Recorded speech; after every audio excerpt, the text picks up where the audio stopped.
Reborn in 1972, he returns to Xiangjiang at the dawn of its golden soaring era.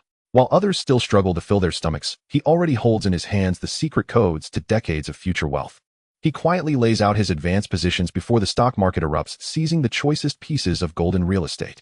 He grasps the vital arteries of trade and shipping, sweeping aside old money clans and titanic business conglomerates in his path. From an utterly anonymous nobody, he rises step by steady step to forge a colossal business empire spanning finance, real estate, and trade. Yet just as he stands upon the pinnacle of Xiangjiang's wealth, those capital titans lurking in the shadows, international consortia, and commercial rivals begin to join forces in a coordinated siege. Will he become a mere chess piece on their board, or the one who holds the era itself in his hands as the player of the game? A blood-stirring legend of Xiangjiang's rise is about to begin. In 2025, in Shenzhen, the June night is as stifling as a steamer. In the alleys of a village in Thessaly drift the greasy smoke of barbecue and the sour stench of the sewers. On the top floor of a handshake building in a rented room of less than 15 square meters, the bluish light of a computer screen illuminates a haggard face. Lu Guanchen stares at the author's back end on the monitor, his fingers resting on the mouse, unmoving for a long time. Collections, 320. Subscriptions, 37. This month's manuscript fee, 486. 32 yuan. This is his 8th novel. The previous 7 together have not earned more than 10,000 yuan in total. He has written fantasy urban stories and system novels, chasing every rising trend and stepping into every pitfall. Each time he launches a new book, he believes he will finally become popular. Each time it goes on the shelves, it sinks without a sound. The last comment in the feedback section was left 3 days ago. Author, what kind of trash are you writing? I'm dropping this. He neither deleted the comment nor replied. He is used to it. In the lower right corner of the screen, the time pops up, 147 a.m. He got off work at 6 today, came back and wrote for 7 hours, pounding out 12,000 words. At least he has secured his full attendance bonus. With the full attendance bonus, this month's manuscript fee might reach 1,500 yuan. 1,500. He recalls something his editor told him 10 years ago when he had just entered the field in this line. Some people earn tens of millions a year, and some can't even pay their electricity bill. He belongs to the latter. His phone vibrates. He glances at the screen. The remark reads, ex-wife. I'm getting married next month. Stop coming to me about the house. Everything that needed to be said has been said. Lu Guanchen stares at this message for a long time. When they divorced 3 years ago, he left the family home in the countryside to her. To call it left is generous. He simply did not fight for it. His parents had paid the down payment for that house, and it was registered in his name, but when she said she wanted it, he gave it to her. Back then, he thought it did not matter for him to be alone, as she bringing a child had it much harder. Later, the child was aborted. Later still, she changed boyfriends 3 times. Now she is going to be married. He types a line, congratulations, then deletes it. He types okay, then deletes that too. In the end, he sends a single mm. There is no reply from the other side. He puts the phone down and leans back in his chair. One of the fluorescent tubes above his head is broken, only the other hums and flickers. Blisters have formed on the ceiling's plaster like a twisted face. Takeout boxes and plastic water bottles pile up in the corner. He had intended to clean up, but every day he comes home too exhausted to move. It is not his body that is tired. In a small company's lowest rung, he spends his days being emotionally manipulated by the boss, blamed by colleagues, and cursed by clients. At night, he comes home, writes 10,000 words, and is scolded by readers. What trash are you writing? He had once been a management trainee in a major real estate company, graduating 15 years ago, full of fire, convinced he would make a name for himself in the industry. Later, when the real estate sector slumped, he was optimized out. At 38 in this industry, his age has become synonymous with uselessness. He sent out over 100 resumes. Only 3 small companies responded, and his salary was cut in half. His new boss is 5 years younger than he is, and every morning meeting begins with the same line, brother Lu, you're a veteran in this field. How can you not even handle something this simple? Each time he smiles and says, my mistake, while thinking back when I was running projects in the regional headquarters, you were still in college. But such words cannot be spoken. If he said them, even this Favethazandian job would be gone. He glances again at the computer screen. The subscription number in the author's back end remains fixed at 37. Among those 37, how many truly like the stories he writes? How many simply subscribed and have been too lazy to unsubscribe?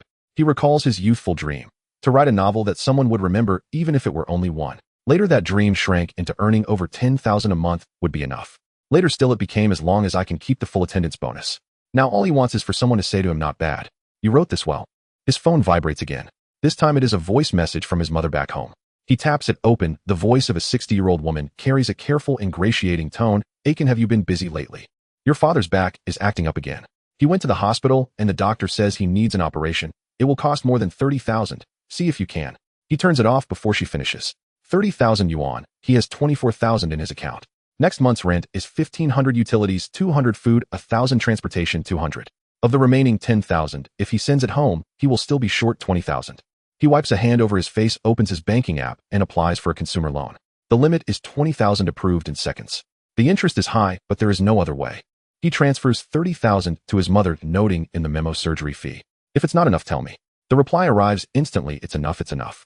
You must also take care of your health. He smiles, but the smile is bitter. The On This Day feature in his WeChat moments pops up an old post. One he wrote 3 years ago on the third day after his divorce. If there is a next life, I will definitely live as one of the people above others. 0 likes, 0 comments. He had forgotten he ever wrote that sentence. Seeing it now, it only stabs at his eyes. People above others. He is a person now, but the above in that phrase has turned into the above of superior and the above of grave. At 2 in the morning, he stands up, intending to pour himself a glass of water. Just as he rises, his chest feels as if something has seized it in a vicious grip. A searing pain explodes from his left chest, spreading along his shoulder down his entire left arm. He staggers and braces himself against the table. Cold sweat instantly drenches his back. What? He wants to shout, but his throat feels choked. His vision begins to blur, the words on the computer screen dissolving into halos of light. He reaches out, trying to grab the medicine on the table. His heart has never been good. During last year's physical exam, the doctor prescribed nitroglycerin, but he thought it too expensive and did not buy it. His legs buckle, his whole body pitches forward. His forehead slams into the corner of the table with a dull thud. The chair topples, the keyboard crashes to the floor.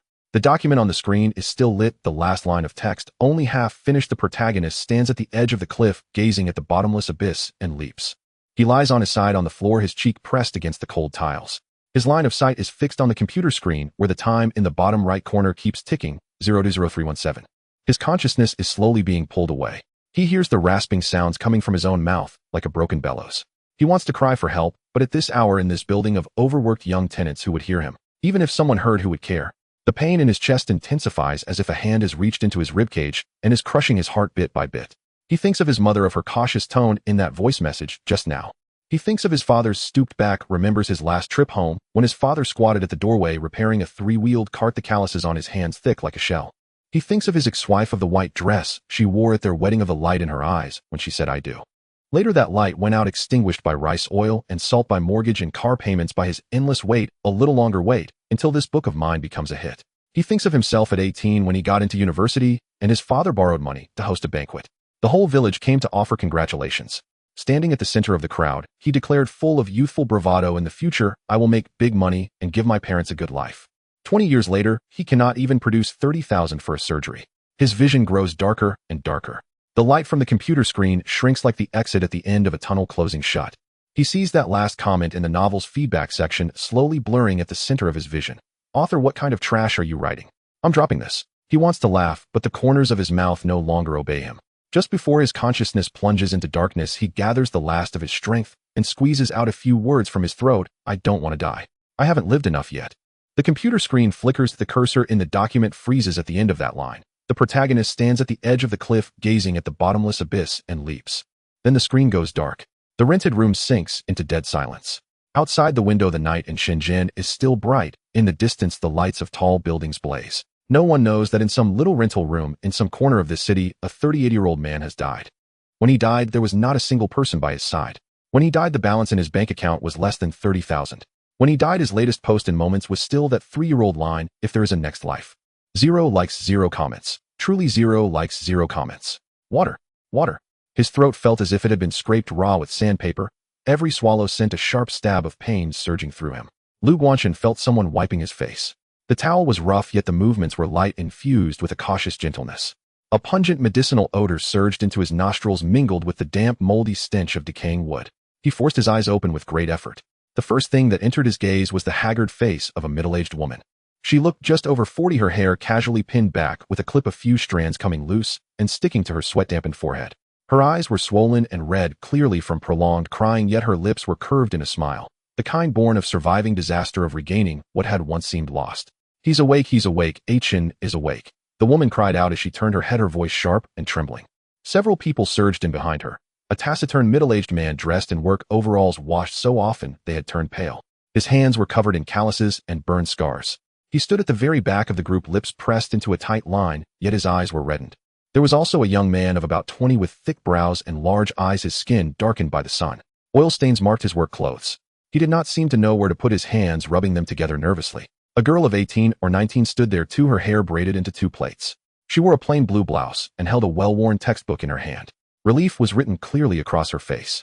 A little girl of about 10, her hair tied into two horn-shaped pigtails, clung to the edge of the bed, stretching herself as far as she could to peer inside, calling out, "Third brother, third brother." Behind her stood a little boy of 7 or 8, sturdy and round-cheeked. Half his head peeked out from behind her as he looked at Lu Guanchen with timid curiosity. The whole family was crammed into a cramped room. Above their heads was a corrugated iron roof. The walls were pasted with yellowing newspapers, piles of sundries filled the corners. The air was thick with dampness and mold. Yet at this moment, every face was alight with the same relief of having snatched life back from the brink. Lu Guanchen's mind buzzed. Something was wrong. Wasn't he supposed to be in his rented flat? Hadn't he collapsed from a heart attack in his rental room? Where was this? Who were these people? Then the memories came like a breached flood, spilling out and surging over everything. February 1972. Hong Kong. Kowloon. Sham Shui Pa. The Wooden Hut District. His name was Lu Guanchen, 16 years old, third child of the family. His father Lu Jianjun worked as a welder at a shipyard, earning just over $500 a month. His mother Su Yumei was a seamstress at a garment factory, taking home less than $300 a month. There were 7 mouths in the family, with a total monthly income of under 800 Hong Kong dollars, barely enough to survive in Hong Kong at the time. In the year he finished Form 4, his grades had actually been quite good. His teachers said that if he studied 2 more years, he stood a real chance of getting into university. But the family could not afford it. His eldest brother Lu Guanhua at 19 was an apprentice in a factory. His second sister Lu Guanlan 18 worked as a clerk in a small company. He was the third child. Below him were his younger sister Lu Jingguan 10 and his younger brother Lu Jingtian 8. He was the best student in the family and also the first one forced to leave school to work. The original owner of this body had been working outside. A few days ago he suffered heat stroke and a fever. The foreman ignored it and he dragged himself back to the Wooden Hut District, only to collapse at the doorway and lie unconscious for 3 days. In other words, at the very moment he dropped dead of sudden cardiac arrest in his rented room, this 16-year-old boy had also been teetering on the brink of death. 2 souls, 2 failures, completed a swap across 53 years in the narrow gap between life and death. Lu Guanchen's hands began to tremble, not from weakness but from sheer shock. 1972. He had been reborn into the year 1972. In his previous life, he had written countless reincarnation scenes in novels, and now one was unfolding upon himself. His mother Su Yumei brought over a bowl of thin congee, served in a chipped, cracked bowl. The porridge was so watery it reflected his shadow. "Achin, you've been unconscious for 3 days. You nearly scared us to death. Here, drink some porridge. Your mother's been simmering it for a long time." As she spoke, her eyes never left his face, as though afraid he might faint again in the very next second. Lu Guanchen took the bowl. His fingers brushed the warm ceramic, and that tangible heat made his eyes prickle. This was not a dream. He took a sip of the porridge. There were few grains of rice and a lot of water, bland and tasteless. But it had been made by his mother. In his previous life, his parents had lived in their hometown county. He barely saw them twice a year. Every time they spoke on the phone, they would say, "If you're busy, don't come back. We're doing just fine." Later, after his divorce, unemployment, and fall into disgrace, he dared not go home at all, afraid of worrying them. Later still, even when he wanted to return, he could not.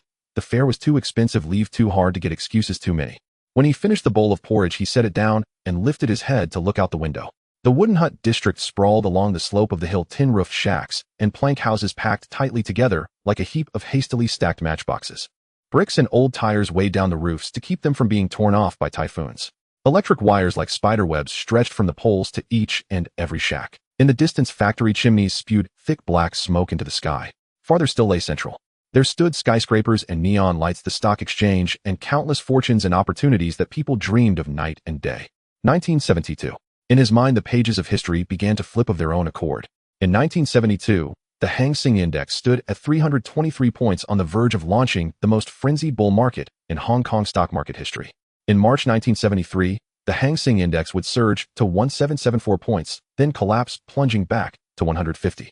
The 5 tiger property tycoons, the dairy farm Jardine takeover battle, the listing of Hong Kong television broadcasts. Every single event was a chance for obscene profit. In 1972, wuxia fiction was in its golden age. Jin Yong had laid down his pen, Gulong was at his zenith, and Ni Kwang was on the rise. Readers devoured stories like the famished manuscript Fee's Sword. A single breakout novel could be enough to help a penniless youth turn his life around. In 1972, Hong Kong real estate was on the eve of takeoff. The 4 great families had yet to fully form a land in the new territories was so cheap it might as well have been free. In just a few more years, office towers in Central would soar to the heavens. Each piece of information was money. Each fragment of knowledge was a chance he had never been able to grasp in his previous life. He took another sip of porridge. This time his hands were steady. His mother Su Yumei sat nearby, chattering on. "Achin, you focus on resting. Don't go back to the dock work for now. I'll put in some extra shifts this month if we can manage." His father Lu Jianjun, who had been standing silently at the doorway, finally muttered, "I'll talk to the foreman." His eldest brother Lu Guanhua rubbed his hands together. "Chen, if there's anything you want to eat, I'll go buy it for you." His second sister Lu Guanlan set her textbook down on the table. "While you were unconscious, I went to see Mr. Chen from the secondary school," she said. "He said if you want to go back to study, he can try to put in a word." His younger sister Lu Jingwan squeezed to the side of the bed, tilting her face up to ask, "Third brother, are you feeling better?" His younger brother Lu Jingtian, trailing behind her, piped in with a childish, "Third brother." As Lu Guanchen looked at these faces one by one, something deep inside his chest was struck hard. In his previous life, after the divorce, he had lived alone, ordering takeout, even for New Year's Eve. He could not even afford to help his aging parents buy a new apartment back home. The greatest regret of his previous life was not failing to get rich or to gain office, but failing to give his parents a good life, failing to fulfill the promise he had once made to them. "Once I've made it, I'll bring you both to live in the city." But that belonged to his past life. In this one, he had a family. He had parents, brothers, and sisters. 7 people squeezed into this narrow wooden hut, poor to the point of ringing hollow, yet every one of them cared about him. He set the bowl down and braced himself to sit up straighter. "Ma, I'm fine now," he said. His voice was hoarse, but each word was crisp and distinct. He looked out the window again toward the direction of Central, and his gaze was no longer the same. Moments ago, he had been a frail patient dragged back from the brink of death. Now he was a reborn man holding the script to the next 53 years, and his eyes were sharp. "From now on," he said, "I'll be the one to carry this family." His voice was not loud, but every syllable was heavy. His mother Su Yumei froze for a moment, thinking he was talking nonsense. She reached out to feel his forehead. "Chen, are you still feverish?" Lu Guanchen did not dodge, letting his mother's hand rest against his brow. Her hand was rough, the joints thick, traces of machine oil still embedded in the creases of her nails. "Ma, I don't have a fever," he said. "I mean every word." His father Lu Jianjun, who had stood at the doorway for a long time, finally muttered, "If you have the strength to brag, you'd better use it to get well." Yet as he said it, the corners of his mouth were lifted. Little sister Lu Jingguan did not understand what the adults were talking about. She only knew that her third brother had woken up and clapped her hands in delight. "Third brother is awake. Third brother is awake." Little brother Lu Jingtian echoed her, racing around the room until he knocked over a stool, only to be grabbed at once by their second sister. Eldest brother Lu Guanhua grinned foolishly, rubbing his hands as he said, "As long as you're awake. As long as you're awake." Outside the wooden hut, the night over Sham Shui Pa had yet to pass. From the distance came the factory sirens one after another, as if urging something on. Leaning against the headboard, Lu Guanchen looked at this home, at these family members. February 1972, Hong Kong. He was 16 with 2 hands, 2 feet, a mind of his own, and the memories of 53 years from his past life. From this day on, he would not allow anyone to look down on him again. From this day on, every single person in this family would live a good life. From this day on, if there is a next life, I will become a man above all others. This time it was not. In the night of the Wooden House district, there are no streetlights. The iron roof clinks loudly in the wind, occasionally disturbed by a wild cat leaping across the roof, letting out a few haunting cries. In the distance, the chimneys of the factory area continue to smoke, and the faint roar of machinery can be heard like a giant beast that never tires, endlessly consuming something day and night. Lu Guanqing lay on the wooden plank bed, staring at the iron roof overhead. This bed was made from 2 long benches and a piece of wood covered with a thin, old cotton quilt creaking under his movements. From next door comes the sound of his father's snores, deep and rhythmic like an old engine. His mother's breathing is light, occasionally turning over and mumbling a few words in her sleep. The siblings' room is on the other side, separated by a thin wooden wall, and he can hear his younger sister talking in her sleep, as if calling out third brother. He cannot sleep. The information in his mind surges like a flood, wave after wave, each carrying specific dates, numbers, and events. In February 1972, the Hang Seng Index broke through 300 points, marking the beginning of the largest bull market in Hong Kong's history. By March 1973, the index would soar to 1774 points, an increase of nearly 6 times. Real estate stocks, bank stocks, new stocks, gold everywhere. But after the bull market comes the stock disaster. From March 1973 to December 1974, the Hang Seng Index plummeted from 1774 points to 150 points, a drop of over 90. Countless people went bankrupt, jumped from buildings, or fled. It took the Hong Kong stock market a full decade to recover. These were the events he had read about in financial books in his past life. At that time, he was just a middle-level employee in a real estate company, viewing this historical data as unrelated to himself. But now it is different. Each line of data represents money, each line represents opportunity. Wuxiao novels flourished in this golden era. Jin Yong's Ming Pao was at its peak, Gulong's Chu Liuxiang was serialized vigorously, and N.I. Kuang's Wei Silly series was all the rage in Hong Kong. Readers were hungry, and the manuscript fees were generous. A hit novella's payment could equal a regular worker's annual salary. If it were a serialized long novel, the income could multiply several times. More importantly, there were the rights for IP adaptations. Films, television, comics, games. Those classic works in his mind, each one is a gold mine. Real estate, on the brink of takeoff. The office buildings in Central, the shops in Simsha Sui, the industrial land in the new territories were now as cheap as if given away. In a few years, property prices would skyrocket. The four major families accumulated their initial wealth during these 10 years, transforming from ordinary businessmen into billionaires.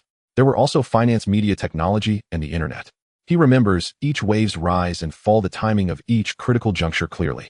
In his past life, he was a failed web novelist. He wrote 8 novels, and the highest subscription never exceeded 500. Editors said he lacked rhythm, readers said he didn't deliver enough satisfaction, and peers said he lacked talent. But he possessed something others did not: solid theoretical foundations. He studied the structure, rhythm, character settings, and satisfaction distribution of over 100 hit novels. He knew what beginnings could capture readers, which plot twists could ignite binge reading, and what endings would leave a lasting impression. He just never had the chance to apply these theories in his past life. Now the opportunity has arrived. In his past life, he was a grassroots employee in a real estate company and small enterprises. Leaders criticized him for lacking ability. Colleagues said he was too soft, and his ex-wife said he was unambitious. However, after a few years in the real estate sector, his sensitivity to land valuation, project development, and business operations far exceeded that of ordinary people. He just lacked the capital to practice in his past life. Now capital can be accumulated from scratch. Most importantly, he possesses a complete memory of global history, finance, culture, entertainment, and technological development from 1972 to 2025.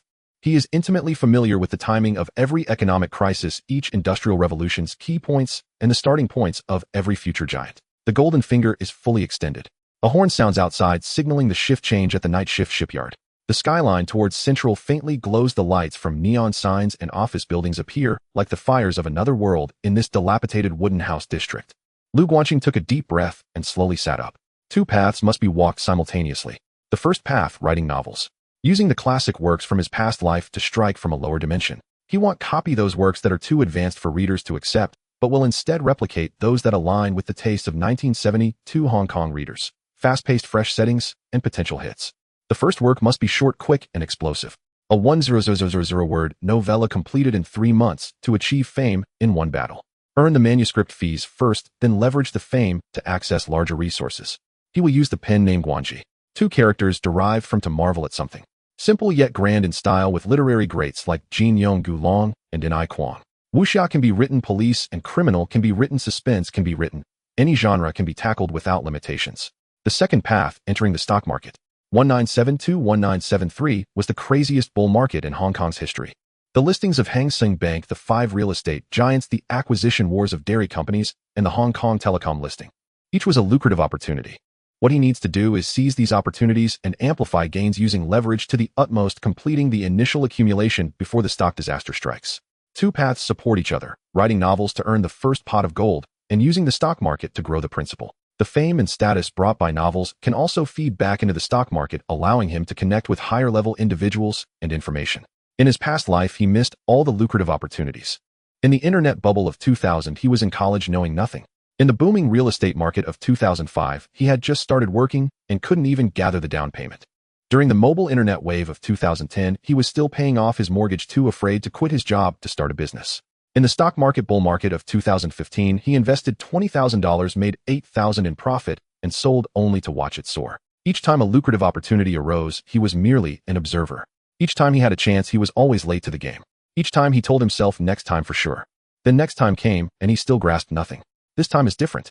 This time he stands at the forefront of the opportunity. This time, before the wind rises, he is already prepared. Outside, the east begins to glow with the light of dawn. The distant skyline shifts from deep blue to light blue, and then to a bright white. The wooden house district begins to stir, with people starting fires to cook, washing up, and pushing bicycles out to work. A new day has begun. Lu Guanqing closed his eyes, a smile gradually forming at the corners of his mouth. February 1972. He is 16, with hands and feet, a brain, and a future script for the next 53 years. He has a clear roadmap: write novels to earn the first pot of gold, enter the stock market to amplify gains, and complete the initial accumulation before the stock disaster. A whole era of dividends awaits him. Literary circles, stock markets, real estate, media, technology, the internet. Each wave is his stage. In this life, he will not miss any opportunities. In this life, he will not let anyone look down on him again. In this life, if there is a next life, I will definitely become someone of great renown. This phrase received 0 praise and comments in his past life. In this life, he will use his entire being to prove it. He opened his eyes, the first rays of morning light streaming in through the window falling upon his face. In 1972, he whispered, "I have arrived." Early the next morning before the sky was fully bright, Lu Guanxing got out of bed. His mother Su Yumei was kindling a fire to cook, and upon seeing him emerge from his room, she paused for a moment and said, "Aiken, why don't you sleep a bit longer? Your body hasn't fully recovered yet." "I can't sleep anymore," Lu Guanxing replied as he walked to the table and rummaged through the original owner's backpack. The backpack was made of canvas faded from washing with frayed edges. Inside there were a few textbooks from the 4th grade, a worn pencil case, and a stack of blank notebooks. Though the original owner had dropped out of school, they had kept these items, perhaps hoping to return to studying one day. Lu Guanxing pulled out a notebook, flipped to a blank page, and found a pencil from the pencil case. The pencil tip hesitated on the paper. What should he write? Hundreds of classic works flashed through his mind. Wuxia fantasy, science fiction, suspense, romance, history. Each one a bestseller validated by the market in his past life. But he couldn't choose just any random piece. He needed to select one that was most suitable for the present, ideal for newcomers, and likely to become an instant hit. Nothing too long. New writers serializing long novels face too much risk. Editors distrust them, and readers lack patience. He needed a short and impactful piece around 100 words to be completed in 3 months, quickly fermenting into a good reputation. Nothing too obscure. In his previous life, he enjoyed writing deep works, but readers simply didn't respond. The core of web literature is pleasure, rhythm, and emotional value. Depth is an embellishment, not a necessity. Nothing too ahead of its time either. Readers in Hong Kong in 1972 were accustomed to the heroic ideals of Jin Yong, the romanticism of Gu Long, and the elegance of Liang Yuxing. Suddenly throwing them a cultivation novel might be too much for them to accept. He needed to innovate on a traditional foundation, making them feel fresh yet familiar. 3 works surfaced in his mind simultaneously. Shattered Void. Huang Yi's debut novel elevated wuxia from mere martial arts rivalries to the extremes of life. The core setting of the ultimate martial arts can transcend life and death, is a severe disruption to traditional wuxia. A 100,000-word novella with a rapid pace, starting with a climax. Dragon and Snake Chronicles. A classic by Meng Ru Xinji, which systematized and layered national martial arts with the concepts of Mingjin, Onjin, Huajin, still unmatched to this day. A 120,000-word novella set in a modern background with explosive combat scenes. Wind and Cloud dominating the world. An adaptation of Ma Rongcheng's comic filled with a sense of fate. The golden scales are not mere fish in the pond. When they meet Wind and Cloud, they transform into dragons, continues to resonate. A 150,000-word novella with a dual male lead setup and strong character tension.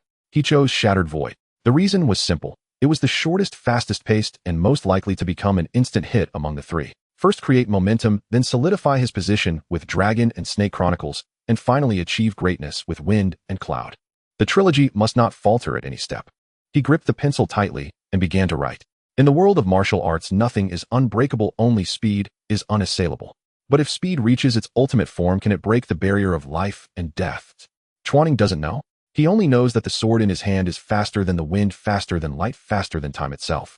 In the first chapter, Chuaning faced off against 8 top masters on the edge of a cliff. With a single sword strike, the sword energy surged 30 zhong, chipping away layers of rock from the cliff face, and the shattered stones fell like rain. The 8 masters unleashed their ultimate skills with palm winds, fist energies, blade glints, and sword energies, weaving an impenetrable net. Chuaning advanced. Instead of retreating, the sword tip touching the ground, his body lifting off the ground as he drew an arc in midair. That sword strike was too fast, so fast that no one present could see its trajectory. Only a faint sound was heard, and the one with the highest martial arts among the 8 had already acquired a blood hole in his chest.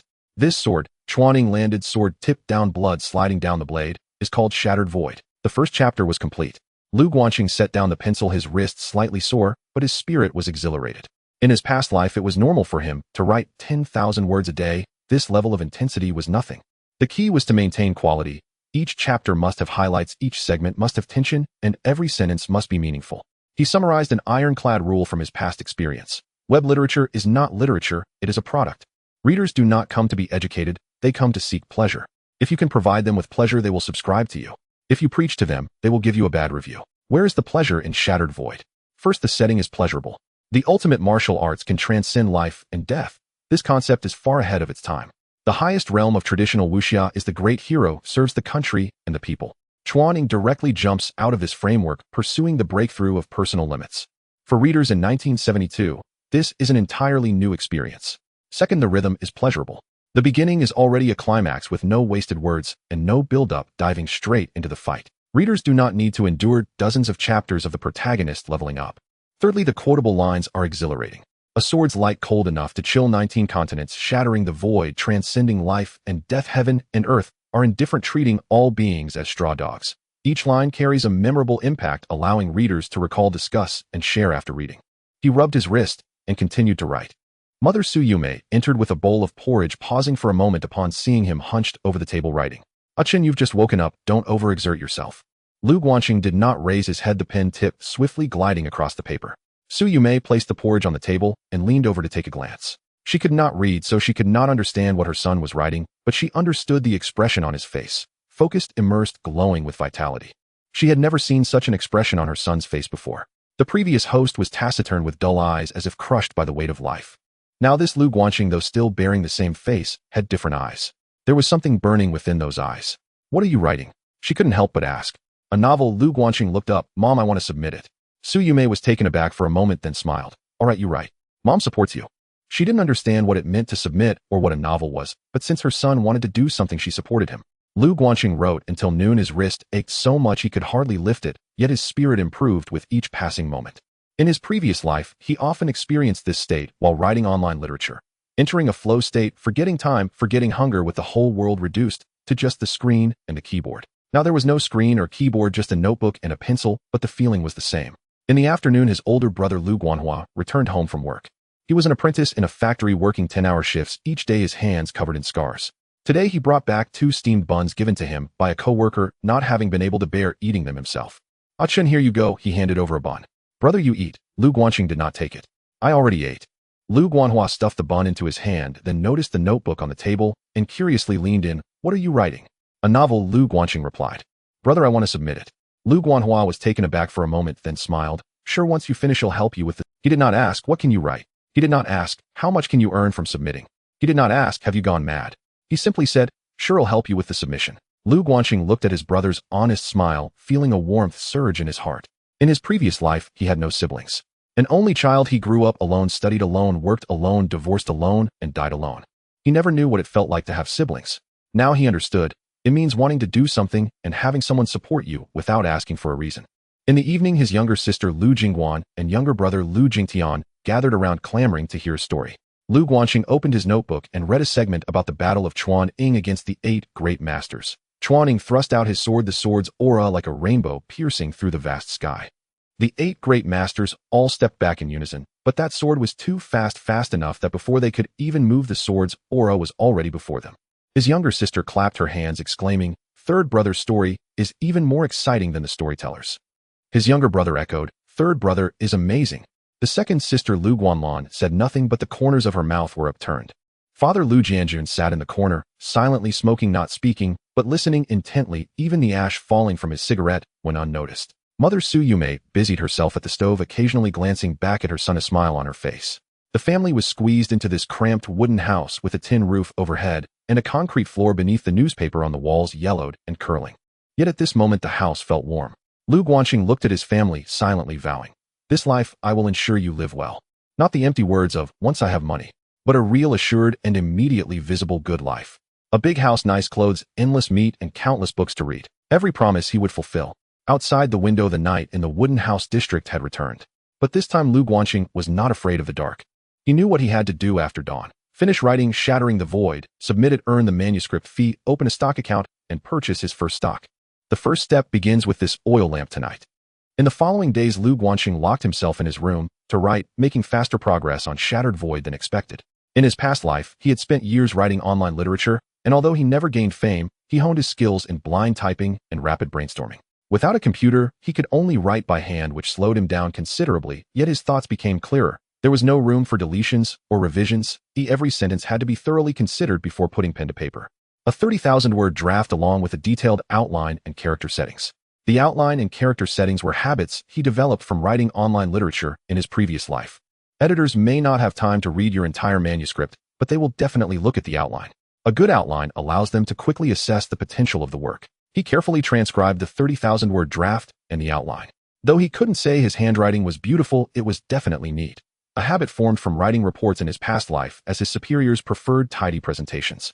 He had specially bought the manuscript paper from the Mong Kok market, which was of much better quality than regular exercise books. White Dolene paper with neatly printed grids. He placed the manuscript into a craft paper envelope, writing a few words on it. Guanji respectfully presented.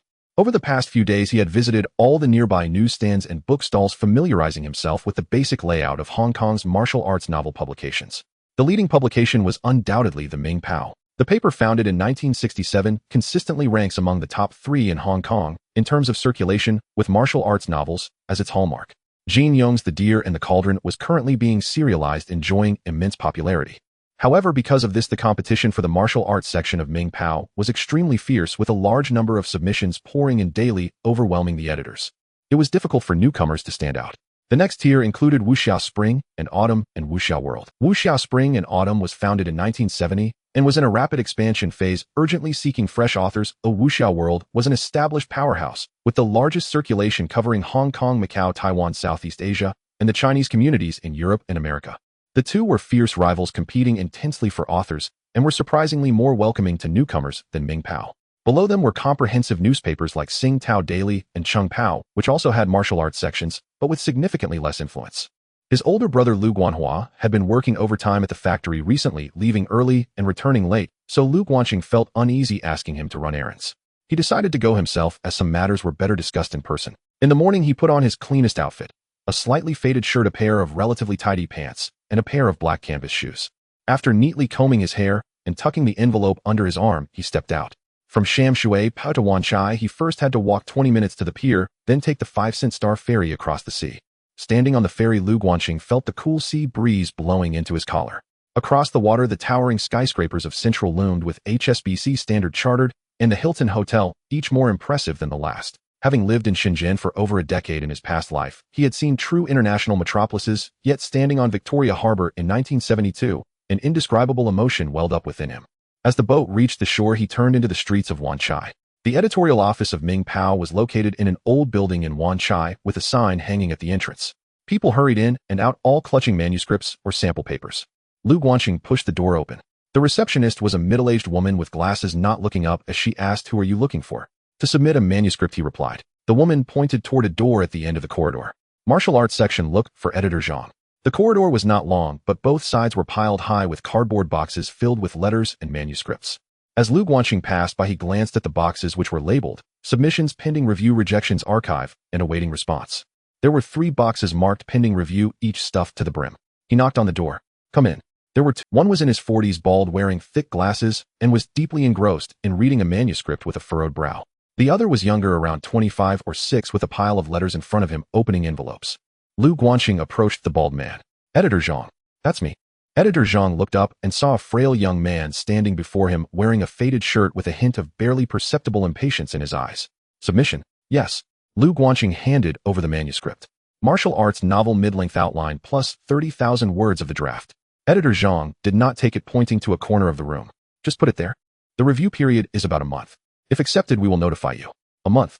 Lu Guanqing felt a sinking feeling in his heart. He couldn't wait that long. He glanced at the ashtray on the desk, which contained several butts next to a pack of opened Camel cigarettes. He felt the pack of cigarettes he had bought beforehand in his pocket, which he had specifically purchased at the newsstand before coming, costing him $1.50. "Editor Zhang," he offered the cigarettes. "It's a long way from home. It's not easy to come here. Have a smoke, give me 10 minutes, and decide after looking at the outline." Editor Zhang was taken aback for a moment, glancing at the cigarettes and then at the young man before him. The cigarettes were good quality, and the gesture was somewhat generous. His expression softened a bit as he took the cigarette, lit it, and casually flipped to the first page of the manuscript. In the world of martial arts, there is no impenetrable force, only speed that cannot be broken. But if speed reaches its extreme, can it break the barrier between life and death? He raised an eyebrow, sitting up straighter as he continued reading. "The eagle stalks the sky. The 8 great masters. Cliffside duel.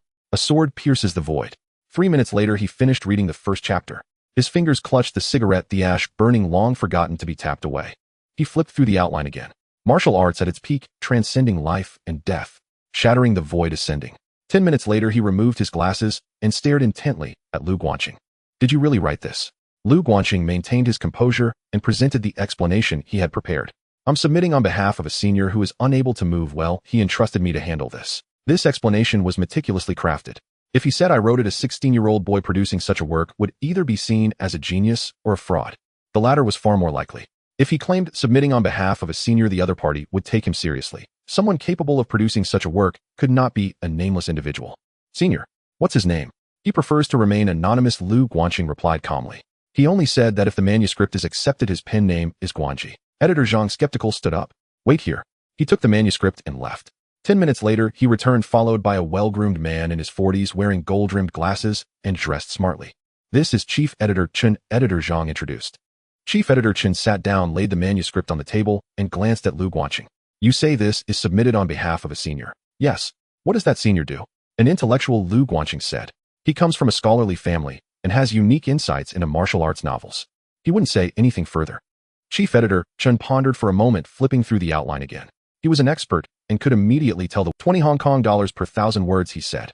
Exclusive serialization rights for 1 year. Second edition space 2 updates a week, 2,000 words each. Lu Guanqing quickly calculated in his mind. 20 Hong Kong dollars per 1,000 words means 2,000 for 100,000 words. For a newcomer, it's not a low rate. But Chief Editor Chen, he said, the mainstay of Ming Pao's martial arts section is Jin Yong's The Deer and the Cauldron. Where would I be placed in the second edition space? How long is the serialization period? How are the adaptation rights calculated?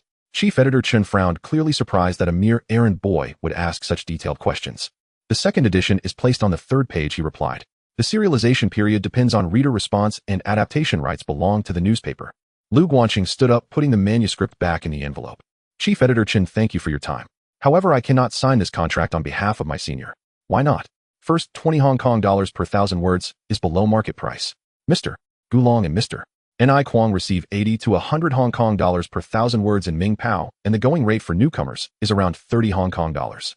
20 Hong Kong dollars is unacceptable. Chief Editor Chen's expression changed slightly. Second, exclusive serialization rights for 1 year is too long. 3 months at most 6. Third, 2 updates a week for the second edition is insufficient. My senior means that if we sign, it should be at least 3 updates a week for the main edition. Chief Editor Chen stared at him for a moment. You and errand boy understand this much. My senior taught me, Lu Guanqing replied, without changing his expression. He said that when doing business, you must first calculate the accounts clearly. Chief Editor Chen was silent for a few seconds before finally nodding. All right, go back and ask that senior if the conditions can be negotiated. Okay. Emerging from the Ming Pao offices, Lu Guanqing boarded a tram bound for Mongkok. The editorial office of Wuxiachuanqiu was housed in a mixed-use commercial residential building there, a modest space by comparison to the Ming Pao's grandeur. Yet the signboard hanging above the door gleamed freshly painted. Founded in 1970, the magazine was barely over 2 years old, its momentum unmistakably ascending. Before arriving, he had done his research. Wuxiachuanqiu, a weekly launched in 1970, stood as the fiercest rival to Wuxia Shiji, locked in relentless competition for market share, authors and readers alike. Wuxia Shiji reigned as the established titan, boasting the highest circulation. Wuxiachuanqiu, by contrast, carved its path with bold new writers and innovative wuxia narratives. Historically, later this same year, a 17-year-old debutante would submit his maiden work here, immediately granted a prime position alongside Gu Long's The Sentimental Swordsman and The Heartless Swordsman, launching him into instant stardom. That young writer was Wen Ruan. Across all of Hong Kong, Wuxiachuanqiu held the strongest reputation for nurturing newcomers. Pushing open the door, Lu Guanqing entered a compact editorial office, 3 or 4 desks cluttered with manuscripts and proof copies. A young man sat near the entrance, unpacking letters. Barely in his early 20s, bespectacled and affable in bearing, he looked up. Hello, you're here to submit. Lu Guanqing handed over his manuscript. The youth accepted it and casually flipped to the first page. All martial arts under heaven are invincible, yet only speed is absolute. But if speed reaches its ultimate limit, can it shatter even the wall between life and death? His eyes lit up, he straightened in his seat and continued reading. 3 minutes later, he raised his head. Please wait a moment. He disappeared into the inner office, clutching the manuscript. Less than 5 minutes passed before he re-emerged, followed by a lean, sharp-eyed man in his early 40s wearing a checked shirt with sleeves rolled to his elbows. I'm Luo Wei, editor-in-chief of Wuxiachuanqiu. He introduced himself, appraising Lu Guanqing up and down. Did you write this manuscript? Yes. This time Lu Guanqing dispensed with the pretense of submitting on behalf of his senior master. Wuxiachuanqiu's openness toward newcomers rendered such subterfuge unnecessary. Luo Wei visibly paused, taken aback. A youth barely 20, slight in frame, dressed plainly. He bore no outward resemblance to the author of such commanding prose. Come with me. The inner office was small, 1 desk, 1 chair, and a calligraphic scroll mounted on the wall. The true Xia is he who serves nation and people. On the desk lay several proof copies. Atop them, the cover of the latest issue featured a preview of Gu Long's The Sentimental Swordsman and The Heartless Swordsman. Luo Wei seated himself and spread the manuscript across the desk, reading it again from beginning to end, this time slowly turning each page 2 or 3 times. 10 minutes elapsed before he lifted his gaze. Your literary craft and thematic scope defy your age. Family tradition, Lu Guanchen replied. My grandfather was a Qing dynasty scholar. He taught me classical literature from childhood. It was a rehearsed explanation. In his former life, 15 years in corporate trenches had honed his talent for plausible fabrication to perfection. Luo Wei nodded, asking no further. As an editor, he judged solely by the work, not by pedigree. Have you approached other publications? Just left Ming Pao. Luo Wei's brows lifted. What were their terms? 20 Hong Kong dollars per 1,000 characters, secondary placement, and exclusive serialization rights for 1 year. Lu Guanchen paused. I declined. Luo Wei smiled. He knew Ming Pao's tactics, while a prestigious house steep in hierarchy dismissive toward novices. The deer in the cauldron dominated the front section. The newcomers scavenged whatever scraps remained. Let me offer terms, Luo Wei said. $30 per 1,000 characters front section serialization, 6-month contract. 3 installments weekly 2,000 characters each. Lu Guanchen shook his head. $50 per 1,000 characters. Full adaptation rights retained. Front section serialization. 6-month serialization contract, with monthly renegotiation based on sales performance. Luo Wei stared incredulous. You're mad. No newcomer commands that rate. Lu Guanchen rose. Then I'll take it to Wuxia Shiji. He slipped the manuscript back into its envelope. Editor-in-Chief Luo, you know full well this novel warrants precisely that value. Luo Wei's expression shifted. He did indeed know. If Shattered Void fell into Wuxia Shiji's hands, the consequences would be catastrophic. Wuxia Shiji's circulation dwarfed theirs, its distribution network stretched wider, its operational expertise ran deeper. To cede such a work to a rival was tantamount to planting a live grenade beneath one's own foundation. Wait a moment. Luo Wei stepped into the adjacent office. Through the thin partition, Lu Guanchen heard hushed phone conversation. Phrases like, newcomer, manuscript, if we don't sign him now he's gone. 5 minutes later, Luo Wei returned. $40 per 1,000 characters. Front section serialization. 6-month contract, with monthly renegotiation based on sales. Adaptation rights remain yours, but we retain first right of refusal. Lu Guanchen considered it. $40 per 1,000 characters meant 4,000 Hong Kong dollars for 100,000 characters, and potential increases if sales surged. Retaining adaptation rights was non-negotiable. 4 installments weekly, 2,500 characters each, he added. 3 is our absolute ceiling. The layout permits no more, Luo Wei retorted. 3 installments then, 2,500 characters each. Agreed. In the ensuing negotiations over details, Lu Guanchen yielded not an inch. Serialization would begin next Friday, allowing 1 week for promotional build-up. Proofreading, he would conduct the first round, the publisher the second. Final publication permitted only upon mutual approval. Payment monthly settlement cash delivered on the first of each month covering the prior month's work. Promotion front section placement cover endorsement for at least 3 consecutive issues. Luo Wei assented to every point and instructed his assistant to draft the contract. Upon signing, he retrieved an envelope from his drawer and handed it over. This is your advance, 2,000 Hong Kong dollars. At $40 per 1,000 characters, it covers 50,000 characters. Lu Guanchen accepted the envelope, testing its weight with his fingers. It felt substantial. Editor-in-Chief Luo, he said, if sales targets are met this month, raise the rate to $60 per 1,000 characters. Luo Wei studied him and suddenly laughed. You little rascal, you're sharper than I am. Not sharper, Lu Guanchen replied, tucking the envelope securely away, just better taught. Stepping out of the Wuxia Chuanxiu editorial office, neon lights already blazed along Mongkok streets. Steam curled from a wonton noodle stall and newsstands displayed the latest issues of both Wuxia Chuanxiu and Wuxia Shiji, both covers featuring Gulong's novels. Lu Guanchen paused at the curb, holding the contract and envelope in hand. $40 per 1,000 characters front section serialization, full retention of adaptation rights. This was the finest contract any Hong Kong newcomer could secure in 1972, unequaled, unmatched. When Wen Rayan submitted The Four Great Constables shocked the Eastern Pass later that year, he too received $40 per 1,000 characters. Sharing the same issue with Gulong, he rocketed to fame. Lu Guanchen's Shattered Void would eclipse even that. He held one decisive advantage. Wuxia Chuanxiu stood at the peak of rapid expansion, desperate for a breakthrough title to seize market dominance. And Shattered Void, with its radical premise of martial cultivation pushed to metaphysical extremes transcending life and death, delivered a paradigm-shifting blow to traditional wuxia tailor-made for cultural resonance. In his former life, he had missed every opportunity. 8 submissions, 8 rejections. Editors cited faulty pacing, readers complained of insufficient thrills, peers dismissed him as lacking innate talent. This lifetime, his very first submission secured the industry's most favorable debut contract. The first step on fate's ladder, firmly planted. He tucked the envelope and contract close to his chest and walked toward the tram station.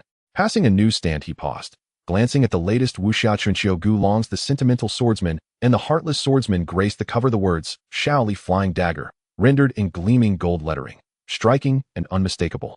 By this time next week a new line would appear beneath it, debut sensation Guanji's Shattered Void, revolutionary gen redefining rewriting the annals of wuxia. A faint smile curved his lips as he turned and vanished into the night. After leaving the editorial office of Wuxia Chuanxiu, Lu Guanxing did not go home. With 2,000 Hong Kong dollars in his pocket, he took the tram directly to Mong Kok Market. Mong Kok Market is one of the busiest markets in Hong Kong, selling a variety of goods. Lu Guanxing first went to a clothing store where he picked out a shirt and a pair of trousers for himself. The clothes weren't the finest material, but they were 10 times better than his old faded outfit.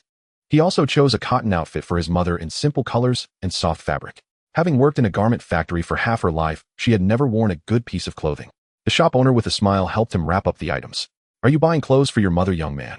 "Yes," Lu Guanxing replied as he paid, and then went to the shoe store next door. His father Lu Jianjun worked as a welder at a shipyard and wore a pair of worn-out work shoes all year round, the soles completely worn down. He chose a sturdy pair of work shoes and also bought a pair for his older brother Lu Guanhua, whose shoes were even worse with holes all over the surface. His second sister Lu Guanlan wore clothes that were all altered from their mother's old garments and had never owned a decent dress. At another shop, he spotted a light blue dress with good fabric and a simple style. When he asked the price, it was 35 Hong Kong dollars. Without batting an eye, he bought it. His little sister Lu Jingguan and little brother Lu Jingtian were the easiest to shop for. Candy, toys, and picture books were everywhere in the market. He bought a bag of fruit candy, a cloth doll, a box of building blocks, and 2 colorful picture books, spending less than 20 Hong Kong dollars. Finally, he stopped by a stationery store and bought himself a Parker pen. At 15 Hong Kong dollars, it was expensive, but worth it. It was too slow to write novels with a pencil, and a good pen would greatly improve efficiency. As he passed by the butcher's shop, he stopped again. He bought 5 pounds of pork, 2 roasted geese, of fish, and several vegetables, spending less than 50 Hong Kong dollars. That was enough for the family to have a good meal. After leaving the market, he found a secluded corner and calculated today's expenses. Altogether, it came to just over 200. He had nearly 1,800 Hong Kong dollars left. That was enough for rent and to open a stock trading account. When he returned home, it was already getting dark. The alleys in the wooden house area were narrow as he walked in, carrying bags while the neighbors peeked out to look. Aunt Wong next door had sharp eyes and immediately spotted the items in his hands. "Hey, Ah Chun, buying so many things. Have you struck it rich?" "No, I earned a bit of manuscript fee," he replied. Lu Guanxing politely nodded, not wanting to say much more. As he pushed the door open, his mother Su Yumei was busy by the stove. Seeing the items in his hands, she was stunned. "Ah Chun, this is..." "Mom, it's for you." He handed her the outfit. "Try it on to see if it fits." Su Yumei took the clothes, her hands trembling. Having worked in the garment factory for over a decade, she had handled thousands of yards of fabric every day, but had never worn a new piece of clothing herself. She held the outfit up to her face. The fabric was soft, carrying the unique, fresh smell of new clothes. "Ah Chun, you work hard for your money, don't spend it recklessly." Her voice choked up. "Mom, this is just the beginning," Lu Guanxing said with a smile. "Our family will get better and better from now on." He handed the roasted goose and pork to his mother. "Let's have a feast tonight, cook a bit more." That evening, the family gathered around the table. The table was a wooden one that his father had built himself, and they usually had just 2 dishes, salted fish and vegetables. Today, the table was filled to the brim. Braised pork, roasted goose, steamed fish, stir-fried vegetables, and a pot of white rice, more than enough. His father Lu Jianjun sat in the corner, silently smoking, while looking at the spread, a smile at the corner of his mouth. He was not talkative and had always spoken little, but today he surprisingly said, "Ah Chun, you've made it." His older brother Lu Guanhua, wearing new leather shoes, stretched his feet out under the table, grinning foolishly. His second sister Lu Guanlan sat there in that light blue dress, afraid to move lest she dirty it. His little sister Lu Jingguan and little brother Lu Jingtian each held a handful of fruit candy, enjoying themselves immensely. His mother brought in the last dish, wiped her hands on her apron, and sat down. "Let's eat," she said, her voice still trembling. That meal lasted a long time for the family. His little sister sweet tongue chewed on a roasted goose leg and said, "Third brother is the best." His little brother echoed, "Third brother is the best." His second sister said nothing, but had red-rimmed eyes. His older brother patted his shoulder and said, "Ah Chun, good job." Lu Guanxing smiled and picked up a piece of braised pork to put in his mouth. In his past life, he had eaten alone for over a decade. Take out instant noodles, convenience store rice balls. He didn't care what he ate just to survive. Now this table full of dishes with meat, fish, and rice, surrounded by family filled with laughter. This was truly living. The next morning, Lu Guanxing went alone to the real estate agency. Kowloon Tong, a middle-class residential area in Hong Kong not far from Shamshui, but yet entirely different. Here there were trees, flowers, clean sidewalks, and 3-story Western-style buildings with pale yellow or white walls and small gardens with wrought iron railings at the entrance. He found a real estate agency and walked in, saying directly, "I want to rent a 3-bedroom Western-style house with an independent kitchen and bathroom, fully furnished, for under $400 a month." The agent was a man in his 30s, dressed in a suit, who looked him over. "Young man, are you looking for a place by yourself?" "I'm looking for my family," Lu Guanxing replied. He said, a 3-bedroom with a kitchen and bathroom, preferably a new building. The agent Huang showed him 3 options. The last one was on Kinda Road, a 3-bedroom with an independent kitchen and bathroom, a spacious living room, and south-facing bedrooms for a monthly rent of 400 Hong Kong dollars. Lu Guanxing stood on the balcony looking down. The street was clean and tidy, and not far away was a small park with several flamboyant trees in full bloom. "They'll take this one," he said. The agent called the owner, and after 5 minutes returned to say, "Okay, 403 months in advance, we can sign the contract today." When he returned to the wooden house area, he told his family about moving. "What? Kowloon Tong? For 100 a month?" His older brother Lu Guanhua was the first to jump up. "Ah Chun, that's too expensive. We can't afford that." "Brother," Lu Guanxing looked at him, "the manuscript fee for Wuxia Chuanxiu is 40 Hong Kong dollars per 1,000 words. My novel is 100,000 words, so the fee is 4,000. If sales go up next month, the fee can increase." He paused, "And I've already signed the contract and advanced the rent." His father Lu Jianjun quietly said while smoking, "Listen to Ah Chun." His mother did not oppose either. Although she was pained by the money, she trusted her son more. Moving day was a weekend, and the family got up early. The wooden house area didn't have much to take. Several wooden beds, a table, a few stools, a wardrobe, and some boxes of odds and ends. Lu Guanxing hired a truck to take both people and belongings away. Neighbors came out to watch. Aunt Wang stood at the door, her tone sour. "Tisk, the 3rd son of the Lu family, has made it and is moving away. I heard he writes novels. How much can you earn from writing novels? Surely it must be some shady business." Someone next to her chimed in. "Yeah, what can a kid like him write?" Yet some sincerely wished him well. Uncle Li next door came over, patted Lu Guanxing on the shoulder. "Ah Chun, you have potential. Work hard." Lu Guanxing nodded. "Thank you, Uncle Li." He couldn't be bothered by the sour remarks. In his past life, he had cared too much about others' opinions and ended up accomplishing nothing. In this life, he only cared about those he valued. The truck started up, and the wooden house area grew farther behind him. His little sister Lu Jingguan pressed her face against the window wide-eyed. She had never left Sham Shui Po and didn't know what the world outside looked like. Tall buildings, wide roads, little gardens by the side, well-dressed pedestrians. Everything excited her. Third brother. Look how tall that building is." She clapped her hands and shouted, "Third brother. That garden is so beautiful. Third brother. Will we live here in the future?" Lu Guanxing patted her head. "Yes, we will live here in the future." His little brother Lu Jingtian leaned against his leg, looking up and asking, "Third brother, is our new house big?" "Yes, it is. You will have your own room." "Really?" His little brother's eyes lit up. "Then can I play with building blocks?" "Of course." The truck drove into Kowloon Tong, stopping in front of the Western-style house on Kinda Road. The family got out of the car and stood at the door, looking up at the 3-story building. The exterior was painted pale yellow with a street lamp at the entrance and several bougainvillea climbing the wrought iron railing blooming perfectly. His second sister Lu Guanlan held the hem of her dress, standing at the entrance, afraid to step inside, worried about dirtying the floor. His mother Su Yumei looked around, mumbling, so expensive, but her eyes were bright. His father Lu Jianjun stood on the balcony, smoking, looking at the distant scenery, silent. Lu Guanxing entered the living room. Sunlight streamed in through the window, illuminating the light-colored wooden floor, the walls painted bright white, and a chandelier hanging from the ceiling. He walked onto the balcony, standing next to his father. In the distance toward Sham Shui Pa, he could vaguely see a cluster of densely packed corrugated iron roofs. That was where they had lived just a few days ago, now looking so far away and small. "Dad," he said, "next year we will buy our own house." His father said nothing, just took a deep drag from his cigarette and nodded. Lu Guanxing stood on the balcony, the wind blowing, bringing the unique fresh air of Kowloon Tong. He took a deep breath, feeling calm like water. In his past life, he had lived in rental houses for over a decade, moving from single rooms in urban villages to one-bedroom apartments in the suburbs, never finding a place that felt like home. Now this Western-style house with a monthly rent of 400 Hong Kong dollars was the first home he had ever had in both his lives. Not a rental, but a home in his heart. On February 25, 1972, Friday, a new issue of Martial Arts Chronicles was published. Lu Guanxing went to the newsstand in Mongkok early in the morning. He could not miss this moment. This was the first time in his life that a work of his had been printed in type, a feeling best understood by someone who had spent years writing unsuccessful novels. The newsstand was next to the exit of Mongkok MTR station, a metal shed with walls covered in magazines. The most prominent positions were occupied by Ming Pao and Sing Tao. Daily next to them were Martial Arts Chronicles and Martial Arts World, followed by various entertainment weeklies and pictorials. He spotted Martial Arts Chronicles at a glance.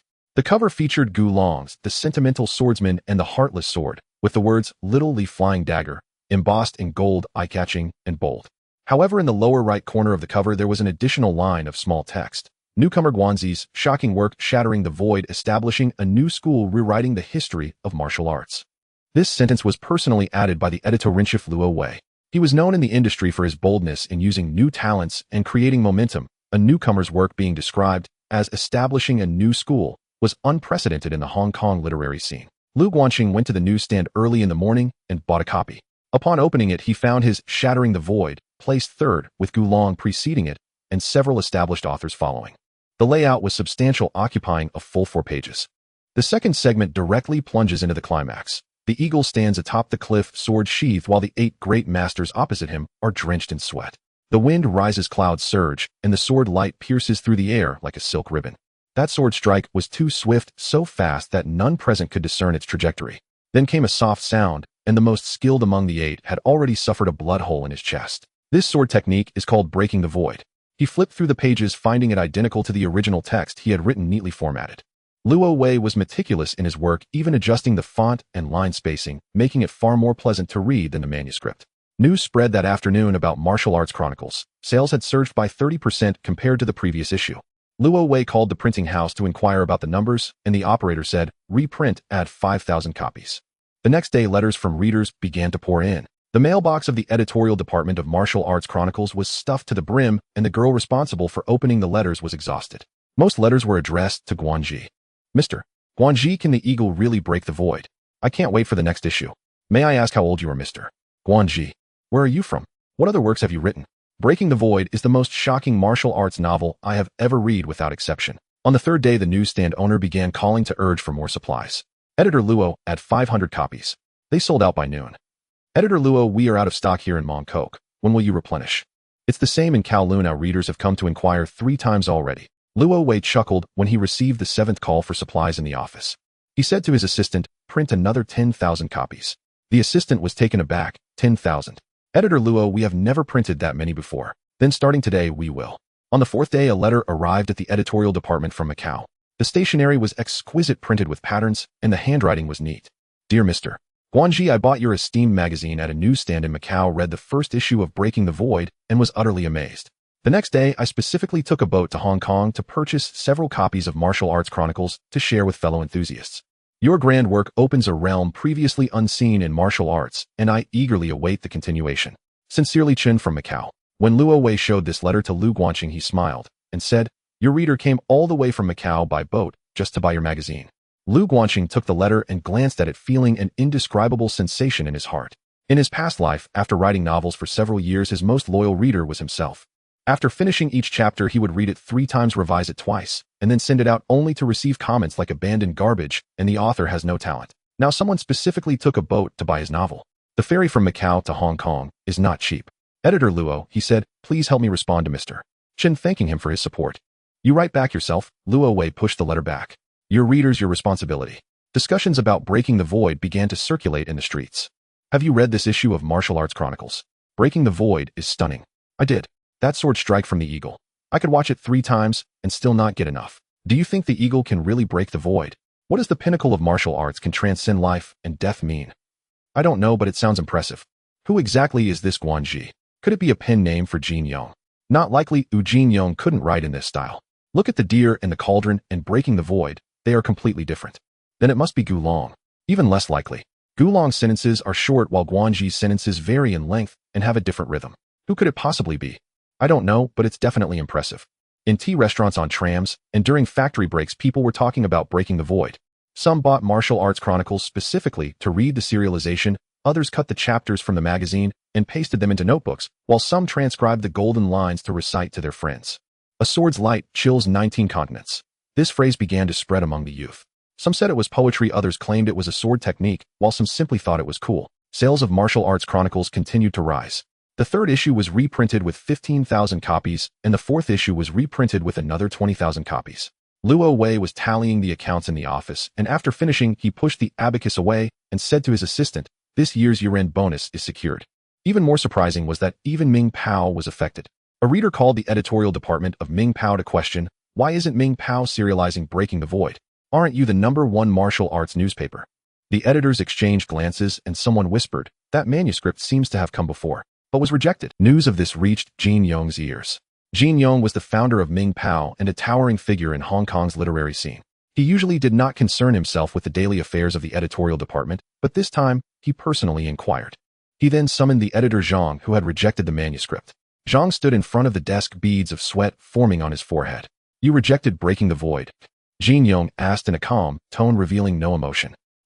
I thought the style was too avant-garde and didn't fit our newspaper's positioning. Zhang stammered. And the author was asking too high a price. The newcomer wanted 40 per 1,000 words. Jin Yong looked at him and sighed. Do you know what avant-garde means? He pointed at the magazine on the desk. This is avant-garde. This is the establishment of a new school. Zhang lowered his head, not daring to speak. In the future, if you encounter good manuscripts, do not reject them lightly due to style or the author being a newcomer. In the world of martial arts, heroes do not question their origins. Yes, Mr. Cha. Zhang left trembling. He exited in a dejected manner. Jin Yong leaned back in his chair, gazing out the window, murmuring to himself, who exactly is this Guanji? Meanwhile, Luo Wei called Lu Guanqing again. Chen, come to the editorial department, though I have good news. When Lu Guanqing arrived, Luo Wei personally poured him a cup of tea. The sales data for this issue has come in. Luo Wei pushed the report over, which shows a 50% increase compared to the last issue. We received over 500 letters from readers. Advertisers are also inquiring about adding space in the next issue. So Luo Wei said with a smile, your manuscript fee is due for an increase. Starting from the next issue, it's 50 Hong Kong dollars per 1,000 words. Lu Guanqing raised his teacup and took a sip. 50 per 1,000, writing 20,000 words means $1,000. Adding other income, it will definitely exceed $1,500. $400 for rent is indeed not expensive. Editor Luo, he said, if sales can still rise in a month, I want 60 per 1,000 words. Luo Wei looked at him and suddenly burst into laughter. You little rascal, your appetite is even bigger than Gulong's. It's not that I have a big appetite, Lu Guanqing set down his teacup. It's because my predecessors taught me well. A good work should be valued at a good price. Stepping out of the editorial department, the sky had darkened. The neon lights in Mong Kok lit up and the streets were bustling. Lu Guanqing stood by the street looking at the payment slip in his hand. 50 per 1,000 with the main edition serialized and the adaptation rights in his hands. This was a treatment he had never dared to dream of in his past life. In his previous life, after writing for several years, the highest payment he received was 15 per 1,000, and yet no one wanted it. Now in just a week, 50 per 1,000. Breaking the Void had only been serialized for 3 issues and had already ignited the entire Hong Kong literary scene. Jin Yong said it was the establishment of a new school. Luo Wei described it as rewriting martial arts history, and readers claimed it was a martial arts novel never seen before. Yet for him, this was merely the beginning. He then turned and walked into the night, heading toward Kowloon Tong, where a hot meal awaited him at home. After moving, Lu Guanqing's life gradually settled into a rhythm. Each morning he rose early and ran 1 lap around Kowloon Tong, a habit carried over from his previous life when he worked for a real estate developer. After being laid off, however, even the will to run had vanished. Now he resumed running primarily to strengthen his body. Having suffered a fatal myocardial infarction at 38 in his past life, he could not afford to repeat that fate. The original owner's physique was tall and broad-shouldered, yet chronically undernourished and lean. The body is the foundation of revolution, a phrase he once dismissed as cliched inspiration, but now recognized as irrefutable truth. Upon returning from his run, he ate breakfast, his mother's congee, thicker and heartier than what they'd had in the Wooden Hut district, sometimes accompanied by half a salted egg and a side of preserved vegetables. After breakfast, Lu Guanqing retreated to his room to write. His serialized novel Shattered Void updated 3 times weekly, with each installment totaling 2,500 characters. Pressure manageable, but expectations high. He applied every lesson from his prior life study of narrative pacing, character development, and combat description. Each chapter meticulously engineered to deliver a visceral, unforgettable climax. Luo Wei's editor did not press for deadlines, but Lu Guanqing held himself to a stricter standard. This was his debut salvo in Hong Kong's literary world. It must resound, not fizzle. In his past life, he had dabbled in stocks. During the 2015 bull market, he invested HK0, earned HK0, and sold. Then watched the index soar beyond the stratosphere. Later, during the bear market crash, he reinvested HK0 to buy the dip, only to catch the fall halfway down, losing HK0 before cutting his losses. After that, he abandoned equities, entirely convinced they were little more than gambling. This time it was different. He carried the complete financial history of the globe, from 1972 to 2025, etched into his memory: every bull and bear cycle, every hostile takeover, every market collapse, each pinpointed to the month. This was no gamble. It was an open book examination. By late February, he made several trips to Central, mastering the intricacies of Hong Kong's stock market rules. Hong Kong's stock market in 1972 bore no resemblance to its future self. First, there was no single exchange, but for the Hong Kong Stock Exchange, the Far East Exchange, the Cam Non Stock Exchange, and the Kowloon Stock Exchange, a configuration known industry-wide as the 4 exchanges standing in equilibrium. The Hong Kong Stock Exchange, colloquially HKSE, or the Hong Kong Exchange, founded in 1914, was steeped in British colonial heritage, maintained stringent admission criteria, and listed shares of elite British trading houses HSBC Hutchison Whampoa Jardine Matheson. The Far East Exchange, established in 1969, catered to Chinese entrepreneurs with lower entry barriers and focused on locally owned enterprises. The Kowloon Stock Exchange, founded in 1971, shared similar roots and orientation. The Kowloon Stock Exchange had only just launched in 1972, still in its infancy. Each exchange operated independently. The same stock might be listed simultaneously across multiple venues, with divergent prices. This, for exchanges standing in equilibrium, was chaotic. Yet within that chaos lay opportunity. Information asymmetry itself was arbitrage space. Second, the mechanics of trading. In later decades, one could place orders with a tap on a smartphone app. In 1972, that was impossible. Ordinary investors required a stockbroker, a licensed intermediary employed by a securities firm. The role of stockbroker has since vanished from modern markets, but then it was the sole gateway for retail investors into the equity arena. You opened your account through him, placed your orders through him, checked prices through him, and settled trades through him. Every step mediated by this singular figure. In Chinese-owned firms, he was called a broker or floor representative. In British firms, simply broker. He held a formal license, wore a distinctive blazer on the exchange floor, and executed orders directly. Investors saw no digital tickers, no live price feeds, only a telephone. "What's HSBC trading at?" they'd ask. $73, the broker would reply, and the investor would say, "Buy one lot for me." The broker filled the order form, submitted it to the exchange, and execution followed. 2 days later, the investor returned to pay and collect physical share certificates. Primitive, yet profoundly human. Third, account opening thresholds. British firms imposed the highest barriers. Applicants needed an HSBC account, a personal recommendation, full English language service, and a minimum opening deposit of HK1000, effectively excluding ordinary citizens. Chinese-owned firms were far more accessible. Far East Securities, Sun Hung Kai Securities, Kowloon Securities, Kowloon Securities, all welcoming to the general public with minimal capital requirements. 100 Hong Kong dollars to 500 Hong Kong dollars in margin sufficed. Clerks spoke Cantonese. The forms were straightforward, ideal for small-scale retail investors. Fourth, margin trading, locally termed ma zong, a phonetic rendering of the English word margin. In 1972, Hong Kong stock market existed in a regulatory vacuum. Brokers routinely offered 90 margin, i.e., 10 down payment, tenfold leverage. Blue-chip stocks, hot IPOs, virtually all were eligible. There were no future era safeguards like investor suitability assessments. If you dared open an account, the broker dared lend you the funds. What did tenfold leverage mean? That with HK1000 in capital, you could control HK1000 worth of equities.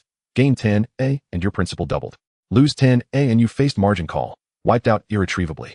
It was a game played on the edge of a blade, yet also the swiftest path to initial capital accumulation. Fifth, transactional minutiae. Formally, settlement followed. AT0 model shares bought on a given day could be sold the same day with no daily price limits. Yet lacking a centralized clearing system, the market relied on physical share certificates and manual bilateral delivery. Industry convention allowed up to 14 days, 2 weeks for full settlement, though counterparties could negotiate earlier completion, including same-day settlement, granting traders extraordinary operational latitude. Commission fees at Chinese-owned firms ranged between 1 and 1.5, far steeper than future norms. Lot sizes varied per issuer. Blue chips like HSBC and Hutchison Whampoa typically traded in lots of 100 shares. 100 shares of HSBC, priced at roughly 70 Hong Kong dollars apiece, cost over HK700, a prohibitive sum for someone whose total capital amounted to mere thousands, making even a single lot unaffordable. Unless one turned to the odd lot market, purchasing fractional holdings below one full lot. But odd lots suffered poor liquidity, price discounts, and cumbersome execution. After careful deliberation, Lu Guanxin rejected that option. For his brokerage account, he chose Sun Hung Kai Securities, not for any strategic reason, but because the name resonated from his past life.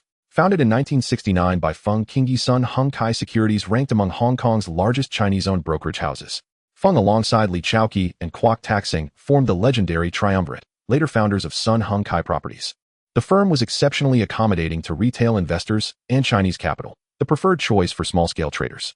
Moreover, it held a trading seat at the Far East Exchange, enabling direct access to Chinese stocks, and via agency arrangements to British blue chips, offering unmatched flexibility. On February 28, 1972, the joint communique between China and the United States was announced. Nixon's historic visit to Beijing, thawing 2 decades of frozen relations between the world's 2 great powers. Hong Kong newspapers splashed the news across front pages, their headlines growing ever bolder. The thaw in Sino-American relations, Hong Kong's strategic gateway ascended, a historic turning point. Lu Guanxin read it in the newspaper and exhaled. History, it seemed, had not yet veered from its course, undisturbed by the butterfly effect of his rebirth. His wings were still too small, certainly for now. He retained time, Time to harness his foreknowledge to build his fortune before history itself was irrevocably rewritten. That evening, Lu Guanxin spread all his money across the bed and counted it thrice. An advance of HK200 from martial arts spring and autumn covered clothing, rent, and improved meals, leaving him with just over 500 Hong Kong dollars. He borrowed another HK2500 from home. His mother had surrendered her life savings, saying, "Ah Chun, take it if you need it." After setting aside petty cash, his investable capital stood precisely at HK3000. Modest, but sufficient.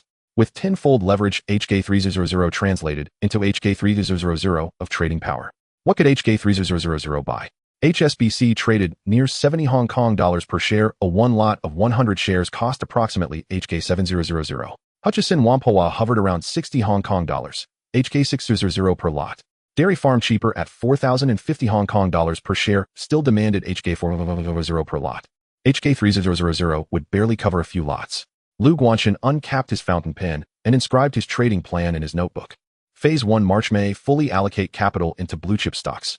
HSBC Hutchison Whampoa Wharf Holdings, with Dairy Farm China Light Power and the Dairy Farm Company as secondary options to capture broad-based bull market gains. Should new issues emerge, divert 30 to 50 of available capital toward IPO subscriptions, reinvesting proceeds continuously to compound returns. Phase 2 June-August partially liquidate dairy farm positions to concentrate capital for the IPOs of Hang Seng Bank and the 5 Tigers of Property. Hang Seng Bank debuted in June at 100 Hong Kong dollars per share, its first day close exceeding 180 Hong Kong dollars.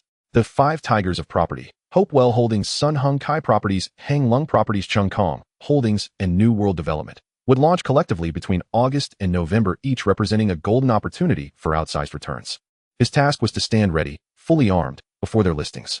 Phase 3 September-October re-enter Dairy Farm in full force, positioning for the landmark Dairy Farm takeover battle against Hutchison Whampoa. It would become the most lucrative arbitrage play in Hong Kong's stock market history, and the decisive battle that would catapult him across class boundaries.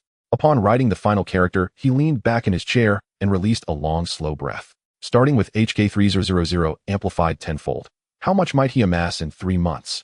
He refused to calculate it, dared not. Yet he knew, if each step landed precisely on rhythm, if timing held true until the conclusion of the takeover battle in October, that final number would leave every observer speechless. Outside, the night over Kowloon Tong lay hushed and still. Far in the distance, Central shimmered, brilliant, relentless, a beacon of Hong Kong's pulsing heart, and the battlefield he was about to claim. On March 1st, Wednesday, the weather was clear. Lu Guanxin changed into the new shirt and trousers he had bought a few days ago and adjusted his appearance in front of the mirror. The shirt was light blue of average quality but crisp, and the trousers were pressed straight. Paired with his new leather shoes, he looked quite respectable. What he saw in the mirror was not a 16-year-old poor boy, but a well-prepared young man. Before leaving, he put 3,000 Hong Kong dollars in cash into a brown paper envelope and kept it close. Taking the tram to Central, he first took a stroll around the area. The Hong Kong Club, located on Queen's Road Central, was an imposing British-style building with Indian guards at the entrance and well-dressed foreigners coming and going. He stood at the entrance for 2 seconds before turning away. This was not his battlefield. New World Securities was on Petter Street, not far from the Hong Kong Club, and he pushed the door open. The trading hall was small, with a few desks, several phones, and a blackboard on the wall displaying the day's stock prices. A few young people in vests were answering calls, rapidly mixing Cantonese and English. The air was filled with the scent of paper and ink along with a hint of tension. This was the atmosphere of a bull market. The counter girl in her 20s wore professional attire with her hair neatly tied up, looking very capable. "Sir, how can I help you?" "I want to open a margin account," Lu Guanxin replied. The counter girl paused for a moment. This young boy looked indeed young, but was well dressed and had a steady gaze, not like someone trying to cause trouble. "May I ask how old you are?" "I'm 16. Lu Guanxin handed over his ID with a smile. "This won't affect my trading right." The counter girl took the ID, looked it over, and confirmed he was indeed 16. No problem. However, it was her first time seeing a 16-year-old come alone to open a margin account after working in this field for several years. She smiled apologetically and asked him to wait a moment before heading to the back. A few minutes later, a young man in his 20s came out with her. He was about 1.75 meters tall, wearing a dark suit and tie, his hair neatly combed, with a professional smile on his face, but his eyes held a sharp shrewdness. "Hello, Mr. Lu. I'm Chun Guodong, your stockbroker. Oh, just call me Adong."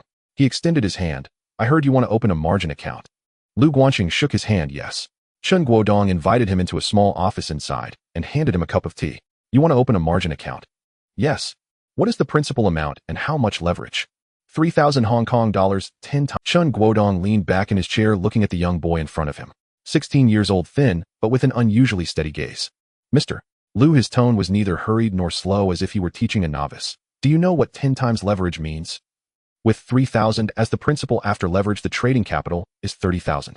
If the stock price rises by 10%, you earn 3,000, doubling the principal. If the stock price drops by 10%, you lose 3,000, going bankrupt. Not a penny left. I understand. Lu Guanqing lifted the teacup and took a sip. The tea was very hot, but he didn't even frown. But I want Lu's. Chen Guodong looked into his eyes. There was no impulsiveness or restlessness typical of youth, no blind confidence of I feel lucky or I think it will rise. What he saw was something he rarely encountered, certainty. What do you do? Chen Guodong asked. I have a serial in martial arts, spring and autumn. Chen Guodong was taken aback, then his eyes widened slightly, breaking the void. Is that Guanji Yu? Yes. Chen Guodong's expression changed. Although he was not from the literary circle, breaking the void had become a hot topic recently, with several colleagues discussing it in the office. He did not expect that the mysterious author who had been the subject of much discussion was sitting right in front of him to open a margin account. All right, he said, I'll set it up for you. The account opening procedures were not complicated. Fill out forms, verify ID, sign the risk disclosure, and submit 3,000 Hong Kong dollars as the principal. The commission was 1.5 with a minimum charge of 50 Hong Kong dollars. Miscellaneous fees, stamp duty, transaction fees, transfer fees, totaling about 0.3. The margin interest was 1.5% monthly, annualized at 18%, which was not cheap. However, in the face of the tenfold leverage returns, this interest was insignificant. Chen Guodong filled out the forms while explaining the rules, and Lu Guanqing listened attentively, nodding occasionally and asking a question or two. His seriousness was not feigned, he was genuinely learning.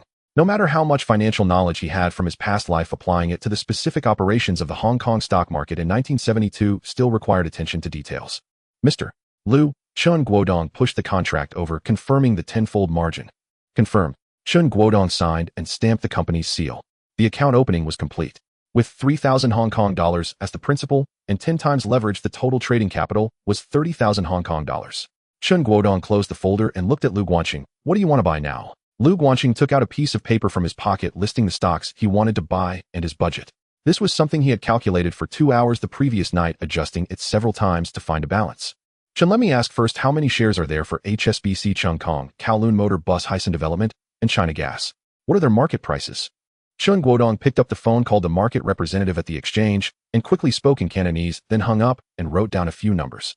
HSBC market price 28 Hong Kong dollars per share, 500 shares per lot 1 from 0. Cheung Kong 12 Hong Kong dollars per share, 500 shares per lot 1 lot 600. Kowloon Motor Bus 10 Hong Kong dollars per share, 500 shares per lot 1 lot 500. Kowloon Bus 6 Hong Kong dollars per share, 500 shares per lot 1 lot 300. Hysan Development 7 Hong Kong dollars per share, 500 shares per lot 1 lot 350. China Gas 2 4 Hong Kong dollars per share, 100 shares per lot 1 lot 240. Milk Company 45 Hong Kong dollars per share, 100 shares per lot 1 lot 4500.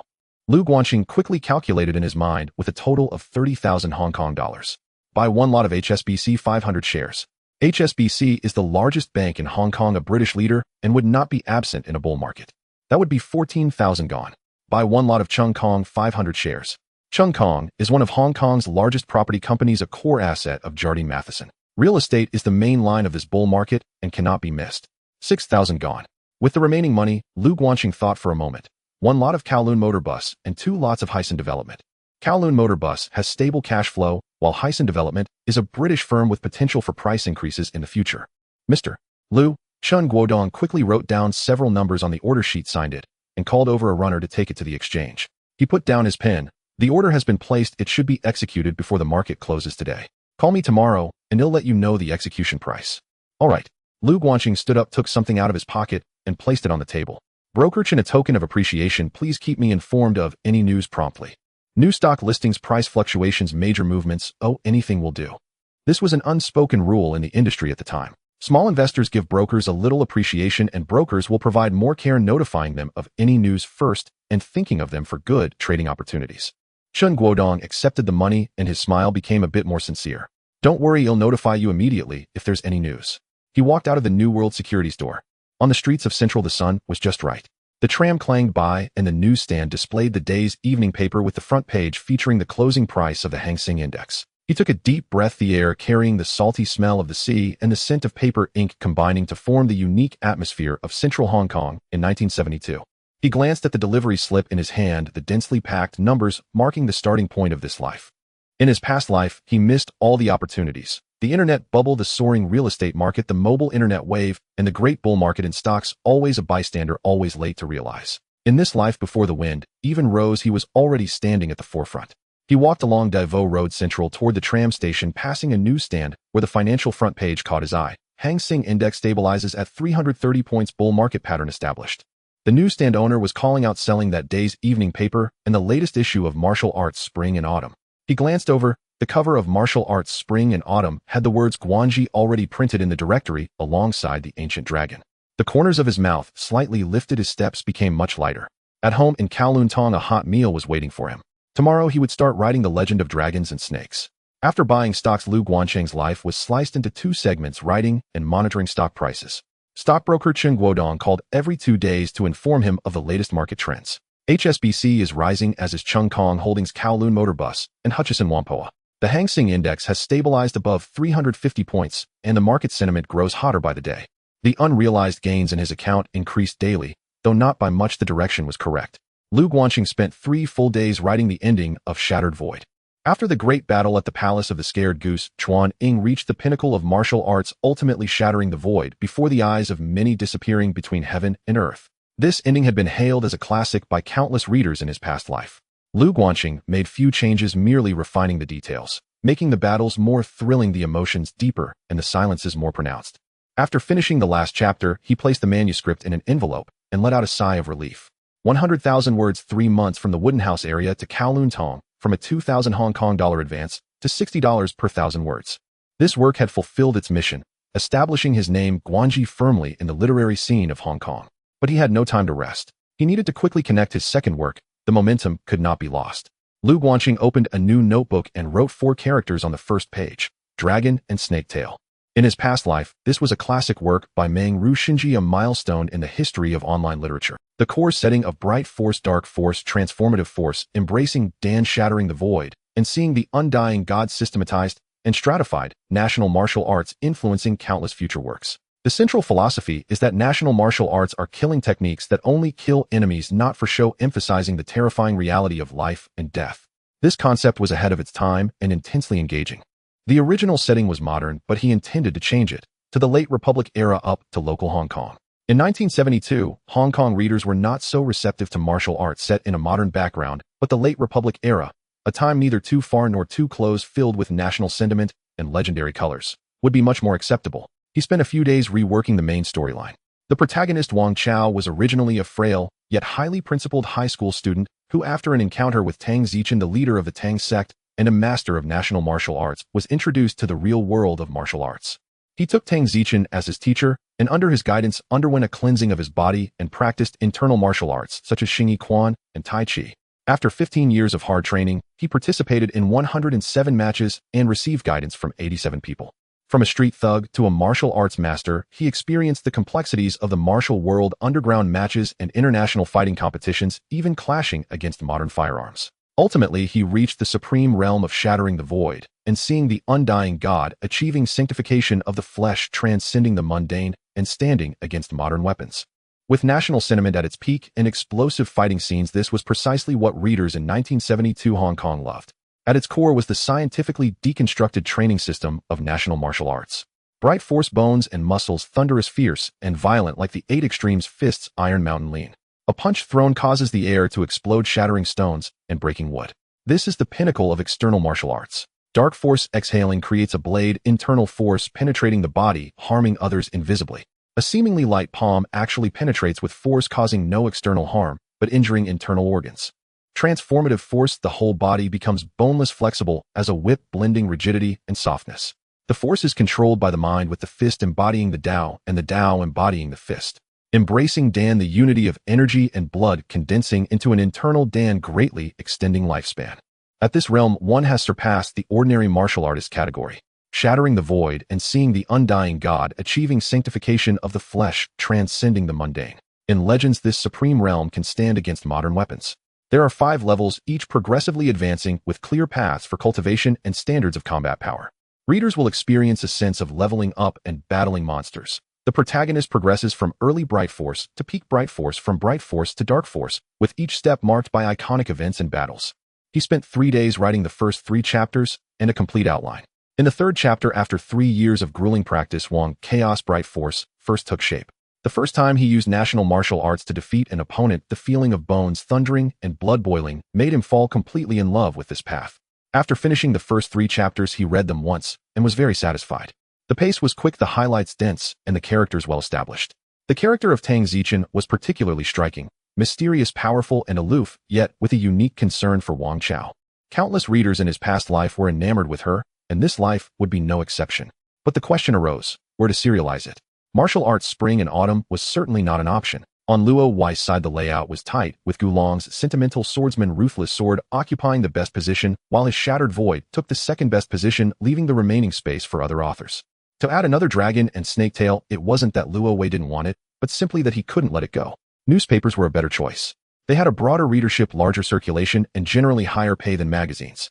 But he wasn't considering Ming Pao for now, not out of spite, but because he had calculated. Ming Pao's martial arts edition was currently featuring the deer and the cauldron, and the owner's works would never give way. Even if Ming Pao were willing to give him space, it could only be a secondary position with limited exposure. Coincidentally, he had recently received calls from several newspapers and magazines inviting him to submit. First Martial Arts World called, followed by Sing Tao Daily, and then Chung Pao. His contact information had somehow been leaked, perhaps by someone at the Martial Arts Spring and Autumn editorial office. The voice on the other end was very polite, starting with Mr. Guanji and ending with looking forward to cooperation. Lu Guanqing handled them one by one without rushing to agree.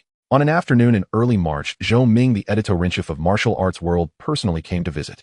Martial Arts World is the old dominator of Hong Kong martial arts magazines, founded in 1959, maintaining the highest circulation among similar magazines, with a sales network spanning Hong Kong, Macau, Taiwan, Southeast Asia, and overseas Chinese communities. In terms of status in the martial world, it was several levels higher than Martial Arts Spring and Autumn. However, precisely because it was an old powerhouse, it had lost its innovative edge in recent years, losing quite a bit of limelight to the new Martial Arts Spring and Autumn.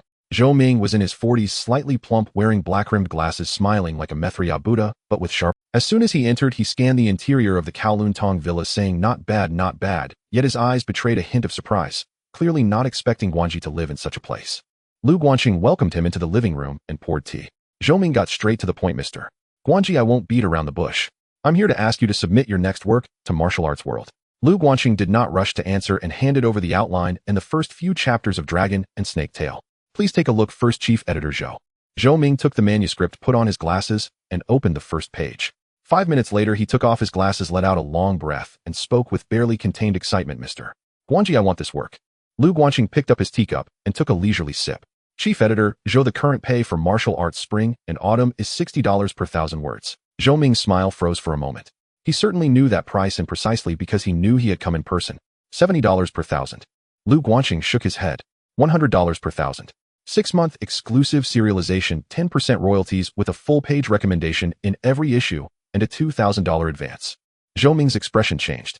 $100 per 1,000 was a price that only the likes of Jin Yong Gulong and N.I. Kwong could command in Hong Kong's literary scene. A newcomer who has only written one work has never asked for such a price in his 20 years in media. $100 per 1,000 is too high. Even Mr. Jin Yong's pay is only around this number. Mr. Jin Yong has already retired. I'm not sure what Mr. Gulong's pay is at Martial Arts Spring and Autumn, but it certainly isn't lower than this. Chief Editor Zhou, what you want is the next sentimental swordsman Ruthless Sword, and what I'm offering you is a work with even greater potential. They negotiated back and forth for a good 10 minutes. In the end, Lu Guanqing proposed a new plan, an 80 Hong Kong dollar base, pay per 1,000 words, increasing proportionally based on sales, publicly declaring it as $100 per 1,000 as a selling point. Zhou Ming gritted his teeth and agreed, laughing bitterly. In my 20 years in media, I've never seen a young person as formidable as you. Lu Guanqing smiled, but said nothing. Of course he had never seen such a thing, because he had 50 more years of experience. The negotiation tactics and copyright operation thinking of those internet literature masters from his past life would be a dimensional strike in 1972. They discussed the details of the contract for half an hour. Serialization was set for late March with new chapters every Wednesday, each 2,500 words staggered from the update date of Shattered Void. The promotional terms were very strict. Full-page recommendation in every issue, cover recommendation text for at least 6 consecutive issues. All adaptation rights belonged to the author, with the newspaper only having the right of first purchase. Zhou Ming felt increasingly uneasy as they talked. This 16-year-old boy was more familiar with the contract than he, a veteran of 20 years in the industry. After signing the contract and paying the $2,000 advance, Zhou Ming took his leave. His lips curled upward. Dragon and Snake Tail was about to serialize in martial arts world. By then, all of Hong Kong would know. Guanji was not a fleeting newcomer, but a name set to dominate the literary. There was still a chapter of the legend of the dragon and snake to write in the evening, and he would review the settlement slip for Hong Kong plastics afterward. 11,000 Hong Kong dollars was not much, but it was sufficient. A long queue formed outside the securities firms in Central, with people opening accounts spilling out from the counters onto the streets. In a tea restaurant, an elderly man in a tank top sat alongside a well-dressed employee, discussing not today's food prices, but which stocks were set to rise. News of teachers taking leave and clerks skipping work to trade stocks made headlines with titles proclaiming that the notion of stock trading can lead to wealth had spread, plunging the entire city into a frenzy. Every morning during his runs, Lu Guanqing could hear the vendor at the roadside shout at the top of his lungs, "The Hang Seng Index has risen again. Come and take a look." He knew this was just the beginning. The real madness would not arrive until the end of the year. However, he did not intend to wait until then. For the past few days, he had been poring over the IPO announcements in the newspapers. March is the traditional peak season for new listings in the Hong Kong stock market, with several companies rushing to go public to raise funds during the bull market. He had reviewed all the prospectuses he could get his hands on, highlighting two new stocks of particular interest. The first was Kowloon Textile Co. Ltd. Just from its name, one could tell it was backed by a powerful entity, the Kowloon Group, one of the four major British trading companies which held significant sway in Hong Kong's business world. This company specializes in the production and export of cotton yarn and cotton fabric, covering Southeast Asia and European and American markets, with 5 consecutive years of positive growth and abundant cash flow, making it a prime target for institutional investors. The offer price was $2 with a face value of $1, issued at a premium. The subscription deadline was March 3rd, and it was set to list on the Hong Kong Stock Exchange on March 5th. Lu Guanqing thoroughly studied the prospectus. The listing qualification review by the Hong Kong Stock Exchange is the strictest among the 4 exchanges, and companies listed here have no issues with performance or finances. Kowloon Textile's price-to-earnings ratio was in the low to mid-range among its peers, coupled with a premium due to bullish market sentiment, which predicted at least a 50% rise on its first day of listing. The second stock was Hong Kong Plastic Products Co. Ltd. This company specializes in plastic flowers, toys, and daily-use plastic products, which are crucial to Hong Kong's economy. From the 1960s to the 1970s, plastic was the mainstay of Hong Kong's exports, with orders consistently flowing in from the United States and Europe. This company has achieved a growth rate exceeding 30% for 3 consecutive years with solid fundamentals, and the offer price was just $1, with a face value of $0, 5, making it very accessible. The subscription deadline was March 8th, and it was set to list on the Gold and Silver Stock Exchange on March 10th. The Gold and Silver Exchange is a trading platform with a Chinese background, featuring high participation from retail investors and good liquidity. Such low-priced new stocks are the most likely to yield significant profits. Lu Guanqing predicted at least a 60% rise on the first day, and it might even double. He intended to invest fully in both new stocks. However, there was a problem. He couldn't manage everything alone. Subscriptions, filling out forms, running to securities firms, monitoring the market, and settling trades all required help. More importantly, he needed someone trustworthy to share the workload. As the stock market grew, he couldn't possibly handle everything himself. He thought of his older brother Lu Guanhua. Lu Guanhua worked as an apprentice at a factory, toiling for over 10 hours a day, earning less than $300 a month. Lu Guanqing had long wanted him to quit, but had not found a suitable reason until now. Now the reason had arrived. On the night of March 2nd, Lu Guanqing called his brother into his room. "Brother, stop working at the shipyard." "What do you mean stop? Where will I go?" Lu Guanhua was taken aback. "Come help me." Lu Guanqing laid out his stock market operation plan and profit estimates for new listings on the table. "I'm writing and trading stocks. I can't manage it all by myself." Kowloon Textile is listing on March 5th. I plan to use $2,000 as my principal with 10 times leverage, which means $20,000 in subscription funds. If it rises 50% on the first day, I will net several thousand. Lu Guanhua stared at the numbers, his eyes wide with astonishment. He didn't understand stocks, but he recognized the significance of the figures. Earning several $1,000s was what he could save up over a long period. Can stock trading really guarantee profit? He hesitated. "There's no guaranteed profit in business," Lu Guanqing replied honestly, "but this time I am confident. Brother, if you work in a factory your whole life, you'll never get ahead. Work with me, and within 2 years I'll help you buy a flat in Kowloon Tong." Lu Guanhua remained silent for a long while. He looked into his brother's eyes, which held not youthful impulsiveness, but a calm certainty that was oddly reassuring. "All right," he said, "I'll work with you." Lu Guanqing carefully explained the basic rules of the Hong Kong stock market, common terminology, and methods for monitoring stocks to his elder brother. Lu Guanhua listened attentively, jotting down notes and asking questions when he didn't understand. The next morning, Lu Guanhua resigned from the shipyard. The foreman did not try to keep him, only saying, "What a pity. He said nothing, packed his things, and walked out of the iron gate he had passed through for 2 years. On the morning of March 3rd, Lu Guanqing took his brother to New World Securities. Chen Guodong was already waiting for them. Dressed in a sharp suit with meticulously styled hair, he nodded at Lu Guanhua, who followed Lu Guanqing. Mr. Lu, who is this? This is my brother, and he will help me manage the stocks from now on. Lu Guanqing sat down. Mr. Chen, I want to subscribe to Kowloon Textile. Chen Guodong handed over the prepared documents. They had already done sufficient communication over the past few days. The prospectus, subscription forms, and margin agreement for Kowloon Textile were all ready. What's the principal and leverage? Chen Guodong asked. 2,000 as the principal, with 10 times leverage totaling 20,000 in subscription funds. The deadline is today at noon, so there's still time. Lu Guanqing signed the margin agreement and filled out the new stock subscription authorization form. Chen Guodong explained the key terms to him one by one. 10 times leverage, interest accrued during the subscription period, and no additional fees. Most importantly, New World Securities agreed to give him a 14-day grace period for settlement. This was a special rule in the Hong Kong stock market in 1972. After winning a new stock subscription, you do not need to pay immediately. You have 2 weeks to settle the subscription payment. Moreover, after the new stock is listed, you can sell it the same day and use the proceeds to pay for the subscription. This is akin to playing with empty hands, using the broker's money for new stock subscriptions and the market's money for payments. Lu Guanqing was using this rule for the first time, so he specifically asked Chen Guodong to clearly outline the terms in the contract. Mr. Chen, what is the estimated success rate for the subscription? He inquired. Chen Guodong made a call to the market representative at the exchange, asked a few questions, and hung up. The subscription for Kowloon Textile is very hot. The oversubscription is estimated to be around 15 times. Based on your subscription amount, the success rate is approximately 6 to 8%. With 20,000 in subscription funds, the successful amount will be between 1,002 and 1,006, corresponding to 600 to 800 shares. Lu Guanqing nodded in acknowledgement. His goal was not merely to know how many shares he could obtain, but to validate his judgment. He predicted that Kowloon Textile would rise at least 50% on the first day of listing. If he was right, he would gain confidence for subsequent trades. Lu Guanhua sat beside him, silent throughout the process. He watched his brother and Chen Guodong discuss terms, calculate success rates, and delve into details, like seasoned veterans, feeling an indescribable sensation swell within him. When did this brother become so capable? On March 5th, Kowloon Textile was set to be listed. Lu Guanqing took his brother to the New World Securities trading floor early that morning. Chen Guodong arranged for them a spot where they could view the handwritten stock price board on the wall. At 9:30 a.m., trading began. Kowloon Textile opened at $2 This was equal to the offer price. Lu Guanhua anxiously stared at the board. Chen, it hasn't risen.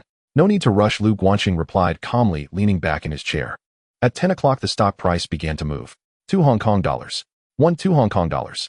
2. Buy orders flooded in, and the price climbed steadily. By 1030, it reached $2. 5. At 11, it hit $3. Lu Guanhua's hands began to tremble. $3, a 50% increase. His brother's judgment was correct, yet Lu Guanqing remained still. He was waiting for the close. At 2 p.m., the stock price surged to $3. 5. At 2:30, it reached $3. 8. In the final moments before the close, Lu Guanqing stood up and said to Chen Guodong, Mr. Chen, sell everything. The transaction price was $3. 8, a 90% increase from the offer price of $2. Chen Guodong quickly calculated the results and wrote them down on a piece of paper, sliding it over. With 800 shares obtained at a cost of $1,600, the selling price was $3. 8, resulting in a total of $3,040. After deducting the interest accrued during the subscription period and transaction fees, the net profit was over $1,200. With a principal of $2,000, he earned a net profit of $1,002 in just one morning, yielding a 60% return. Lu Guanhua sat in his chair speechless for a long time. He earned as much in one morning as he did in 4 months working at the factory for $300 a month. Brother Lu Guanqing patted him on the shoulder. Do you believe it now? Lu Guanhua nodded vigorously. Lu Guanqing returned his gaze to the delivery slip in his hand. Kowloon Textile rose 90% on the first day, even higher than his estimate of 50%. The bullish market sentiment was stronger than he had imagined. This boosted his confidence for the next new stock. He folded the delivery slip and placed it in his pocket. Mr. Chen, when does the subscription for Hong Kong Plastic commence? Chen Guodong smiled. It closes the day after tomorrow. You have 2 days to prepare.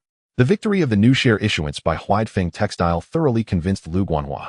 No longer questioning whether he would incur losses, he actively helped his brother organize the prospectus announcements from the newspapers, ran errands to deliver documents, and monitored the stock prices on the board. The division of labor between the two brothers gradually became clear.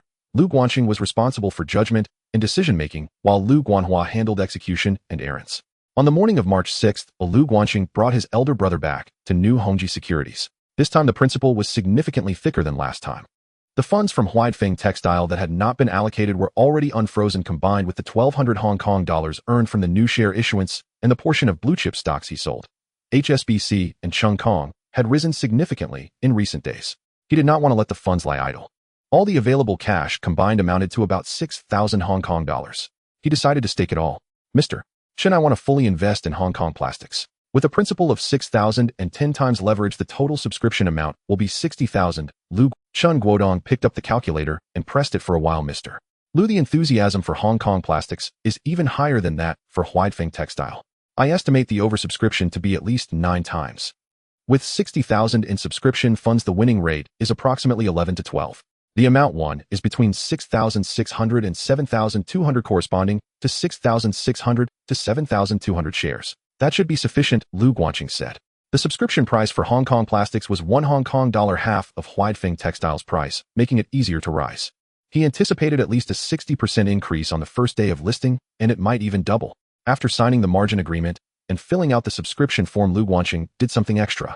He took out 2 banknotes from his pocket, handing 100 Hong Kong dollars to Chen Guodong and 50 Hong Kong dollars to the young man at the counter. Mr. Chen, thank you for your hard work. Ah Chong Hei race your running fee. Chen Guodong accepted the money and smiled. This was not the first time he had grown accustomed to Lu Guanxing's style, never skimping on necessary expenses. The young man at the counter accepted the money, his eyes brightening, nodding repeatedly. Mr. Lu, rest assured I will notify you first if there are any updates. Lu Guanhua watched from the side, feeling a wave of emotion. His younger brother was more sophisticated than many adults he had seen. He could write novels, trade stocks, and manage social interactions. At just 16, what more could he achieve? On March 8th, the subscription deadline arrived. On March 10th, Hong Kong Plastics was listed on the Gold and Silver Securities Exchange. Lu Guanxing arrived at the New Hongji Securities office early in the morning. The Gold and Silver Exchange was a trading venue with a Chinese background, bustling with retail investors and active transactions. The stock price board on the wall was twice the size of the one in Hong Kong, with chalk writing moving swiftly. Market representatives in different colored vests moved through the hall, and the sound of ringing phones echoed. At 9:30, the market opened. Hong Kong Plastics opened at 1 Hong Kong dollar, the same as the subscription price. Lu Guanhua nervously stared at the board. Having learned from the previous experience, he no longer asked, "Why hasn't it risen?" but his hands were still trembling. Lu Guanxing sat beside him, gripping a cup of tea, his heartbeat significantly faster than usual, yet his face showed no signs of disturbance. 10 minutes later, the stock price began to move.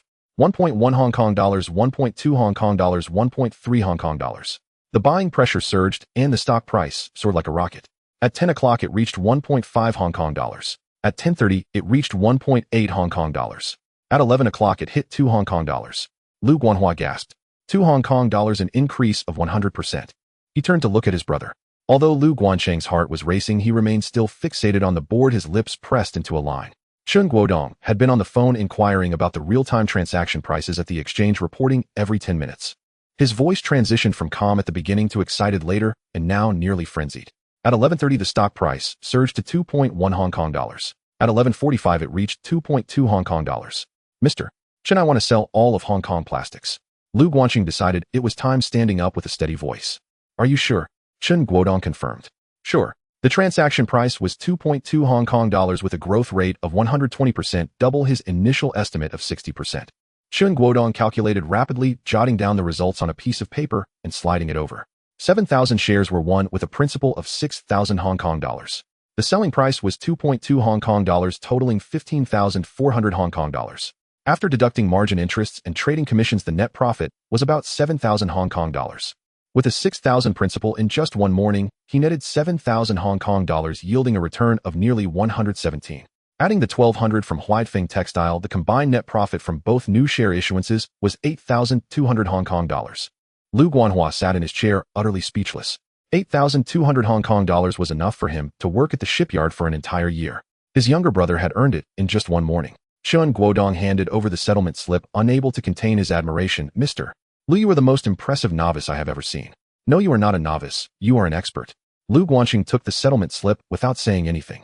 He was not an expert, he had merely seen the answers in advance. That afternoon, he calculated his accounts.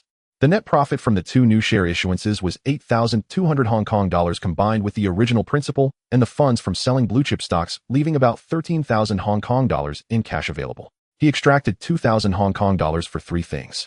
The first was for tips, 200 for Chun Guodong and 100 for Ah Chong at the counter. It was not a bribe, but a gesture of gratitude. Chun Guodong had been very helpful in recent days, from studying the prospectus to calculating the winning rates and monitoring the market, putting in a lot of effort. Ah Chong ran errands, nearly exhausting himself.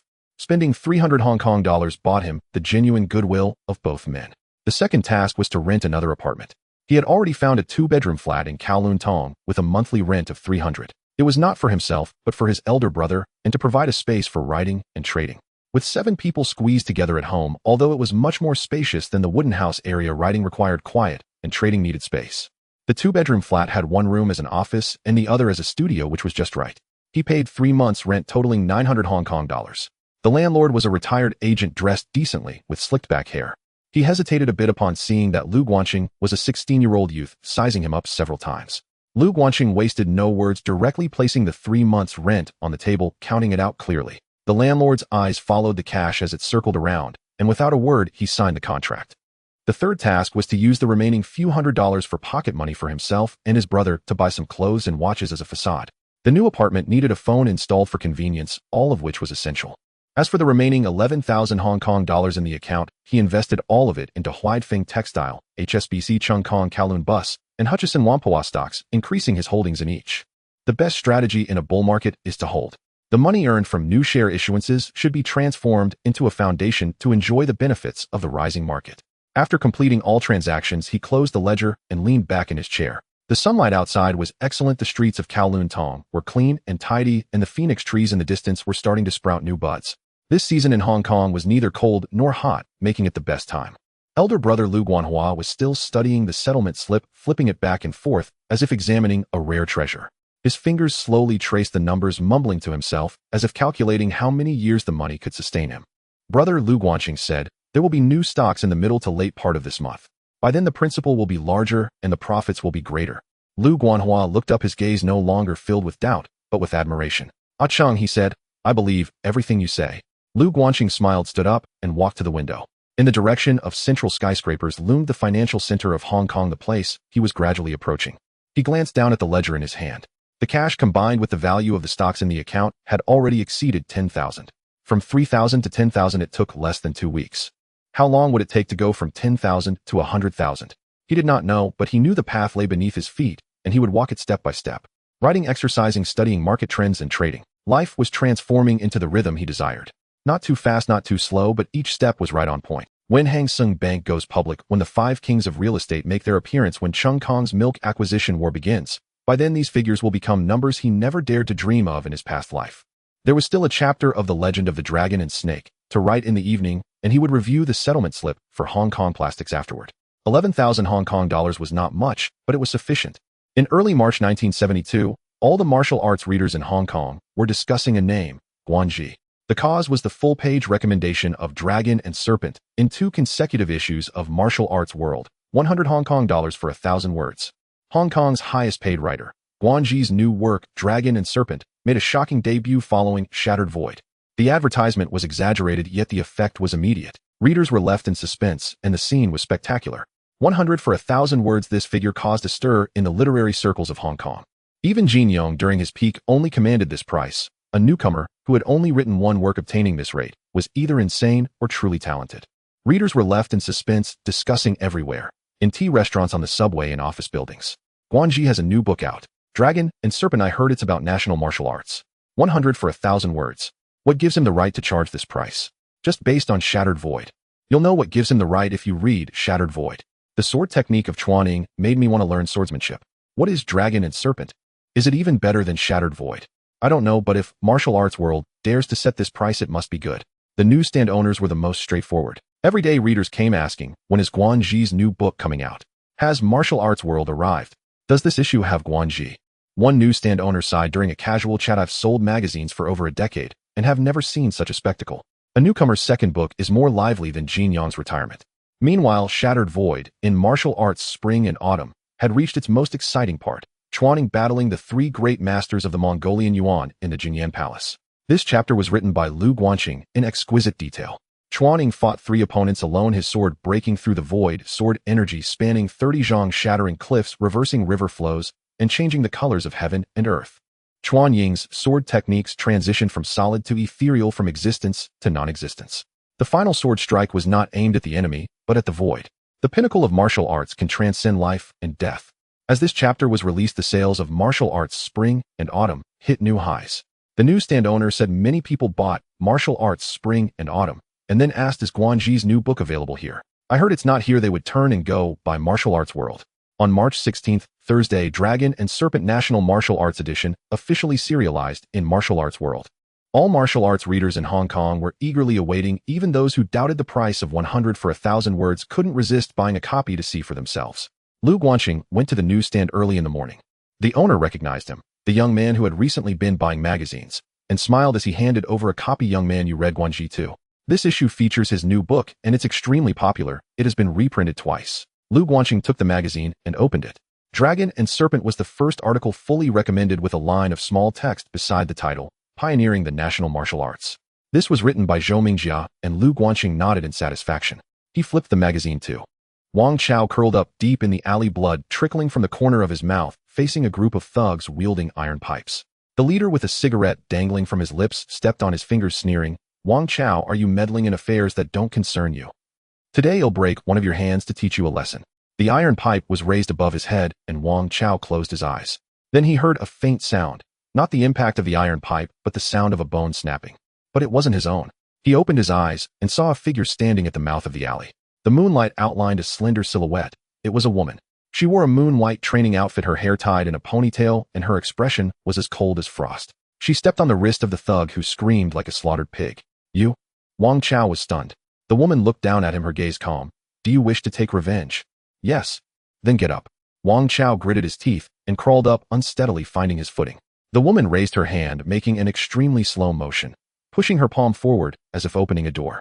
It was light as a feather, almost imperceptible. Yet the walls on either side of the alley trembled simultaneously. Dust and lime fell, leaving two shallow handprints on the wall. The group of thugs was so frightened they scrambled away. Wang Chao knelt down, saying, Please, senior, take me as your disciple. The woman did not help him, but replied indifferently, What is your name? Wang Chao. Wang Chao, she said. Do you know what national martial arts are? I don't know. National martial arts, her voice was soft, but each word was clear, is a killing technique that does not perform for show, only to kill the enemy. Wang Chao's whole body shook. The woman turned, moonlight illuminating her face. She gazed at the distant Victoria Harbor, slowly saying, The palm strike you just saw is Ming Jin. Ming Jin is powerful, with bones and tendons roaring, vigorous and fierce. Practiced to perfection, one punch can shatter stone and one kick can break wood. But Ming Jin is merely the entry level. Beyond it are in Jin Hua Jin Bao Dan and the ability to break through the void to see the divine unbroken. She looked down at Wang Chao. Which one do you wish to learn? All of them. Wang Chaos' forehead pressed against the cold stone slab. I want to learn them all. The woman was silent for a long time, so long that Wang Chao thought she had left. Then he heard her voice coming from the alley's entrance, carrying a hint of imperceptible warmth. Tomorrow at the hour of the rabbit, see you at Lion Rock. On that day, the sales of Martial Arts World surged by 50%. The newsstand owner shouted hoarsely, Martial Arts World. Guanzi's new work, Dragon and Serpent Legend. National Martial Arts. More enjoyable than shattering the void. Even more exaggerated. Many readers simultaneously bought both Martial Arts Spring and Autumn and Martial Arts World, the former for shattering the void, the latter for Dragon and Serpent Legend. The two magazines were displayed side by side at the newsstand, both covers featuring Guanzi's works, creating a spectacular scene. Guanji is double featured, two masterworks. The newsstand owner shouted on the street, one is a fantasy martial arts, the other a national martial arts, both foundational works of their kind. Discussions were buzzing all around. In a tea restaurant, two middle-aged men sipped milk tea while flipping through magazines. Have you read Dragon and Serpent Legend? That Tang Zichen striking the wall with a single palm, isn't he handsome? Handsome. Even more so than Chuaning. Bright strength, hidden strength, transforming strength. This setup is extraordinary. No one has ever written it this way before. On the subway, young people circulated the magazines, debating whether Wang Chao could defeat Chuaning. In an office building, white-collar workers took advantage of their lunch break to look at the latest chapter, with someone exclaiming, Who exactly is Guanji? Two works serialized at the same time, and both of such high quality. The most sensational was Ming Pao. Jin Yong dedicated an article in his column titled On the Foundational Work of National Martial Arts. He wrote, Martial arts novels have been written for decades, from Zhuge Luzhu to Jin Yong's Gulong. The Jianghu has grown larger and larger, with martial arts becoming increasingly mystical. But no one has ever deconstructed the two characters kung fu like Guanji, redefining them. Bright strength, hidden strength, transforming strength. This is not mere imagination, but a scientific deconstruction of traditional Chinese martial arts. I called several genuine masters of national martial arts, and they said this system is sound. Guanxi's emergence is a fortunate event for the literary scene of Xinjiang. Shattering the Void opened the path for fantasy martial arts, and Dragon and Serpent Legend set the benchmark for national martial arts. This young man has limitless potential. Upon the article's release, all of Hong Kong was shaken. Jin Yong is a towering figure in Hong Kong's literary scene. His personal endorsement equated to placing a master seal on Guanxi.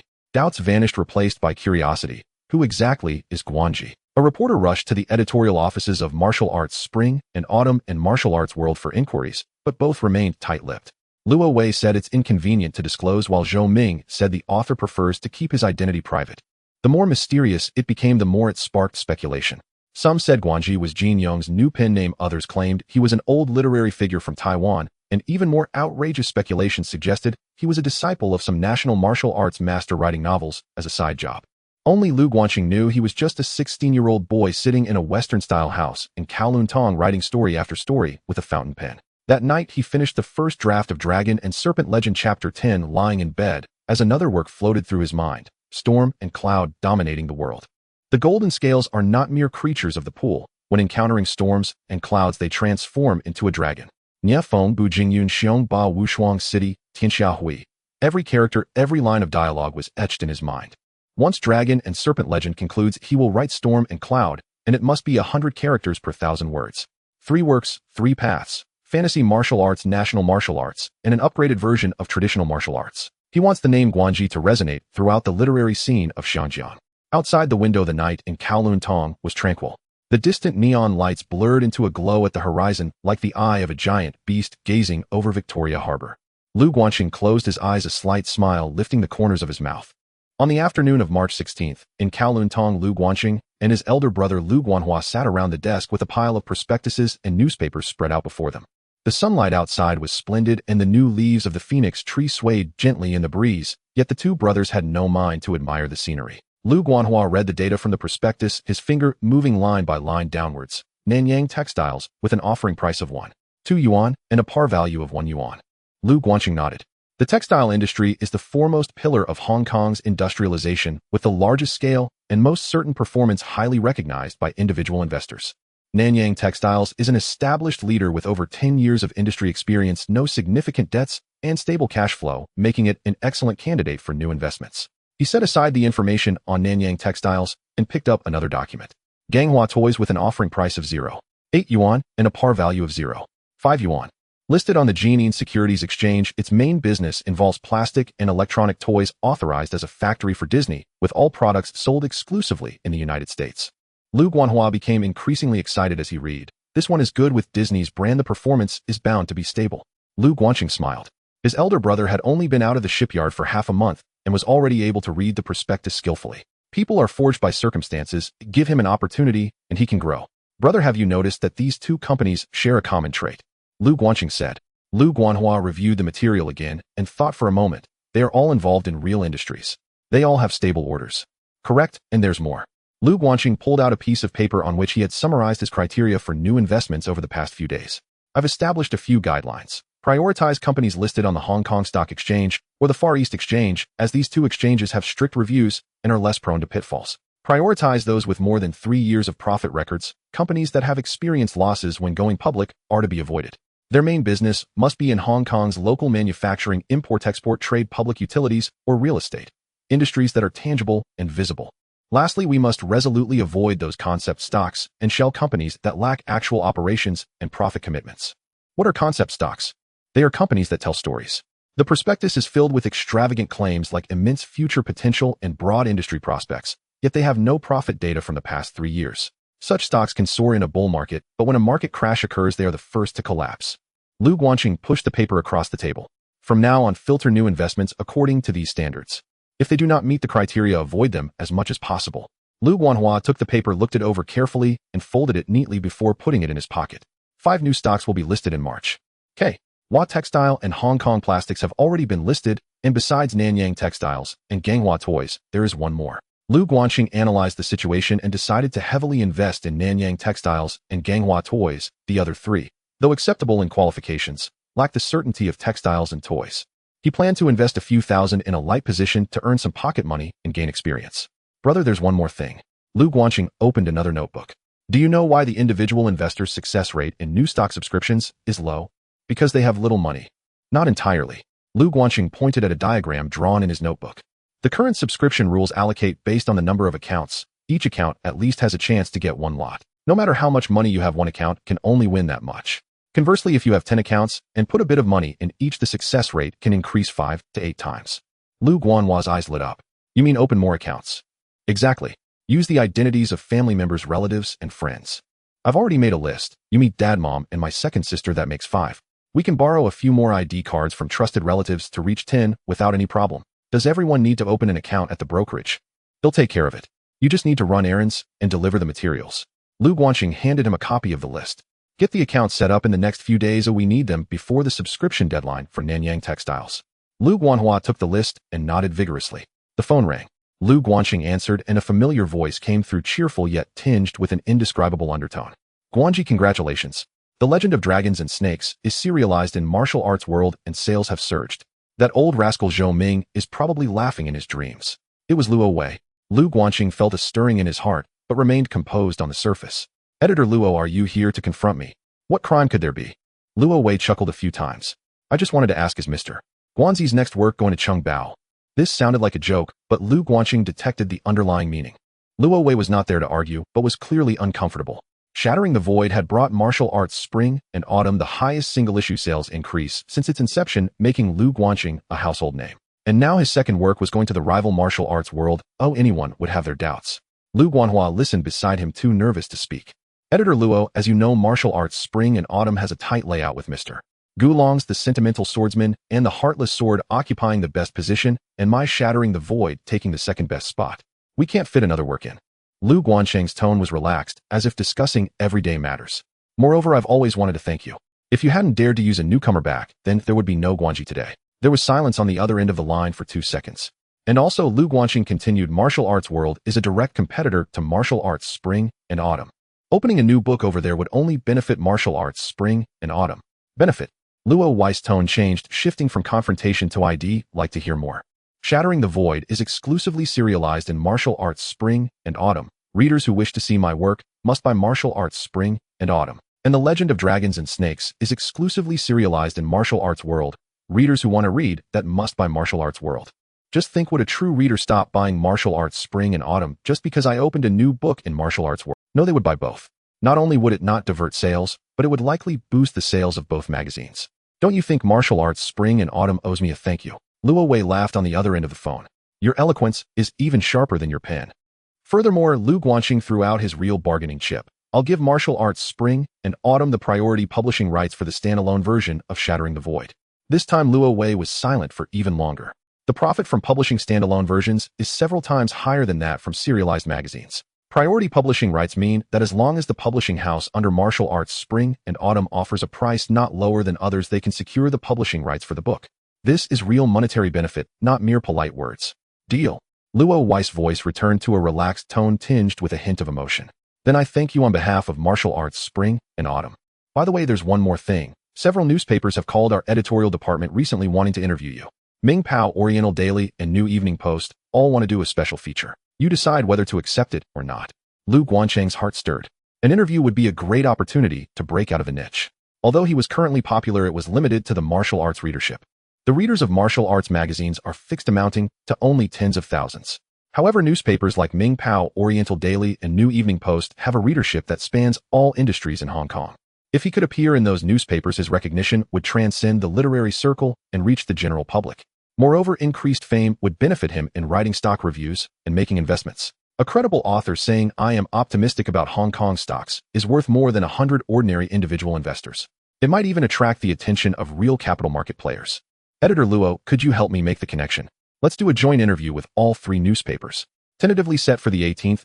I have some matters to attend to in the next few days. Joint interview. Luo Wei was taken aback for a moment. You're quite ambitious, huh? Alright, I'll ask around. But I must warn you, those folks at Ming Pao are not easy to deal with. Even though Mr. Jin Yong has put down his pen, all of his subordinates are seasoned veterans. No worries, I can handle it. After hanging up the phone, Lu Guanqing leaned back in his chair. Luo Wei is a clever man. He knows that trying to force someone to stay won't work, so it's better to do a favor. Exchanging priority publishing rights for a favor is a profitable deal. In the future, the standalone version of Shattering the Void will be given to Martial Arts Spring and Autumn, and the profits will be shared, strengthening rather than straining their relationship. Lu Guanhua, listening nearby, chimed in. Aiken, this editor Luo, is a good guy. He is indeed good, Lu Guanqing said, so we must not offend him. The martial arts world is not just about fighting. It involves human relationships and social etiquette. On March 18th, a joint interview took place in the conference room of Ming Pao. Each of the three newspapers sent a reporter. Ming Pao was represented by Mr. Lin, a senior reporter from the culture section in his 40s, wearing gold-rimmed glasses, speaking slowly and thoughtfully. The representative from the Oriental Daily was a young man named Chun, around 27 or 28, dressed in a floral shirt, clearly coming from a background in social news reporting. From the New Daily was a middle-aged female reporter named Lu, with her hair tied in a ponytail, holding a thick notebook filled with densely written questions. Lu Guanqing wore a newly purchased shirt, sitting across from the conference table. He had gained a little weight compared to a month ago, and his complexion was not as sallow as when he had just moved out from the wooden house area. What truly surprised the three reporters was his gaze. It was remarkably steady. The 16-year-old boy faced the joint interview with three newspapers without any sign of nervousness or stage fright. Mr. Lin spoke first, his tone polite, yet measured. Thank you for accepting our joint interview, Mr. Guanji. Before we begin, I would like to congratulate you on the tremendous success of your two works on behalf of the three newspapers. Mr. Lin is too kind, Lu Guanqing nodded. Then let's get started. Mr. Lin opened his notebook. The first question is about your dual serialization. The Hong Kong martial arts literary scene has always had a tradition of exclusive serialization, with renowned authors like Jin Yong Gulong and Liang Yuxing only serializing in a single publication. However, you are simultaneously serializing long novels in two competing martial arts magazines, a first in the industry. May I ask how this collaboration came to be? Are you not worried about causing conflicts between the two magazines? Lu Guanqing smiled. That's a good question. It's actually quite simple. Both magazines wanted my manuscript, and I happen to have two works to write. As for conflicts, Wuxia Chunyuan and Wuxia Shiji are competitors, but competition does not mean they cannot. I have a good collaboration with both magazines. Editor-in-Chief Luo and Editor-in-Chief Zhou are both very professional individuals who value the quality of the work, not the superficialities.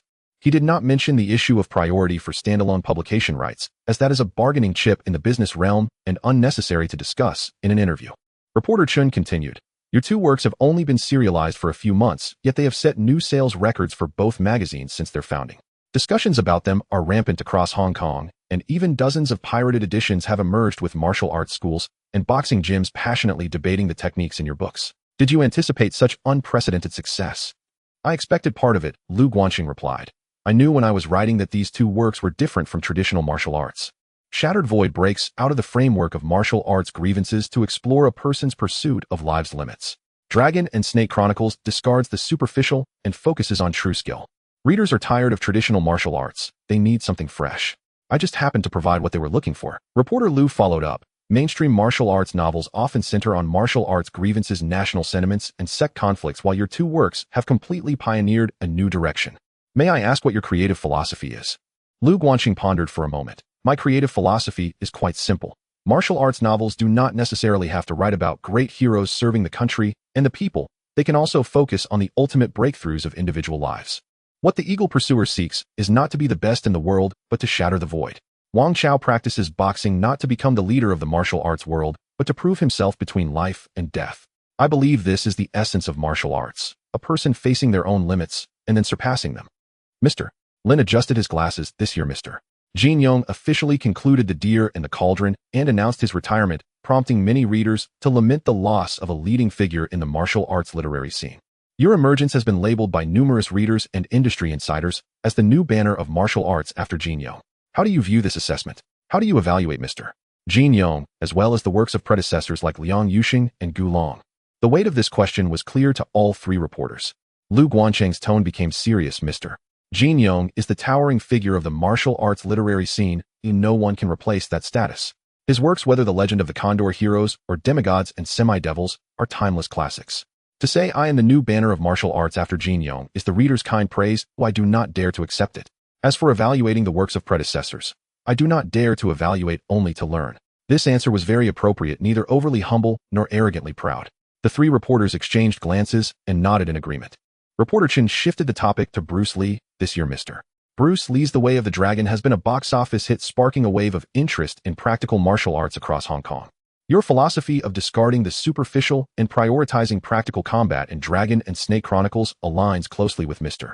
Bruce Lee's martial arts ideology. May I ask if you have been influenced by Mr. Bruce Lee? Of course, Lu Guanqing said. Mr. Bruce Lee is someone I greatly admire. His Jeet Kune Do emphasizes using no way as the way, using the unlimited as the limited, which resonates with the martial arts philosophy I wrote about in Dragon and Snake Chronicles. Martial arts should not be for show, but for practical application. I have never met Mr. Bruce Lee, but if he were willing to read my novel, I would be honored. Reporter Lu continued with a question about creative inspiration. Many readers practice martial arts based on the methods in Dragon and Snake Chronicles, marveling at the professionalism and authenticity of the techniques depicted. Are you well-versed in martial arts yourself? Lu Guanqing shook his head. I am not proficient in martial arts, but I have read many books on the subject and have spoken with some experienced practitioners. The concepts of Ming Jin and Hua Jin are not something I invented out of thin air. They are terms already present in the martial arts community. I merely organized them and incorporated them into my novel. The interview lasted nearly 2 hours, with Lu Guanqing speaking eloquently, often interspersing his words with. The three reporters increasingly felt that this young man was extraordinary. Not the typical brashness of a rising youth, but true insight and vision. As the interview concluded, Mr. Lin closed his notebook and remarked, Mr. Lu, you are the least newcomer I have. Lu Guanqing smiled. Perhaps it's because I read a lot. During the interview, Lu Guanqing casually mentioned, I've recently been paying attention to the Hong Kong stock market and occasionally write stock reviews. If you are interested, we can collaborate. All three newspapers agreed. That evening, the three newspapers called one after another to confirm the interview content. The finance section editor also followed up and proactively requested articles. Lu Guanqing took the time to write a few stock reviews predicting the Hang Seng Index's trends and analyzing the value of new stocks with an astonishingly high accuracy rate. Once the reviews were published, reader letters outnumbered those for his novels. Some referred to him as the stock god of the literary world, while others wrote to ask Mr. Guanqing which new stock should I buy next. Naturally, he would not directly recommend stocks in the newspaper. However, he would embed some clues in the stock reviews. Those who understood would naturally comprehend, and those who did not would not lose out. Those who followed his judgments to buy stocks ended up profiting. News gradually spread, and the name Guanqing not only became a golden brand in the literary world, but also began to carry weight in the stock market. After the interview was published, the response exceeded expectations. Ming Pao's headline was the new banner of martial arts after Jin Yong. The Oriental Dalis was 16-year-old genius writer Guanqing. What I write is true martial arts, and the new Dalis was Shattered Void and Dragon and Snake Chronicles, a martial arts empire of a 16-year-old. The three articles were published simultaneously, and the name Guanqing completely broke out of the martial arts circle, entering a broader public view. His elder brother Lu Guanhua cut these newspapers and pasted them into a notebook. He looked at those reports, flipping through them repeatedly, as if gazing at a rare treasure. Chen, he said, you are a celebrity now. Lu Guanqing lifted his head from the manuscript and glanced out the window. On the streets of Kowloon, the new leaves of the flamboyant trees gently swayed in the wind. In the distance towards Central, the skyscrapers stood tall. That was the heart of Hong Kong, and it was also the place he was gradually approaching. Brother, he said, this is just the beginning. In the interview, there was a statement that Ming Pao placed at the end of the article. The reporter asked Mr. Guanqing, what do you think martial arts novels should carry in terms of cultural value besides entertainment? He replied, to give people strength, to make them believe that one can surpass their own limits. This statement was meant for both the readers and himself. After the joint interview, Lu Guanqing's life returned to its original rhythm.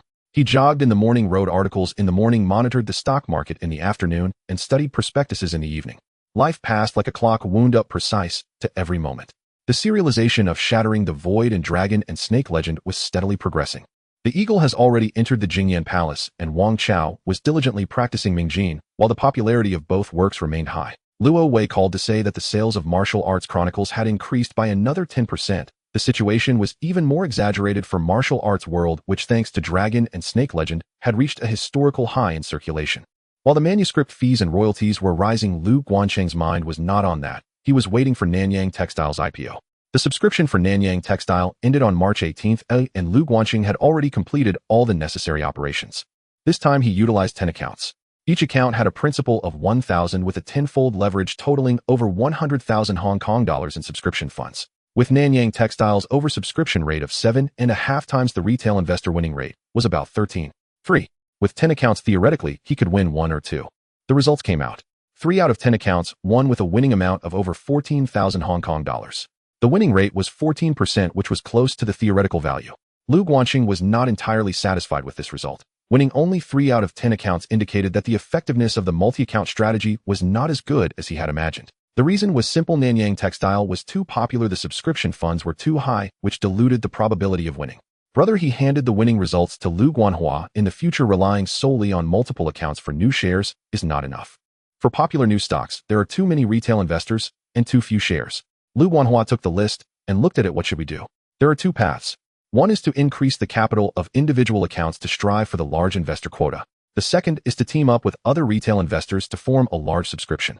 Lu Guanqing drew two lines on the paper. The first path requires time, while the second path can be done now. On March 20th, Nanyang Textile was listed on the Far East Stock Exchange, which had the most retail investors and the largest trading volume at the time.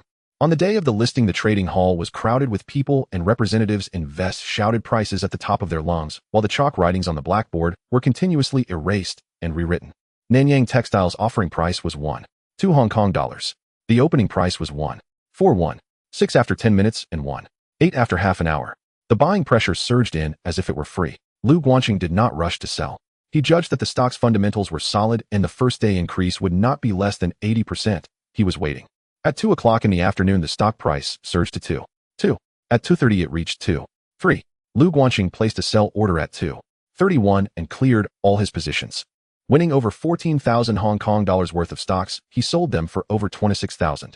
After deducting margin interest and commissions, the net profit was 11,000. Adding the floating profit from stocks already in the account and the manuscript fees, his total funds exceeded 25,000 Hong Kong dollars.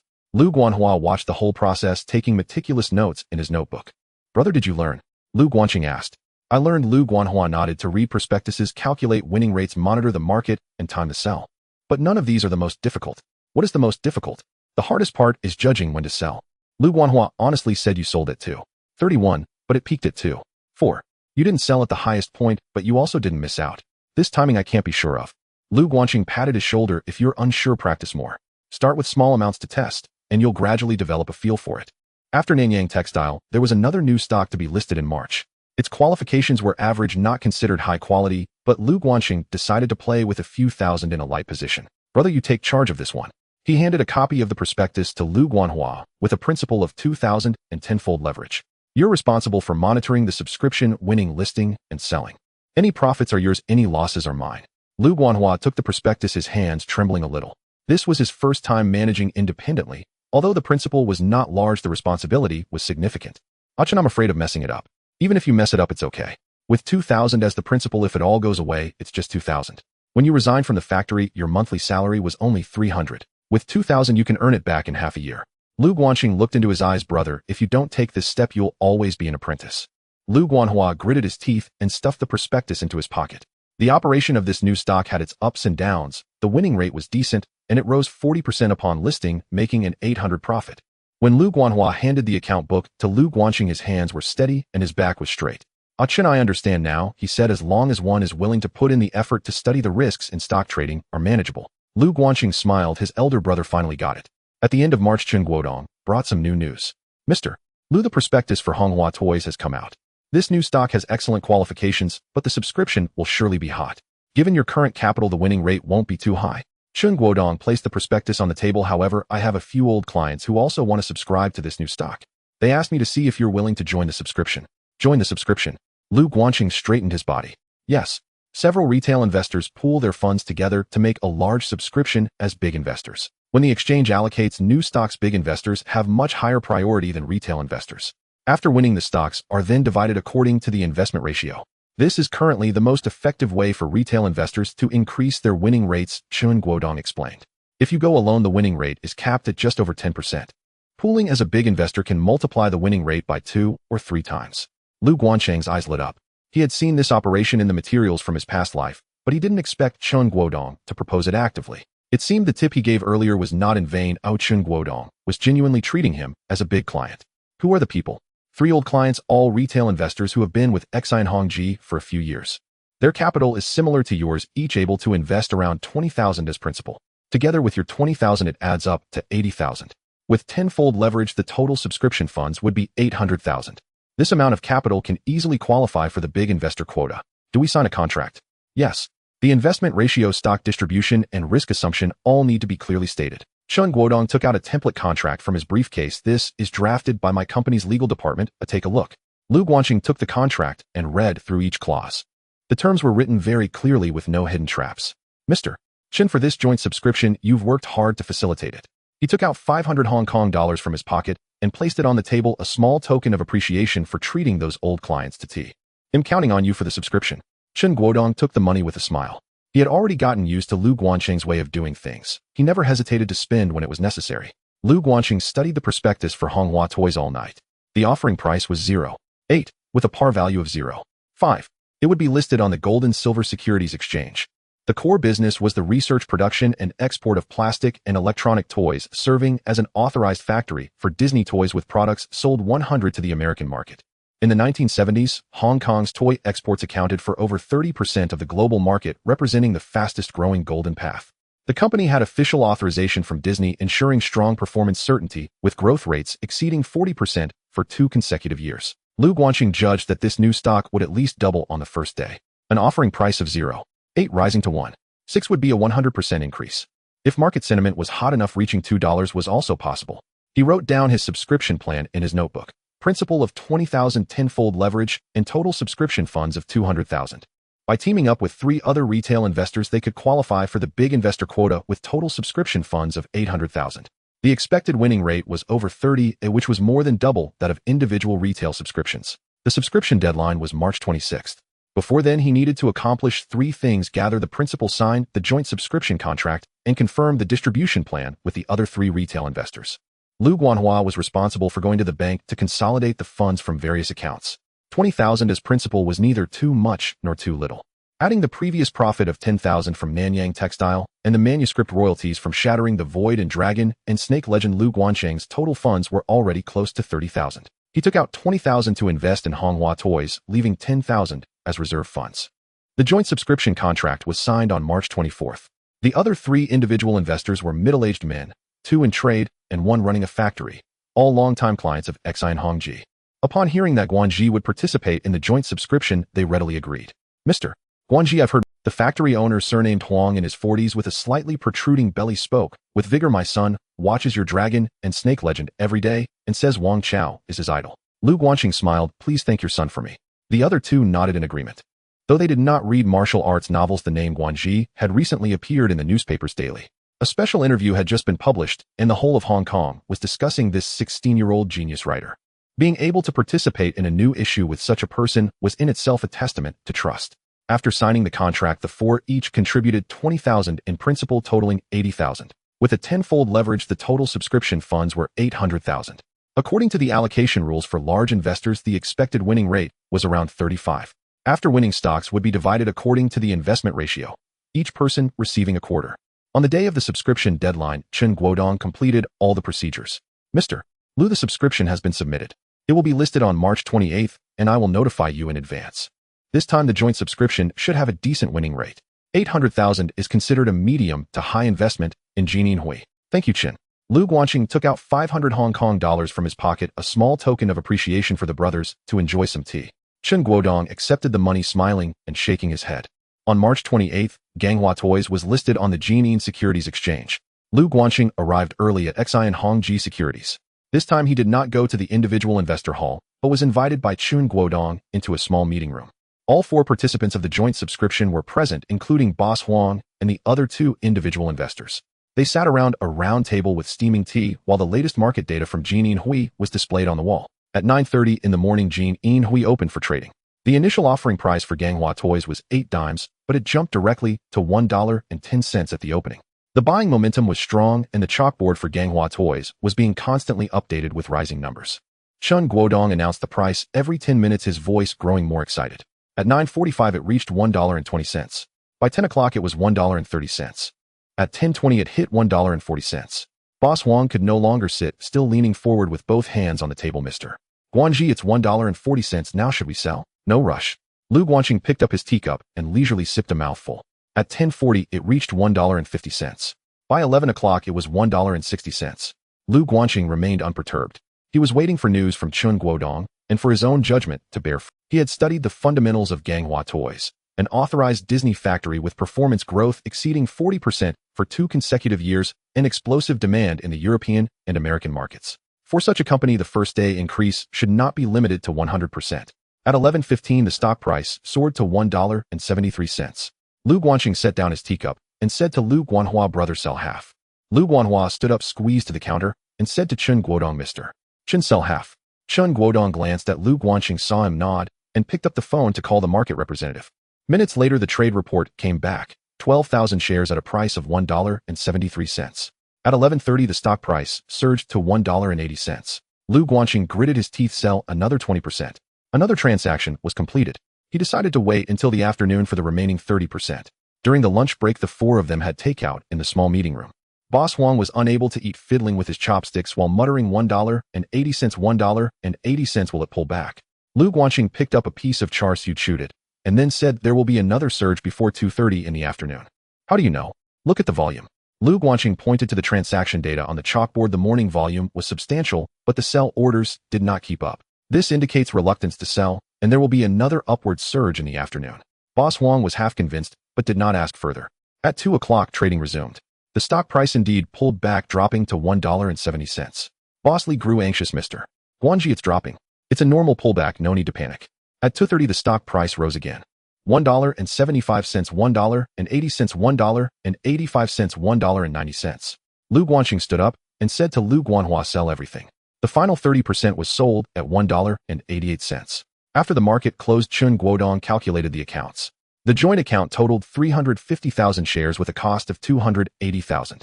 After selling in batches at an average price of $1.76, they netted $616,000. After deducting margin, interest, commissions, and miscellaneous fees, the net profit exceeded $300,000. According to the investment ratio, Lu Guanxing received nearly $80,000. With the previous $20,000 in funds, his total assets surpassed 100,000 Hong Kong dollars. Boss Huang and the other two individual investors split the profits according to the contract, each netting $80,000.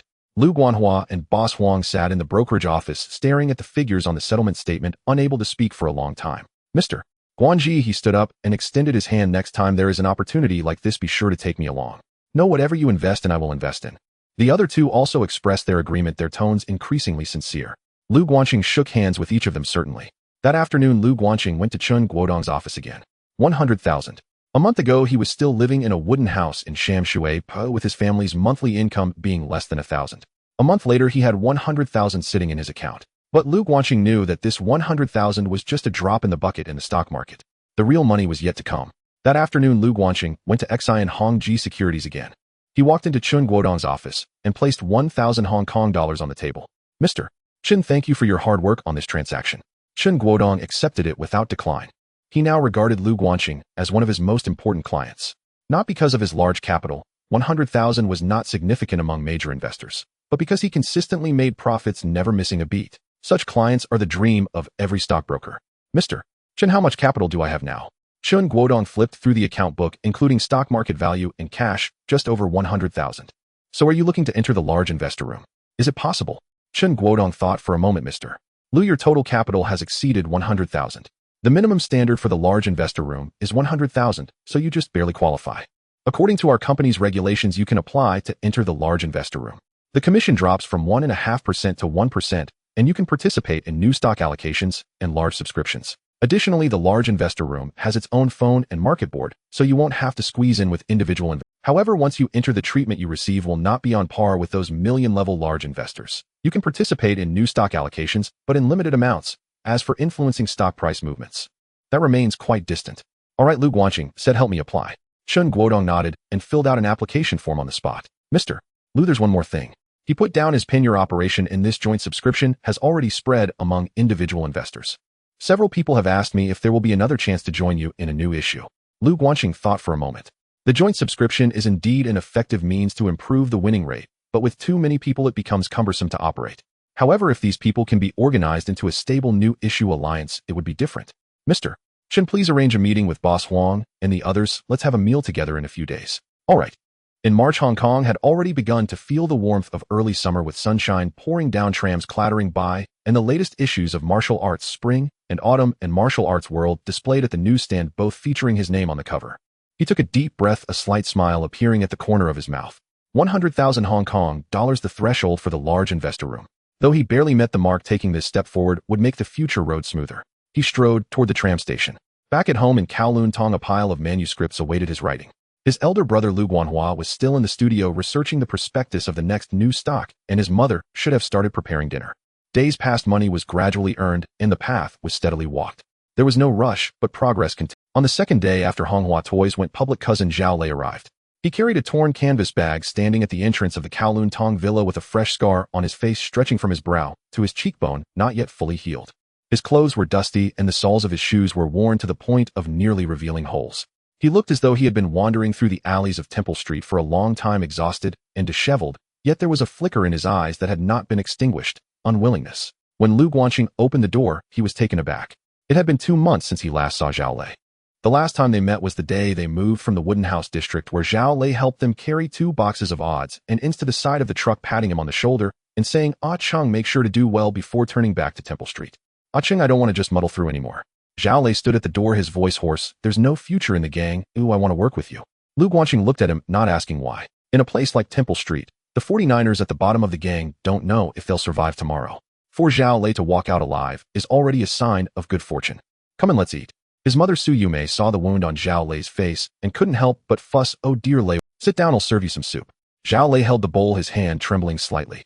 He had eaten the communal meals in Temple Street for 2 years, and no one had ever served him soup. After dinner, Lu Guanqing took him to the study.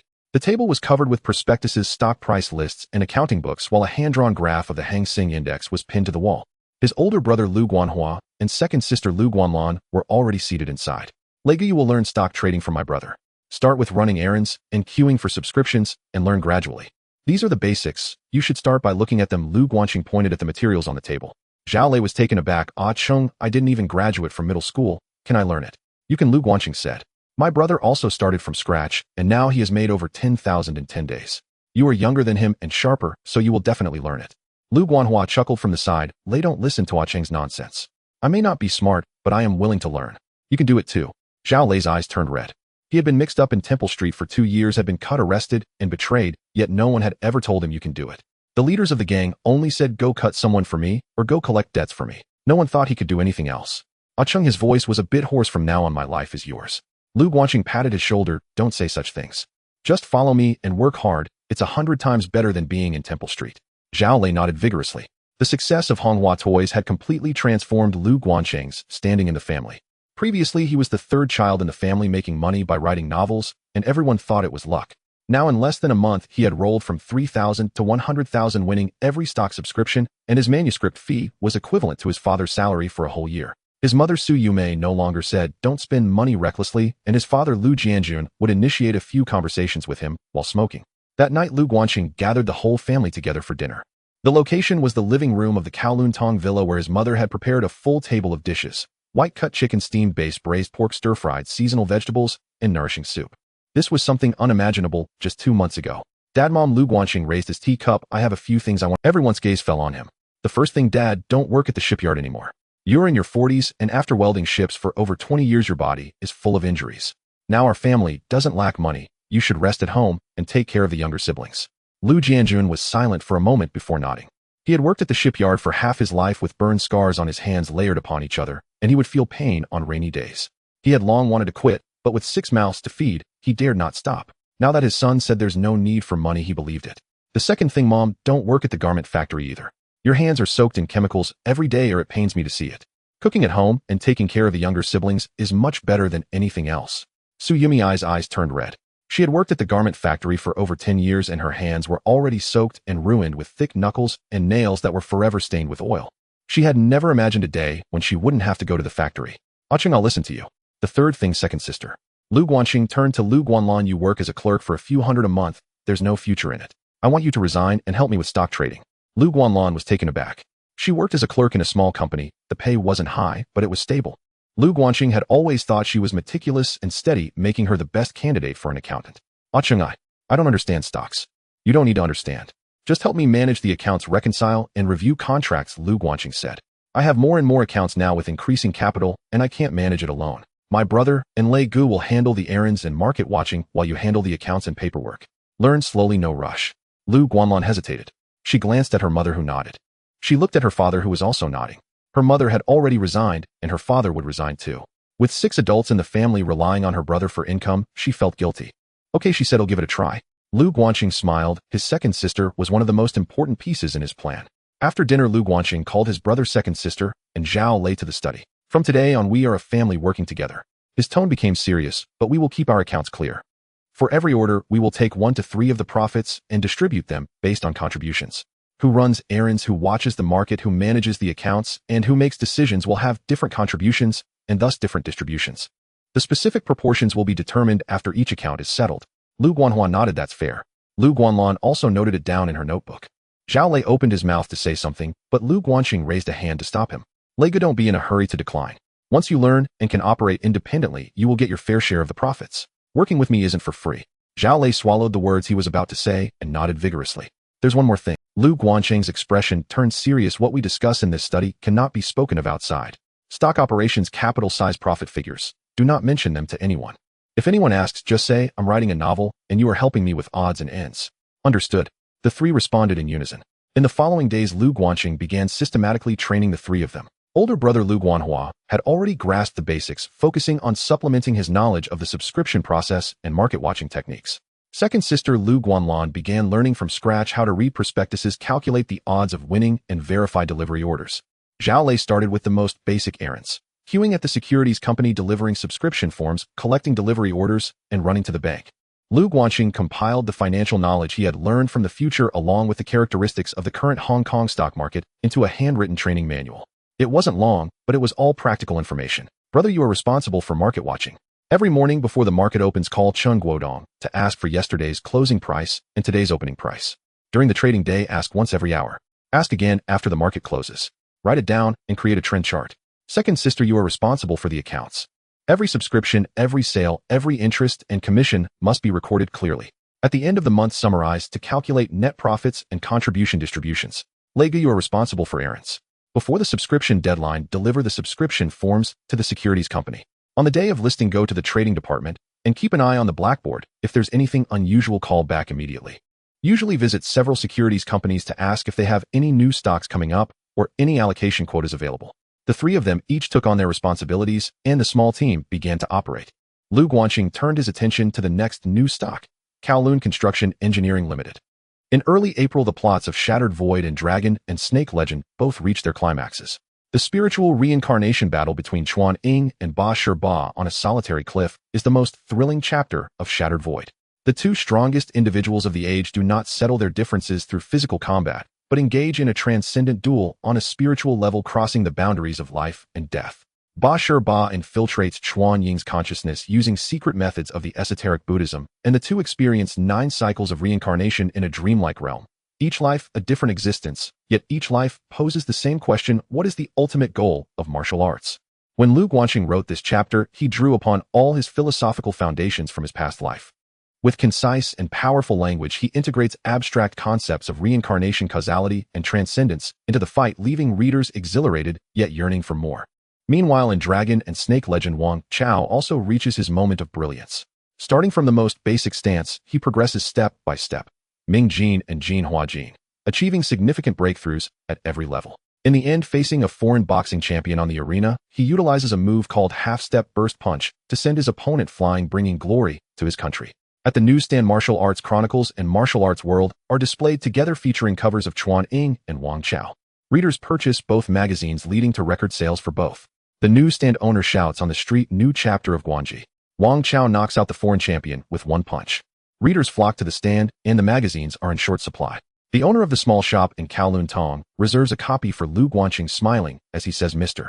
Guanji, this issue is so exciting that my son has read it 3 times. The pirates are also busy with several types of pirated compilations appearing on the roadside, poorly printed with numerous typos, yet selling faster than the legitimate versions at 50 cents each.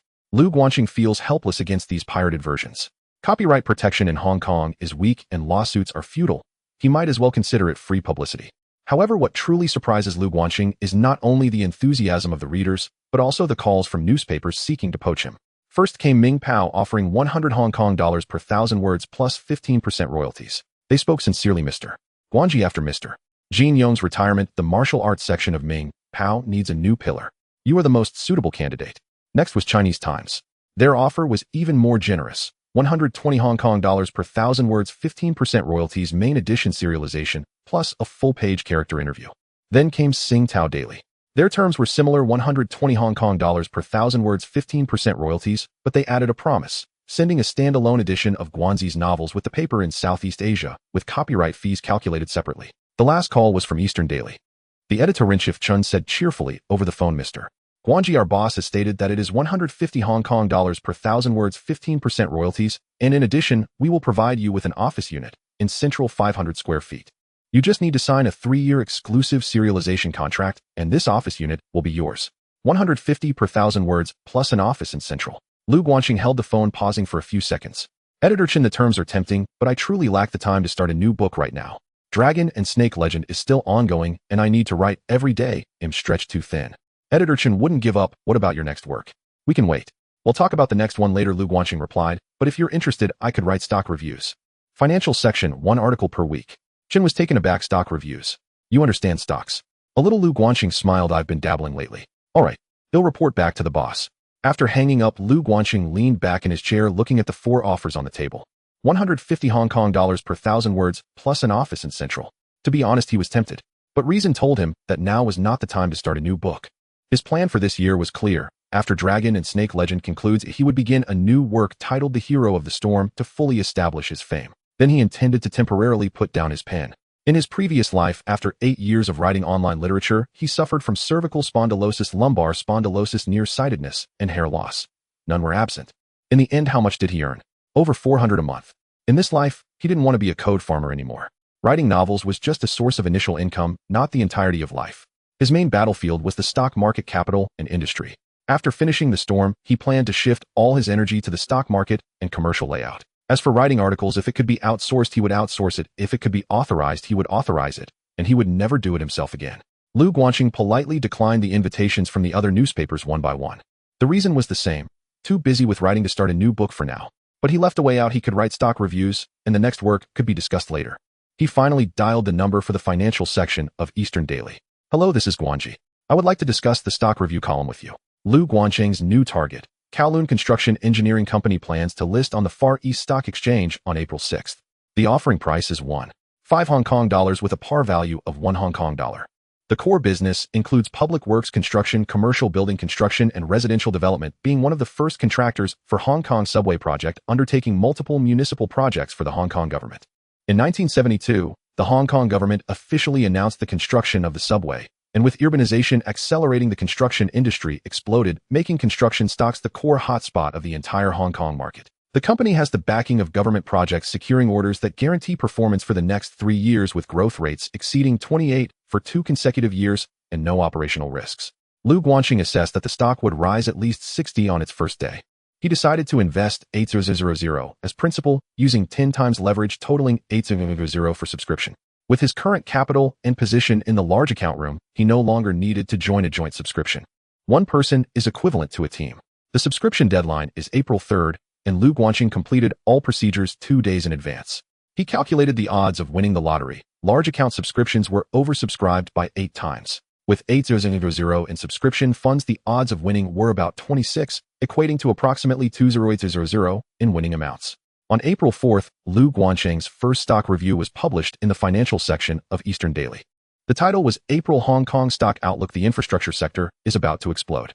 In the article, he detailed the impact of the Hong Kong government's announcement of subway construction on the construction industry, emphasizing the upcoming listing of Kowloon Construction Engineering Company.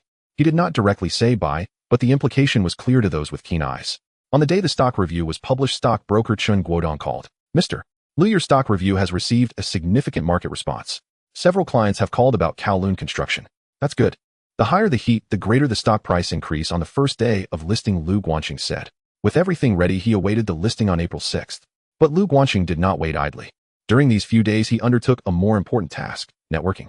He called his older brother Lu Guanhua to the studio and handed him an envelope containing 500 Hong Kong dollars. "Brother, starting today, you need to help me with 2 things. First, go to the securities firms, banks, and tea houses in Central, chat more with those retail investors, brokers, and clerks, and gather information. Second, let our cousin know, so he can help too. Write down any news and report back to me." Lu Guanhua took the envelope and nodded. "What kind of news should I inquire about?" "The timing of new stock listings, subscription enthusiasm, movements of large accounts, and any new policies from the securities firms. Anything related to the stock market will do." News may not be valuable, but knowing it in advance is valuable, Lu Guanqing said. That afternoon, Lu Guanhua went to Central. He had a simple and honest character, making it easy for people to let down their guard. In less than half a day, he gathered several pieces of news. One new stock subscription deadline might be moved up, a securities firm's margin interest might increase, and several large accounts were discussing a joint subscription. Lu Guanqing noted down all this information. He verified what needed to be verified and utilized what could be utilized. He also remembered Chun Guodong, who had contributed significantly. He took out 500 Hong Kong dollars, placed it in an envelope, and asked Lu Guanhua to deliver it to New World Securities. Chun, this is a small token, let's have some tea. Chun Guodong accepted the envelope, squeezing it to feel its thickness, and his smile became even more sincere. As for the female clerks at the securities company, Lu Guanqing instructed his brother to bring some snacks whenever he went. Cookies, candies, milk tea. Though they are not worth much, they can help build relationships. The female clerks sit behind the counter every day and have the most access to information. How much a large account wants to subscribe, which new stock has the most subscription forms, and which securities firm is the tightest on funds. This information can sometimes be more useful than any analysis. Lu Guanhua initially did not understand. Ah Chung, what good does buying them snacks do? Brother, just trust me on this. A week later, the clerk Shaolin proactively informed Lu Guanhua, I heard that the subscription forms for Kowloon construction are particularly numerous, and the oversubscription might exceed 10 times. Let Lu Sheng prepare, as the winning odds might be lower than expected. Lu Guanhua brought this news back, prompting Lu Guanqing to adjust his strategy, keeping the subscription funds unchanged but raising the lower limit for the selling price. A lower winning rate means that the shares are scarce, potentially leading to a higher price increase on the first day of listing. His original target price of 2.5 Hong Kong dollars was now adjusted to 2.7 Hong Kong dollars. Some snacks exchanged for a key piece of information. This deal was well worth it. On April 5th, the day before the listing of Kowloon Construction, Lu Guanqing was in his studio writing the latest chapter of Dragon and Snake Legend when his elder brother Lu Guanhua hurriedly pushed the door open with a grim expression, holding a copy of Ming Pao. Ah Ching, take a look at this. Lu Guanqing took the newspaper and flipped to the arts section. Prominently featured was an article signed by Chun Wentong titled The Guanji Phenomenon, A New Direction or a Misstep for Martial Arts Novels. Chun Wentong, pen name Liang Yuxing, is one of the pioneers of the new genre of martial arts novels, renowned alongside Jin Yong. Works like Dragon and Tiger, The Rise of Martial Arts, and The Seven Swords Under Heaven are all timeless classics. His articles carry significant weight, with a single critique capable of influencing the entire literary community. Lu Guanqing sat up straight, beginning to read intently. In his article, Chun Wentong wrote, although Guanzi's Shattering the Void has some innovations, it overly pursues the ultimate martial path, extracting martial arts from the framework of great heroism and turning it into personal spiritual cultivation. The essence of martial arts lies not in the height of one's skills, but in the expanse of one's righteousness. What benefit does the eagle bring to the world by shattering the void? As for Dragon and Snake Legend, while the national martial arts setting is innovative, the scope is too narrow. The protagonist Wang Chaos growth remains confined to personal grievances and competition outcomes, lacking the perspective of national sentiment. If a martial arts novel is merely about fighting and killing, how is it different from street performances? Guanji has talent, but he has strayed from the path. Martial arts need innovation, but we must not lose our roots. That root is the spirit of righteousness for the country and its people. Lu Guanqing set the newspaper down and fell silent for a few moments. Elder brother Lu Guanhua was anxiously pacing beside him. Ah Chung, who is this Chun Wentong? Why is he insulting people right off the bat? Liang Yuxing. Lu Guanqing replied, a prominent writer known alongside Jin Yong. Lu Guanhua's expression changed. What do we do now? Lu Guanqing did not answer, but reread the article. He had seen Liang Yuxing's criticism in his past life. When Huang Yi's Shattering the Void was first released, it too had been criticized by the traditional martial arts community as heretical. And what happened later? Shattering the Void became a groundbreaking work in fantasy martial arts, influencing generations of authors. But he could not remain silent. To remain silent would be to acquiesce. To acquiesce is to admit defeat. Lu Guanqing sat at his desk, spread out a piece of paper, and began to write an article. The title was The Boundaries of Martial Arts, a response to Mr. Chun Wentong. Mr. Chun, a senior figure in the literary world, as a latecomer to Guanji, I dare not interject. However, the criticisms in your article pertain to the essence of martial arts, and I cannot remain silent. Mr. Chun says the soul of martial arts lies in great heroism for the country and the people. This is not without merit. However, the grandeur of martial arts cannot be confined to a single dimension. Mr. Jin Yong wrote of Guojing defending Xiangyang as a form of heroism. Mr. Gulong wrote of Li Xuanhuan sacrificing love as heroism. I write of the eagle seeking the path, which is also a form of heroism. Different paths lead to the same destination. They are all expressions of the spirit of righteousness. Mr. Chun claims Dragon and Snake Legend lacks national sentiment. But has he read it closely? Tang Zichen came to Hong Kong because of the times. He taught Wang Chao national martial arts to pass on the heritage of Chinese martial arts. Wang Chao defeated a foreign champion in the arena, raising national pride and uplifting the people's spirits. Is this not national sentiment? Martial arts should not be confined to a single form. Mr. Jin Yong writes of great heroism. Mr. Gu Long writes of people in the rivers and lakes, and I write of the ultimate martial path. Each has their own path, each their own pursuit. As long as we do not stray from the essence of righteousness, we are on the right path. Guanji is unworthy, but I wish to explore the boundaries of martial arts for the rest of my life. Beyond the boundaries, there may be other realms. After completing the article, he read it once more, made 2 minor revisions, then placed it in an envelope for his elder brother to deliver to the editorial department of Ming Pao. The next day, Ming Pao published Lu Guancheng's response article on the same page. Upon its release, public opinion erupted. Readers were divided into 2 factions, arguing fiercely. Traditionalists supported Liang Yuxing, claiming Guanji was arrogant and heretical. The new wave supported Guanji, saying Liang Yuxing was conservative and unable to tolerate newcomers. In tea restaurants, in front of newspaper stands, on trams, everywhere people were discussing. Liang Yuxing was right, martial arts cannot abandon tradition. When Jin Yong wrote The Legend of the Condor Heroes, he was also criticized by the older generation for being heretical. And now, a classic. That kid Guanji has guts to challenge Liang Yuxing. Which side are you on? I stand with the works. As long as it's good, I don't care about tradition. Lu Guancheng did not engage in these debates. He focused all his energy on the preparations for Kowloon Construction's listing, but someone else stood up for him. N.I. Kwong wrote an article in his column titled A Few Words on the Dispute Between Guanji and Chun Wentong, maintaining his characteristic style of humor and sarcasm, but with a clear stance. Brother Chun Wentong is a respected senior, but this time I stand with Guanji. Martial arts have been written for decades, revolving around the same themes: revenge, treasure, hunting, vying for leadership. Readers are tired of it, and so are the authors. Guanji came along and wrote something different, yet he is labeled as heretical. Heretical to what? Who says martial arts can only be written in one way? That kid has backbone, daring to challenge Liang Yuxing. Ooh, I like him. Jin Yong then tried to mediate. In an interview, he stated, both Brother Wentong and Guanji are excellent martial arts authors, each with their own path, and there is no need to compete for superiority. Martial arts require both inheritance and innovation. Brother Wentong upholds tradition, while Guanji pursues innovation. Both are equally important. Jin Yong's words seemed to put an end to this debate. Liang Yuxing did not respond further. However, insiders from Ming Pao reported that Chun Wentong privately mentioned to friends, this young man Guanji has talent and temperament. He will surely become great in the future. My criticism is not out of dislike, but a hope for him to walk more steadily. This debate elevated Guanji's fame. Readers discovered that he could not only write novels, but also critiques with clear logic, sharp prose, and an excellent sense of proportion. He was not just a writer focused solely on drafting, but a thinker with a stance and vision. On April 6th, Kowloon Construction was listed. Lu Guancheng arrived early at the large client room of New Hong Kong Securities. This time he was not alone. Boss Wang and several other retail investors also arrived. They were here to subscribe for the new stock. Kowloon Construction's offering price was 1.5 Hong Kong dollars. The opening price was 1.8 Hong Kong dollars, which directly jumped by 20. Half an hour later it reached 2.0 Hong Kong dollars. An hour later it was 2.3 Hong Kong dollars. Lu Guancheng did not sell. He was waiting. Just before the lunch break, the stock price surged to 2.6 Hong Kong dollars. After the afternoon session opened, it continued to climb. 2.7 Hong Kong dollars, 2.8 Hong Kong dollars, 2.85 Hong Kong dollars. Sell everything, Lu Guancheng told Chen Guodong. Everything. Chen Guodong placed the order. Minutes later, the transaction was completed. The allotment rate was 26, with an allotment amount of 288,000.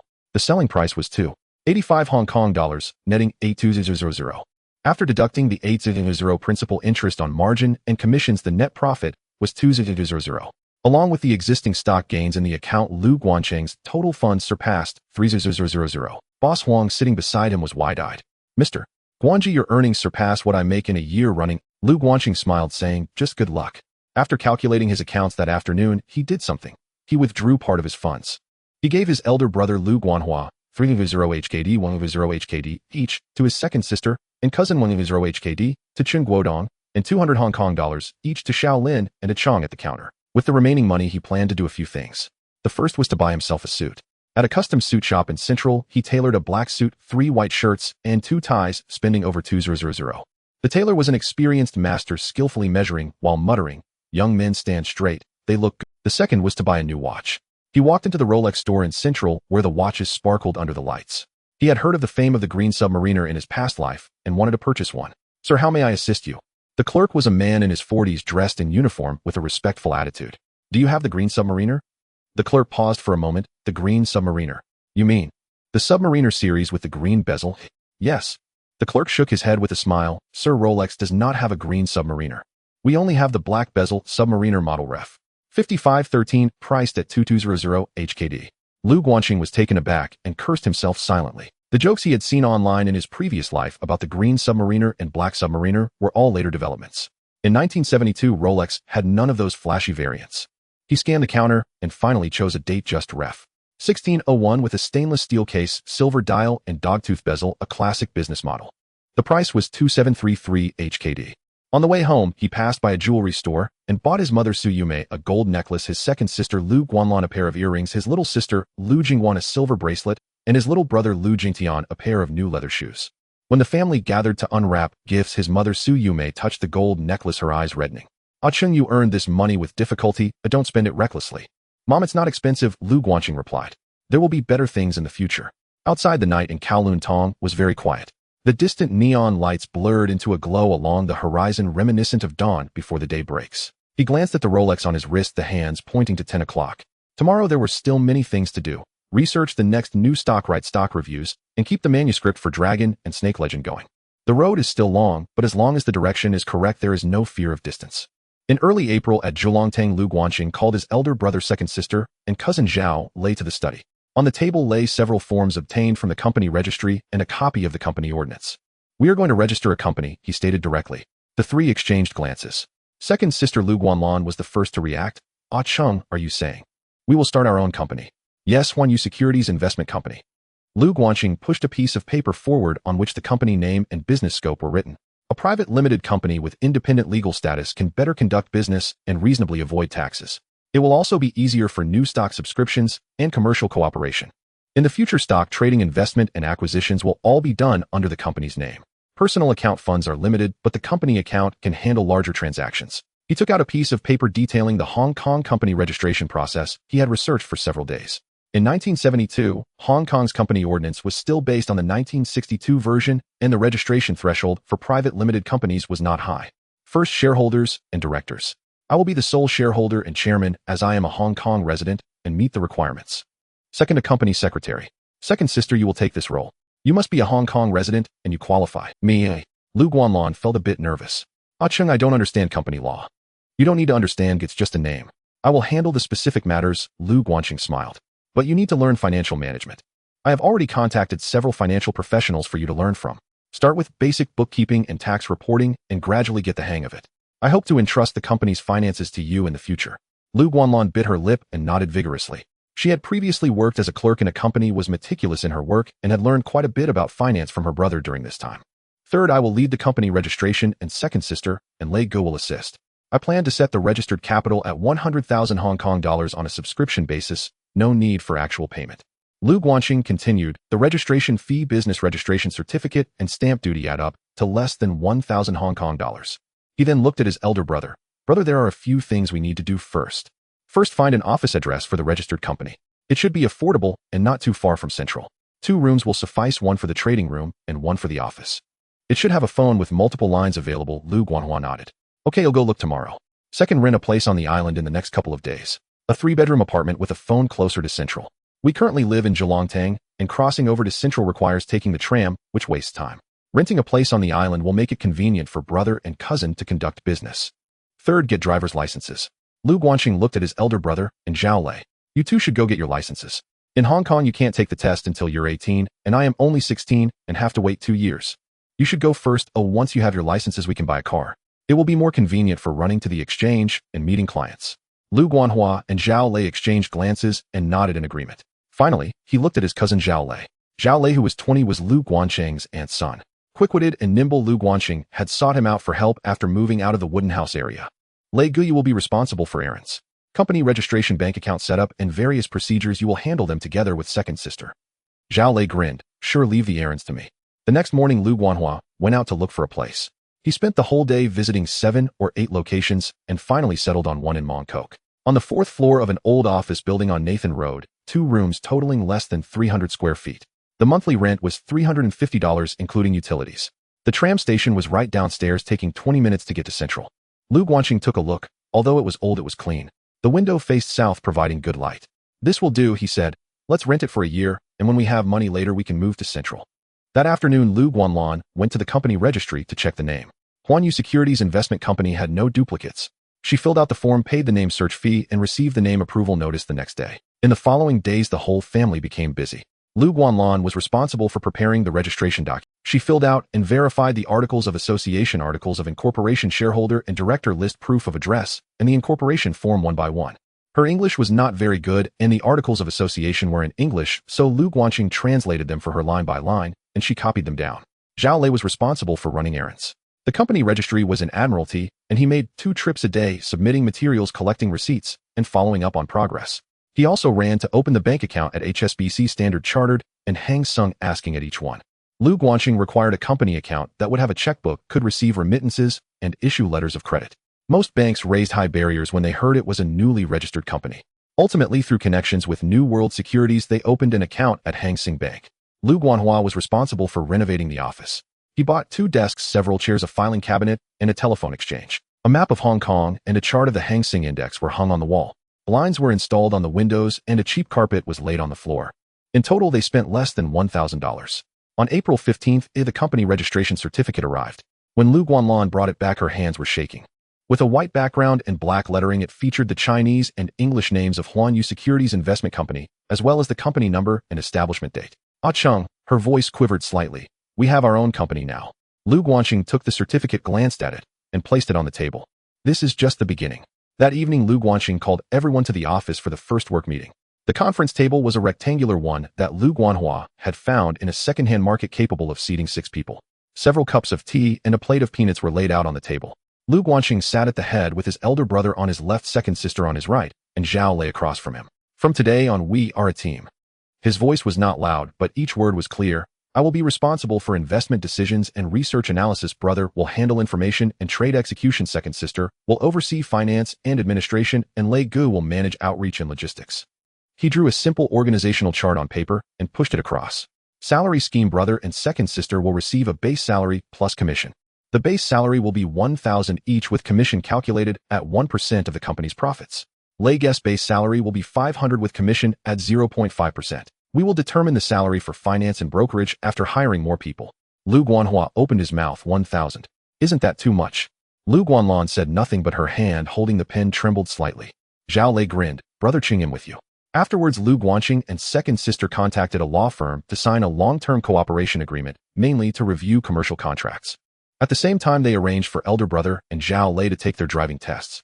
In 1972 Hong Kong, there were not many private cars, and not many people took driving tests. There were no mandatory driving schools. One could self-study and directly take the test, finding a friend with a driving license to practice for a few days before registering for the written and road tests at the transport department.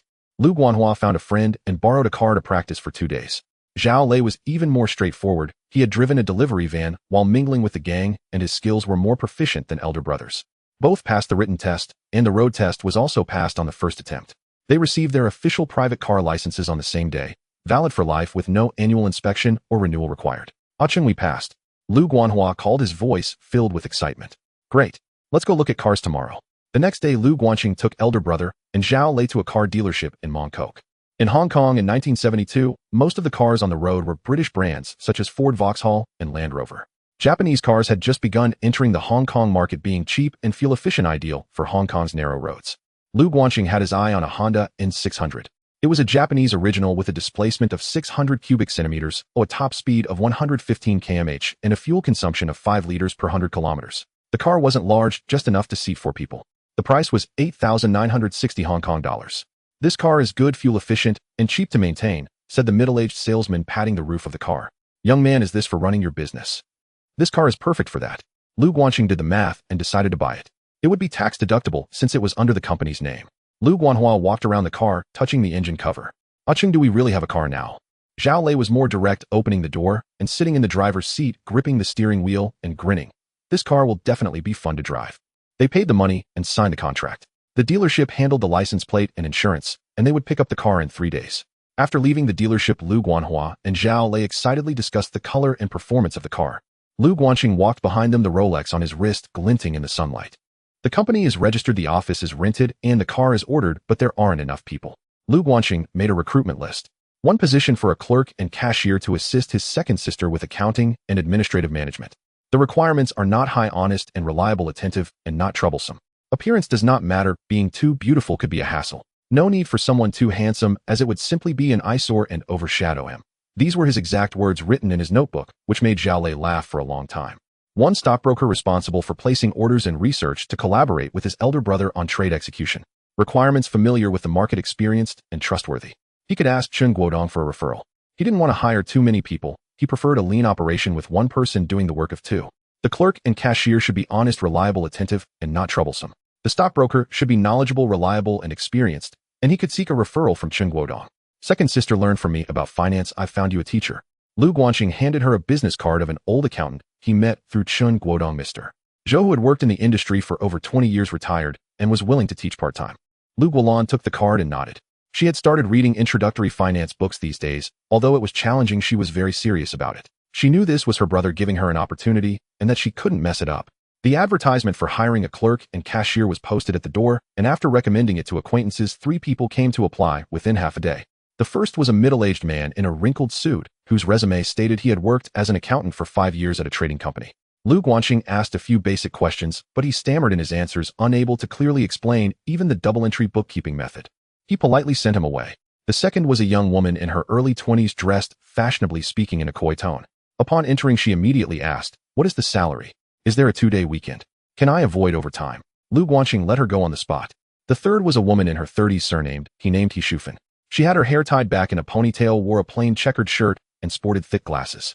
Her resume was simple. She graduated from high school and worked as a statistician in a garment factory for 8 years, capable of bookkeeping using an abacus and operating a cash register.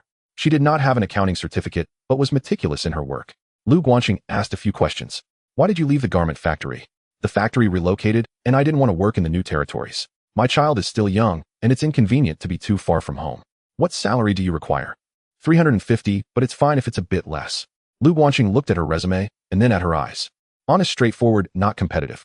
"The probation salary is 400, and after confirmation, it will be 500. 6 days of work per week, weekdays guaranteed, no days off, weekends off not guaranteed. It can be adjusted later based on the company's performance. Can you accept that?" He Shufan was taken aback for a moment, but then nodded repeatedly. "Yes, I can accept. Will you start tomorrow?" "I will come to work tomorrow." After He Shufan left, Lu Guolan couldn't help but ask, "Chen, she doesn't even have an accounting certificate. Are you sure?" "Second sister, what we need is not an accountant, but an honest person," Lu Guanxing replied. "I will oversee the accounts. She just needs to record every transaction clearly. Moreover, she worked as a statistician in a garment factory for 8 years and is more sensitive to numbers than many formally trained individuals." Lu Guanxing pondered for a long time about the candidate for the stockbroker. He needed someone familiar with the market, experienced and trustworthy. Chen Guodong was a good candidate, but he worked for Sun Hongkai, not for him. He needed a broker who was entirely his own, someone who could help him run to the exchange, monitor the marketplace orders, and gather information. After Chen Guodong learned this, he proactively introduced someone. "Mr. Lu, I have a junior brother named Lin Jiqiang, who has worked at Sun Hongkai for 2 years. His business skills are good, and he is honest. He is recently looking to change jobs. Would you like to meet him?" Lu Guanxing arranged to meet Lin Jiqiang at a tea restaurant. Lin Jiqiang was about 25 or 26 of average build, dressed in a plain jacket, speaking slowly with a steady gaze. He primarily served retail clients at Sun Hongkai and was very familiar with operations like IPOs, leverage, and large investor collaborations. "Mr. Lin, why do you want to leave Sun Hongkai?" Lu Guanxing got straight to the point. Lin Jiqiang thought for a moment. Sun Hongkai is a big company, but the promotion space is limited. I've been there for 2 years, still serving retail clients without exposure to core business. I want to find a place where I can put my strengths to use. Our company is just starting, small in scale and not much capital. Are you willing to come?" "I have faith in Mr. Lu's judgment," Lin Jiqiang replied. "I read your stock comments every issue, and your accuracy is higher than many analysts. Working with you, I believe there is a future." Lu Guanxing nodded. Salary plan: a base salary of 1,000 plus trading commissions calculated at 0.5% of profits. It can be adjusted later when the company develops well. Lin Jiqiang did not hesitate. "I accept." In late April, Huanyu Securities Investment Co. Ltd. officially began operations. The office is located on Nathan Road in Mongkok on the 4th floor with 2 rooms, 300 square feet. A map of Hong Kong and a Hang Seng index chart hang on the wall, and 2 phones and a switch sit on the desk. The personnel structure has been established. Lu Guanxing, general manager and chief analyst responsible for investment decisions, research analysis, and strategic planning. In short, he is the decision maker. Lu Guanhua, trading supervisor and information officer responsible for monitoring the market, placing orders, and collecting market information. He can sit still and watch the board all day without getting bored. Lu Guolan, finance and administration supervisor responsible for bookkeeping, tax reporting, and office management. She now studies finance for 2 hours daily with teacher Zhou and is making rapid progress. Zhao Lei, external liaison supervisor and driver responsible for errands, external relations, and logistical support. He is well-connected, charming, and can get along with anyone. Lin Jiqiang, stockbroker and information officer responsible for trade execution, client relations, and assisting with IPOs. His professional skills are solid, and he is reliable. He Shufan, finance and administration clerk, assisting Lu Guolan with bookkeeping, tax reporting, and handling office chores. On her first day, she sorted out the office accounts without a single discrepancy. At the first all-hands meeting, Lu Guanqing stood in front of the whiteboard drawing a diagram. Our core business consists of 3 parts. He wrote, IPO, next to the first line. First, IPOs. Using company funds with 10 times leverage to concentrate on applying for quality new stocks. This is the fastest way to rapidly increase capital in the short term. Nanyang Textiles, Honghua Toys, Kowloon Construction, as you all have seen, the returns from each IPO exceed. He wrote, secondary market, next to the second line. Second, secondary market trading. The money earned from IPOs is partially used to buy blue-chip stocks as a base, enjoying the dividends of a bull market. This portion of the holdings remains unchanged and is held long-term. HSBC, Chung Kong, Kowloon, Bus, all these are base stock targets. He wrote, information network, next to the third line. Third, the information network. Brother, you are responsible for monitoring the real-time market data at the exchange, keeping an eye on the changes in the numbers on the board and not missing any anomalies. Legu, you are responsible for chatting with big investors, brokers, and counter clerks, inviting them for tea and snacks, and collecting information. Jiqiang, you are in charge of connecting with resources from Sun Hung Kai and other securities firms. Report any developments immediately. He wrote in large characters at the bottom of the whiteboard. Everyone is a soldier, information is king. Everyone. He turned to face the 5 members of the startup team sitting around a second-hand conference table in a simple office. From today onwards, we are a family, a team. Everyone has their own responsibilities, and each person must live up to their salary. If the company makes money, everyone shares. If the company loses money, I take the loss first. Lu Guanhua was the first to express, Chun, rest assured, I will keep a close watch on the market. Lu Guolan adjusted her glasses. I will quickly get the hang of finance. Zhao Lei grinned, leave the errands to me. Lin Jiqiang nodded, trade execution is no problem. He Shufan, sitting in the corner, softly said, I will carefully record every transaction. Lu Guanqing scanned the room and nodded in satisfaction. After the meeting, he stood by the window watching the bustling crowd on the streets of Mongkok. The neon lights had not yet lit up, but the sky had already darkened. In the distance, the direction of Central was brightly lit. In his past life, he worked in a real estate company, eagerly awaiting promotions and salary increases for over a decade, only to be optimized out. In this life, he no longer wants to work for others. He wants to be his own boss and control his own destiny. The company has been established, the team is in place, and the next step is to make money. He opened his notebook and wrote a few lines on a new page. April goal, 1 million. Huanyu Securities officially set sail. Closing the notebook, he turned towards his desk. The phone on the desk rang. It was Chun Guodong calling. Mr. Lu, there is a new stock with great potential. Would you like to take a look? In late April, the heat of the Hong Kong stock market had nearly solidified into a tangible substance. At the entrance of the securities firm in Central, the queue of people opening accounts spilled out onto the street, with some setting up small stools reading newspapers while they waited. In the tea restaurant, an elderly man in a tank top shared a table with a staff member in a tie, discussing not the prices of vegetables and horse racing anymore, but how many points the Hang Seng Index surged today. The financial news on the radio had become the highlight of prime time, with people in factories, tea houses, and school playgrounds tuning in to listen to the stock market updates. Stock trading can lead to wealth. These 5 words had transformed from a slogan into a consensus across Hong Kong. Reports of teachers taking leave, clerks skipping work, and workers resigning to dive into the stock market made headlines in the social section of the newspapers. Some people mortgaged their properties to enter the market, while others dug into their savings to buy new stocks. New stocks were snatched up as soon as they were available, with a typical first-day increase of 50%, and doubling was not uncommon. Lu Guanqing stood in the office of Huanyu Securities, gazing at the throngs of people bustling on Mongkok Street, calculating a different set of figures in his mind. The hotter the bull market, the higher the first-day gains, but the lottery winning rate was also increasingly dismal. It had become a foregone conclusion that the winning rate for retail investors had fallen below 10%, with the allocation ratio for large investors also shrinking. He needed to find a breakthrough to secure a larger share. The phone on the table rang. Mr. Lu, there's a new stock. Chun Guodong's voice came through the receiver, tinged with urgency. It's very promising. Would you like to take a look? Is it Hengchong Electronics? I've already been looking at it. Lu Guanqing opened the notebook on his desk. The information on Hengchong Electronics filled 7 or 8 pages, offering price at 1. 1 Hong Kong dollar, par value 0. 5 Hong Kong dollars, all listed on the Gold and Silver Securities Exchange. It specializes in semiconductor radios, black and white televisions, and electronic components, primarily selling to Europe, America, and Australia. This company was the frontrunner in Hong Kong's electronic manufacturing sector with its own production line research and development team and stable overseas orders, boasting a growth rate exceeding 35 for 3 consecutive years. The electronics industry was a newly emerging golden sector in Hong Kong during the 1970s. The explosive demand for global consumer electronics had propelled the industry's growth far ahead of traditional sectors. Hung Chang Electronics was among the first batch of companies to go public in this sector with remarkable growth potential. He studied the prospectus all night and had Lin Jiqiang and brother Hua separately assess market reactions and conduct field research. The conclusion was clear. This new stock was worth a heavy investment. However, the problem was also apparent. The expected oversubscription was projected to start at 10 times, and with Huanyu Securities' current capital scale, hard bidding would only yield scraps. He needed the allocation from major investors at New Hong Kong, and he required someone to speak on his behalf. The next day, April 17th, Lu Guangqing summoned Lin Jiqiang to his office. Jiqiang, for this batch of Hung Chang Electronics, used the company account. 200,000 in principal, with 10 times leverage, 2 million in subscription amount. He paused, but relying solely on ourselves won't be enough. Is there any way to connect with the big players at New Hong Kong? Lin Jiqiang pondered. Chun Guodong can make the introduction. But if you really want a good share, you'll need to talk directly to Mr. Guo. Mr. Guo. He is the top 8 of Feng Jingxi, managing new stock underwriting and relationships with major clients. His word carries weight at New Hong Kong. Lu Guangqing nodded.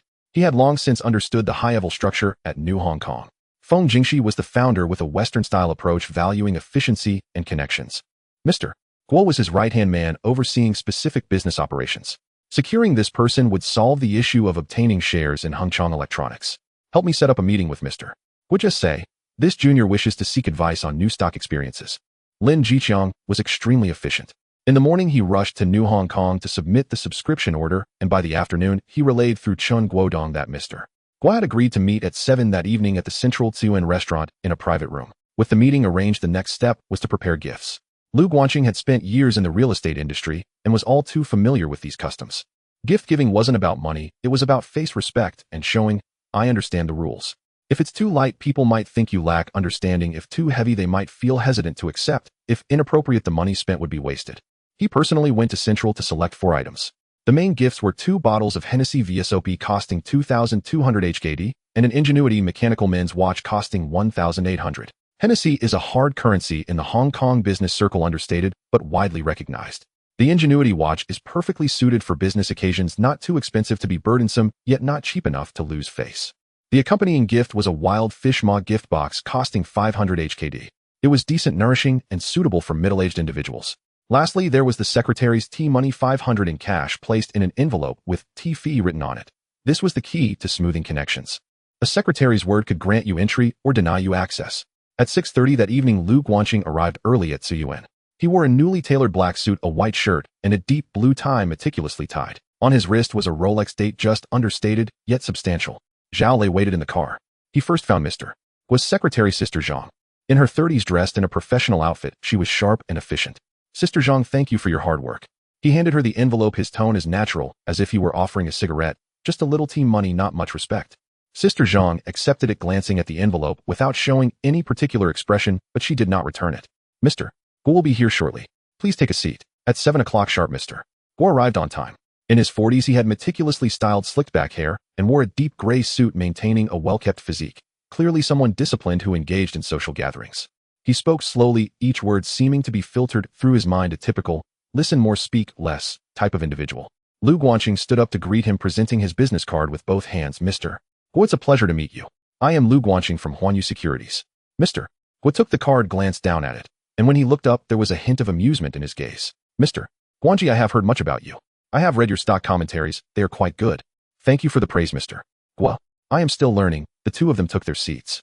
Kowloon's Cantonese cuisine is exceptional on Hong Kong Island, with roast goose, steamed grouper, and clay pot rice. Lu Guangqing ordered dishes that came out one after another, beautifully plated, as if arranged for a food magazine shoot. He did not rush into business.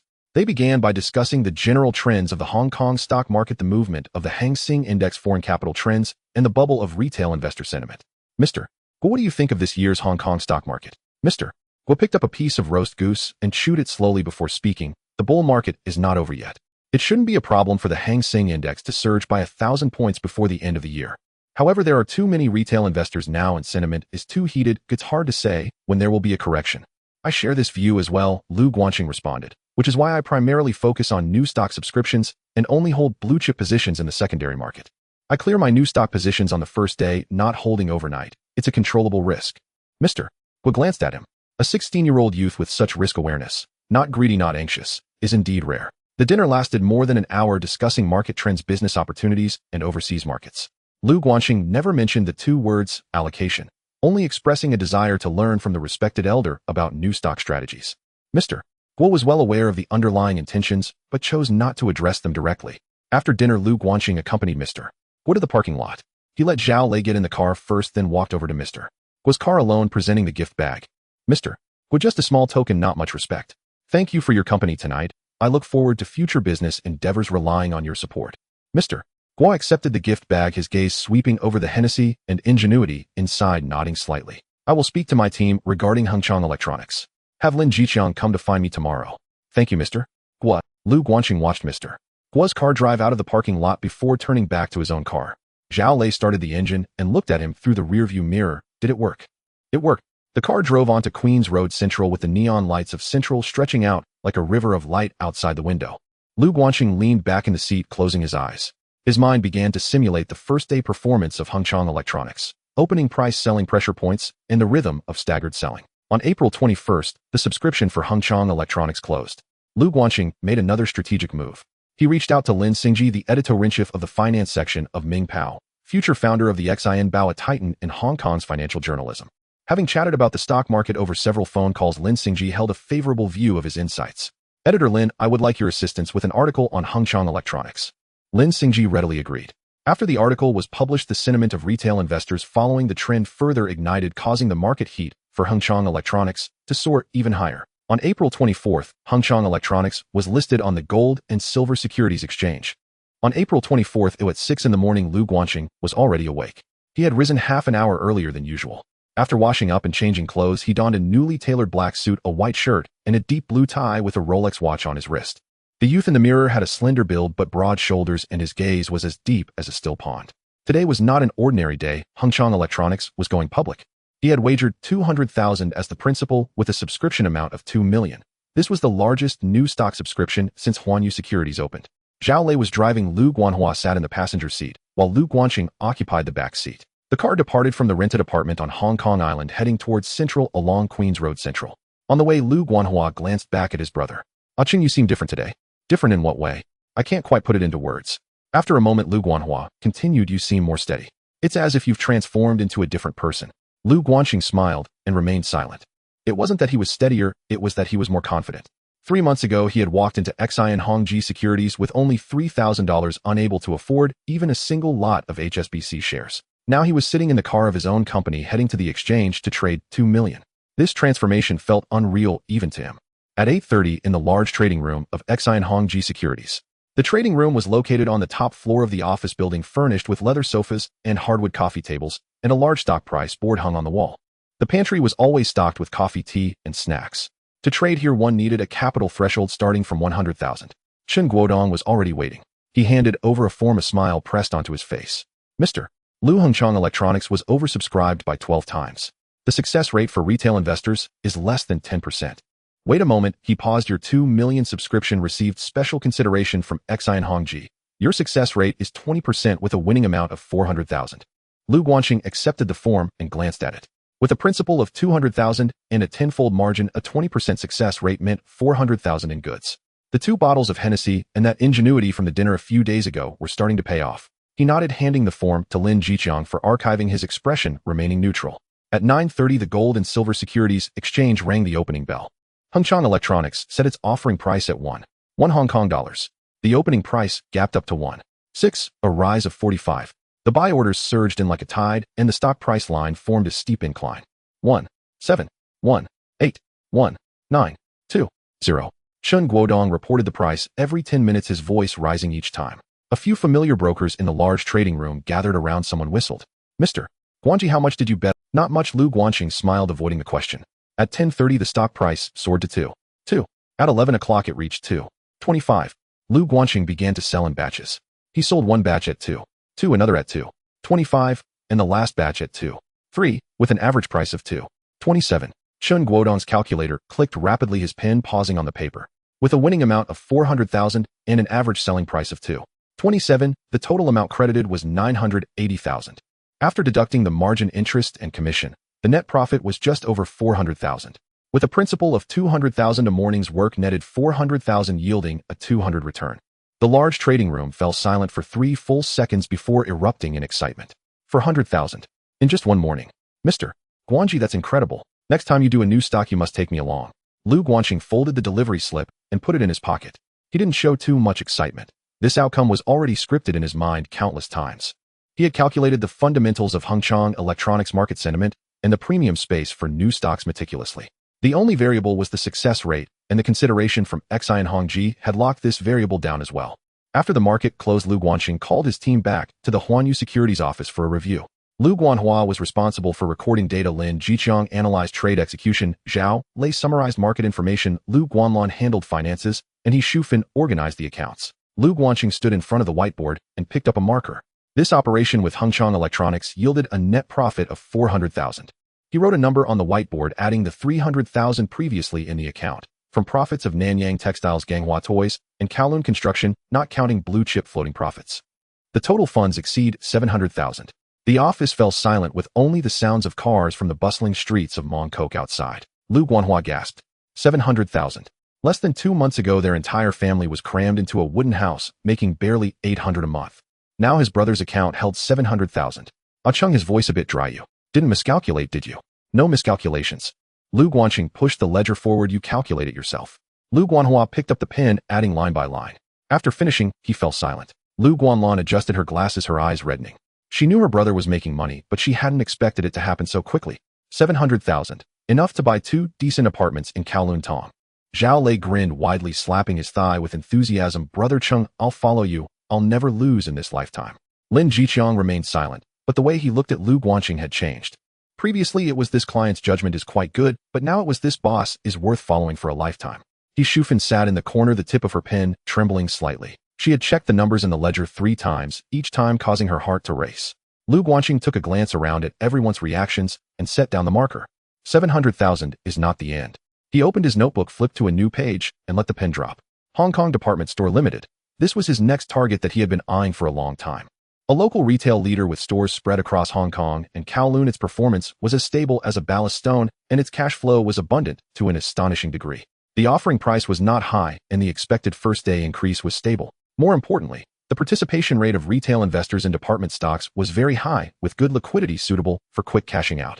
He had mentally calculated this. If this operation was handled properly, the 30,000 gap could be filled. April's goal, 1 million.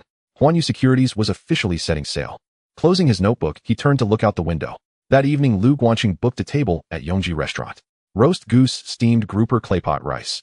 A table full of sumptuous dishes. Of course, bonuses were essential. In the South, it was called lucky money. In the North, it was called red envelopes. The boss eats meat while the subordinate sips soup. A big pie must be drawn, and the benefits must also be given. Lu Guanhua and Zhao Lei had a bit of beer, their faces flushed and talkative, their voices much louder than usual. Lu Guanlon sat beside her brother constantly, serving him food softly, saying, "Ah Ching, eat more." Lu Guanxing picked up a piece of roast goose, and while chewing, he suddenly laughed. "Second sister, do you remember? 2 months ago we were in the wooden house area, and we could barely afford meat, even once a month." Lu Guanlon's chopsticks paused in midair. "I remember," she said softly. "Back then Mom saved the meat for you guys, saying she wasn't hungry." Lu Guanxing put down his chopsticks and turned to look out the window. The neon lights of Central stretched out like a sea of light, with the waters of Victoria Harbor sparkling like fragmented gold. 2 months ago, he had stood in front of the window in the wooden house area, gazing at the same lights with a fire burning in his heart. Now 2 months later, he sat in a restaurant in Central looking at the same lights. His heart was as calm as water. "From now on," he said, "our family will never lack meat again." The people at the table all laughed. As they laughed, Lu Guanlon took off her glasses and turned her face away to wipe her eyes. After the meal, Lu Guanxing stood alone at the entrance of the restaurant waiting for Zhao Lei to drive over. The April evening breeze carried the salty warmth of the sea, and the neon lights of Central flickered on his face. He glanced down at his Rolex, the hands pointing to 9 o'clock. 700,000, 30,000 away from 1 million. But how to take that step he had already mentally rehearsed countless times. Hong Kong Department Store was the next stepping stone. Zhao Lei drove up. Lu Guanqing opened the car door and sat in the back seat. Lego come to pick me up early tomorrow. I need to review the prospectus for Hong Kong department store again. Sure thing. Zhao Lei replied, stepping on the gas. The black sedan merged into the traffic on Queen's Road, its taillights blending into the everlasting river of light in Central. Lu Guanqing closed his eyes. In his mind, the next delivery slip was already taking shape. After Hengchang Electronics, Lu Guanqing did not stop. The Hong Kong stock market in April operated like a speeding machine, with new stocks being listed every day and new stories of wealth emerging daily. In a tea restaurant, an elderly man in a sweatshirt pointed at the IPO announcement in the newspaper, telling his dining companion, "This one is definitely going to rise." Outside the stock exchange, retail investors queued to squeeze and afraid of missing the next doubling stock. The next new stock that caught Lu Guanqing's attention was Hong Kong Department Store Limited. This company is the leader of the local retail industry in Hong Kong, with several core stores in Central and Tsim Sha Tsui, operating a variety of department stores, luxury goods, and fresh food, enjoying a stable customer base and high brand recognition. During the 1960s and 1970s, Hong Kong's tourism industry flourished, local residents' incomes rose rapidly, and the retail industry experienced explosive growth, making department store stocks a continuous market hotspot. Lu Guanqing reviewed the prospectus and had Lin Jiqiang inquire further. Hong Kong department stores' performance had consistently exceeded 22 growth for 3 years with no significant debts and abundant cash flow. The offering price was $2 with a par value of $1 listed on the Far East Stock Exchange. The oversubscription was expected to be 12 times with a retail investor allocation rate of 8.3. This allocation rate was even lower than Hengchang Electronics. With more and more retail investors and limited shares, securing enough quota required relying on the status of large investors and networks. The subscription deadline was April 26th. He decided to operate through 2 channels. The first channel was Huanyu Securities under the account of New Hong Kong Securities. With a capital of 4,000 and a 10-fold leverage, he had $4 million for subscription. This was the largest amount he could currently mobilize. On the New Hong Kong side, after cooperating with Hengchang Electronics general manager, Gua had already acknowledged him, making the subscription process very smooth. The second channel was Huanyu Securities opening an account at Far East Securities. Far East Securities is a member of the Far East Stock Exchange with a Hong Kong background and friendly to new clients. Lu Guanqing had Lin Jiqiang open an account, depositing 1,000 as capital with 10-fold leverage, leading to $1 million in subscription funds. The main purpose was to build connections at Far East Securities for future IPOs. The total subscription funds from both channels amounted to $5 million. The allocation results were also out. On the New Hong Kong side, with $4 million in subscription funds, the allocation rate was 12, resulting in an allocation amount of 4,800. On the Far East Securities side, with $1 million in subscription funds, the allocation rate was 10, leading to an allocation amount of 1,000. Combined, the total allocation was 5,800. After the subscription deadline for Hong Kong Department Store Limited, Lu Guanqing contacted Lin Xingji again, and a stock report was published in the finance sections of the Singtao Daily and Ming Pao, highlighting the long-term value of Hong Kong Department Store. The article was restrained yet solid in data, leading many retail investors to decisively subscribe after reading it, further boosting market enthusiasm. Lu Guanqing then did one more thing. He had Lu Guolan transfer 2,000 Hong Kong dollars from the company account into HSBC under his. HSBC is the largest British bank in Hong Kong, equivalent to a central bank, stable and reliable. This 2,000 was his last safety net. Should the stock market crash, this amount would secure his family's livelihood. After depositing the money, he went to Huaduoli Securities. Huaduoli Securities is a British brokerage under HSBC, primarily serving mid to high-end clients with a high threshold and expensive commissions, but able to access first-hand information on British blue-chip stocks. Lu Guanqing had long wanted to open an account here, but had not found the right opportunity. Now that he had enough funds, it was time to proceed. The account opening process was smoother than he had imagined. The client manager at Huaduoli Securities was a British man in his 30s named Richard, who spoke good Chinese. He reviewed Lu Guanqing's asset proof and income sources, asked a few questions, and his attitude shifted from indifference to politeness. "Mr. Lu, your account application has been approved. May I ask how much capital you plan to deposit?" 2,000 Hong Kong dollars in the HSBC account. Huaduoli Securities offered lower leverage than New Hong Kong Securities, allowing only 5 times. But Lu Guanqing didn't mind. He wasn't opening this account to make a fortune, but to pave the way. Huaduoli Securities is one of the largest British brokerages, allowing access to clients and networks in the British financial circle. In the future, he intended to buy HSBC Cheung Kong and Jardine Matheson blue chips, and Huaduoli Securities would be a better channel. Richard did not ask further. With a capital of 2,000 and 5 times leverage, the 1 million trading funds were not considered a large client at Huaduoli Securities, but he was not an insignificant player either. Lu Guanqing signed the contract, deposited the money, and bought shares of Wharf Holdings, Cheung Kong Dairy Farm, and Wheelock. These stocks would not be traded frequently. He planned to hold them long-term, enjoying the benefits of a bull market. Should there be issues with the IPO, these positions would be his capital for a comeback. On April 28th, Hong Kong department store listed on the Far East Stock Exchange. On the day of listing, Lu Guanxing led his team to the trading floor of Far East Securities early in the morning, while his elder brother Lu Guanhua took the lead at New Hong Kong Securities. The retail investors at Far East were the most numerous, and the atmosphere was even more lively than at the Gold and Silver Exchange. Representatives and vests rushed around the board, erasing and rewriting chalk characters with the air filled with the sense of sweat and paper. The IPO price of Hong Kong department store was 2 Hong Kong dollars. The opening price was 2.5 Hong Kong dollars, a rise of 25%. The stock price kept climbing to 2.83 and 3.2 Hong Kong dollars. Retail investors rushed in like madmen, some waving cash at the counter shouting, "Buy me 10,000 shares." While others pointed at the IPO announcement with newspapers saying, "I have confidence in this one." Lu Guanxing did not rush to sell. He sat in the large investor room, staring at the numbers on the board, waiting. At 10:30 it reached 3.5 Hong Kong dollars. At 11 it was 3.8 Hong Kong dollars. At 11:30 it hit 4 Hong Kong dollars. He arranged for both Far East Securities and New Hong Kong Securities to start selling in batches. He sold a batch at 3.9, another at 4, and the last batch at 4.1 Hong Kong dollars. The average price was 4 Hong Kong dollars and 1 cent. With 5/8 allocated selling at an average price of 4 Hong Kong dollars and 1 cent, he netted 2,460,000 Hong Kong dollars. After deducting margin interest and commissions, the net profit was 5,800. Adding the 4,000 earned from Hengchang Electronics and previous gains from other new stocks and blue chips, Huanyu Securities' total funds exceeded 1,300,000. Lin Jiqiang finished calculating the accounts, his hands trembling. "Mr. Lu, 1,300,000. Lu Guanxing took the account book, glanced at it, and placed it on the table. "It's still early." That afternoon, Ming Pao's finance section published news of Hong Kong department store surge on its first day, mentioning Huanyu Securities. Local emerging investment company Huanyu Securities precisely positioned in Hong Kong department stores IPO, reaping substantial profits in a single day. This was arranged by Lu Guanxing in advance. Lin Xingji helped write this report promoting both Hong Kong department store and mentioning Huanyu Securities. After the news spread, many retail investors called Huanyu Securities' office, inquiring whether they could join in the IPO. Lu Guanxing instructed Lu Guolan to respond uniformly. "We are currently only using our own funds and do not manage funds for clients." He did not want to touch other people's money so soon. His own 1,300,000 was not yet fully utilized, and managing clients' funds carried too much risk. After the market closed that day, Lu Guanxing gathered his team in the office for a brief meeting. The net profit from this IPO of Hong Kong department store is 5,800,000.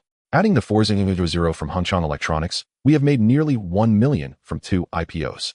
He wrote the numbers on the whiteboard, saying the funds in the company account, plus the stock market value total assets, have surpassed 1,300,000. He paused, looking at the people in front of him. His elder brother, his sister, his cousin Lin Jiqiang, and he Shufan. 2 months ago, some of them stood for over 10 hours at the shipyard, some taught classes at elementary schools for a few hundred a month, and some struggled at the bottom of community organizations. Now they were sitting in their own company with 1,300,000 lying in the account. From today on, Huanyu Securities will no longer be a small player. Lu Guanxing said, "We need to start operating formally." The day after Hong Kong department store went public, the financial section of Ming Pao published an article titled "Huanyu Securities, the Dark Horse of the New Stock Market." The article mentioned Huanyu Securities' recent achievements in new stock offerings, Kowloon Construction, Hengchang Electronics, and Hong Kong department store, each time accurately predicting and turning a profit. Though specific numbers were not disclosed, the phrase "returns far exceed the market average profits over $1 million" was enough to catch the attention of industry insiders. After the article was published, Huanyu Securities received several calls. Some were from peers seeking advice, others were retail investors wanting to follow their lead, and some were brokers discussing potential collaborations. The name Huanyu Securities made its first notable impact on the Hong Kong stock market. Lu Guanxing was not in a hurry to expand. He first needed to sort out internal affairs. The company currently had 6 employees, which was sufficient, but not strong enough. He needed 2 newcomers. The first one must be proficient in spoken English, as Huanyu Securities needed to deal with British-funded brokerages, communication with Guodu Securities, maintaining relationships with HSBC, and potential future foreign collaborations, all required a fluent English speaker. The second one would be a gopher. Zhao Lei could not handle everything alone. New tasks like company registration, bank account opening, delivering documents, and gathering materials required someone dedicated. This person needed to be clever, diligent, and discreet. Lu Guanxing had Lu Guanlan post a recruitment notice at the door and reached out to friends at New Hong Kong for recommendations. The first hire was a young man in his early 20s named Jia. He had graduated from Form 5, spoke fluent English, and had worked as a clerk at a foreign company for 2 years before being laid off due to downsizing. When Lu Guanxing interviewed him, he asked a few questions in English, and Jia answered fluently. What are your salary expectations? 600. 600 during the probation period, 800 upon confirmation. Job responsibilities: translate documents, liaise with British-funded brokerages, and write English emails. Is that acceptable? Jia agreed without hesitation. The second hire was an 18-year-old boy named Chong who was a distant cousin of Zhao Lei. He had graduated from junior high, was quick-witted and charming, making him perfect for the gopher role. The salary was 300 with lunch included.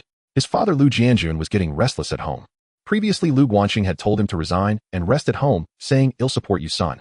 After working at the shipyard for most of his life, Lu Jianjun felt uncomfortable suddenly having nothing to do. Every morning, he still got up at 5, wandering around the house, unsure of what to do. After a month of rest, his days were filled with meals and reading newspapers, which bored him immensely. He approached Lu Guanxing, expressing a desire to help at the company. "Dad, what do you want to do?" "Anything.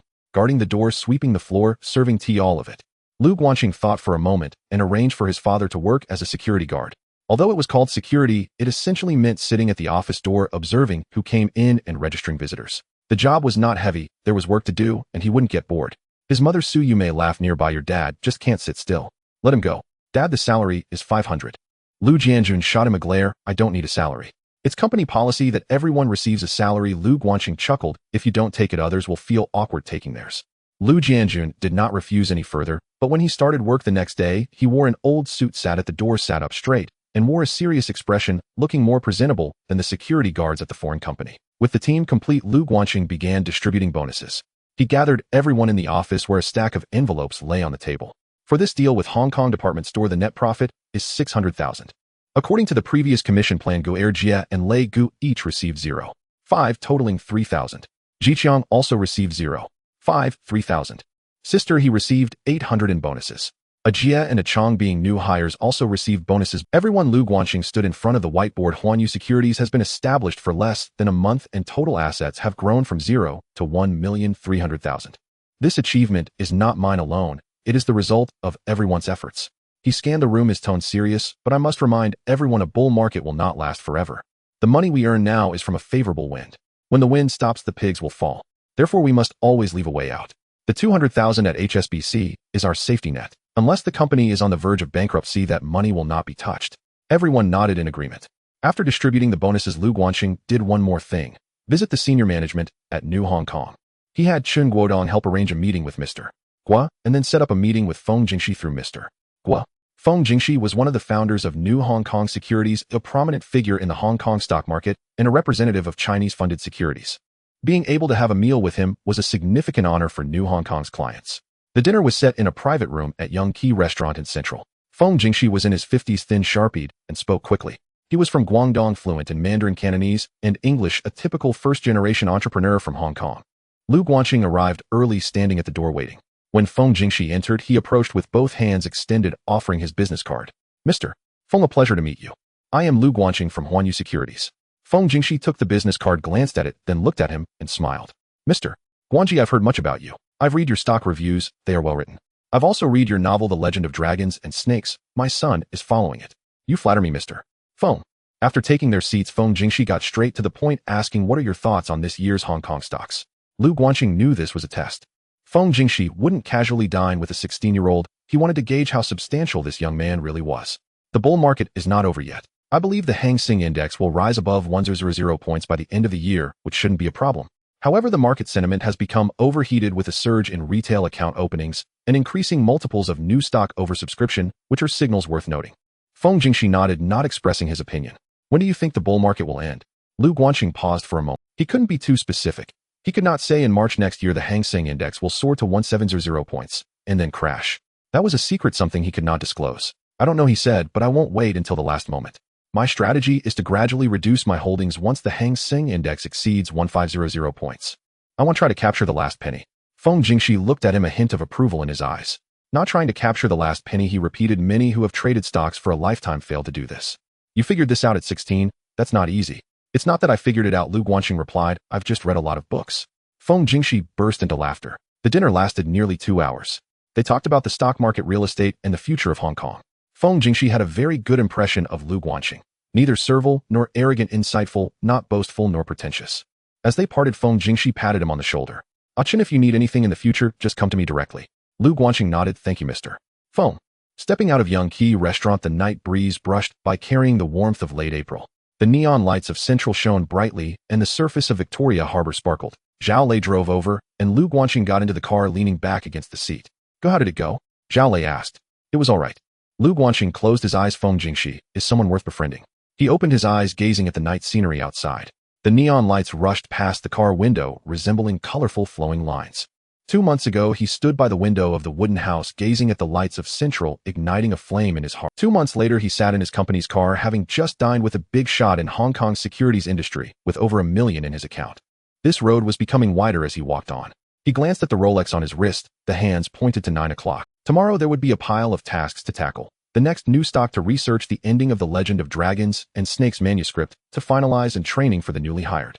At the end of April in Kowloon, Lu Guanxing placed the last manuscript of Dragon and Snake into an envelope, sealed it, and wrote the word finished on the cover, letting out a sigh of relief. From mid-March to late April, for 40 days, 12,000 words updated 3 times a week, never missing. Wang Chao, a frail youth from the Kowloon walled city, gradually comprehended the principles of Ming Jin and Jin, and Hua Jin, ultimately defeating a foreign boxing champion with a single punch in the ring, bringing glory to his country.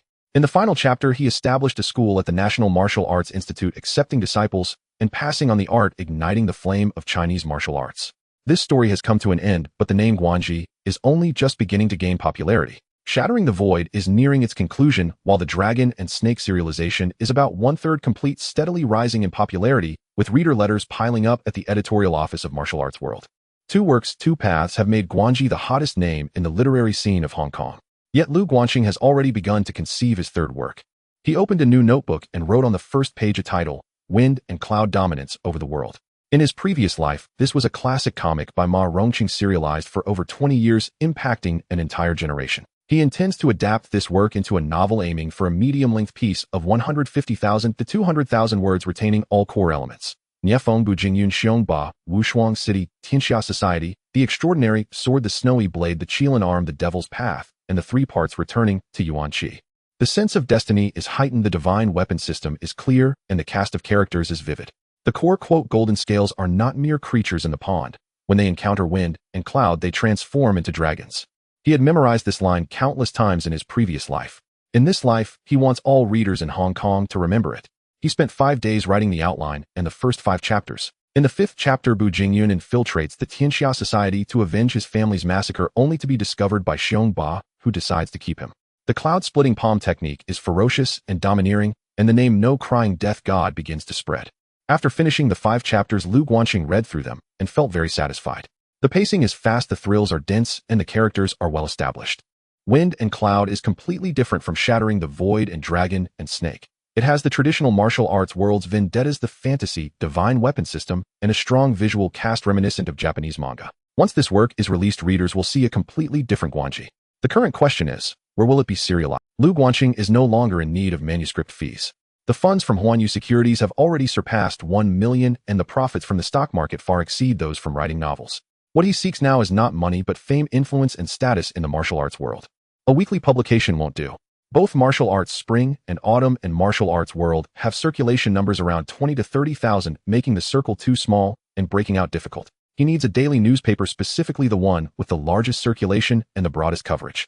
He has narrowed it down to 2 major newspapers, Ming Pao and Sing Tao Daily.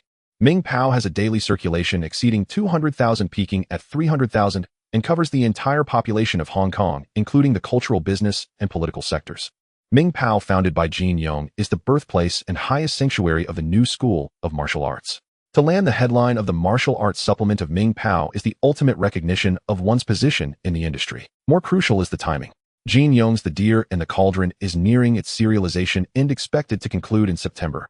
All martial arts fans, media, and industry insiders are focused on who will take over after Jin Yong. If he can get published in Ming Pao before The Deer and the Cauldron concludes, it would mean securing the leading position in martial arts following Jin Yong's retirement, maintaining the reader base he has built over more than a decade. Sing Tao Daily also has a significant circulation, broad coverage, and offers better terms. He decides to pursue both options and negotiate with both sides. At the end of April, Lu Guanxing called both newspapers. The editor-in-chief of Sing Tao Daily, surnamed Zheng, is in his 50s and has worked in the newspaper industry for 30 years. After receiving the call, he came to Kowloon Tong that afternoon with an assistant. Lu Guanxing handed over the outline and the first 5 chapters of Wind and Cloud. After reading, Chief Editor Zheng fell silent for a long time. Mr. Guanji, he said, this work is grander than both Shattering the Void and Dragon and Snake. You have a keen eye, Chief Editor Zheng. Zheng adjusted his glasses. 120 Hong Kong dollars per 1,000 words with 15% royalties. Additionally, we can distribute your standalone edition in Southeast Asia with separate copyright fees. Lu Guanqing nodded, but did not agree immediately. He wanted to wait for Ming Pao's offer. The offer from Ming Pao came from Deputy Editor Liang, whom Lu Guanqing had interacted with a few times. He had hosted their previous joint interview. After reading the outline of Wind and Cloud, he was so excited that he slammed the table. Mr. Guanji, this is a masterpiece. Lu Guanqing smiled. You're too kind. 100 Hong Kong dollars per 1,000 words with 15% royalties. This is the highest price Ming Pao can offer. Lu Guanqing shook his head. Mr. Liang, Dragon and Snake is already 100 Hong Kong dollars per 1,000 words. Wind and Cloud is my third work. It's unreasonable for the manuscript fee not to increase. Moreover, Sing Tao Daily is offering 120 Hong Kong dollars per 1,000 words along with the collaboration on the Southeast Asian standalone edition. The Oriental Daily is even offering 150 Hong Kong dollars per 1,000 words with no upper limit. Deputy Editor Liang's expression changed. He knew Lu Guanqing was not one to ask for exorbitant prices, but 120 Hong Kong dollars per 1,000 words was a figure only Jin Yong had received at Ming Pao. He was even more at a loss regarding the financial might of the Oriental Daily. Mr. Guanji, I must return and consult Mr. Jin Yong. I await your news. Additionally, after Wind and Cloud, I plan to temporarily cease writing. Cease writing. Not permanently, just temporarily, at least for this year. I won't be writing novels. Lu Guanqing said writing novels is too exhausting. I want to spend more time on other matters. Deputy Editor Liang didn't say much more, his expression serious as he left. Lu Guanqing leaned back in his chair looking out at the flamboyant trees. In Kowloon Tong, in April, the flamboyant trees had yet to bloom, but their leaves were already lush and green. He knew Jin Yong would definitely agree, because Ming Pao needed him. That evening, Deputy Editor Liang called. Mr. Guanji, Mr. Jin Yong wishes to meet you personally. Is 3 o'clock tomorrow afternoon convenient for you? Lu Guanqing's heart skipped a beat. Jin Yong, the towering figure of Hong Kong literature, the person he had read countless times in the legend of the Condor heroes, the demigods and semi-devils, and the smiling proud wanderer, wants to see him. It's convenient. I will visit Mr. Jin Yong tomorrow afternoon, he said earnestly. At 2:30 in the afternoon on the second day, Zhao Lei drove Lu Guanqing to visit Mr. Jin Yong. The car followed the winding mountain road heading north towards Taiping Mountain. The mountain road twisted and turned with towering trees on both sides, blocking the sunlight occasionally, allowing glimpses of Victoria Harbor below through the gaps. Jin Yong lived in a villa at the mountain's peak, not an exaggerated mansion, but an elegant, quiet house with a scholarly atmosphere. Several azaleas were blooming vibrantly at the entrance. The garden was small but meticulously maintained. Lu Guanqing pressed the doorbell, and a servant came out to open the door, inviting him inside. The living room was furnished with mahogany furniture and several calligraphy paintings hung on the walls. The study door was open, revealing a wall full of books from traditional bound classics to foreign originals, all neatly arranged. Jin Yong stood in front of the desk dressed in a gray Chinese-style gown, his hair peppered with gray, his face thin and sharp, wearing a pair of black-rimmed glasses. In his 60s, he was refined and gentle, speaking slowly like a pot of tea that had been warmed for a long time. Guanji, please take a seat. Lu Guanqing slightly bowed, saying, Mr. Cha, you can just call me Aiken. Jin Yong smiled and pointed to the sofa. The servant brought over 2 cups of Longjing tea, the brew clear and fragrant. The two sat opposite each other, separated by a small tea table. I have read your manuscript, Jin Yong said, lifting his teacup and taking a sip. I read the outline and the first 5 chapters of Feng Yun until dawn last night. Lu Guanqing sat up straight. Please point out any mistakes, Mr. Cha. Jin Yong set down his teacup and looked into his eyes. Those eyes were gentle, yet sharp, seeming to scrutinize while also appreciating. I have read your 3 works, Jin Yong said. Each one has broken new ground. Broken Void breaks the mold of martial arts, shifting the focus of chivalry from serving the country and people to the ultimate breakthrough of individual life. I have never contemplated such a direction in decades of writing. Dragon and Serpent breaks the theme of martial arts. National martial arts, the dynamics of internal and external strengths, real combat on the arena, bringing martial arts back from the heavens to the ground, from fantasy to reality. Feng Yun breaks the character development in martial arts. Nia Fengbu Jingyun and Xiongba, 3 characters with 3 distinct personalities, each imbued with a strong sense of fate. Especially Xiongba, this antagonist is better written than many protagonists in other works. Lu Guanqing respectfully said, Mr. Cha, you flatter me. Jin Yong shook his head, his tone becoming serious. It is not flattery, it is a fact. In the literary scene of Hong Kong for 30 years, I have never seen a talent like you. When I was 16, I was still reading Water Margin and Romance of the 3 Kingdoms, having not written a single word. At 16, you have already written 3 works, each establishing its own school. Lu Guanqing paused for a moment. He wanted to say, I am not a genius. I am merely standing on the shoulders of giants, but he could not say that. He could only keep this respect hidden in his heart, while maintaining humility on the surface. Mr. Cha, there is something I want to tell you. After Feng Yin concludes its serialization, I plan to temporarily stop writing. Jin Yong was taken aback. Stop writing. How old are you? It is not a permanent stop, it is just a temporary rest, Lu Guanqing said. Writing novels consumes too much energy, do I want to devote more time to other matters. Moreover, I do not want to write for the sake of writing. If there are no good ideas, it is better not to write. Jin Yong looked at him silent for a few seconds, then nodded. That is fine. You are still young and have plenty of time. Whenever you feel like writing again, just come back. Thank you for your understanding, Mr. Cha. Jin Yong lifted his teacup, took a sip, and changed the subject. Regarding the manuscript fee, Lin Guodong has informed me. 120 yuan per 1,000 words with a 15% royalty. This price has only been given to me by Ming Pao. Now I give it to you. Lu Guanqing's heart stirred, but he remained calm on the surface. Mr. Cha, your generosity is appreciated. However, I have one condition. Jin Yong set down his teacup. Feng Yun must be serialized in the Ming Pao supplement side by side with the Deer and the Cauldron. The Martial Arts and History Weekly under Ming Pao must also synchronize with the serialization. Lu Guanqing thought for a moment. Simultaneous serialization on two fronts meant that Finjian's exposure. The Ming Pao supplement has a daily circulation of 200,000 copies, while the Martial Arts and History Weekly has a circulation of 40 to 50,000 copies, covering a reader base far exceeding any other weekly. Moreover, being serialized alongside the Deer and the Cauldron is the highest courtesy Jin Yong has offered him. I agree. Jin Yong smiled, taking out a contract from the drawer and handing it over. Take a look. If there are no issues, just sign.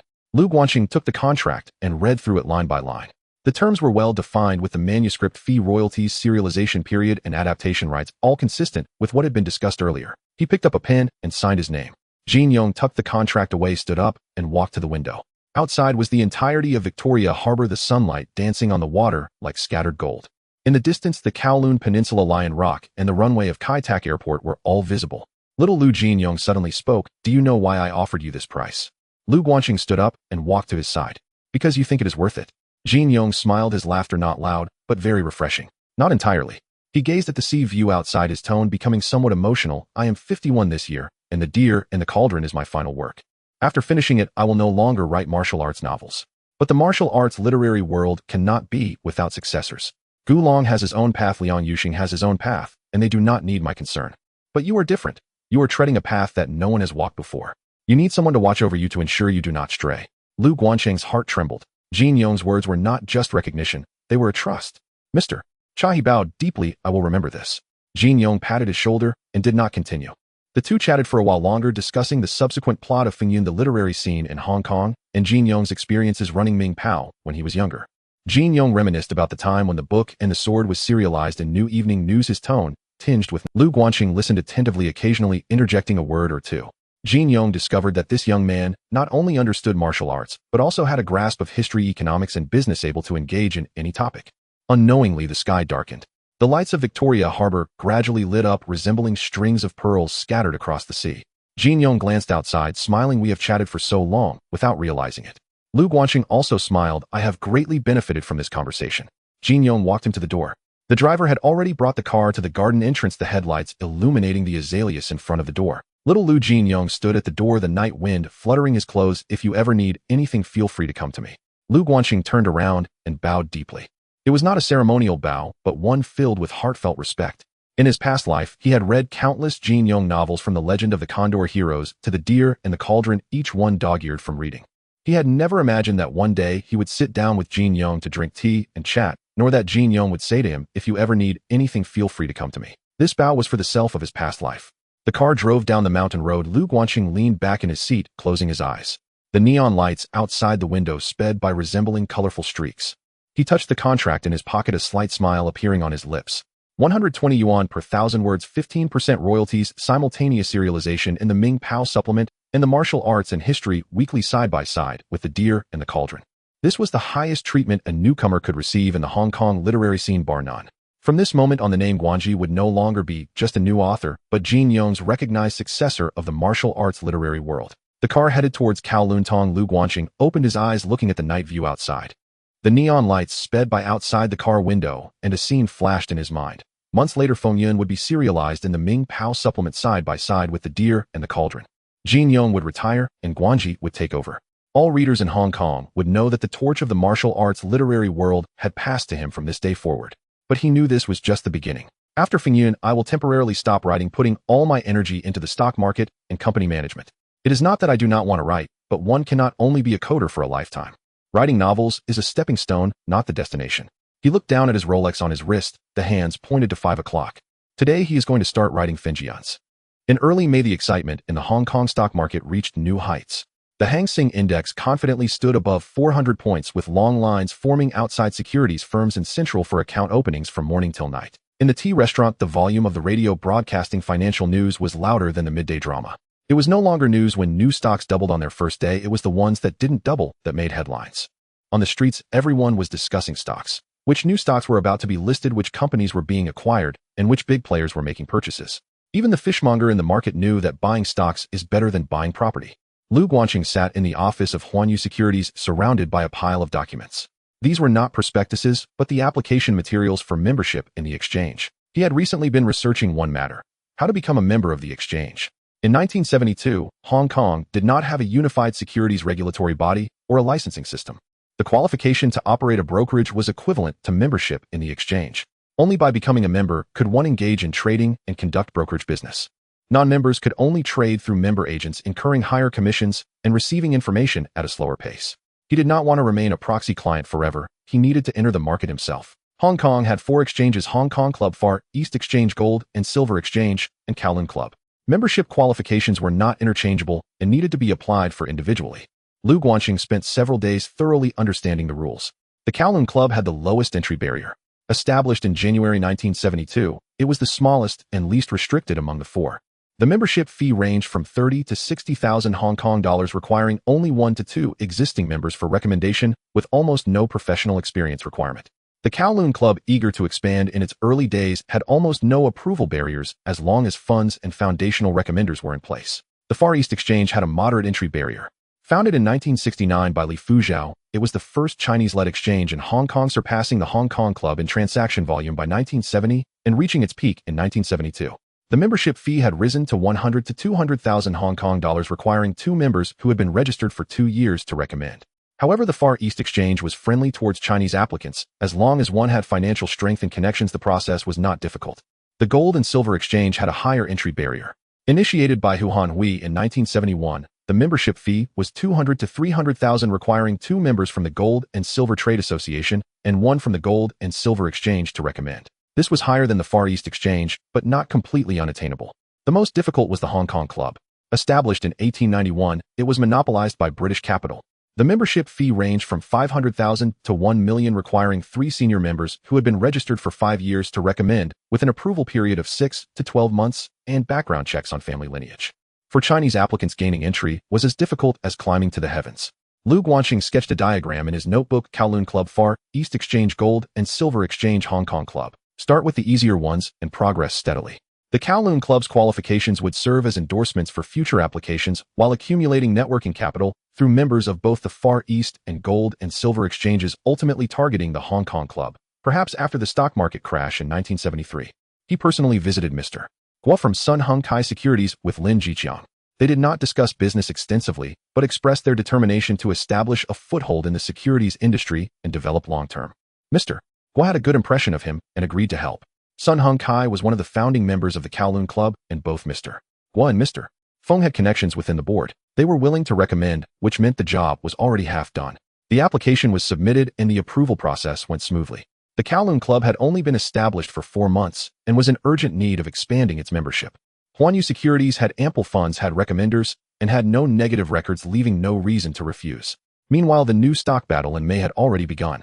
In May, 12 new stocks were listed, primarily from small real estate, trade, and engineering companies, with offering prices ranging from 1 to 2 Hong Kong dollars, oversubscribed 15 to 35 times, and retail investors' success rate as low as 2.5. On the first day, the price increased by 30 to 80, as the bullish market continued to generate profits from new stock subscriptions. Lu Guangqing categorized the 12 new stocks into 2 types: heavy positions and light positions. Only 2 stocks had true heavy positions: Jinyan Real Estate and Yongtai Properties. For the remaining 10, he uniformly operated with an average principal of 1 million 10 times leverage and 10 million in subscription funds. Leveraging the significant channels of Sun Hung Kai and Far East Securities, he achieved an average success rate of over 10. On the first day of listing, he sold in batches at an increase of over 60, with total profits from the 10 new stocks amounting to approximately 6 million Hong Kong dollars. The real heavyweight was Jianyan Real Estate, which was the first large Chinese-funded real estate stock to be listed in 1972. At that time, the Hong Kong real estate market was in its initial stage of takeoff, and the company held core urban plots with strong growth certainty. The offering price was 1.8 Hong Kong dollars with a par value of 1 Hong Kong dollar, offering 25 million shares and raising 45 million. The oversubscription was 42 times, freezing funds at 1.89 billion with a success rate of only 2.38. Lu Guangqing placed most of his funds on this, with 3 million as principal, 10 times leverage, and 30 million in subscription funds. Through large investor channels distributing new stocks along with public subscriptions, he achieved an average success rate of 15, far exceeding the retail investors' 2.38. On May 16th, Jianyan Real Estate was listed on the Far East Exchange. The opening price was 3 Hong Kong dollars, peaking at 3.8 during trading and closing at 3.15, with a first-day increase of 75. Lu Guangqing sold in batches at an average price of 3.5 Hong Kong dollars. The amount from successful bids was 4,500,000, with an average selling price of 3.5, netting 787,005. After deducting interest and commissions, the net profit was over 4 million. Adding the 6 million profit from the other 10 new stocks, Huanyu Securities' total capital exceeded 12 million, yielding a substantial gain. In late May, good news came in succession. The membership approval from the Kowloon Securities Exchange was granted. Lu Guangqing received the Golden Membership Certificate. Huanyu Securities Investment Limited officially becoming a member of the Kowloon Securities Exchange. This was his first membership seat. Although the Kowloon Club was the smallest among the four, the weight of the word member was in. From this moment on, Huanyu Securities was no longer a client that could only trade through others, but a broker that could directly enter the market. Lu Guangqing hung the certificate on the wall of the office and stood by the window for a long time. "Brother," he spoke up. Lu Guanhua, who was organizing the accounts, looked up. "Next step, apply for the Far East Exchange." Lu Guanhua put down his pen. The entry barrier for the Far East Exchange is considerably higher than that of the Kowloon Club, right? Yes, but it's not unreachable. Lu Guangqing turned around. The membership fee is over 100 to 200,000, requiring 2 members who have been registered for at least 2 years to recommend. Mr. Guo and Mr. Feng from Sun Hung Kai are both willing to help. Moreover, he pointed to the certificate on the wall. The membership qualification of the Kowloon Club is the best step. That afternoon, he asked Lin Jiqiang to go to the Far East Exchange to pick up the application form, and instructed Lu Guanlan to set aside some funds to pay the membership fee and deposit. Next, 3 things needed to be done in succession. The first was to buy a new car. The company only had one Honda N600, which was being rotated between his brother and Zhao Lei on Hong Kong Island, proving insufficient. He ordered another of the same model registered under the company name to facilitate business operations in Kowloon. The second was hiring. With 8 people, the company had enough to handle new stock subscriptions and secondary trading, but it was far from sufficient to formally start brokerage business. He asked Lin Jiqiang to look for experienced old brokers, with the condition being familiarity with Hong Kong stock rules, ideally bringing in connections and clients. Lin Jiqiang recommended 2 candidates. One was surnamed Zhou, in his 40s with 15 years of experience in the securities industry and a wide network. The other was surnamed Wu, in his 30s, who previously worked as a trader at a British brokerage, fluent in English and familiar with blue-chip stock operations. Both were hired on the spot. The third task was to focus on the final battle of May, Yongtai Properties. Yongtai Properties had an offering price of 1 Hong Kong dollar with an extremely low entry barrier and high retail investor participation. The oversubscription was 26 times with a success rate of about 3.85. Lu Guangqing this time used a larger amount of capital, 5 million as principal, 10 times leverage, and 50 million in subscription funds. Through large investor channels for new stock distribution plus public subscriptions, he achieved an average success rate of 15. The successful bid amount was 7,500,000 with an average selling price of 1.75 Hong Kong dollars. He ended up with 13,250,000. After deducting costs, the net profit was over 5 million. On May 31st, Lu Guanlan placed the financial report for May on Lu Guangqing's desk. Total funds, 17 million Hong Kong dollars. Lu Guangqing stared at that number in silence for a long time. 3 months ago, he had walked into Sun Hung Kai Securities with $3,000, unable even to afford a single share of HSBC. 3 months later, his company account held 17 million, and in his hand was the membership certificate from the Kowloon Exchange, while the qualifications for the Far East and Gold and Silver exchanges were under approval. Outside, the neon lights of Mong Kok lit up one after another. The evening breeze of May blew in, carrying the moisture of Victoria Harbor and the scent of urban life. Lu Guanhua stood at the door and asked again, "Aiken, what's the next step?" Lu Guangqing closed the report, stood up, and walked to the window, looking towards Central. There lay Hong Kong's oldest exchange, the financial heart, controlled by British capital for 80 years. Hang Seng Bank.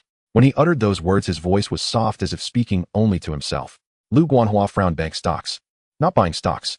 Lu Guanxing turned around, his gaze steady. It's about making Hang Seng Bank our client. Lu Guanhua was taken aback. We need the bank's credit limit. New stock subscriptions require cash flow, and the margin interest is too high, making it unprofitable. If we can secure low-interest credit from the bank, costs could be cut by at least half. Moreover, he glanced at the membership certificate on the table. With the exchange membership status, the bank's assessment of us would be entirely different. He picked up his coat. Let's go, brother. To Hang Seng Bank's central headquarters. First open a company account, and then meet with their credit department manager. Lu Guanhua followed his footsteps and left the office. The door closed behind them. The membership certificate on the wall gleamed in the afternoon sun with the words Huanyu Securities Investment Limited clearly visible. Downstairs, the Honda N600 drove out of the parking lot, merging into the traffic of Mong Kok, heading towards Central. The building of Hang Seng Bank's headquarters was already faintly visible at the horizon. In May, Hong Kong had already entered summer. The flame trees in Kowloon Tong were in full bloom, vibrant red like fire. Lu Guanxing stood on the balcony gazing at the distant Lion Rock, holding a copy of Martial Arts Chronicles. This issue features the grand finale of Shattering the Void, with the cover emblazoned with 4 large characters, Shattering the Void. In the final chapter, the eagle soars, startling the swans at the palace. Under the watchful eyes of the crowd, he slashed through the void with a single stroke, vanishing between heaven and earth. No last words, no glance back, only that one stroke. After the flash of the blade, the eagle was gone, leaving behind an empty saddle on the warhorse whinnying at the cliff's edge. This ending had left him in shock when he read it in his past life. Writing it in this life still left him in awe. During the week of serialization, the sales of Martial Arts Chronicles skyrocketed. When the chief editor Luo Wei called, his voice was trembling. Lu Sheng, it's broken. Sales have shattered records. We've reprinted 3 times, and it's still not enough. The newsstand is calling to urge us, and the printing press machines are smoking. How many? Lu Guanxing asked. 80,000 copies. The single-issue sales hit 80,000. Luo Wei nearly shouted, the highest record since the launch of Martial Arts Chronicles. The previous highest was Mr. Gulong's The Romantic Swordsman and The Heartless Blade at 62,000. You've surpassed it by nearly 20,000. Lu Guanxing held the receiver, a slight smile gracing his lips. 80,000 copies is astronomical for a martial arts weekly. In 1972, Hong Kong, with a population just surpassing 4 million, selling 80,000 copies meant 1 in 50 people was buying it. Including those who read borrowed or simply skimmed, the actual number of readers was at least 3 times that. Congratulations, Editor Luo. Congratulations for what? I should be congratulating you. Luo Wei laughed heartily. In all my years, I've never seen such a fierce newcomer. Mr. Gulong wasn't even this fierce back in the day. Lu Guanxing smiled, not responding. A week later, the publishing house of Martial Arts Chronicles released a standalone edition of Shattering the Void. The first print run was 100,000 copies sold out on the first day. An urgent reprint of 200,000 copies was completely sold out within 3 days. Another 100,000 copies were reprinted, and a week later they were gone again. In Hong Kong, Macau, Taiwan, and Southeast Asia, distribution was simultaneous, and it was sold out across the board. When Luo Wei called, his tone was no longer excited, but rather dazed. Lu Xing, do you know how many we sold? 100,000 in the first print, 200,000 in the reprint, another 100,000, 400,000 copies. We are still getting orders. In Southeast Asia, the printing house is working overtime and still can't keep up. What about royalties? Lu Guanxing asked. 20,000 Hong Kong dollars, Luo Wei said. And this is just the first batch. The subsequent reprints will be settled next month. 20,000 Hong Kong dollars. 3 months ago, he received his first payment of 2,000 Hong Kong dollars and felt it was an astronomical amount. Now 20,000 Hong Kong dollars was merely the first batch of royalties for the standalone edition of Shattering the Void. Of course, for the finance companies and the stock market, $20,000 was just a drop in the bucket. But the significance of these $20,000 could not be measured by money. It represented that the name Guanji had transformed from new author to best-selling writer. No, this could not simply be described as a best-selling author. It was a phenomenon-level author. What truly shook Hong Kong was not the sales or the royalties, but an article by Jin Yong. On the front page of Ming Pao, not in the supplement nor in the literary section, but on the front page. A long piece written by Jin Yong himself occupied nearly half of the front page. The title, Shattering the Void, establishes a new sect rewriting the history of martial arts. The article opened with the words, in the 100 years since Hong Kong's opening masters of martial arts novels have emerged one after another. From Hong Shiguan by I Am Mountain Man to Huang Feihong by Deng Yugong, from Shaolin Miracle by Zhu Yuzhai to my own The Legend of the Condor Heroes, every author has tirelessly sought the path of the great hero, serves the nation and the people. However, Mr. Guanzi's Shattering the Void breaks new ground, elevating the framework of martial arts novels from rivers and lakes conflicts to the height of the limits of life. At the moment the eagle soared and shattered the void, he was not cleaving the heads of enemies, but rather the boundary between life and death, the barrier between man and heaven. This is a theme never before seen in the history of martial arts novels. With this one act alone, Mr. Guanji is sufficient to establish a new sect standing shoulder to shoulder with any martial arts master from past to present. At the end of the article, Jin Yong concluded with a weighty statement. If the legend of the Condor heroes is the culmination of the old-school martial arts, then Shattering the Void is the groundbreaking work of the new school. From now on, the history of martial arts in the literary world of Hong Kong will be divided into before shattering and after shattering. Lu Guanxing read this article and remained silent for a long time. Jin Yong is truly Jin Yong. In his past life, he grew up reading Jin Yong's novels, cried over demigods and semi-devils, and laughed at the smiling proud wanderer in his rented room. He had never imagined that one day this name would personally write such praise for him. On the day the article was published, Ming Pao had 2 reprints. Letters from readers piled up in the editorial department, some marveling at Jin Yong's vision, others praising Guanzi's talent, and some purchasing 2 copies of the newspaper, one to read Jin Yong's commentary, the other to keep. The chief editor of Ming Pao called his tone complex. Mr. Guanji, Mr. Jin Yong rarely writes such lengthy commentaries for others. The last time was for Kowloon. Lu Guanxing put down the phone and remained silent for a long time. Jin Yong writing a commentary for Kowloon was after Kowloon's fame. Yet he had only written for 3 months. That afternoon, Ni Kuang joined the fray in the column of Ming Pao. His style was more casual, but still weighty. I told Jin Yong, why write so long? I just need one sentence. Guanji, this kid, I've read Shattering the Void 4 times. 4 times. I've never read anything 4 times, even while writing Wei Si Li. That stroke from the eagle was brilliant. If anyone disagrees, come find me for a drink, and I'll tell you face to face. Ni Kuang not only wrote an article, but also sent word through others to invite Lu Guanxing for a drink. Lu Guanxing smiled at his elder brother and said, Mr. Ni is a person of character, I must meet him someday. Lu Guanxing's elder brother Lu Guanhua asked curiously, have you met him? No, but I've read his Wei Si Li. In the last week of May, the heat of Shattering the Void was still ongoing. The standalone edition's sales surpassed 500,000 copies and royalty income continued to rise. Publishers from Southeast Asia called wanting to purchase translation rights. Publishers from Taiwan came to discuss rights for the traditional Chinese version. Even a Japanese publisher inquired about potential Japanese translations. Lu Guanxing politely declined each offer. It wasn't that he didn't want to sell, it was just that the timing wasn't right. What he sought now was fame, not money. Once Fengyun reached its peak serialization and his influence spanned across Asia, he would negotiate for rights then with a price at least 3 times higher. He stood on the balcony observing the streets of Kowloon Tong. The petals of the flame trees fell covering the ground in red. 3 months ago, he stood by the window of a wooden house gazing at the lights of central flames igniting in his heart. 3 months later, he stood on the balcony of a Western-style house in Kowloon Tong, surveying all of Hong Kong, his heart as calm as water. Shattering the Void had concluded. The eagle shattered the void and departed, leaving readers with endless aftertaste and imagination. But Guanzi's story was just beginning. The smoke of Shattered Void had not yet dissipated, and the promotion for Wind and Cloud had already begun. Lu Guanxing had 2 months' worth of manuscripts in hand. This was accumulated since the end of April, an average of 3,000 words written each day, uninterrupted regardless of his busy schedule. By the end of May, he had written nearly 90,000 words, enough for both the supplement of Ming Pao and the weekly Martial Arts and History to be serialized for 2 months. The promotional strategy was determined together with editor-in-chief Liang of Ming Pao. There were 3 core selling points. First, it was the last novel before Guanzi's pen fell silent. He did not say temporarily, leaving it ambiguous to make readers believe he was truly retiring. Scarcity marketing: the rarer it is, the more precious it becomes. Second, the highest paid writer in Hong Kong, 120 Hong Kong dollars per 1,000 words. This figure itself was news. Third, Jin Yong personally endorsed it. Jin Yong previewed the serialization of Wind and Cloud in a commentary for Ming Pao, stating it was Guanzi's most ambitious, grandest, and imaginative work to date. With these 3 selling points, readers across Hong Kong were waiting. On May 31st, the supplement of Ming Pao, Wind and Cloud dominate the world. This sentence spread throughout the entire harbor on that very day. In the tea restaurant, someone read it aloud, and those nearby nodded in agreement. At the newsstand, someone pointed to the newspaper, exclaiming, "It's this line, it's this line." At school, students copied this sentence into their notebooks, while workers in the factory discussed what this sentence truly meant during their breaks. The content of the first chapter was explosive. Bain Quangdao and Yarenwang faced off against Nanlin Jinsho Duan Shui in front of Lingyun Cave, where the 2 masters clashed, causing the heavens to shake and the earth to shatter.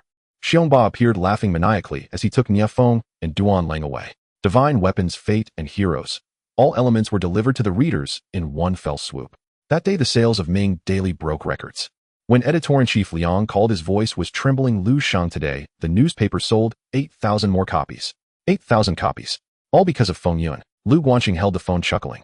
8,000 copies, while not much compared to Ming Daily's daily circulation of over 200,000, was still an increase.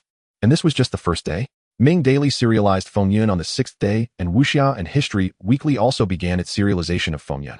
Wuxia and History is a weekly under Ming Daily with a circulation of 40 to 50,000 copies, primarily targeting core fans of martial arts. With both the daily and weekly making efforts, the exposure of Feng Yun doubled. Jin Yong wrote another article. This time it wasn't the front page, but a special column in the supplement, yet it carried the same weight. The title was just a few words: Guanji Qi Ren. The article wasn't long, but every word was heavy. I read the opening of Feng Yun 3 times. The first time I was astonished by the opening line: golden scales are not mere fish in the pond. Once they encounter wind and clouds, they transform into dragons. 7 characters encapsulate Xiong Ba fate and ambition throughout his life. Such writing skill is rare in the literary scene of Xiangjiang. The second time I was shocked by the dual male protagonist setup of Nie Feng and Bu Jingyun. One is warm and jade-like, the other cold and icy. One has the world in his heart, while the other bears a blood feud. Their fates intertwine beneath the giant Buddha of Leshan, forever entangled. Such a structure has never been seen in martial arts novels. The third time I finally understood one thing. Guanji is not writing martial arts, he is redefining martial arts. Po Broken Void elevates martial arts to the height of life, philosophy. Dragon and Snake Romance injects the spirit of national martial arts into the martial world, while Feng Yun completely breaks free from the traditional framework of the great chivalrous. With extreme fate and extreme martial aesthetics, it opens a brand new path. 3 works, 3 styles, each establishing its own school. This is a miracle that has never occurred in the Xiangjiang literary scene. I, Jin Yong, have written martial arts for 20 years, priding myself on leading a new wave. But in less than half a year, Guanji has shown me another possibility for martial arts. The younger generation is indeed formidable. This short article, once published, shook the literary scene in the entire harbor once again. Who is Jin Yong? The founder of Ming Daily, the author of The Legend of the Condor Heroes, The Return of the Condor Heroes, and The Heaven Sword and the Dragon Saber, undoubtedly the foremost figure in Hong Kong martial arts novels. His evaluation of a newcomer, using the phrase "the younger generation is formidable," is already the highest praise. But what truly shocked everyone was the line in the article: Guanji is not writing martial arts, he is redefining martial arts. This is not a compliment, this is passing the baton.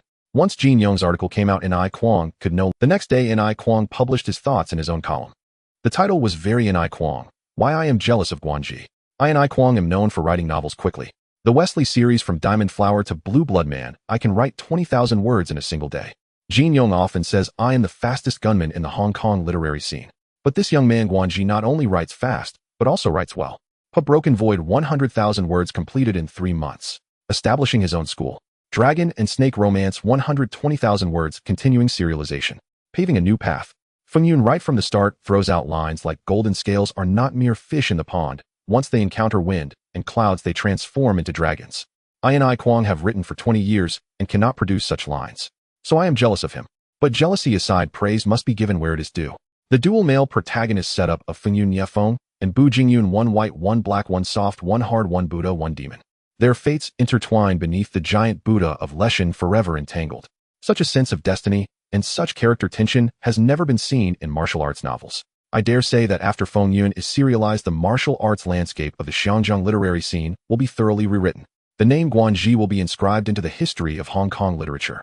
That's what I said. Lu Guanxing smiled after reading N.I. Kwong's column.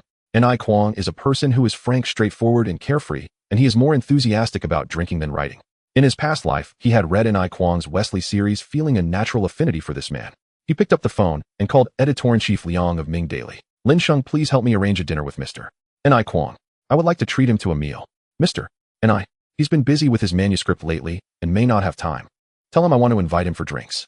Editor-in-Chief Liang laughed. That should be easy to arrange. That afternoon, Editor-in-Chief Liang returned the call. Mr. N.I. said the night after tomorrow at Yongji restaurant he will treat. Lu Guanxing hung up the phone and leaned back in his chair. N.I. Kwong is a person with great drinking capacity, a straightforward temperament, and values friendships based on mutual liking rather than age. If he can get along with N.I. Kwong at the dinner table, he will have gained a steadfast brother in the literary scene. A week after Feng Yun began serialization, Ming Daily's sales increased again. The newsstand owner said that now half of the people buying Ming Daily are reading Jin Yong's The Deer and the Cauldron, while the other half are reading Guanji's Feng Yun. 2 generations of martial arts masters serialized side by side in the same newspaper, an unprecedented spectacle in Hong Kong's literary scene. Discussions on the streets turned from where did the eagle break the void go to what is Xiong Ba's true identity. When will Fengyun defeat Xiongba? Which is stronger, the unparalleled sword or the snow-drinking knife? Some were arguing in the tea restaurant over which was stronger, the wind god leg or the cloud-pushing palm, getting red-faced, and finally asking the boss to settle the dispute. The boss said, "You can ask Mr. Guan, he wrote it, he knows best." Some really wrote in to ask. Lu Guanqing received several letters from readers asking him which was stronger, the wind god leg or the cloud-pushing palm. He did not reply, but in his heart he answered, both are strong, but the strongest is not the martial arts, but the person, the fate. At the end of May, Lu Guanqing stood in his study in Kowloon Tong, sealing the latest chapter manuscript of Fengyun in an envelope. On the desk lay several newspapers. Ming Daily's front page featured Jin Yong's article praising him. Wuxia Spring and Autumn magazine's cover had the completion preview of Pope Broken Void, and Wuxia World magazine's cover continued the serialization of Dragon and Snake Romance. 3 works, 3 tracks, 3 battlefields. He, a 16-year-old youth, has simultaneously won in 3 battlefields. Jin Yong said the younger generation is formidable. Ni Kuang said, "I concede." In less than half a year, he had already stood at the pinnacle of the Hong Kong literary scene. But he knew this was just the beginning. Above the literary world, there is the stock market. Above the stock market, there is the business empire. Above the business empire lies the summit of the world, which he could never reach in his past life. He recalled the manuscript of the 2nd chapter of Fengyun, which wrote Bu Jingyun stood in the palm of the Leshan giant Buddha, looking up at the 1,000-year-old stone carving. The river surged and roared beneath his feet. He suddenly remembered what his master said before his death: "Your life does not belong to yourself." The news that the paperback edition of Shattered Void is selling like hotcakes has caused a stir in the Hong Kong literary scene, with hundreds of thousands of copies sold, treatment on par with Jin Yong and a 16-year-old newcomer. These keywords combined are enough to make any film company restless. The first to come knocking was Shaw Brothers. One afternoon at the end of May, a black Mercedes drove into Kowloon Tong. Lu Guanqing stood by the window watching the car stop downstairs, a slight smile curling at the corners of his mouth. He recognized the license plate of Shaw Brothers. Having watched too many Shaw films in his past life, the SB logo at the beginning and that car are symbols of Hong Kong's film history. The visitor was Liang Chiwen, the deputy manager of Shaw Brothers' production department, in his 40s, wearing a pair of gold-rimmed glasses, his hair meticulously combed, dressed in a sharp suit, and his shoes polished to a shine. A typical mid-level Shaw employee, sharp, seasoned, always wearing a perfectly timed smile. "Mr. Lu, it's a pleasure to meet you." Liang Chiwen handed over his business card with a lowly demeanor. Lu Guanqing accepted the card and invited him to take a seat. Manager Liang sat down and glanced around the living room. The Western-style house in Kowloon Tong, while not a mansion, is already considered a middle-class residence in Hong Kong. His gaze swept over the Hang Seng Index trend chart hanging on the wall, pausing slightly before casually retracting his sight. "Manager Liang, please have some tea." Lu Guanqing personally poured him a cup. Liang Chiwen hurriedly leaned forward to take it, first praising Shattered Void extravagantly from the aspects of the eagle soaring and the horse shattering the void, to establishing a sect from the sales of the paperback, to negotiations for translations in Southeast Asia, Japan, and Korea. He praised for a full 5 minutes. Lu Guanqing listened quietly without interjecting. He knew that the more lavish the praise, the harsher the conditions would follow. Sure enough, Liang Chiwen changed his tone. "Mr. Lu, Shaw Brothers wishes to purchase the film adaptation rights of Shattered Void in one lump sum. We are very sincere regarding the price." He extended one hand with fingers splayed. 80,000 Hong Kong dollars. That's the price to buy the permanent film rights to a trending novel. In 1972 Hong Kong, this price is not low. The film adaptation rights for ordinary novels can be secured for $3,000 to $5,000. 80,000 is enough to buy a decent apartment in Kowloon. But Lu Guanqing knew that Shattered Void is not an ordinary novel. The first print of the paperback sold out 10,000 copies in a day, with an additional 300,000 copies in distribution, and Southeast Asian book merchants were scrambling to sign copyright output agreements. 80,000 to buy out the permanent rights. Lu Guanqing smiled. "Manager Liang, I want sell out." Liang Kaiwen's smile faltered slightly before he returned to normal. "What does Mr. Lu mean?" "I'm not short on money, nor do I need Shaw Brothers' money." Lu Guanqing picked up his teacup and said leisurely, "For the film rights to Shattered Void, a 3-year term. I want to review the script and approve the casting. I require 5 of the total box office revenue." The air in the living room became thick, and the smile on Liang Kaiwen's face completely vanished. He stared at Lu Guanqing, as if confirming whether he had heard wrong. "Mr. Lu, Shaw Brothers has been making films in Hong Kong for 20 years. His tone became stiff. "No author has ever dared to propose such conditions." "That's because Shaw Brothers hasn't encountered me." Lu Guanqing lifted his teacup, his tone flat. "Manager Liang, please convey this to Boss Shaw. If he finds the conditions harsh, that's fine." "Mr. Zhou Wenhui from Golden Harvest also wants to make a film, and Least Television has also approached me about adapting Shattered Void into a TV series." Manager Liang's face darkened completely. The name Golden Harvest stung like a nail in the ears of those. Zhou Wenhui, the founder of Golden Harvest, was once the #2 figure at Shaw Brothers before leaving to establish Golden Harvest in 1969, taking a batch of Shaw's core staff with him, thus becoming sworn enemies. In recent years, Golden Harvest has produced films like The One-Armed Swordsman and The Way of the Dragon, collaborating with Bruce Lee, and has gained immense popularity, already threatening Shaw Brothers' dominance. If the film rights to Shattered Void fall into the hands of Golden Harvest, it would not just be a loss of a project for Shaw Brothers, but also an issue of pride. Losing something they coveted to their sworn enemy would not look good if it got out. Moreover, Lu Guanxing also mentioned Lease Television. While not as big as TVB, Lease Television is one of the only 2 free TV stations in Hong Kong. If the TV adaptation of Shattered Void lands at Lease, it would directly impact Shaw Brothers' film version. Would audiences still go to the cinema to see the movie after watching the series? Manager Leong took a deep breath, trying to calm himself. Mr. Lu, box office sharing is something Shaw Brothers has never done before. Then let's set a precedent. Manager Leong fell silent. He was a veteran of Shaw Brothers, having followed Shaw Yifu for over a decade, and had seen countless directors, screenwriters, and actors trying to negotiate with Shaw Brothers. But no one had ever spoken to Shaw Brothers in such a tone as Lu Guanxing did. No one had ever dared to negotiate with Shaw Brothers at the age of 16 with such an air of authority. Mr. Lu, you are making it difficult for us. Liang Chuan suppressed his anger. Shaw Brothers buying out the rights shows respect for your work. 80,000 Hong Kong dollars is already the highest price for a newcomer author. I know. Lu Guanxing nodded. Therefore, I appreciate Shaw Brothers' kindness. But buying out is not feasible. Then what about the licensing model you mentioned? A 3-year term. After 3 years, if the film is successful, Shaw Brothers can renew the contract. If it is not successful, you won't lose out. As for the script review rights, Lu Guanxing's gaze calmly regarded Liang Chuan. I do not wish for my work to be altered beyond recognition. Liang Chuan opened his mouth as if to say something, but swallowed it back. He suddenly realized that this 16-year-old boy was not just asking for an exorbitant price. He is serious. Every condition has been carefully considered, and every term has its logic. What about the Manager Liang inquired cautiously. Mr. Lu, you don't mix in the film industry, so you may not understand. Casting is the responsibility of the director and producer. The author intervening is against the rules. Lu Guanxing thought for a moment. The casting rights are indeed sensitive. He could review the script because it is an extension of the text, but casting involves the creative space of the director, the schedules of actors, and the allocation of company resources. Insisting on intervening could easily sour the relationship. Moreover, he was not familiar with the actors under Shaw Brothers. Even if he were to choose, he wouldn't be able to make any notable selections. I can forego the casting rights. But the script review rights are non-negotiable. Liang Chuan secretly let out a sigh of relief. Giving up the casting rights at least gave him something to report back. Mr. Lu, I need to consult Boss Shaw. Feel free. Liang Chuan stood up to take his leave. As he reached the door, he suddenly turned back and looked at Lu Guanxing with a complex expression. Mr. Lu, are you really only 16? Lu Guanxing smiled slightly, not answering. After Liang Chuan left, Zhao Lei walked in from outside. He wore a black short-sleeve shirt with the sleeves rolled up to his elbows, revealing 2 muscular arms. Since joining Lu Guanxing, he had completely transformed. Not the carefree youth from the Wooden House district, but a man who had truly developed a sense of responsibility. Achin, that guy Liang just now looked green with envy. Zhao Lei chuckled, sitting down on the sofa. Those conditions you mentioned, you really dared to propose them. What's there to be afraid of? Lu Guanxing poured him a cup of tea. My things, I make the decisions. Zhao laid down the tea in one gulp and smacked his lips. To be honest, I still don't quite understand your business matters. But I can see that guy Liang was completely under your control.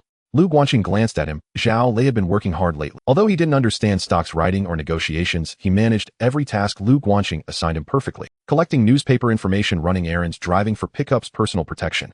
All the trivial, hard, and overlooked tasks, he never complained. Brother Lei, Lu Guanxing suddenly said, how are you finding it over at Huanyu Securities? Zhao Lei scratched his head. To be honest, not quite used to it. Those numbers give me a headache. Things like price-to-earnings ratio, turnover rate, Klein charts. Just hearing them makes me want to sleep. Then what do you want to do?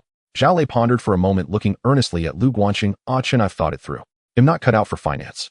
I may not be good at studying, but I can fight. I may not be good at calculations, but I can read people well. If you want me to drive, I can do it well. If you want me to protect you, I would risk my life to do it well. But stock stuff. Lu Guanxing looked at him and nodded. Then focus on being my assistant and driver. Chen, I knew you would say that. At 3 in the afternoon, the phone in the living room rang. Lu Guanxing picked it up. It was Liang Kaiwan's voice. Lu Xing, see you at the Shaw Brothers studio tomorrow at 10 in the morning. Ms. Fang Yihua will speak with you personally. All right. Lu Guanxing slightly raised an eyebrow. Fang Yihua, the wife of Mr.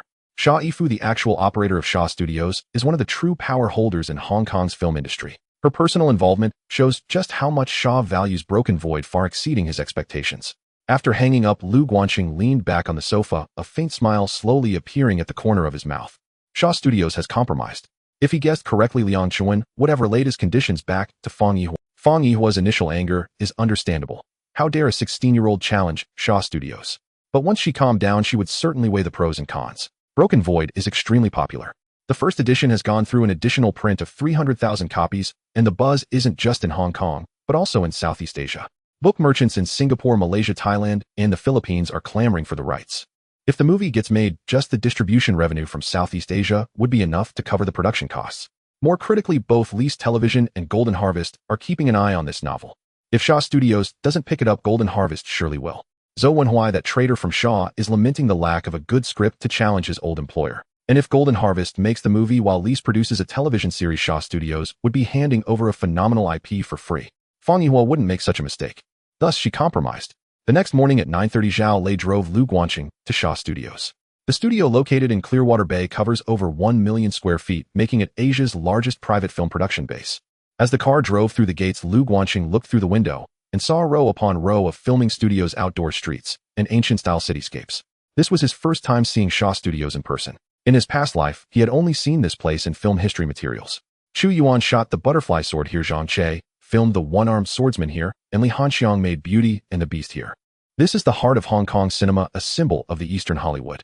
Today he entered this place as a novelist. Liang Chuan was waiting at the entrance of the administrative building. Upon seeing Lu Guanqing get out of the car, he hurried over, saying, "Lu Sheng, this way please." His attitude was much more respectful than yesterday. Lu Guanqing followed him up to the third floor and entered a spacious office. The floor-to-ceiling windows faced the central ancient street of the studio, and the walls were adorned with classic Shaw posters. The Butterfly Lovers, The One-Armed Swordsman, The Drunken Hero. Behind the desk sat a woman. She appeared to be in her 40s, wearing a simple qipao, her hair styled in a bun, her makeup exquisite yet understated.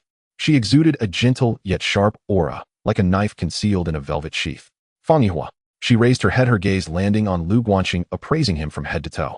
"Mr. Lu, please take a seat." Lu Guanqing sat across from her. Liang Chuan stepped aside, not daring to breathe. Fang Yihua skipped the pleasantries and went straight to the point.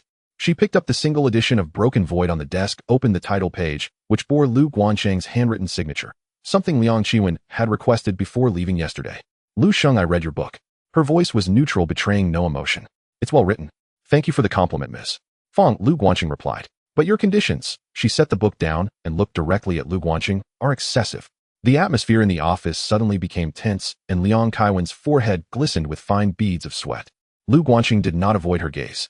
"Ms. Fang, I don't think they're excessive." His tone was neither servile nor overbearing. 3 years of authorization. After 3 years, if the movie is a hit, it can be renewed. If it's not successful, Shaw Studios won't incur losses either. Script approval rights. I just don't want my work to be completely altered.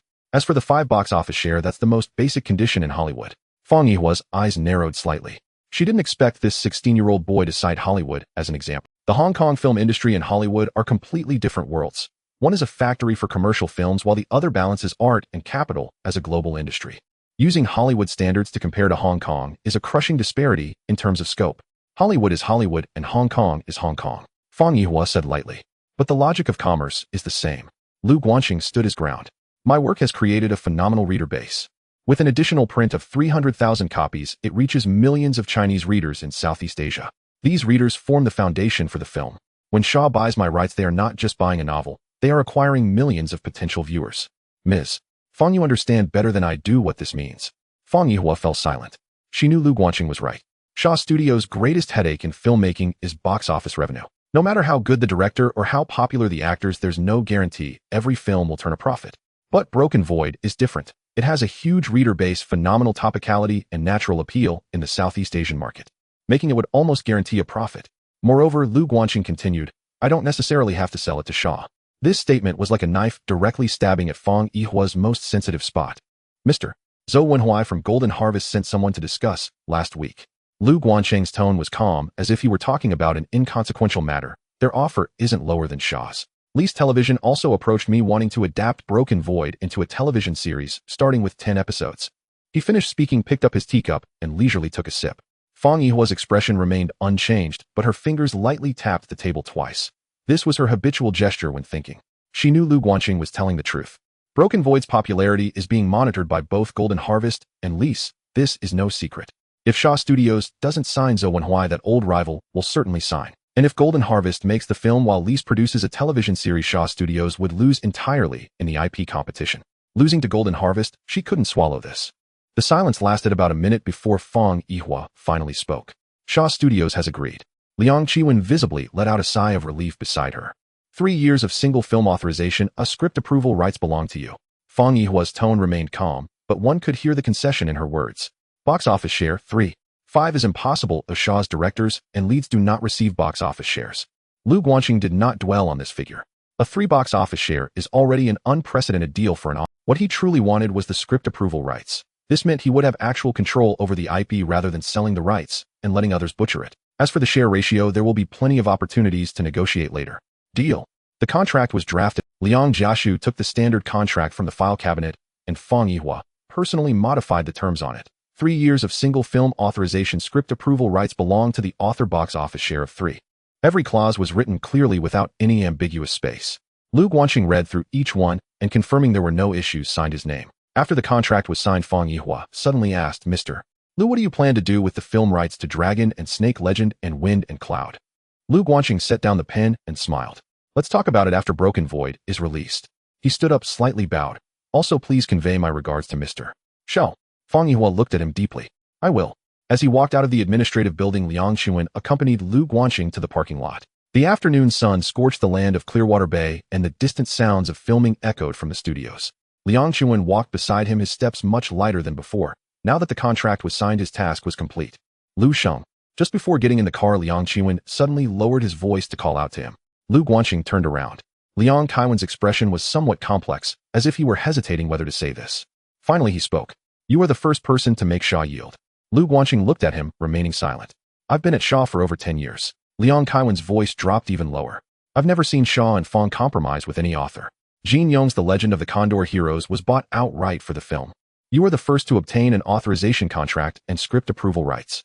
Lu Guanxing paused momentarily before extending his hand. Manager Liang, thank you. Liang Qiwen shook his hand and nodded firmly. The car drove out of Shaw Studios' gates. Zhao Lei glanced at Lu Guanxing, who was sitting in the back seat through the rearview mirror, and couldn't help but ask, Ah Chun, did you sign it? I did. What's the share? 3. Zhao Lei clicked his tongue. 3. Doesn't sound like much. Lu Guanxing leaned back in his seat, watching the rapidly retreating street scenery outside the window, a slight smile tugging at the corners of his mouth. Brother Lei, do you know how much total box office Broken Void could earn if it premieres simultaneously in Hong Kong and Southeast Asia? Zhao Lei shook his head. Conservatively estimated 5 million. Lu Guanxing's voice was calm. 3 would be 150,000.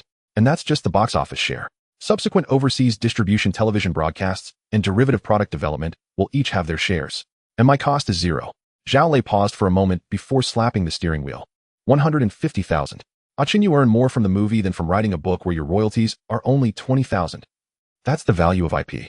Lu Guanxing said, a book is a seed while a movie is a tree. When the tree is planted and grows, it bears fruit year after year. Zhao Lei nodded in understanding. But he understood one thing. His brother had won again. Lu Guanxing closed his eyes.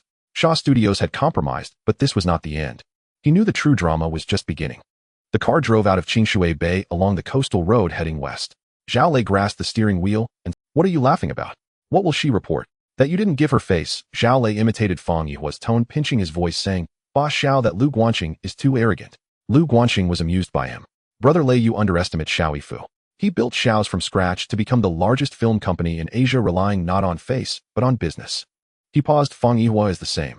Her willingness to compromise today isn't due to my tough attitude. It's because she has calculated. Signing with me means profit for Xiao's, not signing means profit for Jia. She understands this calculation better than I do. Zhao Lei nodded thoughtfully. So you aren't just trying to win against... Of course not. Lu Guanxing's gaze was calm. In business, there are no emotions, only profits. Every condition I propose today has been carefully calculated. A 3-year authorization instead of a permanent buyout, because the IP value of Shattered Void will only increase after 3 years. The script approval right is because I don't want Xiao's to ruin my story. The 3 box office share is a concession I gave her. She knows that what I want is not this 3, but the previous 2. Zhao Lei fell silent for a moment, then suddenly sighed. Achin, sometimes I feel that your mind is not of the same species. Lu Guanxing laughed heartily, the laughter echoing in the car, and Zhao Lei joined in the laughter. Leaning back in his seat, Lu Guanxing gazed at the swiftly retreating street scenes outside, contemplating the next moves in his game. They had passed the hurdle of Xiao's, but the real test was still ahead. The film adaptation of Shattered Void was just the first step. The subsequent Dragon and Snake and Wind and Cloud would be even bigger stakes. Xiao Yifu's concession today did not guarantee that he would concede tomorrow. When they returned home, his mother Su Yume was making soup in the kitchen. Recently, Lu Guanxing had urged her countless times not to cook for herself and to hire a maid. Su Yume shook her head each time, saying, I can't sit still. Besides, you've loved my lotus root and pork rib soup since you were little and no maid can replicate this taste. Lu Guanxing walked into the kitchen inhaling that familiar aroma, and his steps involuntarily slowed. In his past life, he struggled alone, renting a room in a village in the city, and what he missed the most was his mother's soup. But by then his mother had grown old, and her health deteriorated, rarely cooking. Each time he returned home, she would force herself to make him a pot of soup, and after he finished she would smile. Later, when she fell ill, he never tasted that flavor again. In this life, he wanted to preserve that taste. Mom, Su Yume turned around, beads of sweat on her forehead. You're back? How did it go? I signed it. Lu Guanxing walked over, taking the ladle from her hand. Mom, you take a break, I'll do it. Su Yume did not argue with him, and sat down, wiping her hands on her apron. How much did you sign for? A 3 share of the total box office. How much is 3? If the movie is a hit, probably over 100,000. Su Yume's hands froze. She opened her mouth, taking a long time to respond. 100,000. From that book you wrote, it can earn over 100,000 if made into a movie. Maybe more. Su Yume's eyes turned red again. She wasn't a person who cried easily. After living in the wooden houses for over 10 years, she had never shed a tear, no matter how hard the days were. But in the past few months, she had cried several times. The first was when Lu Guanxing awakened, the second was when they moved into Kowloon Tong, and the third was today. Mom. Lu Guanxing turned the heat down, turning to look at her seriously. I promise you, from now on, you and Dad will never have to worry about money again. Su Yume wiped her eyes and suddenly patted him, saying, Stop bragging. The soup is almost ready. Go call your dad and older brother for dinner. Lu Guanxing replied with a smile and turned to leave the kitchen. His father, Lu Jianjun, was watering the flowers in the small garden downstairs. Ever since he started working as a security guard at Huanyu Securities, his routine has improved significantly. Lu Guanxing called him upstairs, and he replied with an before putting down the hose and following him. His older brother, Lu Guanhua, was studying the new stock prospectus in the study. His desk was piled high with documents. Beside it was a cup of tea that had gone cold. Lu Guanxing knocked on the door and walked in. He didn't even look up. Brother, dinner's ready. Just a moment, let me finish this section. Lu Guanxing went over and took a glance at the document. It was a photocopy of the Hang Seng Bank prospectus with many lines marked in red. What did you find out? Hang Seng Bank is going public on June 20th with an issue price of 100 Hong Kong dollars. Lu Guanhua looked up. Ah Chun, how should we approach this new stock? Lu Guanxing said, Let's eat first, we can discuss it slowly tonight. Lu Guanhua closed the document, stood up, and followed his younger brother out of the study. The family gathered around the dining table. The mother served soup, the father poured a glass of wine, and the younger sister, Lu Jingguan, and younger brother, Lu Jingtian, chattered about school. Lu Guanxing picked up a piece of pork rib, but while chewing he suddenly felt that all of this was unreal. 3 months ago they were still squeezed in a wooden house in Sham Shui, sharing a bowl of thin porridge. 3 months later they sat in a Western-style house in Kowloon Tong, drinking his mother's lotus root and pork rib soup, discussing business worth hundreds of thousands of Hong Kong dollars.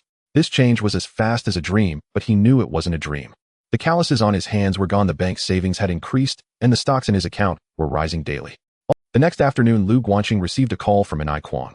Ever since they had a tea-for-wine meal at Yongji restaurant last time, the two had become close friends despite their age difference. An Kwang was generous, straightforward, and not picky about details. He was more enthusiastic about drinking than writing, and made friends based on mutual liking rather than age. Guanji, I heard you signed a contract with Xiao's. An Kwang's voice was always like it was on a loudspeaker. Even through the phone line it could hurt one's ears. Mr. Your information is quite up to date. Nonsense.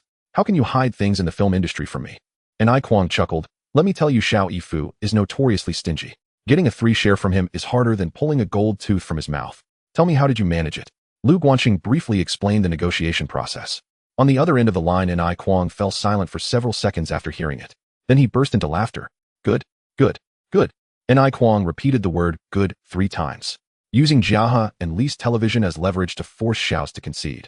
This move was beautifully played. I've written novels for decades and negotiated countless copyright deals with Xiao's, but I've never received a share of the box office. You kid broke the record with your first book. Lu Guanxing laughed. Mr. If your Wesley were made into a movie, the share would definitely be higher than mine. Higher my foot. An Kwang cursed. Xiao Yifu is all about money, not people. I've drunk with him countless times, and when discussing copyrights he never gives an inch. But you not only made him concede, but also got 3. He paused, suddenly becoming serious. Guanji, I need to remind you of something. Please, Mr. Go ahead. You made Xiao Yifu concede today. Oh, he will remember it. An Kwang lowered his voice. Xiao Yifu seems amicable, but he holds grudges. You took advantage of him today. He will definitely look for a chance to get back at you. You need to be careful of him in the film industry. Lu Guanxing was silent for a moment. What An Kwang said aligned with his thoughts. But Lu Guanxing wasn't afraid of grudges. He feared having no leverage in his hands. Mr. I understand. Thank you. What's there to thank? An Kwang returned to his casual tone. By the way, when will the next chapter of Wind and Cloud be out? I'm dying to know. What happened to Nie Feng and Bu Jingyun? When will Xiong Ba reveal his true self? It will be in the news tomorrow. In late May 1972, the prospectus of Hang Seng Bank was officially released. The whiteboard in the office of Huanyu Securities was filled with numbers. Hang Seng Bank set the issue price at 100 Hong Kong dollars, offering 1 million shares for a total fundraising of 100 million Hong Kong dollars. It would be listed on June 20th, primarily on the Hong Kong Stock Exchange, while also trading simultaneously on the Far East Gold and Silver and Kowloon exchanges. In an era with 4 exchanges coexisting, it meant 4 channels for subscription and 4 pools for allotment. What does 100 million Hong Kong dollars in 1972 signify? The entire building of HSBC's central branch cost only about 20 million. With Hang Seng's single IPO fundraising, one could build 5 HSBC buildings. More crucially, the stock was oversubscribed by 29 times, freezing 2.8 billion Hong Kong dollars in funds. On the first day of listing, the price soared to a high of 186 Hong Kong dollars, closing at 165 Hong Kong dollars, an increase of 65. If operated properly, a 10-fold leverage could yield returns exceeding 6 times. But the prerequisite is being able to secure enough shares. Lu Guanqing stood in front of the whiteboard, his pen tapping on the numbers. In this battle, we must go all in. Lu Guanhua sat opposite him, his pen coming to a halt. Zhao Lei whistled. Lin Jiqiang adjusted his glasses. Lu Guanlin's hand flipping through the ledger paused slightly, while a Jia and a Chong looked up at him. He Shufan was in the corner taking notes, not lifting her head, but her ears perked up. A Chung. Lu Guanhua began. What does going all in mean? It means putting everything on the line. Lu Guanqing turned to his elder brother. All the liquid funds of Huanyu Securities, along with all the resources I can mobilize totaling 16 million, will be fully invested in this Hang Seng Bank offering. Lin Jiqiang adjusted his glasses. Lu Sheng, Lin Jiqiang's voice was somewhat dry. 16 million with 10-fold leverage, that's 160 million. Lin Jiqiang adjusted his glasses. Lu Sheng, Lin Jiqiang's voice was somewhat dry. 16 million with 10-fold leverage, that's 160 million. Hang Seng Bank is issuing a total of 1 million shares with a market value of 100 million. We could take down the entire issuance. Don't worry, we won't take it all. Lu Guanqing wrote a number on the whiteboard. This isn't an ordinary IPO. This is the first listed bank in post-war Hong Kong with maximum market attention. By then, the oversubscription will be at least 20 to 30 times, with the retail investors' allotment rate likely below. What we need to do is to secure enough quota in the underwriting syndicate, use sub-accounts to amplify the allotment rate in public subscriptions, and buy up shares in the dark market to supplement our holdings. We need to hit all 3 lines simultaneously, not missing a single one. He turned to the team. Brother Yu and Ajia will be responsible for contacting Sun Hung Kai and Far East Securities to confirm the progress of the subscription channels and the establishment of sub-accounts. Sister Air and Achong will run to the banks to activate all of Huanyu Securities' credit lines, while also consolidating funds, gathering all available money into one account. Jiqiang, you are responsible for inquiring about the list of underwriters in the syndicate and the allocation rules. Jia, you will handle the bookkeeping, ensuring every transaction is clear. As for Sun Hung Kai and Far East Securities, I will personally negotiate later to secure the highest allotment rate. Understood, several voices echoed in unison. That afternoon, Lin Jiqiang gathered information about the underwriting syndicate. The lead underwriter for the Hang Seng Bank IPO was HSBC. Hang Seng Bank was originally a subsidiary of HSBC, and this listing was HSBC's effort to spin it off for independent operation, yet HSBC still retained a majority stake. There were 2 counterwriters, Huatali Company and Ifu Company, both top British financial institutions at the time. The key figure was Li Guowei, then general manager of Hang Seng Bank, who led the entire listing process. HSBC maintained Hang Seng's brand credibility under the premise of independent operation, but behind the scenes, the allocation rights of the syndicate were still in HSBC's hands. Lu Sheng, Lin Jiqiang spread the materials on the table. The distributor slots in the syndicate haven't been fully determined. Among the Chinese-funded financial institutions, only a few large brokerages have obtained small sub-underwriting qualifications. To be honest, given Huanyu Securities' current scale and qualifications, it's very difficult to directly obtain sub-underwriting quotas from HSBC. In their eyes, Huanyu Securities simply does not qualify to apply. Lu Guanqing pondered for a moment, and then said, under the name of Huanyu Securities, I want to negotiate long-term margin cooperation and new stock distribution cooperation with Li Guowei. I want to meet him in person. The next afternoon, Lu Guanqing, accompanied by Lin Jiqiang and Zhao Lei, arrived punctually at Li Guowei's office door. Li Guowei, in his 50s, was slender and wore gold-rimmed glasses, speaking at a measured pace. He was a veteran in Hong Kong's financial scene, having worked for decades at both HSBC and Hang Seng, witnessing countless storms. A 16-year-old boy wanting to see him was not something he originally intended to entertain. However, the name Guanji, along with Huanyu Securities' recent performance in new offerings, changed his mind. Mr. Lu, please have a seat. Li Guowei gestured to the chair opposite him. You are younger than I imagined. Li Sheng, you flatter me. Lu Guanqing sat down, getting straight to the point. I am here today to discuss two matters with you. First, Huanyu Securities hopes to become a sub-underwriter for Hang Seng Bank's IPO. Second, I would like to obtain a margin credit line of 160 million Hong Kong dollars from HSBC in the name of Huanyu Securities. Li Guowei's eyes narrowed slightly. 160 million Hong Kong dollars, a figure coming from the lips of a 16-year-old boy, seemed spoken so lightly, as if talking about the nice weather today. Mr. Lu, Li Guowei leaned back in his chair. Do you know what 160 million Hong Kong dollars signifies? I do, Lu Guanqing replied. It's 1.6 times the total market value of Hang Seng Bank's issuance. Li Guowei fell silent for a few seconds before smiling. You do have a clear understanding. Now tell me your reasons. First, Huanyu Securities has been established for 3 months with a cumulative new offering yield exceeding 300, growing its fund size from 0 to nearly 20 million. This performance has no parallel in the Hong Kong stock market. Lu Guanqing's tone was calm. Second, I have a stock commentary column in the financial sections of the overseas Chinese daily Sing Tao Daily and Ming Pao, with readership spanning the entire financial circle of Hong Kong. Before Hang Seng Bank's listing, I will publish an in-depth analysis in a full-page article highlighting the long-term value of Hang Seng. The promotional effect of this would be something Hang Seng could not buy with money. Third, he looked into Li Guowei's eyes. I am optimistic about the long-term value of Hang Seng Bank. After the listing, I will retain a portion of my position without selling as a vote of confidence for Hang Seng. Li Guowei listened without immediate response. He picked up his teacup, took a sip, set it down, and took another sip. Aren't you afraid of a drop? Not at all, Lu Guanqing replied. Hang Seng Bank is one of the best banks in Hong Kong, with an issue price of 100 Hong Kong dollars, a price-to-earnings ratio of less than 15 times. It's highly probable that it will break 150 on the first day of listing. Within a year, it could exceed 300. Li Guowei raised an eyebrow. From 100 to 300 in a year, tripling.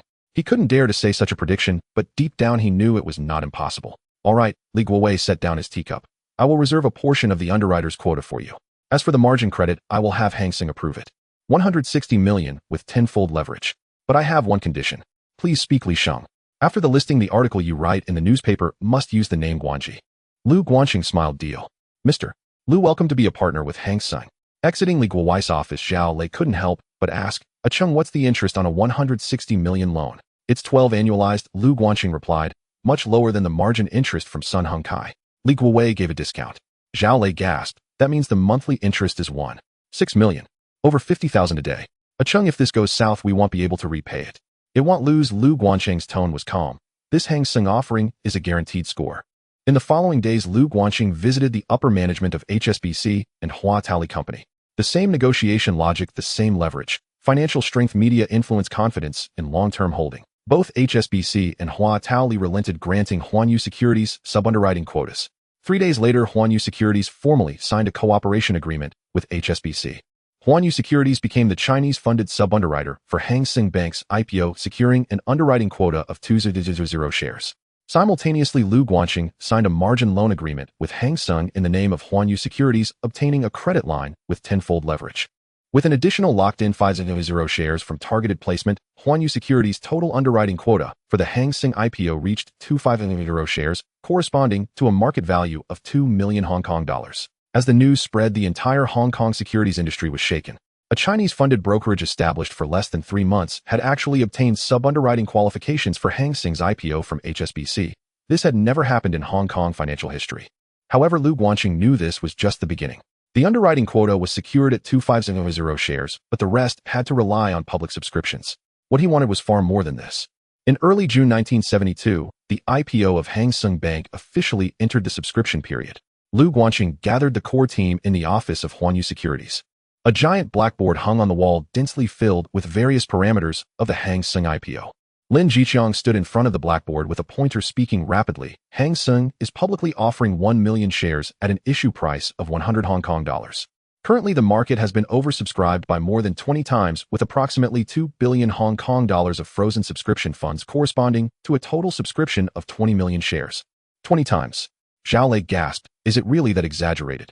Not exaggerated, Lu Guanhua responded. Hang Seng is the first bank listed in Hong Kong after the war. With HSBC Holdings' British underwriting and brand effect combined, all retail investors, large investors, and institutions in Hong Kong are scrambling for it. 20 times is just the current figure. It will only get higher by the subscription deadline. Lu Guanqing sat at the head of the table, lightly tapping his fingers on the surface. Our underwriting quota is 250,000 shares. The rest must be obtained through public subscription. What plans do you have? Lin Jiqiang wrote a word on the blackboard, sub-account.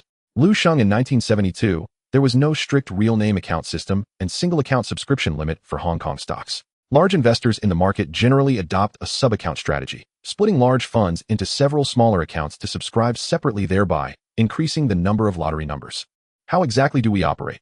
The subscription rule for Hang Seng is one lottery number for every 100 shares. If we were to invest 100 million Hong Kong dollars with a large account to subscribe for 1 million shares, the corresponding lottery numbers would be 1000. However, due to the excessive subscription amount, the winning rate will decrease marginally. You can't occupy all the numbers. Lin Jiqiang drew a diagram on the blackboard. But if we split this 100 million Hong Kong dollars into 200 accounts, with each account having 50 Hong Kong dollars subscribing for 50 shares, it would correspond to 50 lottery numbers. 200 accounts would yield 1000 lottery numbers.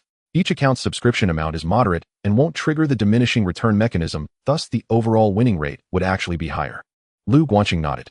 This strategy, known in later years as the tractor account, is a basic operation for new stock subscriptions, which they had also employed before. However, in 1972 Hong Kong, few could conceive and execute this strategy. You two, Big Brother and Ah Chiang, will be in charge of the sub-account matter. Lu Guanqing looked at them. You previously worked at Sun Hung Kai Securities, where sub-account operations were common. How many accounts can Huanyu Securities currently utilize? Lu Guanhua opened his notebook. Currently, we have 20 proprietary accounts, 8 accounts opened through affiliated companies, and we have negotiated account borrowing agreements with 2 Chinese securities firms, enabling us to subscribe under their names, totaling about 65 accounts available. Each account can deposit between 50 to 1 million, allowing for a total subscription scale of 5 million to 65 million. Not enough. Lu Guanqing shook his head. Lu Guanqing stood up and walked to the blackboard, picking up a piece of chalk. The underwriting amount occupies 25 million. The total funds at our disposal amount to 160 million. This includes the loan from Hang Seng and our proprietary funds. After deducting the underwriting portion, there remains 1.35 billion available for public subscription. He wrote a figure on the blackboard, 1.35 billion, and the office fell silent for a few seconds. Lin Jiqiang's pupils slightly dilated. Lu Sheng, do you mean to put all 1.35 billion in? Exactly. But he Jiaming swallowed 1.35 billion Hong Kong dollars, if split into accounts of 50 each, would require nearly 300 accounts. Our current account resources are far from sufficient. Then let's open more. Lu Guanqing's voice was calm. There are 4 exchanges in Hong Kong: the Hong Kong Association, the Far East Association, the Gold and Silver Exchange, and the Kowloon Association. Each exchange has its own independent subscription channel, and subscription accounts between different exchanges are not interchangeable. The same ID can be used to open accounts separately at the 4 exchanges and subscribe separately. Lin Jiqiang's eyes lit up. Cross-market subscription, right? How did I not think of that? He quickly calculated on the blackboard, 1.35 billion split into 4 markets, with each market averaging over 30 million. Then within each market, we can further split accounts to increase the number of lottery entries. This way, with the same amount of funds, the winning rate can be increased by at least 30 to 40%. Not just that, Lu Guanqing said, the subscription pools of different exchanges are independent. The Hong Kong Association is the main battlefield for British investors and large accounts, with the most concentrated subscription funds and the lowest winning rate. The Far East Association, Gold and Silver Exchange, and Kowloon Association are primarily for Chinese investors and retail investors, where subscription funds are dispersed, resulting in a higher winning rate. Our strategy is participate in the Hong Kong Association with the minimum amount to ensure we have a number and fully subscribe in the Far East, Gold and Silver, and Kowloon Associations. Lu Guanhua couldn't help but ask, Aiken, how do you know there will be differences in winning rates between different exchanges? Lu Guanqing couldn't answer. He couldn't possibly say that this was a conclusion recognized by academia when studying the Hang Seng IPO of 1972 in later years. He could only say, just a guess. He couldn't possibly say that this was a conclusion recognized by academia when studying the Hang Seng IPO. Although the sub-account operation is not against the rules, it requires a lot of manpower to run errands, opening accounts, depositing funds, filling out subscription forms, and monitoring the results. Our current manpower. It'll help, Zhao Lei suddenly spoke up. All eyes turned to him. Zhao Lei scratched his head. I don't understand winning rates or diminishing returns, but I can run errands. I can help with the exchanges, queue up, fill out forms, no problem. Lu Guanqing glanced at him and nodded. Big Brother and Lei Gu, you will take the lead on this. During this time, except for essential work, everyone must mobilize, including the newly recruited training team. Over the next 10 days, all of Huanyu Securities was mobilized. Big Brother Lu Guanhua and Zhao Lei led a dozen brothers from Huanyu Securities, splitting into 4 groups, simultaneously opening subscription accounts at the Hong Kong Association, Far East Association, Gold and Silver Exchange, and Kowloon Association. Every morning at 7, they queued outside the exchanges, filling out forms, stamping, paying, and receiving receipts, busy to the point of being on the move nonstop. Lin Jiqiang was responsible for the specific execution of the sub-account plan. He allocated the 1.35 billion funds according to the preset ratios to the 4 exchanges, then divided them into several accounts, at each exchange ranging from 500 to 1 million, ensuring that the number of lottery numbers was maximized. Lu Guanqing was in charge of coordinating the subscription channels of 3 cooperating brokerages, Sun Hung Kai Securities, Far East Securities, and Gold and Silver Securities. Through their membership qualifications and their own membership qualifications, Huanyu Securities had obtained membership in the Gold and Silver Exchange, and the Far East Association Huanyu Securities could subscribe simultaneously at the 4 exchanges, further expanding their coverage.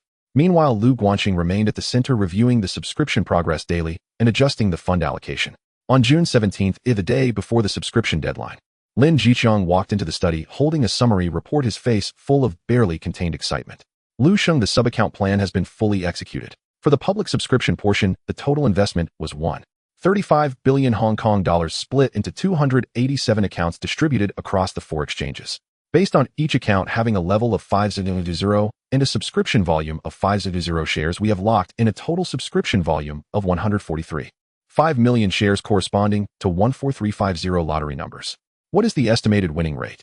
The latest data from HSBC indicates that the market's subscription multiple is close to 30 times. Based on this figure, our estimated winning rate is around 3 to 4. Lin Jiqiang paused, adding the 2.5 shares locked in by the underwriting. Our total holding should be close to 3 shares, corresponding to a market value of 30 million Hong Kong dollars. Lu Guanqing leaned back in his chair, not saying a word. 300 shares, a market value of 30 million. If they sold on the first day of listing at 180 Hong Kong dollars, the profit would be about 24 million. After deducting leverage, interest, and fees, the net profit would be over 20 million. This figure is a capital that can make any Chinese securities firm famous overnight. But it is still not enough. Aqiang, besides underwriting and subscription, there is another way. Lin Jiqiang was taken aback. What way? Buying on the dark market.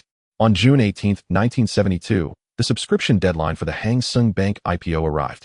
The total subscription funds frozen across the market exceeded 2.8 billion Hong Kong dollars, corresponding to a total of 29 million shares with a subscription rate of 29 times. This figure set a new record for new stock subscriptions in the history of the Hong Kong stock market. That afternoon, in the bottom right corner of the financial section of the Ming Pao, the newly established column, Guangji Lunxi, was published as scheduled.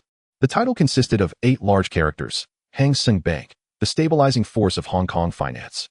Lu Guanqing conducted a comprehensive analysis of the investment value of Hang Seng Bank from 4 dimensions. Asset quality. Established in 1933, Hang Seng Bank has been operating steadily for nearly 40 years with an annual asset growth rate of 35 and a non-performing loan ratio of less than 1, ranking among the top in Hong Kong's banking industry.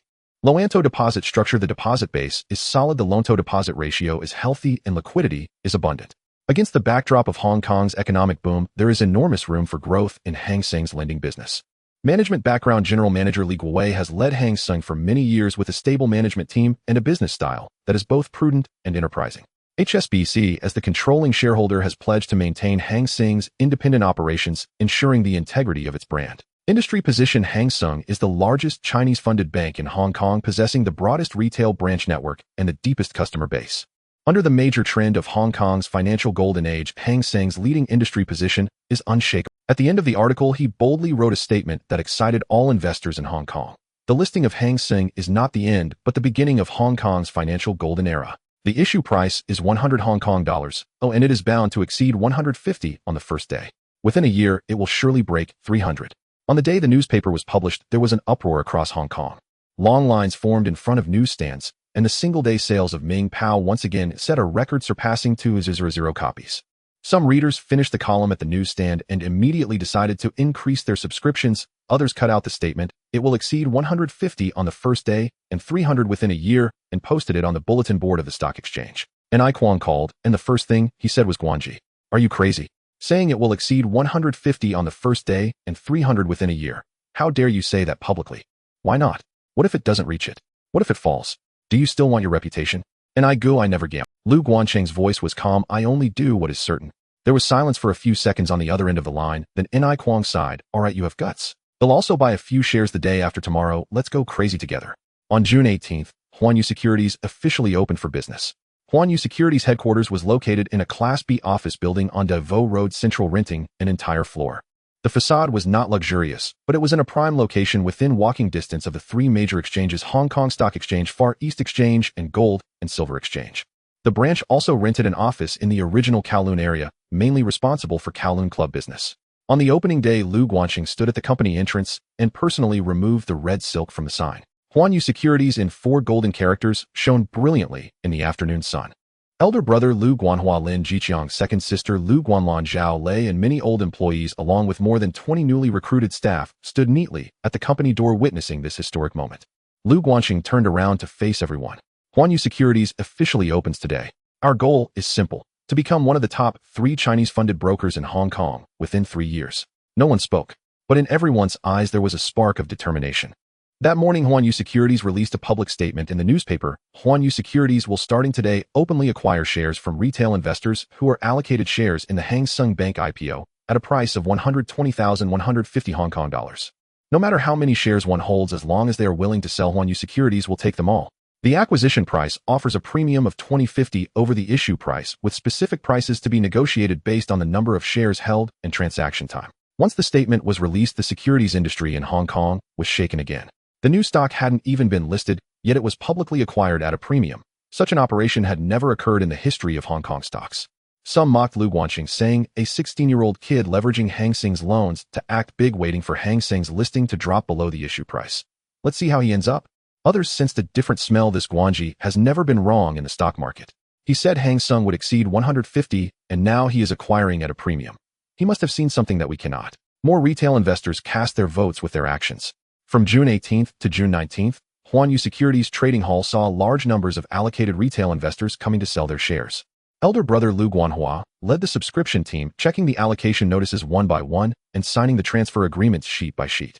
In 2 days, through dark trading, Huanyu Securities accumulated about 400 shares of Hang Seng stock at an average price of 133 Hong Kong dollars, with a total expenditure of around 5.3 million Hong Kong dollars. Lin Jiqiang walked into Lu Guanqing's office with a summary report, his expression a mix of excitement and nervousness. Lu Sheng, the dark trading acquisition is complete. Including the underwritten and subscription portions, the total amount of Hang Seng stocks we hold has reached 33500 shares, corresponding to a market value of 33.5 million Hong Kong dollars. He paused, his voice slightly trembling. If the price really rises to 180 on the first day of listing, our profit will exceed 25 million. Lu Guanqing picked up his teacup and took a slow sip. It's not if, it's certain. On June 19th, the day before Hang Seng Bank's listing, Lu Guanqing received a call from Li Guowei. Lu Sheng, I read your column. Li Guowei's voice carried a complex emotion. The beginning of Hong Kong's financial golden era. This statement is being circulated among all staff at Hang Seng. Some believe you are sincerely optimistic about us, while others think you are trying to hype the stock price. What do you say? Lu Guanqing held the receiver, pausing for a moment.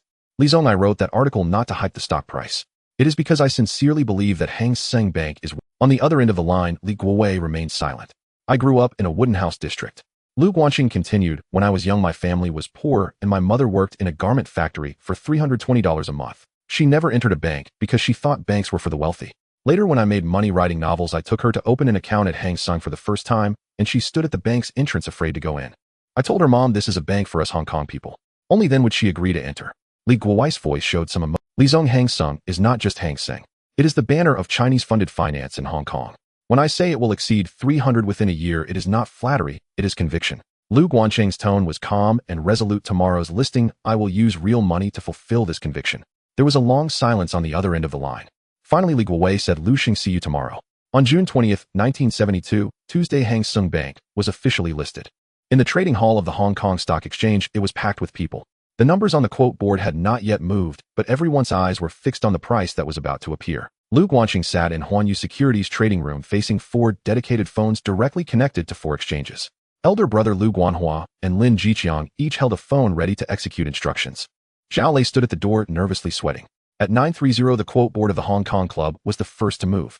Hang Seng Bank opening price, 175 Hong Kong dollars. The trading hall erupted with cheers like a tidal wave. 175. 175. Opening at 175. The phones rang continuously. The quotes from Far East Exchange, Gold and Silver Exchange, and Kowloon Club followed in succession, all above 170 Hong Kong dollars. Lin Jiqiang's voice trembled. Lu Shengwei. Our floating profit has already exceeded 20 million. Lu Guanqing's eyes were glued to the quote board, unblinking. The emergency plans prepared earlier were unnecessary if the stock price was too low on the first day of listing, leading to a drop below the issue price, or insufficient gains. Huanyu Securities would use the frozen subscription funds to start acquiring stocks and raise the price. The stock price continued to rise: 176, 178, 180, 182. Above 180 sell in batches. His voice was as calm as a still pond. Elder brother Lu Guanhua and Lin Jiqiang immediately executed the instructions. The dedicated phone from the Far East Exchange relayed the trader's urgent voice: sell 500 shares at 180. Deal. Sell 500 shares at 182. Deal. 184. The stock price peaked at 186 Hong Kong dollars. It then began to retreat. 184, 182, 180, 178. All sell orders from Huanyu Securities at prices above 180 Hong Kong dollars were completed. The 2500 shares from underwriting, 4500 shares from subscriptions, and 400 shares from dark trading. A total of 3350 shares sold out at an average price of 182 Hong Kong dollars. The trading room fell silent for a few seconds. Second sister Lu Guanlan quickly calculated, then looked up, her expression as if she had seen a ghost. Ah Chun, deducting the costs of underwriting, subscription, dark trading, acquisitions, as well as margin interest and fees. Her voice was dry. The net profit is 26. 1 million Hong Kong dollars. 26. 1 million. The trading room was utterly silent. The sounds in the office were stifled for a full 3 seconds. Then Zhao Lei was the first to shout, "I can't believe it." Elder brother Lu Guanhua threw down the pen, leaned back in his chair, and sighed deeply. Lin Jiqiang took off his glasses, wiped the lenses vigorously, and put them back on. He Shufin's abacus beads clacked loudly, but her hands were shaking. Lu Guanqing stood by the window, gazing at the surface of Victoria Harbor. "Everyone," he turned around, "tonight, at Yongji Restaurant, it's on me. We won't leave until we are drunk. There is no cap on bonuses this month." The battle report of Hang Seng Bank's debut on the stock exchange spread across Hong Kong's financial circle that very evening. Its closing price stood at 165 Hong Kong dollars, 65 above its issue price. Such a surge, though impressive, was not the most extraordinary in Hong Kong's feverish equity market of 1972. Yet when paired with the uncannily precise forecast from the Guangxi market commentary column, the awe-inspiring move of Huanyu Securities openly acquiring shares at a premium in the gray market, and its staggering first-day performance, peaking at 186 Hong Kong dollars and netting 26 Hong Kong dollars. 1 million. The campaign's impact far transcended mere percentage gains. A 16-year-old boy, a Chinese-owned brokerage founded just 3 months prior. A newly listed stock commanding the entire city's attention. Through the Hang Seng campaign, Huanyu Securities had carved its name into the annals of finance and asserted its weight.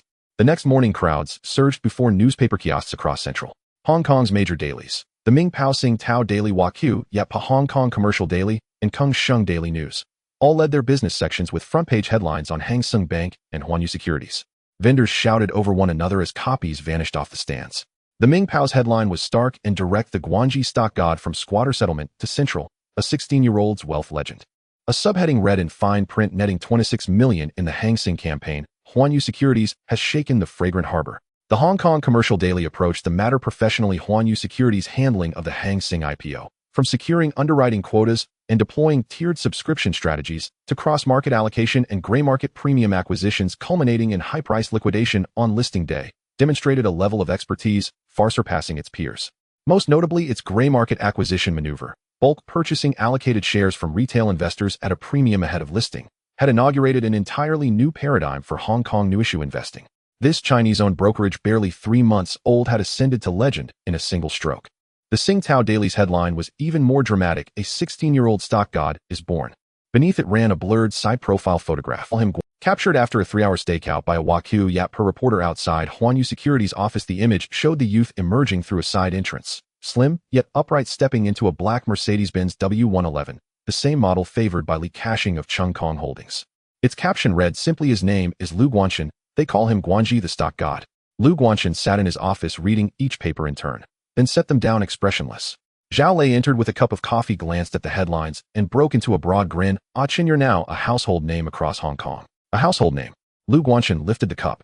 Fame is the cheapest commodity of all. Today they lift you up, tomorrow they cast you down, all within the span of a single newspaper edition. Zhao Lei scratched his head, finding the logic sound, yet sensing something amiss. Anyone else hailed on the front pages of every major paper would surely have their head in the clouds. Not Ah Chun. He treated it like weather forecasts. Within 3 days, Huanyu Securities' client account openings exploded. At launch, the firm counted fewer than 50 clients. After the Hang Seng campaign, throngs of newcomers flooded the trading hall, turning it into a bustling morning bazaar. White-collar workers from central offices, small garment factory owners from Kowloon, landed gentry from the new territories, even overseas merchants who'd flown in specially from Macau and Singapore, all shared one purpose: to open accounts at Huanyu Securities and follow the stock god Guanji into the markets. Brother Lu Guanhua and trading department head Lin Jiqiang worked non-stop, their voices hoarse from speaking. Several stockbrokers temporarily borrowed from Sun Hung Kai Securities didn't even pause for lunch. The queue for new accounts snaked from the trading hall all the way to the elevator lobby. The trading department operated around the clock. Newly onboarded clients' first question was always the same: which stocks does the stock god Guanji favor lately? We'll buy whatever he buys. Lu Guanchen summoned Lin Jiqiang to his office. Issue this directive: Huanyu Securities shall for the time being refrain from recommending any stocks to clients. We provide only trading infrastructure, not investment advice. Lin Jiqiang froze. Mr. Lu, this is business handed to us on a silver platter. A hint of direction would at least double our trading volume and our commission revenue. No. Lu Guanchen's tone admitted no negotiation. Clients are not marketing tools for Huanyu Securities, nor do we lack for such modest commissions. He rose and walked to the window, gazing down at Central's ceaseless flow of traffic. Chang, remember this. Guanji Market Commentary is a newspaper column, not Huanyu Securities advertising banner. Every word I write there speaks to the entire reading public of Hong Kong. If Huanyu Securities exploits its informational advantage for profit, if we prompt clients to buy before they've even seen my column or urge them to sell before they've read it, that is insider trading. Lin Jiqiang, a veteran of the securities industry, fully grasped the gravity of those 4 words. His puzzled expression faded, replaced by solemn resolve. Understood, Mr. Lu. Then what about our core business? Remains new issue subscription, the cornerstone of our competitive edge and for now our most reliable source. Lu Guanchen's voice softened and he settled back into his chair. Naturally, should market demand arise, Huanyu Securities may also publish periodic or ad hoc securities market analysis reports, but these will be publicly released to the entire market or uniformly distributed to paying subscribers, not whispered as clandestine tips. Lin Jiqiang nodded, committing the instruction to memory. Also, Lu Guanchen withdrew a document from his drawer and placed it on the desk. Compile and archive every transaction record from the Hang Seng campaign. Underwriting subscriptions, gray market acquisitions, and first-day liquidations. Each entry must be traceable and unambiguous. Compliance at Huanyu Securities begins here today. Understood. One more thing. Lu Guanchen's gaze lingered on the document. When Hang Seng's share price retreats, we will accumulate. Accumulate. Lin Jiqiang blinked.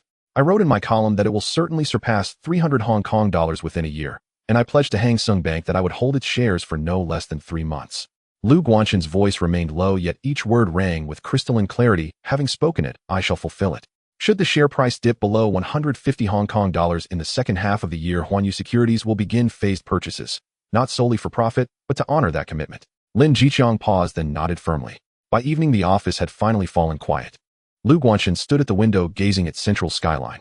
The setting sun bathed the glass facades in molten gold and crimson, while Hang Seng Bank's headquarters gleamed brilliantly in the afterglow. It was the standard-bearer of Chinese capital in Hong Kong's financial sector, and a solid cornerstone in his own unfolding empire.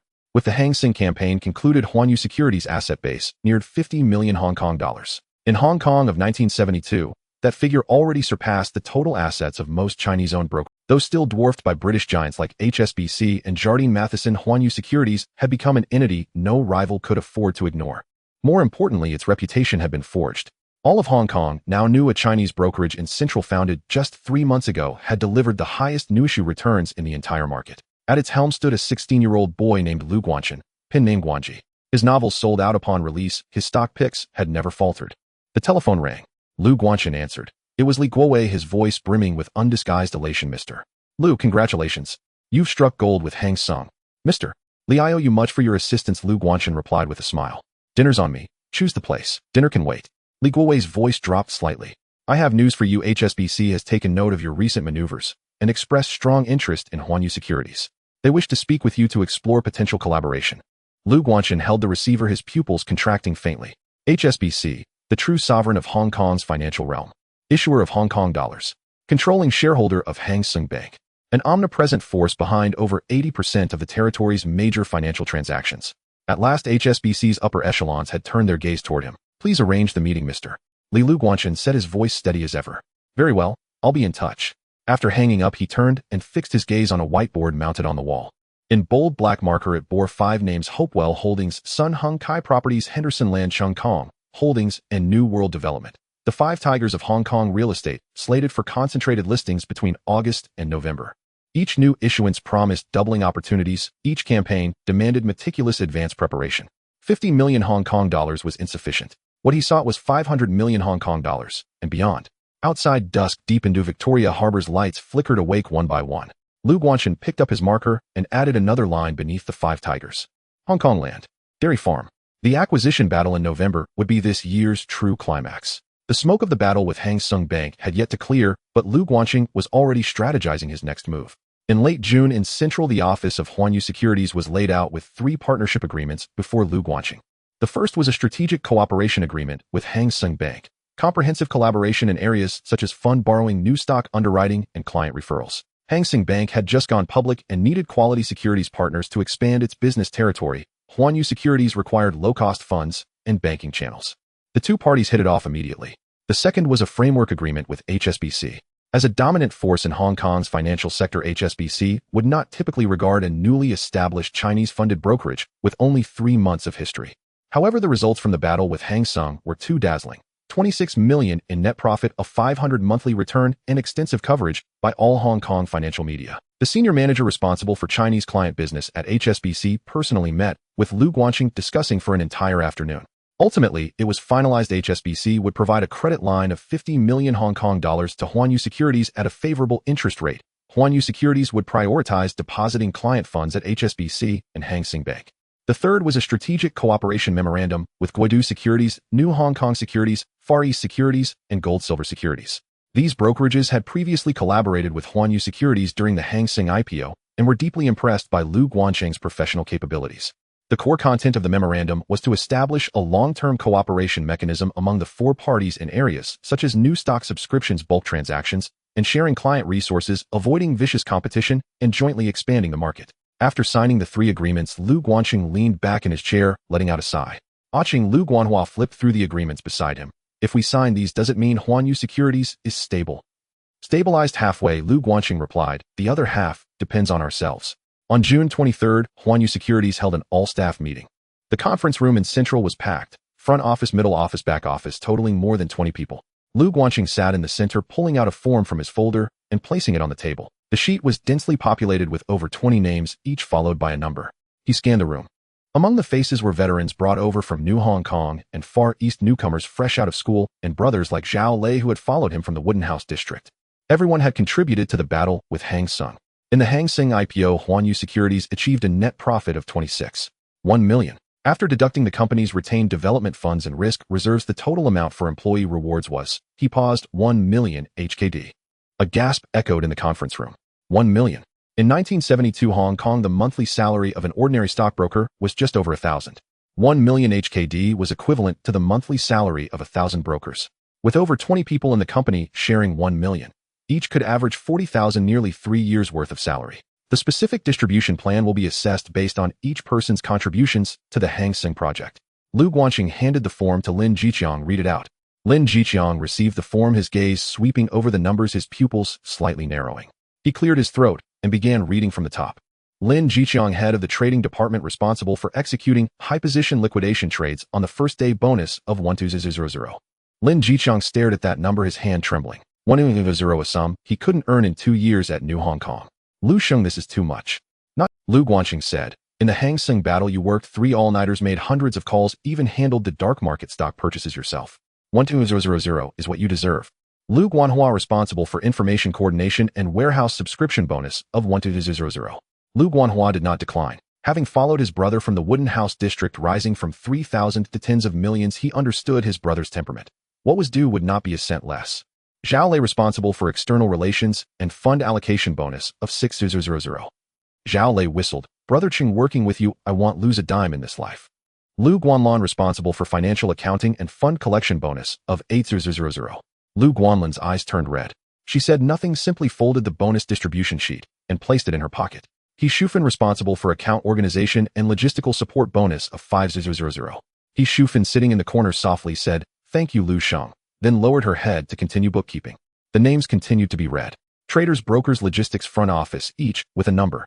The least received 8,000 HKD, equivalent to more than half a year's salary. After finishing the reading, the conference room fell silent for 10 seconds. Then applause erupted.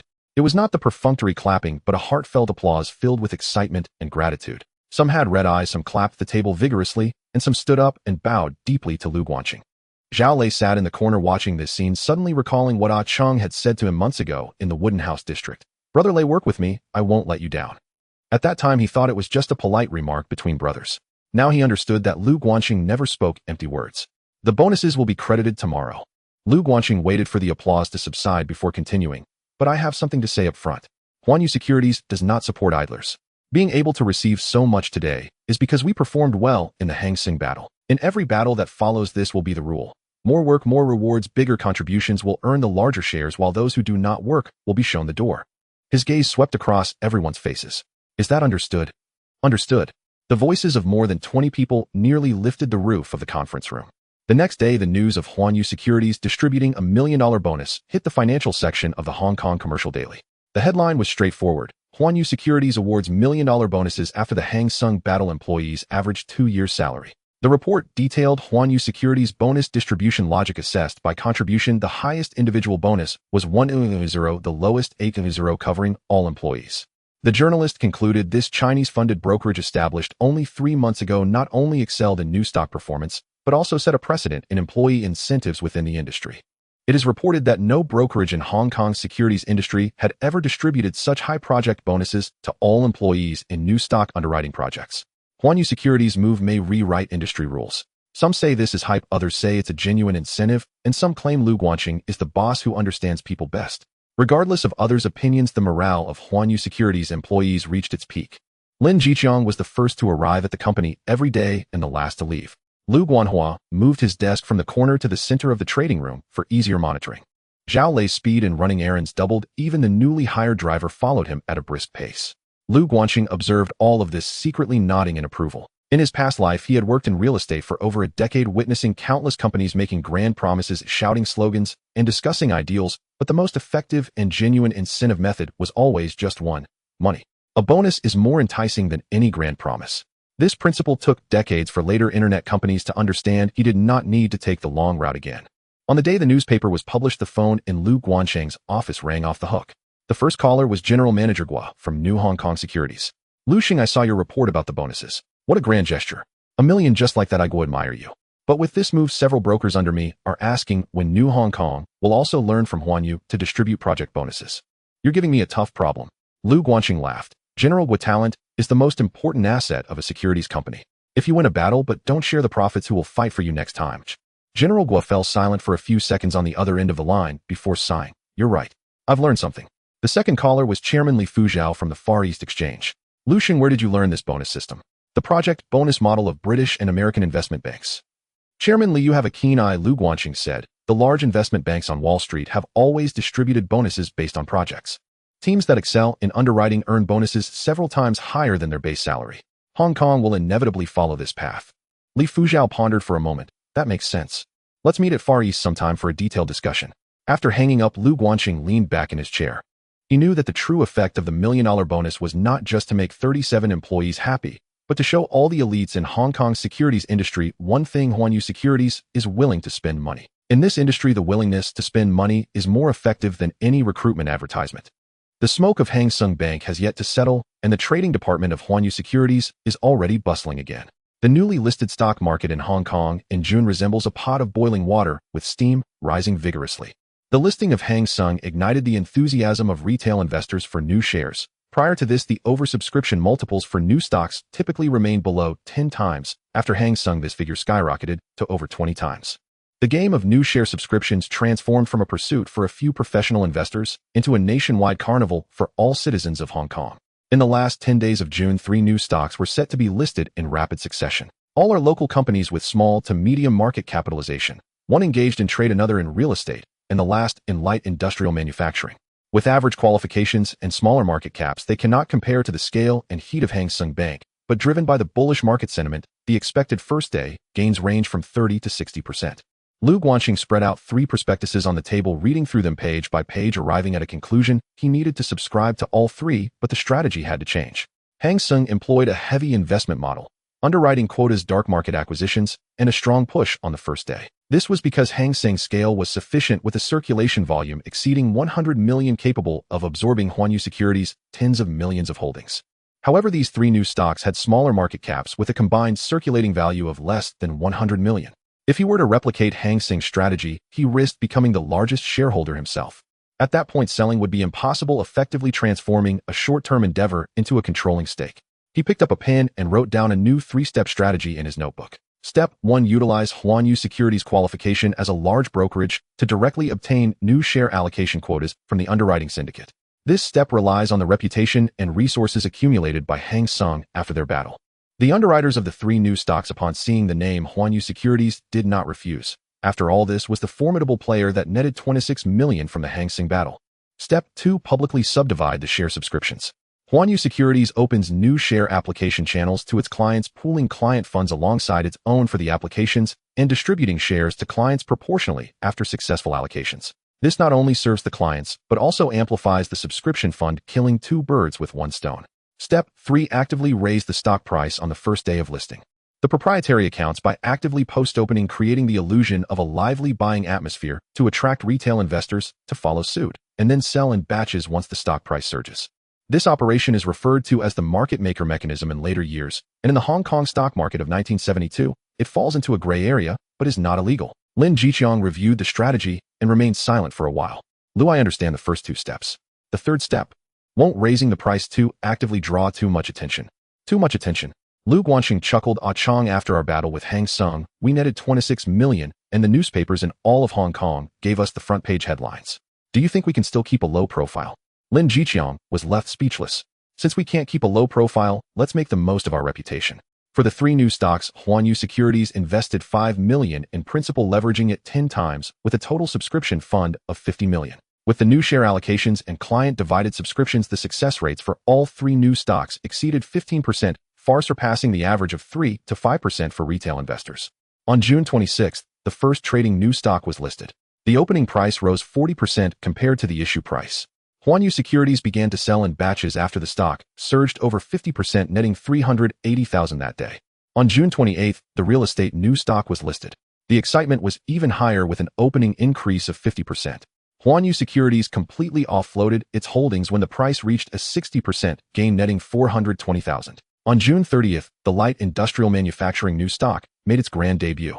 Market sentiment had already been thoroughly ignited by the first two new stocks, causing an opening increase close to 60%. Huanyu Securities exited as planned when the gain approached 70%, netting 400,000. Three new stocks within 10 days accumulated profits of 12 million. Combined with the 26 million from the Hang Seng battle, Huanyu Securities, after just 3 months of establishment, had net profits nearing 40 million Hong Kong dollars. This figure surpasses the annual revenue of the overwhelming majority of Chinese-funded brokerages in Hong Kong. At the end of June, Lin Jiqiang placed 3 trading summary reports on Lu Guanxing's desk. His hands were no longer trembling. It wasn't due to a lack of excitement, but rather because he had won too many times in succession and had become somewhat numb. Lu, in 10 days we made 12 million. The speed of making money like this would make even the British firms envious, let alone the Chinese-funded brokerages. Lu Guanxing flipped through the report page by page with an expression as calm as if he were reading the weather forecast. The model has been validated. He closed the report. From now on, for new stocks in the Hong Kong market, as long as the qualifications are adequate and market enthusiasm is sufficient, we can apply this strategy. Underwriting quotas, divided subscriptions, dark market acquisitions, and phased sales on the first day. He stood up and walked to the whiteboard on the wall, taking a marker to draw 3 checks next to the names of the 3 new stocks. Then his gaze moved up to the large text at the top of the whiteboard. The 5 tigers of real estate: Hysan Development, Sun Hung Kai Properties, Hang Lung Properties, Chung Kong Holdings, and Da Chung Hong. Next, this will be the main event of the year. Lu Guanhua pushed the door open, holding an account book. He was now also in charge of part of Huanyu Securities' financial work, and his greatest pleasure each day was watching the numbers in the account book rise. Chen, I checked, and our available funds are now approaching 40 million. His tone was very calm, no longer trembling as before. After the Hang Seng battle, he had witnessed a profit of 26 million with these 3 new stocks. An additional 12 million was added. There was so much money that it felt somewhat numb. Lu Guanxing nodded. The speed at which rich people make money is truly impressive, Lu Guanhua remarked. It's not that the rich make money quickly, Lu Guanxing corrected him. It's that once the first pot of gold is earned, the subsequent path becomes easier. The hardest part is going from 0 to 100,000. From 100,000 to 1 million is somewhat easier, and from 1 million to 10 million, it only takes a few correct decisions. He paused, looking out at the skyline of Central. We've already passed the hardest step. In late June, another major initiative for Huanyu Securities was simultaneously launched: the talent recruitment plan. Taking advantage of the peak popularity from the Hang Seng battle and the 100,000 bonus, Lu Guanqing decided to strike while the iron was hot. Huanyu Securities aimed to aggressively poach talent from British and Chinese-funded brokerages in central, building a modernized organizational structure for the brokerage. The current team could fight hard battles, but there was still a long way to go to become a truly standardized financial institution. Lu Guanqing's logic was simple: the Hang Seng battle and the 100,000 bonus had brought fame to Huanyu Securities, making it the best time to attract talent. With money, fame, and people willing to come once the excitement faded, it would be difficult to attract anyone. Recruitment ads were simultaneously published in Ming Pao Sing Tao Daily and the Overseas Chinese Daily, occupying prominent positions in the finance section. The advertisement was personally drafted by him. Huanyu Securities, renowned in Hong Kong after the Hang Seng battle. We are now sincerely recruiting financial talents to pursue great undertakings together. Compensation, the highest level in the market. Bonus system distributed according to contribution with no upper limit. Promotion pathway determined by ability regardless of background. The last 8 words were as impactful as a depth charge in 1972, a year when British firms monopolized Hong Kong's financial sector. On the day the advertisement was published, the phone in Huanyu Securities' Human Resources Department was inundated with calls. Within 3 days, over 300 resumes were received. There were Chinese traders from British brokerages, credit managers from Chinese banks, finance graduates returning from studies in London and New York, and even several middle managers from HSBC and Jardine Matheson who had been stuck in middle management for years with no chance of promotion. Lu Guanqing reviewed all the resumes, selecting 20 to interview personally. He was looking for those who could help build a modernized brokerage framework. Lu Guanqing's talent acquisition strategy was clear: to recruit mid-level elites from British-funded brokerages and middle-tier backbones from Chinese-funded brokerages. The British-funded employees had strong professional skills and a standardized process, but their promotion opportunities were limited. Chinese individuals reached a ceiling at a certain level. The Chinese-funded employees possessed strong business capabilities and abundant client resources, but their management was lax and lacked structure. The combination of both was a perfect complement. He personally presided over the final interviews. The first candidate was Zhou Wenyo, 42 years old, who was the assistant vice president at Huajuoli Securities. After working at Huajuoli for 15 years, he rose from a trader to the assistant vice president, only to find his progress stymied.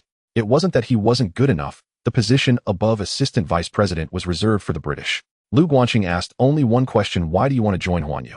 Zhou Wenyo hesitated for a moment, then spoke the truth. Huajuoli is a British-funded giant, and no matter how long a Chinese person works there, they cannot ascend to the core management. I've heard about Huanyu Securities' bonus system and witnessed the operational level during the Hangxing battle. I wish to join a truly promising company. Lu Guanqing marked a check on the interview form. It wasn't because of the quality of the answer, but because he spoke the truth.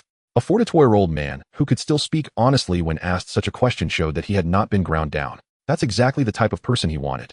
The second candidate was Liang Yaohua, 38 years old, the underwriting supervisor at Far East Securities. He was a top performer in new stock underwriting among Chinese-funded brokerages, and his contributions were significant as Far East rapidly rose in the past 2 years. However, he disagreed with the president of Far East Securities on business direction. The president wanted to operate conservatively, while he aimed to expand during the bull market. What do you think Huanyu Securities should do next? Liang Yaohua didn't hesitate. The Hong Kong stock market is about to see a concentrated listing, and all the underwriting resources will be fiercely contested. Huanyu Securities should seize the opportunity to sign all possible underwriting agreements, not just participating, but striving to be the lead underwriter or co-lead underwriter. This is the first time a Chinese-funded brokerage has the chance to stand on equal footing with British-funded giants in new stock underwriting. If we miss this opportunity, it won't come again. Lu Guanqing marked another check on the interview form. This candidate didn't even need to think, as the answer came out instantly. He was genuinely contemplating this issue daily, which allowed him to respond so quickly. The third candidate was Chun Yongchong, 45 years old, a senior manager in the risk management department of HSBC. Lu Guanqing leaned back in his chair, assessing him. Mr. Chen, with your qualifications, staying at HSBC for a few more years to become an assistant vice president is not an issue. Why come to a Chinese-funded brokerage that has been established for less than 6 months? Chen Yongchang's answer was unexpectedly candid. Because I see the ceiling. There are 7 senior managers in HSBC's risk management department, and I am the only Chinese. It took me 15 years to become a senior manager. Beyond that, there are no positions available. Lu Guanqing fell silent for a moment. He recalled his own situation in a real estate company in his previous life. It's not that he didn't work hard or lacked ability, but he just couldn't rise up. He understood all too well the feeling of being blocked in place by an invisible wall. Mr. Chen, the risk management department of Huanyu Securities is currently non-existent. There is no team, no system, no process. If you come, everything starts from scratch. Chen Yongchang's eyes brightened. I've worked in risk management for 15 years. Starting from scratch is exactly what I want.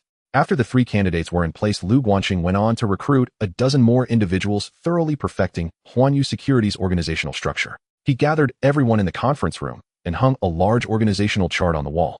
This was a system he personally designed based on the standard structures of financial institutions in later years, combined with the actual situation of Hong Kong's securities industry in 1972, separating front, middle, and back offices with business and management lines operating in parallel. When Zhou Wenyo saw the organizational chart, he fell silent for a long time. Lu shung this structure. I've been in the industry for over 20 years, and I've never seen such a complete organizational system for a securities company. His finger traced over the chart, naming each department: compliance and legal department, research department, trading and proprietary investment department, risk control department, settlement department, all independently set up, each performing its duties while maintaining checks and balances. Even HSBC is not better than this. Lu Guanqing smiled without explaining. This structure was indeed ahead of its time in 1972, but in later years it was merely the standard configuration for financial institutions. He was simply using the experiences from later years to avoid decades of detours. The final personnel arrangements were as follows. Lu Guanqing served as the chairman and general manager, overseeing all company operations, personnel, finances, and external affairs. An executive committee was established consisting of Zhou Wenyo, Lin Jiqiang, Liang Yaohua, Chen Yongchang, and Lu Guanhua, responsible for daily operational decisions. Zhou Wenyo served as the deputy general manager, assisting in daily operational management, overseeing all front office business segments. Zhao Lei served as the assistant to the general manager, responsible for logistics and security. His loyalty was unmatched, but financial business was indeed not his strong suit. The front office business was the first to take shape. The securities brokerage department was managed by Lin Jiqiang, with 3 groups managing retail brokerage, institutional brokerage, and margin financing business. Lin Jiqiang had been with Lu Guanqing since the early days of Huanyu Securities, and his loyalty was unquestionable, as was his familiarity with brokerage business, which was the highest among the team. The corporate finance department was managed by Liang Yaohua. He had experience in over a dozen IPO underwritings and was very knowledgeable. On his first day, Lu Guanqing said only one thing to him: the wave of Hong Kong stock listings is coming soon. Your task is 1. Secure as many underwriting quotas as possible. The trading and proprietary investment department was managed by Lu Guanhua, the eldest brother. He had originally been a factory worker and had followed Lu Guanqing for a few months, gradually developing an interest in trading. He was steady and had strong execution skills. Although he lacked professional background, he was obedient and never acted on his own initiative. Lu Guanqing paired him with 2 assistants, one responsible for executing trades on the floor and the other for proprietary trading, allowing him to grow quickly through practice. The research department was one of the sections Lu Guanqing valued most. Currently, there was only one analyst, Chen Qiming, whom he poached from Yifu Securities, responsible for industry and listed company research. The sole task of the research department was to cover the core listed companies in the Hong Kong stock market, producing in-depth research reports to provide research support for brokerage clients, proprietary investments, and investment banking projects. Research drives business. These 6 words were hung on the wall of the research department by Lu Guanqing. In Hong Kong in 1972, the vast majority of brokerages had no research departments, and stock recommendations relied entirely on the personal experiences of brokers and market rumors. In a bull market, they could barely scrape by, but once the market turned bearish, without fundamental research support, all investment decisions were akin to blind men touching an elephant. The middle office was where Lu Guanqing put in the most effort.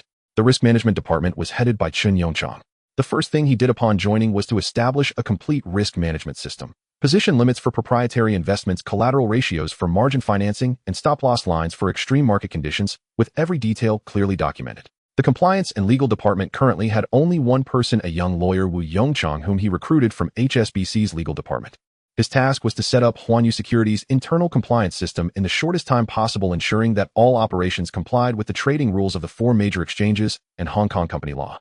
The planning and finance department was managed by the second sister, Lu Guanlan, with an assistant, He Shufan, who had a background in finance. Lu Guanlan was meticulous, serious in her work, and although she had never attended university, she had worked as a clerk for several years and had a natural sensitivity to financial figures. He Shufan, on the other hand, came from a finance background and was well-versed in the financial management and business accounting of securities companies. With one managing the money and the other keeping the accounts, they coordinated seamlessly. The back-office support departments were all properly staffed. The technology and information department was the one Lu Guanqing was most satisfied with. He poached a technology supervisor from Sun Hung Kai Securities to start building the company's internal trading system and information network, and also connected to Reuters' international information terminals. Branch layout: the headquarters is currently an office area in a building on Davao Road in Central. The Kowloon branch is on Nathan Road in Mong Kok, which was the original office of Huanyu Securities, primarily serving clients in the Kowloon region. The Overseas Liaison Office is temporarily vacant, set aside for future expansion. By early July, all personnel were gradually in place. Huanyu Securities expanded from a small team of over 20 to a formal army of 40. The organizational structure was clear with well-defined responsibilities separating front, middle, and back offices and prioritizing risk control. During the first all-staff meeting, Lu Guanqing stood in the newly renovated large trading room of the headquarters in Central looking at the 40 faces below. There were elites poached from British-funded brokerages, backbone employees recruited from Chinese-funded brokerages, recent university graduates, and veteran staff who had worked their way up from the bottom. These individuals would serve as the foundation for his financial empire. The trading room was spacious and bright with 4 large quotation boards on the walls corresponding to the real-time quotes from the Hong Kong Stock Exchange, Far East Exchange, Gold and Silver Exchange, and Kowloon Exchange. This was an electronic quotation system he ordered from Japan, and only HSBC and Huajuoli in all of Hong Kong had equipment of the same caliber. Ladies and gentlemen, his voice was not loud, but everyone fell silent. From today onward, Huanyu Securities will no longer be a small. We have a complete business system, a professional team configuration, and the most advanced trading system in all of Hong Kong. His gaze swept across everyone's faces. In the second half of the year, the Hong Kong stock market will see concentrated listings. Huanyu Securities' goal is to participate in the underwriting of every single one and secure the status of lead underwriter or co-lead underwriter for each. I want everyone in Hong Kong to know that Chinese-funded brokerages can also serve as lead underwriters for IPOs. The trading room fell silent for a moment before erupting into thunderous applause. Zhou Wenyo stood among the crowd watching the 16-year-old boy on stage, suddenly recalling a question he had asked Lu Guanqing when he first arrived at Huanyu. Lu Xing, what do you think Huanyu Securities' goal is? Lu Guanqing's answer at that time was within 3 years among the top 3 in Hong Kong. At that time, Zhou Wenyo thought it was the boast of a young man, and now he no longer thought so. The organizational structure of Huanyu Securities has been established and most positions have been filled, but Lu Guanqing discovered that several key issues remain unresolved. First is the company's management system. With a larger workforce, rules must be established. Huanyu Securities cannot operate like those family-run brokerages where the boss word is law and bonuses are determined by mood. In his previous life, Lu Guanqing worked in grassroots management in the real estate industry and witnessed too many internal conflicts arising from unclear regulations and ambiguous rewards and punishments. He, along with the human resources and related departments, drafted a modern policy, Huanyu Securities Compensation and Job Level Management Measures Trial and Huanyu Securities Confidentiality Policy Trial. This is not an ordinary compensation system, but a complete, tiered, modern corporate job level system. From H1 to H12, there are 12 job levels, each corresponding to a defined salary range, performance coefficient range, promotion criteria, and demotion standards.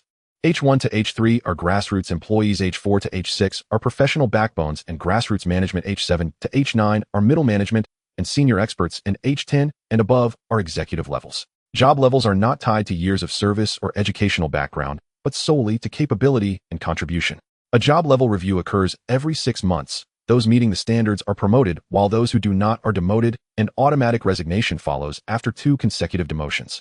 In Hong Kong in 1972, most companies did not even have decent performance evaluations and salaries were entirely at the whim of the boss.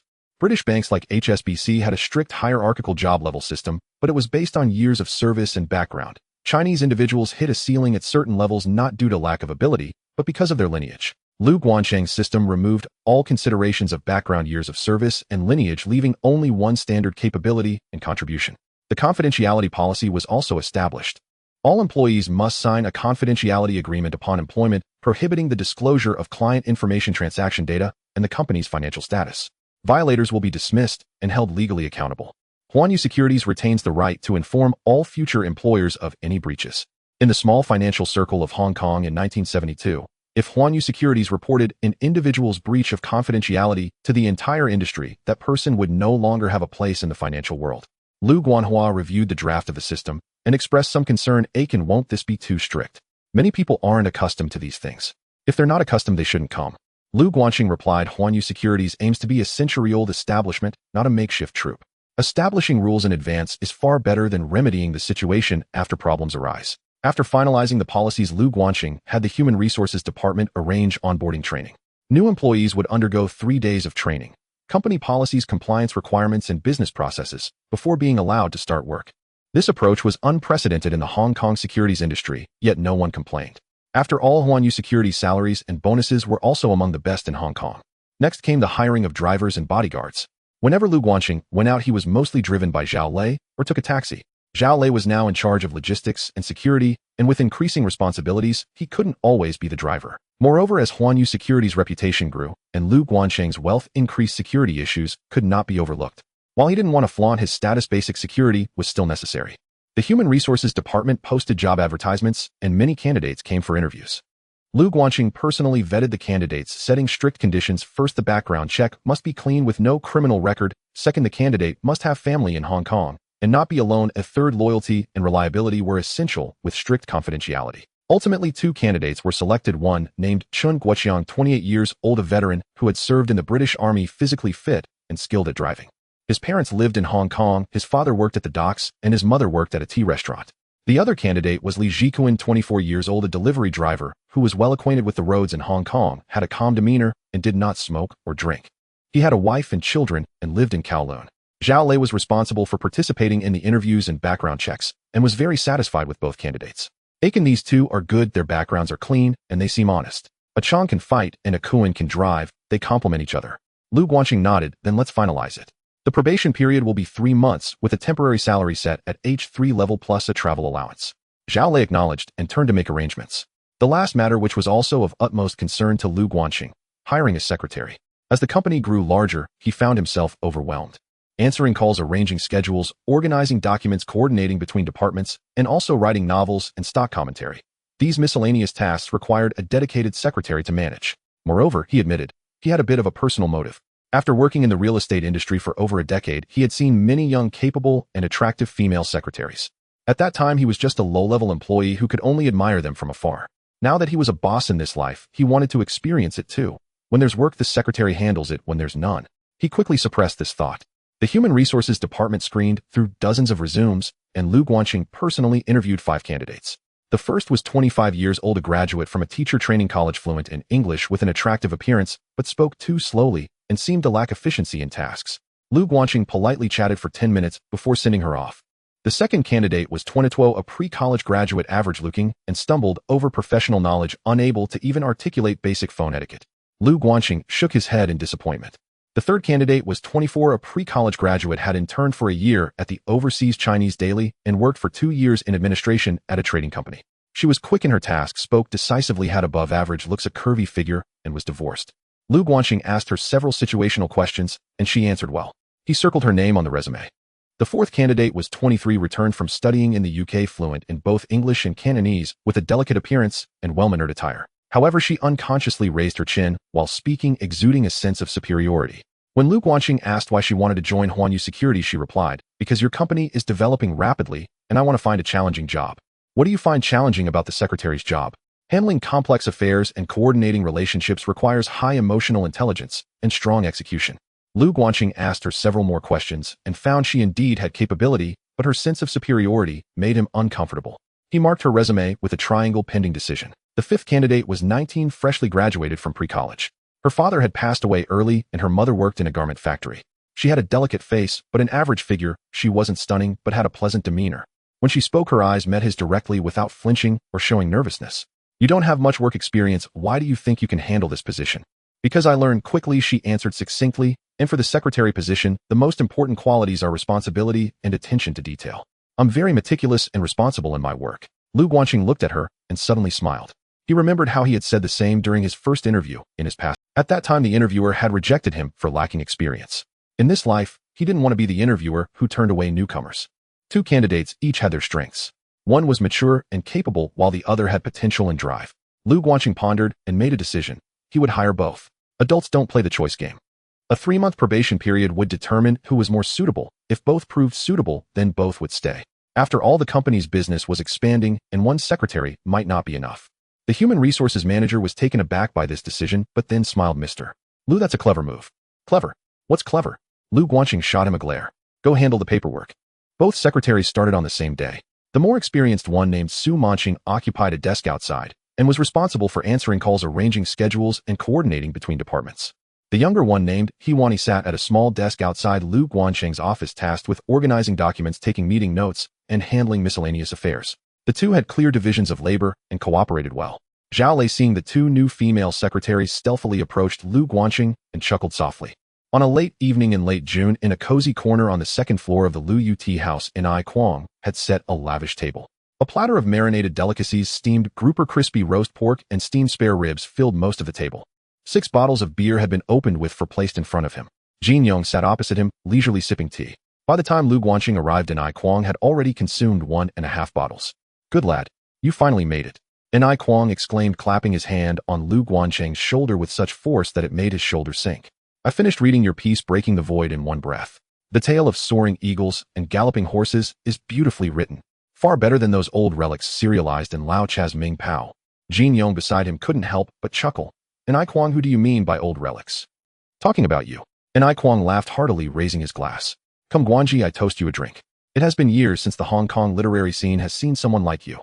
Lu Guanqing lifted his teacup and replied, Brother Kwong, I will toast you with tea instead of wine. Not drinking. In I Kwong's eyes widened. A martial arts writer who doesn't drink. What kind of talk is that? He's only 16, Jin Yong reminded. In I Kwong paused for a moment, then burst into laughter, causing diners at the neighboring table to turn their heads. Right, I almost forgot. 16. 16 and already writing Breaking the Void. He slapped the table. When I was 16, I was still peeking at women bathing on the Bund. Laughter erupted around the table. Jin Yong shook his head helplessly, and Lu Guanqing couldn't help but chuckle too. In I Kwong was just as he had read about in his previous life, outspoken, straightforward, and carefree. After a few rounds of drinks, In I Kwong suddenly put down his glass, the playful demeanor on his face fading significantly.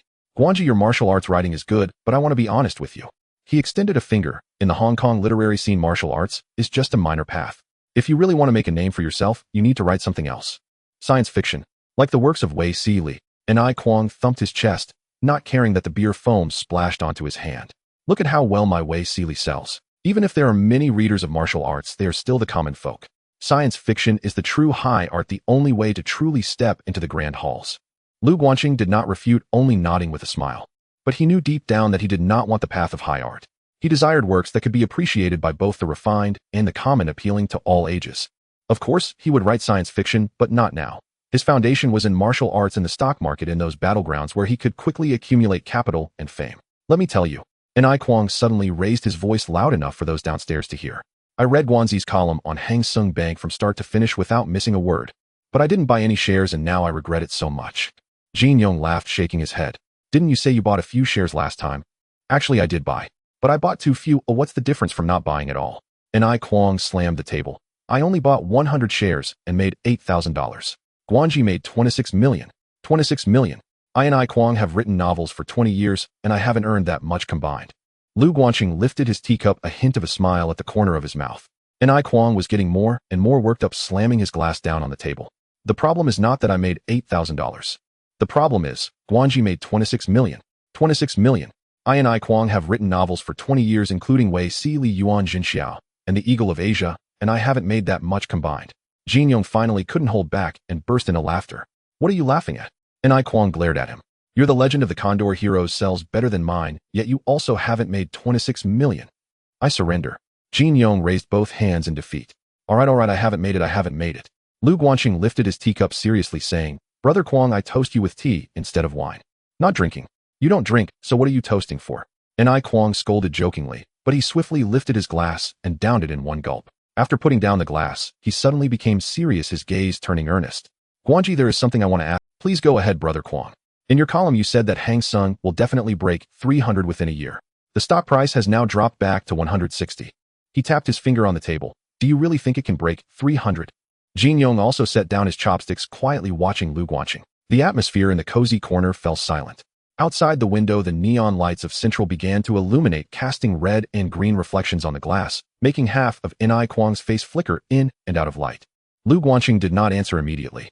He lifted his teacup, slowly taking a sip, his gaze lingering on the brightly lit Dafu Road outside the window. Mr. Cha, Brother Kwong, what do you think the future of Hong Kong will be? The two exchanged glances. Jin Yong pondered for a moment before slowly speaking. In recent years, the economy has soared, and both the stock and real estate markets are rising. But the British will eventually leave, and who can say what the future holds? I can say. Lu Guanqing set down his teacup, his voice not loud, but resonant. The air in the cozy corner seemed to solidify. The future of Hong Kong is not in the hands of the British, but in the hands of the Chinese. In I Kwong's beer glass hung suspended in the air, forgotten. The foam slid down the side of the glass, dripping onto the tablecloth, completely unnoticed by him. Hang Seng Bank is the banner of Chinese finance. Although HSBC is the controlling entity, the clients, deposits, loans, and branch network of Hang Seng are all Chinese.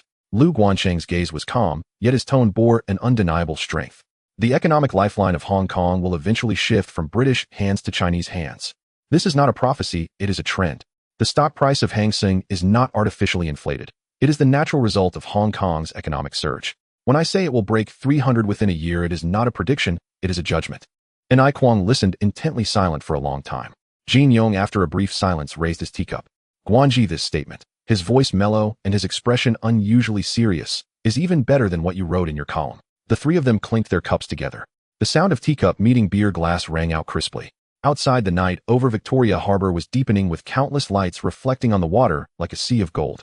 And Ai Kwang put down his cup and suddenly returned to his playful demeanor. By the way, Guanji, there's a literary society event next weekend at an art salon in Central. Liu Yizhang, Su Su, and others will be there, marking a formal gathering of the Hong Kong literary scene. Are you coming? Lu Guancheng felt a stir in his heart. Since his rebirth, although he had gained fame in the literary world through breaking the Void Dragon and Snake Legend and Wind and Cloud, he had always been a paper existence. Readers knew Guanji, newspapers knew Guanji, but the people in the literary circles had yet to meet him. N.I. Kwang's invitation was essentially handing him a ticket to the core circle of the literary world. Since Brother Kwang invited me, I will definitely attend. Splendid. N.I. Kwang opened another bottle of beer. Let me tell you, my favorite work of yours is Dragon and Snake Legend. That concept of mingling clear and hidden strength is simply brilliant. And Wind and Cloud. Golden scales are not mere pond creatures. Once they encounter wind and clouds, they transform into dragons. I can even recite that. He took a large gulp of beer, suddenly feeling sentimental. You wrote Breaking the Void and Dragon and Snake Legend and Wind and Cloud at 16. When I was 16, I was still skipping school. Lu Guancheng chuckled. Brother Kwang, writing isn't about age, it's about talent. Well said. And Ai Kwang raised his glass to talent. The two clinked glasses together. And Ai Kwang drank beer, while Lu Guancheng sipped tea, but the warmth of their camaraderie was even more intoxicating than wine. After a few more rounds, and Ai Kwang's face turned red, and he grabbed Lu Guancheng's shoulder, the smell of alcohol strong on his breath as he banged the table. Guanji, from now on you are my brother. Whoever bullies you, make sure to report it in my name. Lu Guancheng felt warmth in his heart. One of his greatest literary heroes in his previous life was N.I. Kwang. The man who wrote Wei Si Li Yuan Jinxia and the Eagle of Asia, the one who could soar freely through any genre, the one revered by countless readers as the godfather of science fiction, was now embracing his shoulders, saying he would protect him. Brother Kwang, I have read every book in your Wei Si Li series, Lu Guancheng said. This was true, though the reading had been in his previous life. N.I. Kwang's eyes lit up. Really? Which one is your favorite? Blue Bloods. Good taste. N.I. Kwang laughed heartily, taking another swig of beer. Little brother, I cried at the ending of your Dragon and Snake Legend. I was in tears. I watched the scene where Wang Chao stood on the arena defeating the foreign boxing champion 3 times. I cheered good so loudly that my neighbors thought I was crazy. Lu Guancheng raised his teacup as a toast. Brother Kwang, there will be opportunities for collaboration in the future. N.I. Kwang slapped the table, causing the dishes to jump. It's a deal. The two laughed heartily at each other. A friendship across ages was thus established. The Literary Society event mentioned by N.I. Kwang is scheduled for the last weekend of June. It will take place on the second floor of an old Western-style building on Pottinger Street in Central, known as the Hong Kong Pen Society, which is a frequent haunt for the core circle of Hong Kong's literary scene. Liu Yichang, Su, and Li Huiying, a group of Southern authors, gather here periodically to drink tea, chat, read poetry and essays, and occasionally engage in friendly banter. This marks the first time Lu Guancheng officially attends such an occasion under the identity of Guanji since his rebirth. He is dressed in a tailored black suit and a crisp white shirt, looking sharp and refined. His hair is impeccably styled, with a pair of sunglasses perched on his nose and a Rolex adorning his wrist. Li Jikuan drives while Chun Guoqiang sits in the passenger seat. Recently, Lu Guancheng has taken them along whenever he goes out, which could be seen as a test. Chun Guoqiang is dressed in a black suit with a bulging waistline. Lu Guancheng glanced at them through the rearview mirror, saying nothing. Ever since the Hengxing incident, his wealth has approached 50 million. Zhao Lei insists on having at least one person accompany him when he goes out, and he has not opposed it. This is his first public appearance in the literary world since his rebirth. The previous joint interviews with 3 newspapers were conducted through text and photographs. Today is face-to-face, a real social event. Everyone here is astute. A glance, a word, a gesture can shape how others perceive you. The car stops in front of the Western-style building. Chen Guoqiang exits the car first and opens the door. Standing at the entrance, he scans the surroundings, confirming safety before stepping aside to let Lu Guancheng enter. The sounds of laughter and chatter from the second floor are audible even through the staircase. N.I. Kwang's booming voice is particularly recognizable. He is passionately arguing about whether science fiction counts as literature, his voice reverberating throughout the building. Lu Guanxing ascends the stairs and pushes open the door to the second floor. The room is filled with swirling smoke with a dozen people scattered across sofas and shares the coffee table loaded with teacups, ashtrays, and several plates of peanuts. Ai Kwong stands in the center of the room, one hand holding a beer bottle, the other gesticulating animatedly in the midst of an enthusiastic conversation. The moment the door opens, all eyes turn towards him. Ai Kwong is the first to react, putting down the beer bottle and striding forward. Guanji, my brother, you finally made it. He sizes up Lu Guanxing with a grin. You young man are much more handsome than I was at your age. You're too kind, Kwong Gu. Lu Guanxing smiles. Come, let me introduce you. Ai Kwong wraps his arm around Lu Guanxing's shoulder, leading him to the center of the room as if showcasing a trophy. This is the author of Shattered Void Dragon and Serpent and Wind and Cloud, Guanji. The Guanji who has been featured in a lengthy article by Jin Yong on the front page. The room falls silent for a moment. Then a wave of murmurs and whispers rises. So this is Guanji. He looks barely 20. I heard he's also the boss of Huanyu Securities, making over 20 million from the Hongxing deal. Barely 20 with a fortune of tens of millions, and he writes such excellent articles. Truly a remarkable young man. Ai Kwong disregards the discussions, pulling Lu Guanxing along for introductions. This is Mr. Lu Yichang, the editor-in-chief of Hong Kong Literature. A middle-aged man with black-framed glasses exuding a scholarly demeanor nods at Lu Guanxing. Lu Yichang looks at Lu Guanxing with a gentle gaze. I've read your Shattered Void. It's not easy to write martial arts with such philosophical depth. You flatter me, Mr. Lu Guanxing bows slightly. I'm still learning. Next is Su Su, a novelist whose works focus on urban emotions with a considerable readership. He is slightly younger than Lu Yichang and speaks more directly. Mr. Guanji, where did the inspiration for the concept of Mingjing and Anxing in your Dragon and Serpent come from? I read some books on traditional martial arts and summarized it myself. Lu Guanxing replies, Chinese martial arts have a system, it's just that no one has clearly articulated it. I merely organized the information. Su Su nods, not asking further. This is Su Su, a poet. A lean middle-aged man with sharp eyes shakes hands with a firm grip. This is Huang Zhan, a lyricist and writer. He talks a lot of nonsense, don't listen to his ramblings. A young man in his 30s, sporting a slightly long hairstyle rare for his era, grins at Lu Guanxing. Who are you calling a nonsense talker? Huang Zhan retorts. I'm talking about you. Lu Guanxing shakes hands with each person, maintaining a humble demeanor. With each handshake, he utters a respectful, nice to meet you, while accurately mentioning each person's representative work. Lu Yichang's The Drunkard, Su Zu's The Wind Whispers, Su Su's poetry collection, and Huang Zhan's lyrics. This information was all the homework he had done prior to coming here, as well as materials he had researched during his previous life as a web novelist. The history of Hong Kong literature, the Southern Literary Group, the clash of modernism and localization. Those late nights spent sifting through data have now transformed into social currency. After a round of introductions, the way everyone looks at him has changed. No longer do they see just a lucky kid, but rather a knowledgeable peer. Ai Kwong's method of introducing is also quite meticulous. Instead of saying, this is Guanji, the martial arts writer, he states, this is Guanji, the author of Shattered Void, the one who has been extensively covered by Jin Yong on the front page. With that, Lu Guanxing's standing in the literary world is directly elevated to the level endorsed by Jin Yong. Jin Yong himself is also present, sitting in a corner sipping tea. Upon seeing Lu Guanxing, he nods slightly, his gaze warm like that of an elder towards a younger generation. Mr. Cha, Lu Guanxing approaches him and sits down beside him. It's good that you came, Jin Yong says in a low voice. All these people today are central figures in Hong Kong's literary scene. Lu Yichang edits Hong Kong literature, Su Su is a banner-bearer for Southern authors, and Huang Zhan is young, yet exceptionally talented. Talking more with them will be beneficial for you. Thank you for the guidance, Mr. Cha. Jin Yong waves his hand, opting not to say more as he continues to sip his tea. Lu Guanxing understands Jin Yong's character. He does not enjoy the hustle and bustle, and his presence at such an event is already a tremendous honor. His sitting here sipping tea is a silent show of support for Lu Guanxing. Halfway through the gathering, Gulong arrives. He is smaller than Lu Guanxing had imagined, wearing a dark shirt with slightly long hair and eyes sharp as a drawn sword. He exudes an aura distinctly different from everyone present, not like a literati, but more like a rogue just returned from the world. As soon as he enters, the chatter in the room noticeably quiets down. It's not fear but respect. Gulong's status in Hong Kong literature is solidified through works like The Emotionally Attached Swordsman and Chu Liuxiang. No one present can dispute that.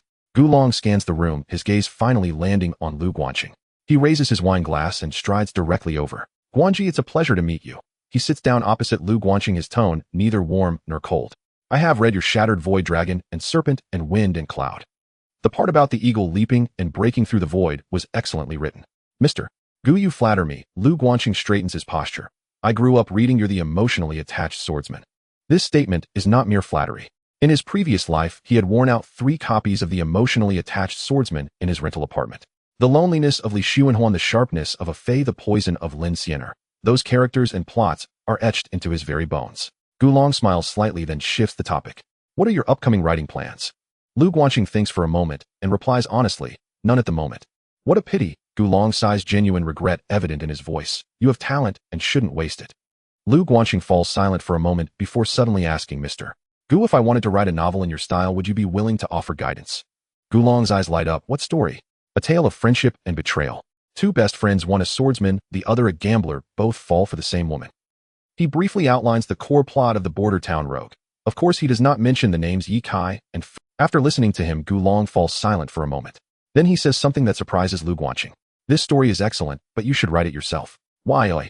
Because this is your story, not mine. Gulong looks at him earnestly. Guanji, you have your own the philosophical depth of Shattered Void, the martial arts system of dragon and serpent, and the fateful tension of wind and cloud. These are things I, Gulong, cannot write. You don't need to imitate anyone. Lu Guanqing's heart trembles. In his previous life as a web novelist, he had always aimed to imitate the greats, mimicking Tudo's rhythm, Chundong's settings, and Fanchi's passion. The result was increasingly mediocre writing, losing sight of himself. In this life, he relies entirely on works that had already been validated by the market, yet he has forgotten this fundamental lesson. Thank you, Mr. Gu, he says earnestly. I understand now. Gulong nods, raising his wine glass. Let's have a drink together when we get the chance. Sounds good. The two clink their glasses. Gulong drinks wine, while Lu Guanqing has tea. But at this moment, what is in the cups no longer matters. The wine party reached its peak after Gulong's arrival. Ai Kuang had drunk his fifth bottle, his loud voice echoing even downstairs. Huang Zhan clashed with him, the two arguing fiercely over whether popular lyrics could be considered poetry. Lu Yichang and Su Su sat in the corner discussing the next issue of Hong Kong literature. Their voices were low, but each sentence struck to the heart of the matter. Lu Guanqing quietly sat to the side with a teacup in hand, carefully noting the personalities, positions, and relationships of these individuals in his mind. Lu Yichang held the power of discourse in Hong Kong literature. Su Su was the spiritual leader of Southern writers. Huang Zhan represented the local creative force of the younger generation, while Ai Kuang and Jin Yong were towering figures in popular literature, and Gulong was an innovator of martial arts novels. To establish a firm foothold in the Hong Kong literary scene, mere sales were not enough. One also needed recognition from the circle. In the latter half of the party, Ai Kuang mysteriously leaned over, lowering his voice. Guanji, Liang Yuxing has also arrived. Are you going to talk to him? Lu Guanqing was slightly taken aback. 2 months ago, Liang Yuxing had criticized him in Ming Pao for deviating from traditional martial arts and having a narrow perspective. During that debate, he had written a response article with Ai Kuang publicly supporting him, while Jin Yong mediated. Liang Yuxing did not respond further, but a feud had been established. Where is he? Ai Kuang pointed with his chin towards a corner. Liang Yuxing sat alone by the window, holding a cup of tea, quietly watching the street scene outside. He was leaner than Lu Guanqing had imagined, with graying hair and wearing a pair of black-rimmed glasses, exuding the elegant aura of an old-school intellectual. Lu Guanqing took a deep breath, picked up his teacup, and walked over. Mr. Chen, hello. Liang Yuxing turned his head, a flicker of surprise crossing his eyes, yet he did not show any rejection. He gestured to the chair opposite him. Please sit. The two took their seats across a small round table. Lu Guanqing cut to the chase. Mr. Chen, regarding that article last time, my junior might have spoken too harshly. I want to apologize to you in person today. Liang Yuxing paused for a moment, took a sip of tea, and slowly put it down. You don't need to apologize. That article was my opinion. Your response was yours. Each has its own reasoning. There is no right or wrong. You criticized me for losing the spirit of chivalry, and I was unconvinced at that time. Lu Guanqing said earnestly later, I thought about it, and you were right. The Shattering the Void indeed focused too much on personal transcendence and neglected the sense of national identity. So in The Legend of the Dragon and Snake, I set the background in the late years of the Republic, integrating the theme of national salvation through martial arts. Liang Yuxing's eyes lit up. I read The Legend of the Dragon and Snake. The settings of visible strength, hidden strength, and transformative strength structure the progression of martial arts, which is groundbreaking. He paused, especially the scene where Wang Chao stands on the stage in the end. He's not just fighting a foreign boxing champion, but representing the spine of Chinese people who have been oppressed for 100 years. The two exchanged glances and smiled simultaneously. Their animosity dissipated. Guanji, do you know why I wrote that article? Lu Guanqing pondered. Because you think my work is unorthodox. Not entirely. Liang Yuxing looked into his eyes. I was worried you might go astray. You are too young and achieved fame too quickly. I fear the applause has clouded your judgment, making you think martial arts only needs to be novel, forgetting the foundation. Lu Guanqing's heart trembled. Jin Yong told me that you are the most talented young person he has ever seen. Liang Yuxing continued. Those with great talent are most prone to the mistake of arrogance. I wrote that article to give you a warning. The root of martial arts lies in chivalry, not in martial You write about the transmission of eagles shattering the void, about Wang chaos glory in the arena, about the fate of the wind and clouds. These are all martial. But where is the chivalry? Can you write about a true righteous hero in your next work? Lu Guanxing fell silent.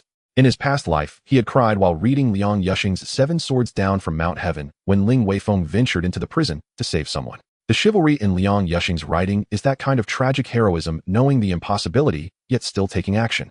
His 3 works in this life indeed lacked this element. Mr. Chen, I understand now. Lu Guanxing stood up and bowed deeply. Thank you for your guidance.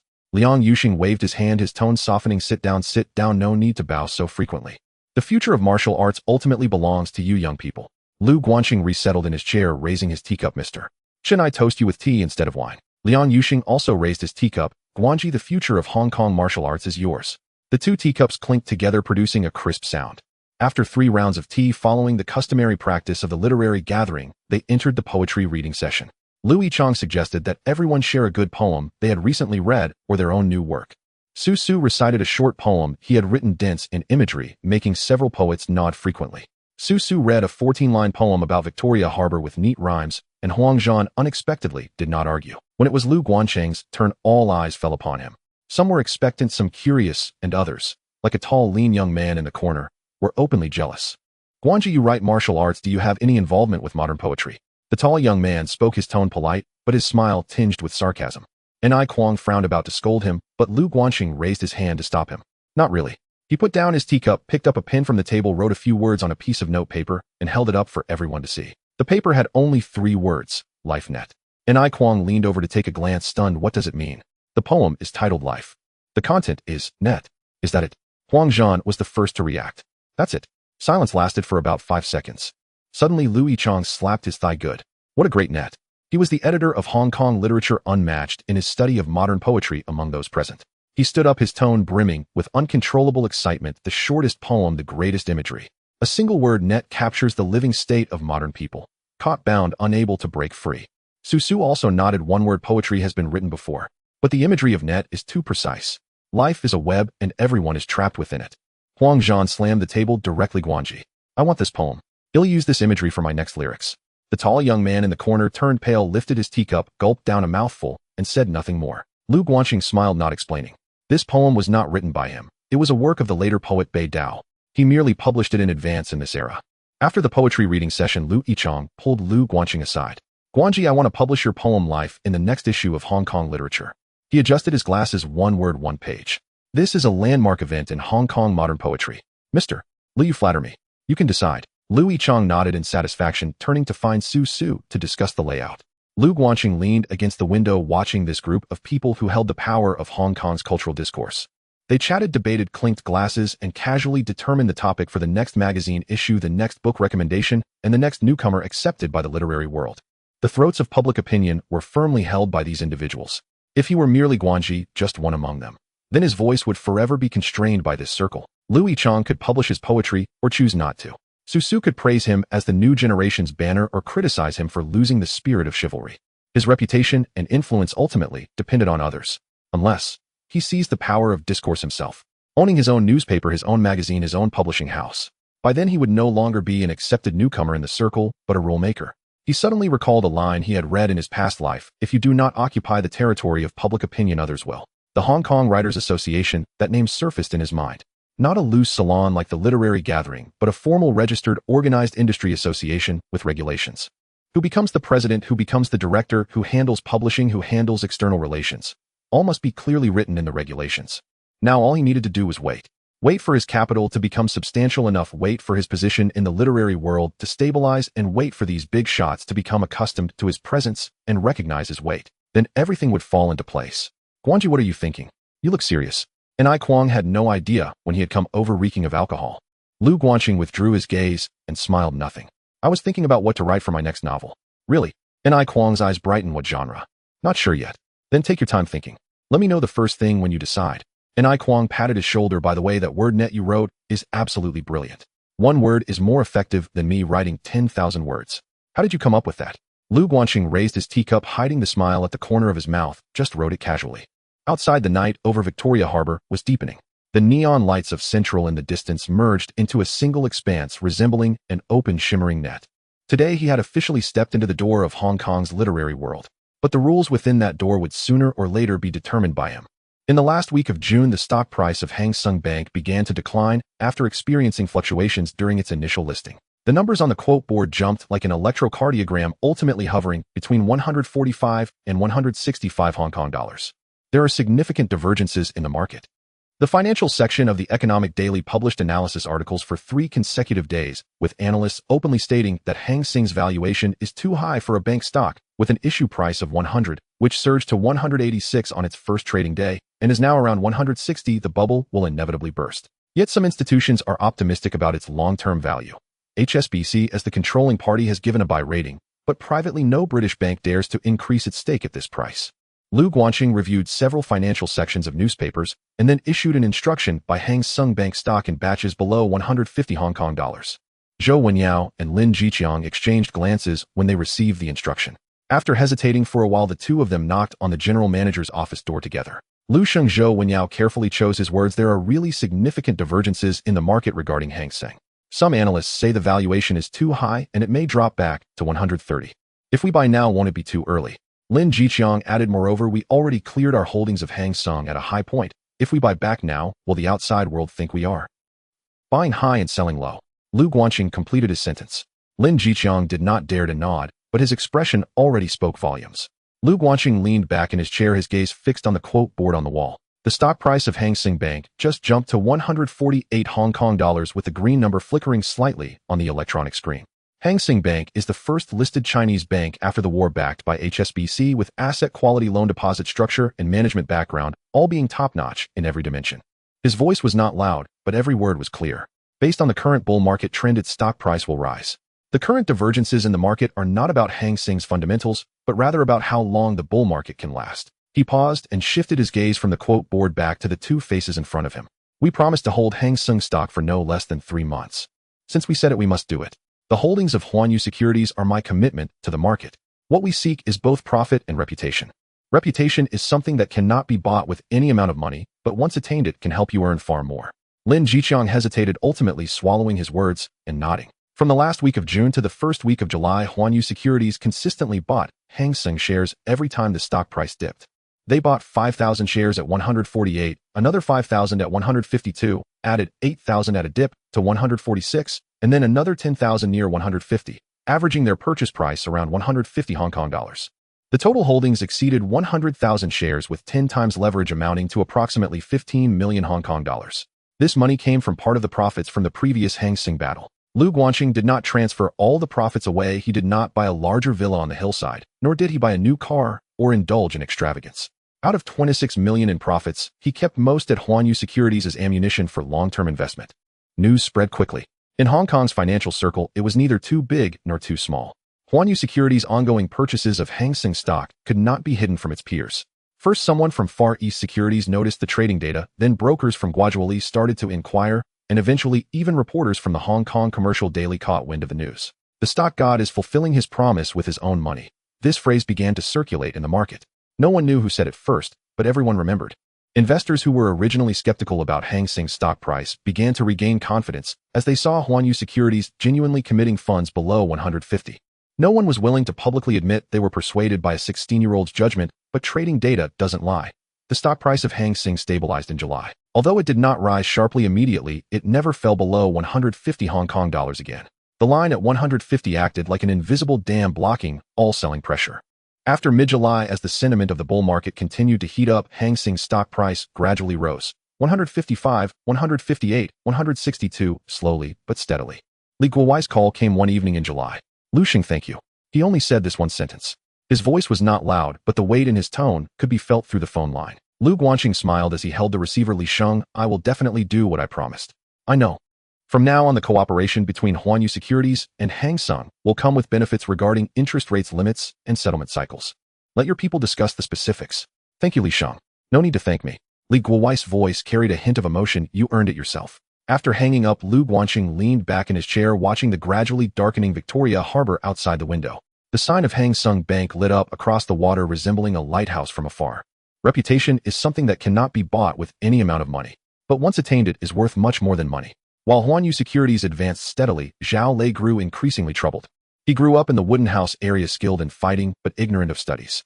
He joined He Lianxing at the age of 15, starting as the lowest level member, mingling in the Yao Ma Ti area for 4 to 5 years with blood on his hands and scars on his body. After Lu Guanxing became successful, he immediately sought him out, remaining loyal and available at any time. However, Zhao Lei was well aware that apart from his brute force and some connections in the society, he knew nothing. In the early days of the business, he could run errands, deliver documents, drive, and guard the door. After Huanyu Securities began formal operations, even running errands and delivering documents became the job of dedicated administrative staff. He held the title of assistant to the general manager, overseeing logistics and security, but in reality, he sat in the office every day watching those brokers and analysts in suits and ties rush in and out, feeling unable to contribute and unable to understand. Unlike during the startup phase when he had to run around for everything from dawn till dusk, feeling exhausted but fulfilled. Now that he had time to spare, he felt utterly restless. One night, Lu Guanxing, his elder brother Lu Guanhua, and Zhao Lei had dinner together. Su Yumei made lotus root and pork rib soup, which was steaming hot when served. Zhao Lei buried his head in the soup, saying nothing, but his expression could not hide his feelings. Lu Guanhua noticed something was off and tapped his chopsticks on Zhao Lei's bowl. "What's wrong? You seem absent-minded." Zhao Lei put down his bowl and sullenly said, "Aiken, I really don't know what I can do to help you. I don't understand stocks and am even worse at writing novels. I'm just a rough guy. Now that the company is becoming more formal, I sit in the office every day like an ornament." Lu Guanhua opened his mouth, wanting to say something, but unsure what to say. Lu Guanxing remained silent for a moment, further confirming a thought in his mind, and picked up a beer bottle to refill Zhao Lei's glass. "Brother Lei, let me ask you. In Hong Kong, what do you need to do business?" Zhao Lei thought for a moment. "Money." "No." Lu Guanxing shook his head. "It's security." "What are rich people afraid of?" "They're afraid of being kidnapped, afraid of extortion, afraid of commercial secrets leaking, afraid of competitors using underhanded tactics. In Hong Kong, the mix of Chinese and British capital along with intertwined gang affiliations makes it so that earning money does not guarantee keeping it safe. My current net worth is already in the tens of millions, and as my influence in the literary world and the stock market grows, the number of people eyeing me will only increase." He paused, speaking each word carefully. "Brother Lei, I want to establish a security company. You will be in charge." Zhao Lei opened his mouth, speechless for a long time. "You come from a gang background, understand the rules of the world, and know how to deal with all kinds of people. You know who to provoke and who not to, what can be said and what must not be uttered. Those are skills that cannot be learned from reading books." Lu Guanxing's tone was calm and firm. "I want you to select a group of trustworthy brothers from society and form a professional security team. Legal, formal, licensed. Not gangsters, but bodyguards. Are you willing?" Zhao Lei's eyes turned red. After spending 5 or 6 years in the gang, everyone told him, "You can fight, you're ruthless if you help me take someone out." No one ever told him, "You understand the rules of the world, you know how to deal with all kinds of people. Those are skills that cannot be learned from reading books." No one ever told him that he was a useful person. "I will find professionals to handle the registration and operation of the company, and I will also recruit security instructors from outside." Lu Guanxing continued, "You will be the legal person holding 10% of the shares. Your current task is to take the existing security personnel and bodyguards of Huanyu Securities and have them undergo professional security training. Once the company registration is complete, the first deal will be to sign a security contract with Huanyu Securities." Zhao Lei remained silent for a long time. Then he raised his glass and downed it in one go. Beer dribbled down his chin, and he did not wipe it away. Aiken, his voice was a bit hoarse, "I will follow you for the rest of my..." Lu Guanhua watched from the side, smiled, and raised his own glass to clink with theirs. The 3 glasses collided, producing a crisp sound. Lu Guanxing raised his teacup, looking at the 2 people in front of him. One was his elder brother, and the other was his brother-in-arms. In his past life, he never had such brothers, nor such a night. "Brother Lei, I've thought of a name for the security company." "What name?" "Huanyu Security." Zhao Lei repeated it, nodding. In July 1972, Huanyu Security Limited was officially registered. Lu Guanxing completed the entire registration process through an agency. Name check, application submission, capital verification, and license acquisition, all without a hitch. The registered capital was 100,000 Hong Kong dollars, with Lu Guanxing holding 90% of the shares and Zhao Lei holding 10%, serving as the legal representative and general manager. The company's registered address was in a Class B office building in Kowloon. Though small in facade, it had complete documentation. The security industry in Hong Kong has strict legal regulations.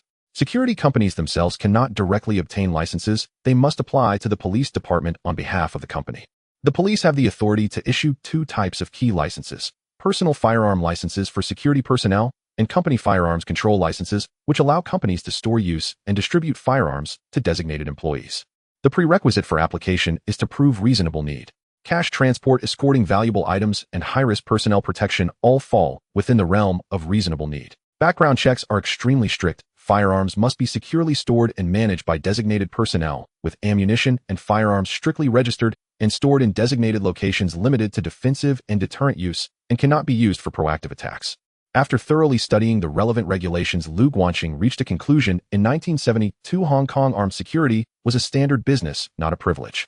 At that time, mainstream armed security companies primarily focused on cash transport, commonly equipped with short-barreled shotguns and revolvers.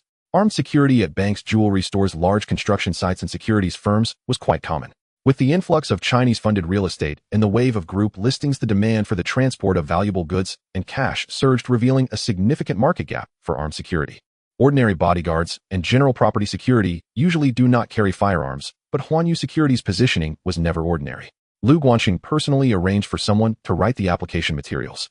He attached all the business-scale financial flows and customer asset data of Huanyu Securities along with personal asset proof and transaction records from the Hang Seng battle. The reason for the application was succinct: to provide cash transport and high-risk protection services for Huanyu Securities and its executives, which clearly demonstrated reasonable need. On the third day after submitting the materials, the police department approved it. Zhao Lei's hands trembled when he received the firearm license. He had been in the Triad for 5 or 6 years, had handled machetes and iron pipes, but had never touched a legal gun.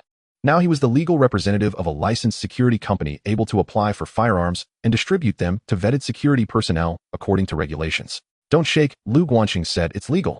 Zhao Lei carefully tucked the firearm license into his chest and chuckled softly. Talent is the core of a security company. Liu Guanqing recruited a retired British instructor from a British security company in Hong Kong through a headhunter. James Carter, in his 50s, a former British Army sergeant major who had served in Hong Kong for 12 years and worked as a security instructor for 8 years, familiar with firearm management, personal protection, and emergency response protocols. Carter's asking price was not low, but Liu Guanqing did not negotiate. "Mr. Carter, Huanyu Security has just been established and most of the team are novices. Your task is to train them into qualified security personnel within 3 months. Can you do it?" Carter replied in English with a Scottish accent. "As long as they are willing to learn, no problem." Recruitment was conducted simultaneously. Zhao Lei selected 10 brothers from the old members of Lianxing and from society, all capable fighters with relatively clean backgrounds. Liu Guanqing's criteria for selection were only 3: first, having family members in Hong Kong, making it difficult to escape; second, no serious criminal record, ensuring the license could pass the review; third, being tight-lipped, not asking what should not be asked, and not saying what should not be said. Zhao Lei patted his chest and assured that it was not a problem. He took a week to gather the 10, getting a clear understanding of each person's background, compiling it into a background investigation report, and placing it on Liu Guanqing's desk. The handwriting was still crooked, but the content was detailed. Every individual's family address and children's schools were noted. "Brother Lei, you've made great progress." Liu Guanqing finished the report and rarely complimented him. Zhao Lei scratched his head and chuckled softly. The 10 individuals, along with Zhao Lei himself and Liu Guanqing's personal driver and bodyguard Li Jiquan and Chen Guoqiang, formed the first batch of trainees for Huanyu Security. The training ground was rented in an abandoned warehouse in Yunlong. Carter transformed the site to military standards. Obstacle courses, combat zones, shooting training areas, and simulated protection scenarios all included. Training began every day at 7 in the morning, rotating through physical fitness, combat, firearms, protection tactics, emergency responses, and etiquette standards. On the first day, after running a 5-kilometer obstacle course, Zhao Lei collapsed at the finish line and vomited. Carter stood beside him, expressionless. "Mr. Zhao, you are the legal representative. If you can't even endure your own training, how will you lead the team in the future?" Zhao Lei wiped his mouth and got up. Li Jiquan and Chen Guoqiang took turns participating in the training. Both had a foundation, but still struggled under Carter's standards. Chen Guoqiang complained privately to Zhao Lei, "Is this foreigner training us like British Special Forces?" Zhao Lei shot him a glare. "Less chatter, just train." One weekend in July, Huanyu Security officially opened for business. There was no ribbon cutting, no lion dance, and no media coverage. Liu Guanqing gathered everyone at the training ground, standing them in a row, all wearing custom training uniforms. Zhao Lei stood at the front of the line, his back straight. The streetwise aura around him remained, but now it was complemented by a sense of responsibility he never had before. Liu Guanqing stood before them, scanning each face. "From today onwards, you are no longer Triad members, but professional security personnel. Wear suits and follow the rule." His voice was not loud, but each word struck the ground like a nail. "Anyone who tries to use Triad tactics will be immediately dismissed. Huanyu Security does not retain such people." No one spoke, everyone stood straight. "Instructor Carter will teach you what professional security is. Firearm regulations, protection formations, emergency plans, personal protection. Each item will be assessed. Those who fail the assessment will also be dismissed." He paused briefly. "Those who pass the assessment will receive salaries according to Huanyu Security's equivalent standards, with performance bonuses at the end of the year. If they perform well, future captains and supervisors of Huanyu Security will be promoted from among you." Everyone's eyes shifted simultaneously. It was not fear but a repressed excitement. Having mixed with the Triads for so many years, no one had ever told them about the word future. Any questions? None. Everyone answered in unison, shaking the windows with their voices. The first business of the company was to protect Lu Guanqing himself. His net worth now exceeded 40 million Hong Kong dollars, with Huanyu Securities controlling stake in the copyrights and ongoing royalties from 3 novels: Shattered Void, Dragon and Snake Chronicles, and Storms and Clouds. With the growing influence in the literary world and stock market, more and more people were paying attention to him. After the Hang Sung battle, the phrase, the stock god Guanji, spread throughout Hong Kong and Kowloon. For safety, Zhao Lei personally brought 2 of his most trusted brothers and a personal bodyguard on a 24-hour shift. One black Mercedes was responsible for transportation, while another vehicle followed closely. All security personnel were issued walkie-talkies reporting the situation every hour. Lu Guanqing did not refuse these arrangements. He knew that from the moment he moved out of the wooden house area, he was no longer an ordinary 16-year-old boy. His life no longer belonged solely to himself. It belonged to Huanyu Group, to the dozens of employees who depended on him for their livelihood, and to the family in the hillside villa who worried about him day and night. One evening, Lu Guanqing came out from Huanyu Securities' central headquarters and got into the black Mercedes. Zhao Lei sat in the passenger seat, while another car followed behind.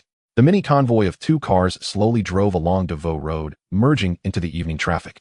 Lu Guanqing leaned back in the rear seat, looking at the street scenery of Central through the window. Neon lights began to illuminate, and the crowd after work surged towards bus stations and ferry terminals. A newsstand still displayed the sign of the Ming Pao with the headline column, "Guanji discusses the market," gently flipping in the evening breeze. "Brother Lei," he suddenly spoke up. Zhao Lei turned around from the passenger seat. "What's up? How is the training?" "It's going well. Aside from those on duty, everyone is training hard." Zhao Lei paused.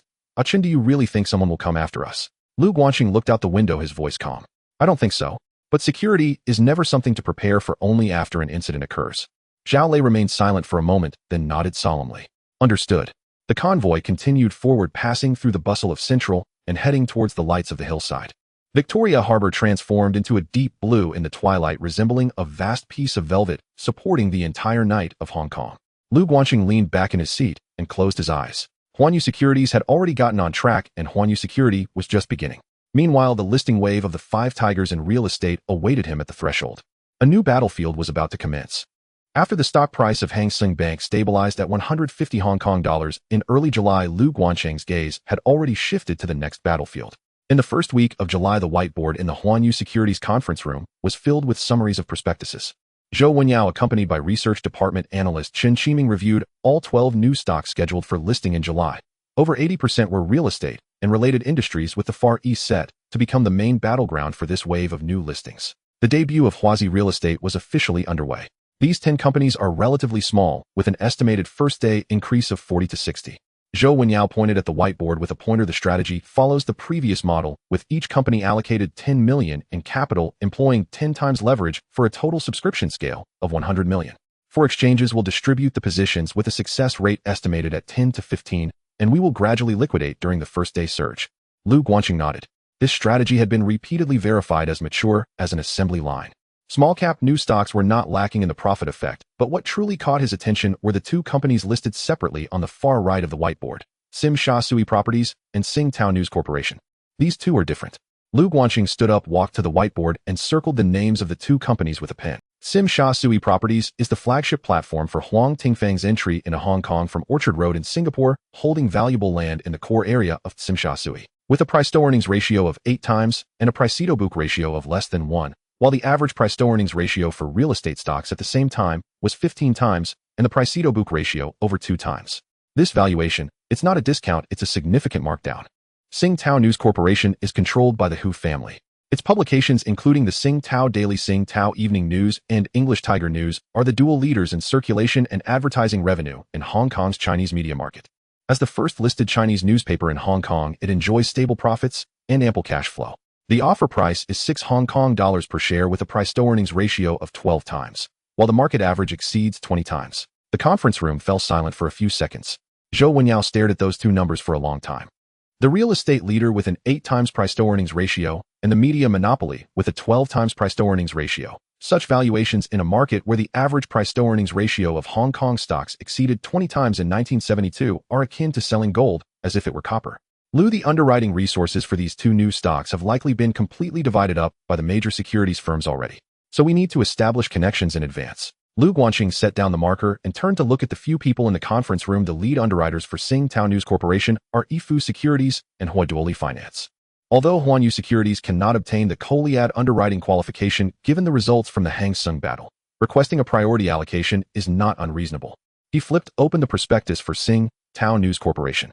The offer price was $6 per share with a total issuance of 25 million shares and a public offering of 5 million shares expected to be oversubscribed by over 20 times. The actual controller, Hu Xian, took over Tsingtao after her father's passing and achieved continuous high growth and profits over the years. The three core publications under its umbrella monopolize half of Hong Kong's Chinese newspaper industry, enjoying stable advertising revenue and substantial cash flow, making it an exceedingly rare cash cow media target in the Hong Kong stock market. More importantly is the valuation. A 12 times price-to-earnings ratio provides a sufficiently thick safety cushion. Lu Guanqing closed the prospectus. Manqing helped me schedule a meeting with Ms. Hu Xian of Tsingtao News Corporation and Huaduoli Finance. I want to negotiate this deal personally. The next morning, Lu Guanqing, accompanied by Su Manqing and Liang Yaohua, entered the headquarters building of Tsingtao News Corporation in Wanchai. Su Manqing wore a light blue professional suit, her hair tied up, revealing a fair neck that accentuated her figure. She held a shorthand notebook, following Lu Guanqing at a measured pace. This was her first business outing with the boss since joining the company, and her experience as an intern reporter for the overseas Chinese daily helped her remain composed in such situations. Hu Xian's office was on the top floor of the building. Upon entering, the walls were adorned with framed front pages of the Tsingtao Daily, ranging from pre-war old newspapers to the latest editions resembling a modern history of Hong Kong displayed on the wall. Hu Xian sat behind her desk. In her 50s, with graying hair and wearing a dark blue qipao, her sharp gaze seemed capable of seeing through a person's bones. Mr. Lu, I've long admired you. Her voice was not loud, but articulated clearly. In the aftermath of the Hang Seng battle, all the newspapers in Hong Kong have been writing about you. I didn't expect the first one to write about you would be a rival of Tsingtao. She was referring to Ming Pao. Lu Guanqing smiled. Ming Pao is Mr. Chaz newspaper. I am merely a columnist for Ming Pao, but Huanyu Securities may still have opportunities for collaboration with Tsingtao. Hu Xian's gaze lingered on his face for a moment before she nodded slightly. This young man, neither servile nor overbearing, spoke with precision. I have already made arrangements with Yifu and Huaduoli. Huanyu Securities cannot be included in the Kowloon underwriting list, as it has already been finalized. However, I can personally ensure a portion of the priority allocation for you. Moreover, she paused, adding weight to her tone, you made a profit from the Hang Seng battle without running away and instead stabilized the stock price by increasing your position below 150. I have heard of this matter. Lu Guanqing did not hold back. Thank you, Ms. Hu. Huanyu Securities will not disappoint the shareholders of Tsingtao or you, Ms. Hu. After leaving the Tsingtao headquarters, Su Manqing put away her shorthand notebook and couldn't help but ask Lu, why did Ms. Hu proactively mention the matter of increasing the position in Hang Seng? Lu Guanqing opened the car door and turned to look at her. Because she wants to confirm whether I am someone who runs away after making a profit. Tsingtao News Corporation is a family business, and going public is not just about raising funds, it's about putting the brand on the exchange. Collaborating with someone who runs away after making a profit could tarnish the brand. Collaborating with someone who dares to increase their position after making a profit would gild the brand. Su Manqing nodded thoughtfully, quickly jotting down a note in her notebook. Sunlight streamed through the car window, landing on her lowered eyelashes. Miss Su, you performed well today. Su Manqing looked up, her eyes brightening momentarily, then quickly returned to a professional smile. In the afternoon, Lu Guanqing's group visited Huaduoli Finance. The managing director of Huaduoli was Macaulay, a Scotsman in his 50s who had been in Hong Kong for 20 years in the investment banking business, handling countless IPOs. When Lu Guanqing arrived with Liang Yaohua and Su Manqing, Macaulay was enjoying afternoon tea in his office. Mr. Lu, I've long admired you. Macaulay's English carried a thick Glasgow accent. In the Hang Seng battle, you have been a case studied repeatedly within Huaduoli. Mr. Macaulay, you flatter me. Lu Guanqing sat down across from him. I am here to discuss cooperation for the stock allocation of Tsingtao News Corporation's new listing. Macaulay set down his teacup, his face displaying a polite yet distant smile. Mr. Lu, the lead underwriting group for Tsingtao News Corporation's listing consists of Yifu and Huaduoli, and the counterwriting list has already been finalized. If Huanyu wants to join the Kowloon underwriting, it seems it may be too late. Lu Guanqing leaned back in his chair, his tone unchanged. I don't need the title of Kowloon underwriter. What I want is the allocation. Sufficient allocation. Macaulay fell silent for a few seconds. Mr.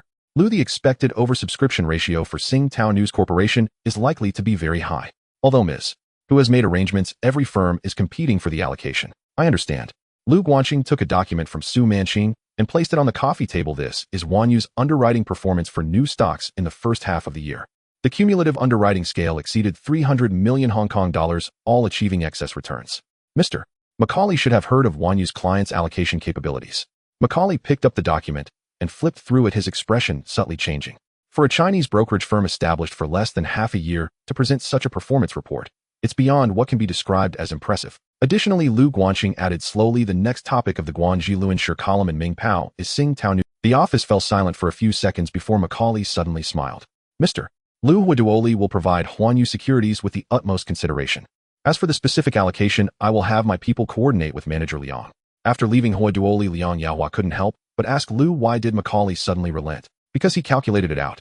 Lu Guanqing opened the car door. Huanyu's allocation capability can help him alleviate the pressure of the allocation, and the Guangji Luansure can help him create momentum. He wasn't doing it for my sake. He was doing it to make things easier for himself.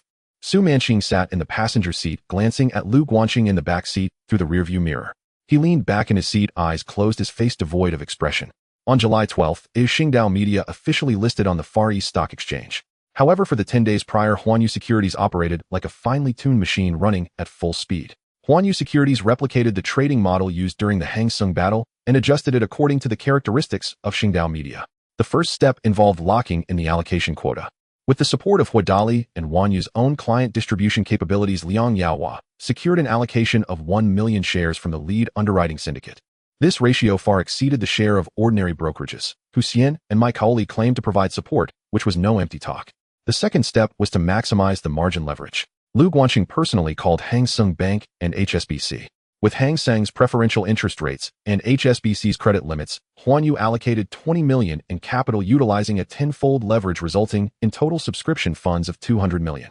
This money, through proprietary and distributed accounts, was entirely poured into the public subscription pool of Xingdao Media. 200 million Hong Kong dollars flooded into the pool for the public offering of 5 million shares, directly driving the retail investors' winning rate down to a low point.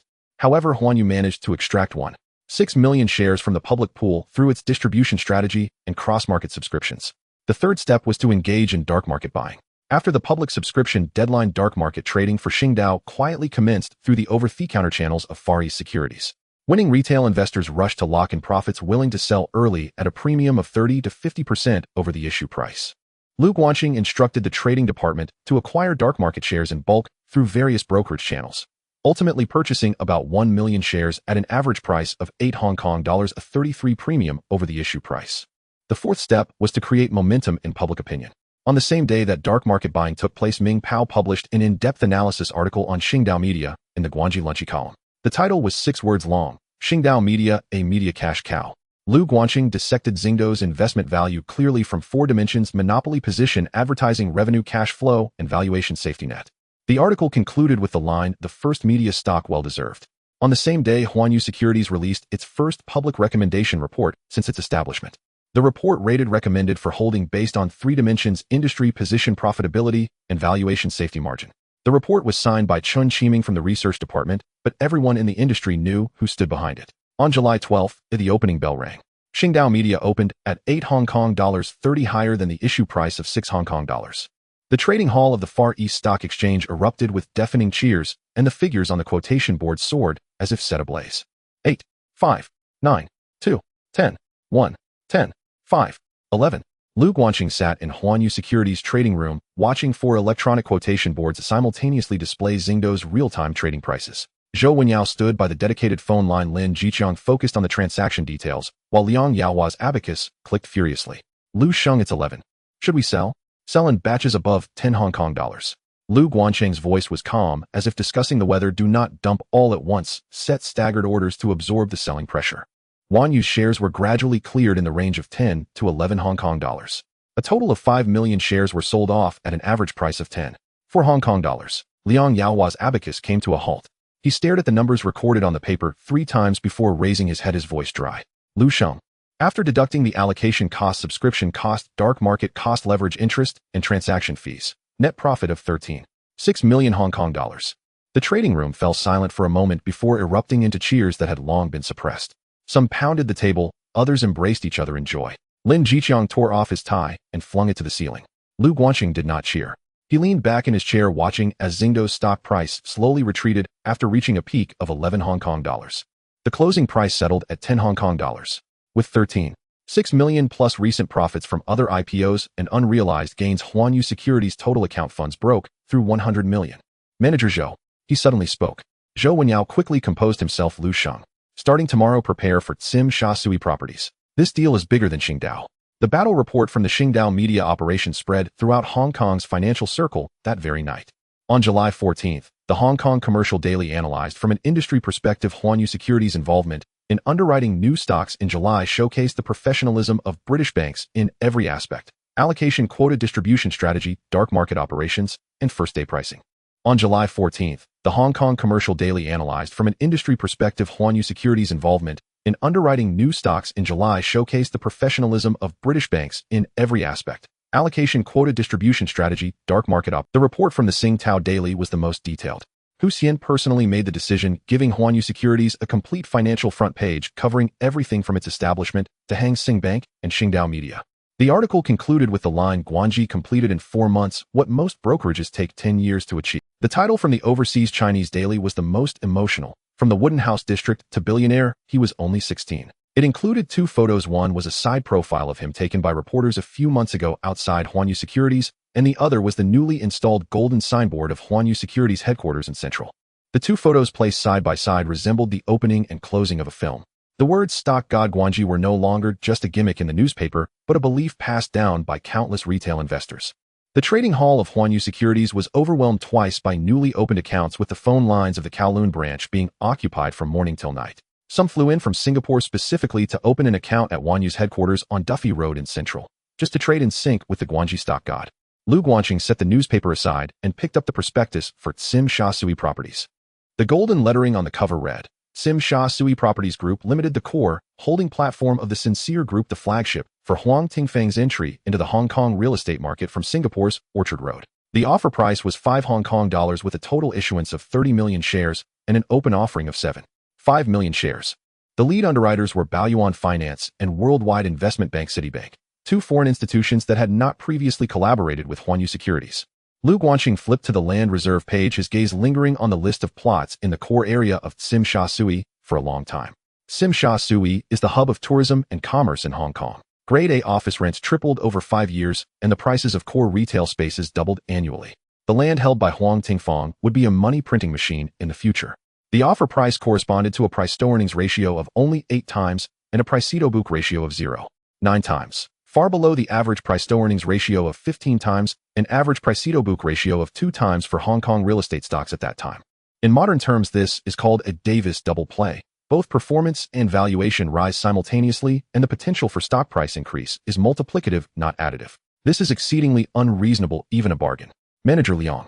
He picked up the phone. Help me schedule a meeting with the people from Baoyuan Finance and Worldwide Investment Bank. Also check Huang Tingfeng's schedule in Hong Kong. Lu Sheng, Baoyuan Finance and Worldwide Investment Bank have never collaborated with us before. I'm afraid.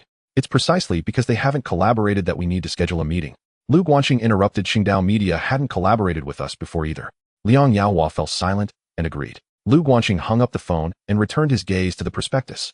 He did not intend to merely profit from the first-day arbitrage of Tsim Sha Sui Properties. The logic of real estate stocks differs from that of media stocks. Qingdao Media is a cash cow earning predictable money. Tsim Sha Sui Properties is land earning money over time. The scarcity of land reserves in key locations means holding onto them translates to appreciation. He opened his notebook and wrote a line behind the name Tsim Sha Sui Properties lock allocation quota sell at a high on the first day or during the 1-week fluctuation period after listing. Consider holding low positions for the medium term. This was the second time Huanyu Securities proprietary trading shifted from pure IPO participation to medium-term investment, the first being Hang Seng Bank.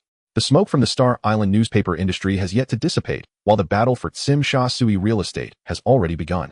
Lu Guangqing, accompanied by Su Manqing and Liang Yaohua, paid visits to Huang Tingfeng and the 2 main underwriters, Baoyuan Finance and Worldwide Bank. Worldwide Bank, also known as Citibank, entered Hong Kong in 1902 and is one of the earliest foreign banks in the region, long dominating U.S. dollar settlements and cross-border finance. Baoyuan Finance was established in 1971, founded by the Kadoorie family in partnership with Standard Chartered Bank and Schroders. The Kadoorie family holds a 20% stake and serves as the chairman, making it one of the early large licensed finance companies in Hong Kong. Both firms have significant backgrounds, but the person Lu Guangqing most wants to meet is Huang Tingfeng. Huang Tingfeng in his 50s has a square face and thick eyebrows, speaking with a strong Singaporean Chinese accent. He made his fortune along Orchard Road in Singapore, establishing the Sun Hung Kai Group, amassing a large amount of prime land, and is referred to in the industry as the King of Orchard. Tsim Sha Tsui Real Estate is his first pawn in entering Hong Kong and serves as Sun Hung Kai's flagship platform. The meeting place is at the top terrace restaurant of the Peninsula Hotel. In July, Victoria Harbour, the sea breeze carries the heat from the water's surface. Huang Tingfang, with his graying hair neatly combed, wears a linen suit and holds a cigar, exuding the calm demeanor of an old-school Chinese businessman. Mr. Liu, I've heard your name, even in Singapore, Huang Tingfang said with a hearty laugh. The battles between Hang Sung and Star Island were quite spectacular. Not flattery, Huang Tingfang waved his hand. You made 26 million in the Hang Sung battle and another 10 million in Star Island. I've been in real estate in Singapore for 20 years and haven't earned as quickly as you. Mr. Huang, I've long... Lu Guanqing sat down opposite him, initiating a mutual flattery exchange. You are a legendary figure in Southeast Asia, and I still have many things to consult you about. Not to mention I've read the prospectus for Tsim Sha Tsui Real Estate 3 times and still have many questions. I've sent people to inspect every piece of land on the inventory list. Huang Tingfang raised his eyebrows slightly. Mr. Liu personally inspected the land. Investing in real estate without inspecting the land, only looking at the reports, is like a blind person trying to feel an elephant. Lu Guanqing took a document from Su Manqing and spread it out on the table. These 4 plots in the core area of Tsim Sha Tsui include 2 residential, 1 commercial, and 1 mixed-use commercial residential plot. The rent for surrounding Grade A office buildings has tripled in 5 years, and the sale price of core retail spaces has doubled annually. Mr. Huang's timing for acquiring land is impeccable. Huang Tingfang did not respond, but his gaze became more serious. Huanyu Securities wants to participate in the new share placement of Tsim Sha Tsui Real Estate. Lu Guanqing revealed his cards directly. I want a placement quota, and it has to be substantial. As conditions for exchange, first I promise to hold the locked shares for at least 1 month. Second, Ming Pao's Guangji Lunchi and Huan Yes Research Department will simultaneously release in-depth recommendation reports. Third, after listing, Huanyu Securities will provide appropriate market support. Huang Tingfang took a puff of his cigar, the smoke dissipating in the sea breeze. Mr. Liu, the underwriting syndicate has already confirmed Baoyuan and Worldwide Bank, and the list of counterwriters is almost full. If you insert yourself into this, it puts me in a difficult position. Mr. Huang, I understand your predicament. Lu Guanqing's tone was neither servile nor arrogant. But Tsim Sha Tsui Real Estate is Sun Hung Kai Group's first shot in Hong Kong. Whether this shot makes a sound depends not only on the initial day's price increase, but also on subsequent stock price trends and brand effects. My promise to hold for a month is not mere words. Those 100,000 shares of Hang Sung Bank are still on my account. Huang Tingfang remained silent for a long time. The cigar slowly burned in his fingers, the ash accumulating long. Everyone in the Hong Kong financial circle is watching your holding of Hang Sung. He extinguished the cigar in the ashtray and asked, how many shares of Tsim Sha Tsui Real Estate does Huanyu want for placement? 5 million shares. Huang Tingfang's eyelids twitched. Mr. Liu has quite the appetite. Those with small appetites cannot do business with Mr. Huang. Huang Tingfang stared at him for a few seconds and suddenly laughed. I will notify Baoyuan and Worldwide Bank to discuss specific quotas with you. The promise to hold for at least 1 month. I, Mr. Liu, have noted that down. After leaving the Peninsula Hotel, Su Manqing followed Lu Guanqing and couldn't help but ask, Liu, are you really planning to hold for a month? But, she hesitated, all the major players in the market sell on the first day. If you hold for a month, what if it drops? Lu Guanqing stopped and turned to look at her. Manqing, do you know why most major players sell on the first day? Su Manqing shook her head. Because they are uncertain whether this stock is worth the price. They make money from market sentiment, not from the company's value. Market sentiment can change, but the value of core assets does not. He pointed to the Peninsula Hotel behind him. Tsim Sha Tsui Real Estate holds the core land of Tsim Sha Tsui with annual price increases exceeding 100%, and the revaluation of land reserves far exceeds the net assets on the books. For a company like this, the increase on the first day of listing is just the beginning, not the end. Su Manqing looked at him and suddenly felt that the words spoken by this young man were more assured than any analyst she had ever met. It was not arrogance, it was true confidence, as if he had seen the future with his own eyes. Huanyu Securities began to operate at full power once again. Liang Yaohua coordinated with Baoyuan and Worldwide Bank, securing a placement quota of 1.2 million shares after negotiations. Lu Guanqing allocated 20 million in principal, using 10 times leverage to mobilize 200 million in subscription funds, all poured into the public subscription pool. The strategy for splitting accounts was identical to that of the Star Island battle. 200 million funds divided into hundreds of accounts simultaneously subscribing across 4 exchanges, maximizing the winning rate. When the public subscription deadline arrived, Huanyu scooped up 600,000 shares from the public pool. Meanwhile, the dark market purchases were also underway. After the public subscription deadline, the off-market dark trading for Tsim Sha Tsui Real Estate quietly commenced. Huan Yu acquired scattered shares from retail investors who won bids and from large holders transferring shares at a price 30% above the issue price, ultimately ingesting about 1.2 million shares at an average price of 6.5 Hong Kong dollars. On July 19th, Ming Pao's Guangji Lunchi column published an in-depth analysis article on Tsim Sha Sui real estate, titled with 5 words, The Value of Tsim Sha Sui. The concluding sentence stated, the valuation logic of real estate stocks is not about how much money is earned now, but how much land is held beneath one's feet. All the land of Tsim Sha Sui real estate is in Tsim Sha Sui. On the same day, Huan Yu Securities released a second public increase recommendation report, Tsim Sha Sui Real Estate, the undervalued king of East Tsim. On July 20th, Tsim Sha Sui Real Estate officially listed. The opening price was 7 for Hong Kong dollars, a high opening of 148. The trading floor of the Far East Exchange was completely in an uproar. The numbers on the quote board seemed to be doused in gasoline. 7, 8, 8, 4, 8, 9, 9, 3, 9, 8, peaking at 10, 3 Hong Kong dollars before slightly retreating, fluctuating between 9 and 10. Lu Guancheng's instructions were simple and clear: offload in batches above 9. 5 Hong Kong dollars buy-in during the week-long fluctuation and correction period and hold at least until the end of August. The traders executed the orders quickly. 6 million shares were offloaded in batches above 9.5 with an average price of 9.8 Hong Kong dollars. After deducting placement costs, subscription costs, dark market costs, leverage, interest, and fees, the net profit stood at 12.5 million Hong Kong dollars. No one in the trading room spoke. Zhou Wenyo took off his glasses and wiped them again. Liang Yaohua leaned against the wall as if his bones had been drawn out, and Qin Qiming stood with his mouth agape, forgetting to close it. This deal yielded a profit of 12.5 million along with 13.6 million from the Star Island battle and 60 million from other new stocks in July. Huan Yu Securities' total profit for July exceeded 86 million. The company's own capital scale jumped from over 40 million to more than 130 million. What does 130 million Hong Kong dollars in 1972 represent? The construction cost of HSBC's central headquarters building was only about 20 million. 130 million could buy 6 HSBC buildings.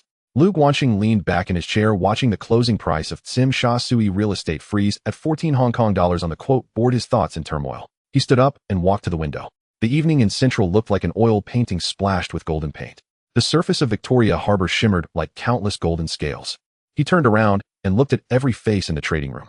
Zhou Wenyo, Lin Jiqiang, Liang Yaohua, Chen Yongchong, He Jiaming, Lu Guanhua, and Su Manqing, and He Wani standing at the door. Huan Yu Securities' total assets surpassed 130 million Hong Kong dollars today. His voice was not loud, but each word struck the air like nails. He paused for a moment. But this is just the beginning. The applause that erupted in the trading room made the windows. Su Manqing stood at the door watching the youth bathed in sunlight, his outline embedded in the skyline of Central like a knife just forged. On an evening in late July, the lights of the headquarters of Huan Yu Securities in Central were still shining. In the week following the listing of Tsim Sha Sui properties, all the staff were working tirelessly. The smoke of the new stock craze had not yet dissipated. The trading department's phone rang incessantly from morning till night, while the analysts in the research department stared blankly at the quotation board.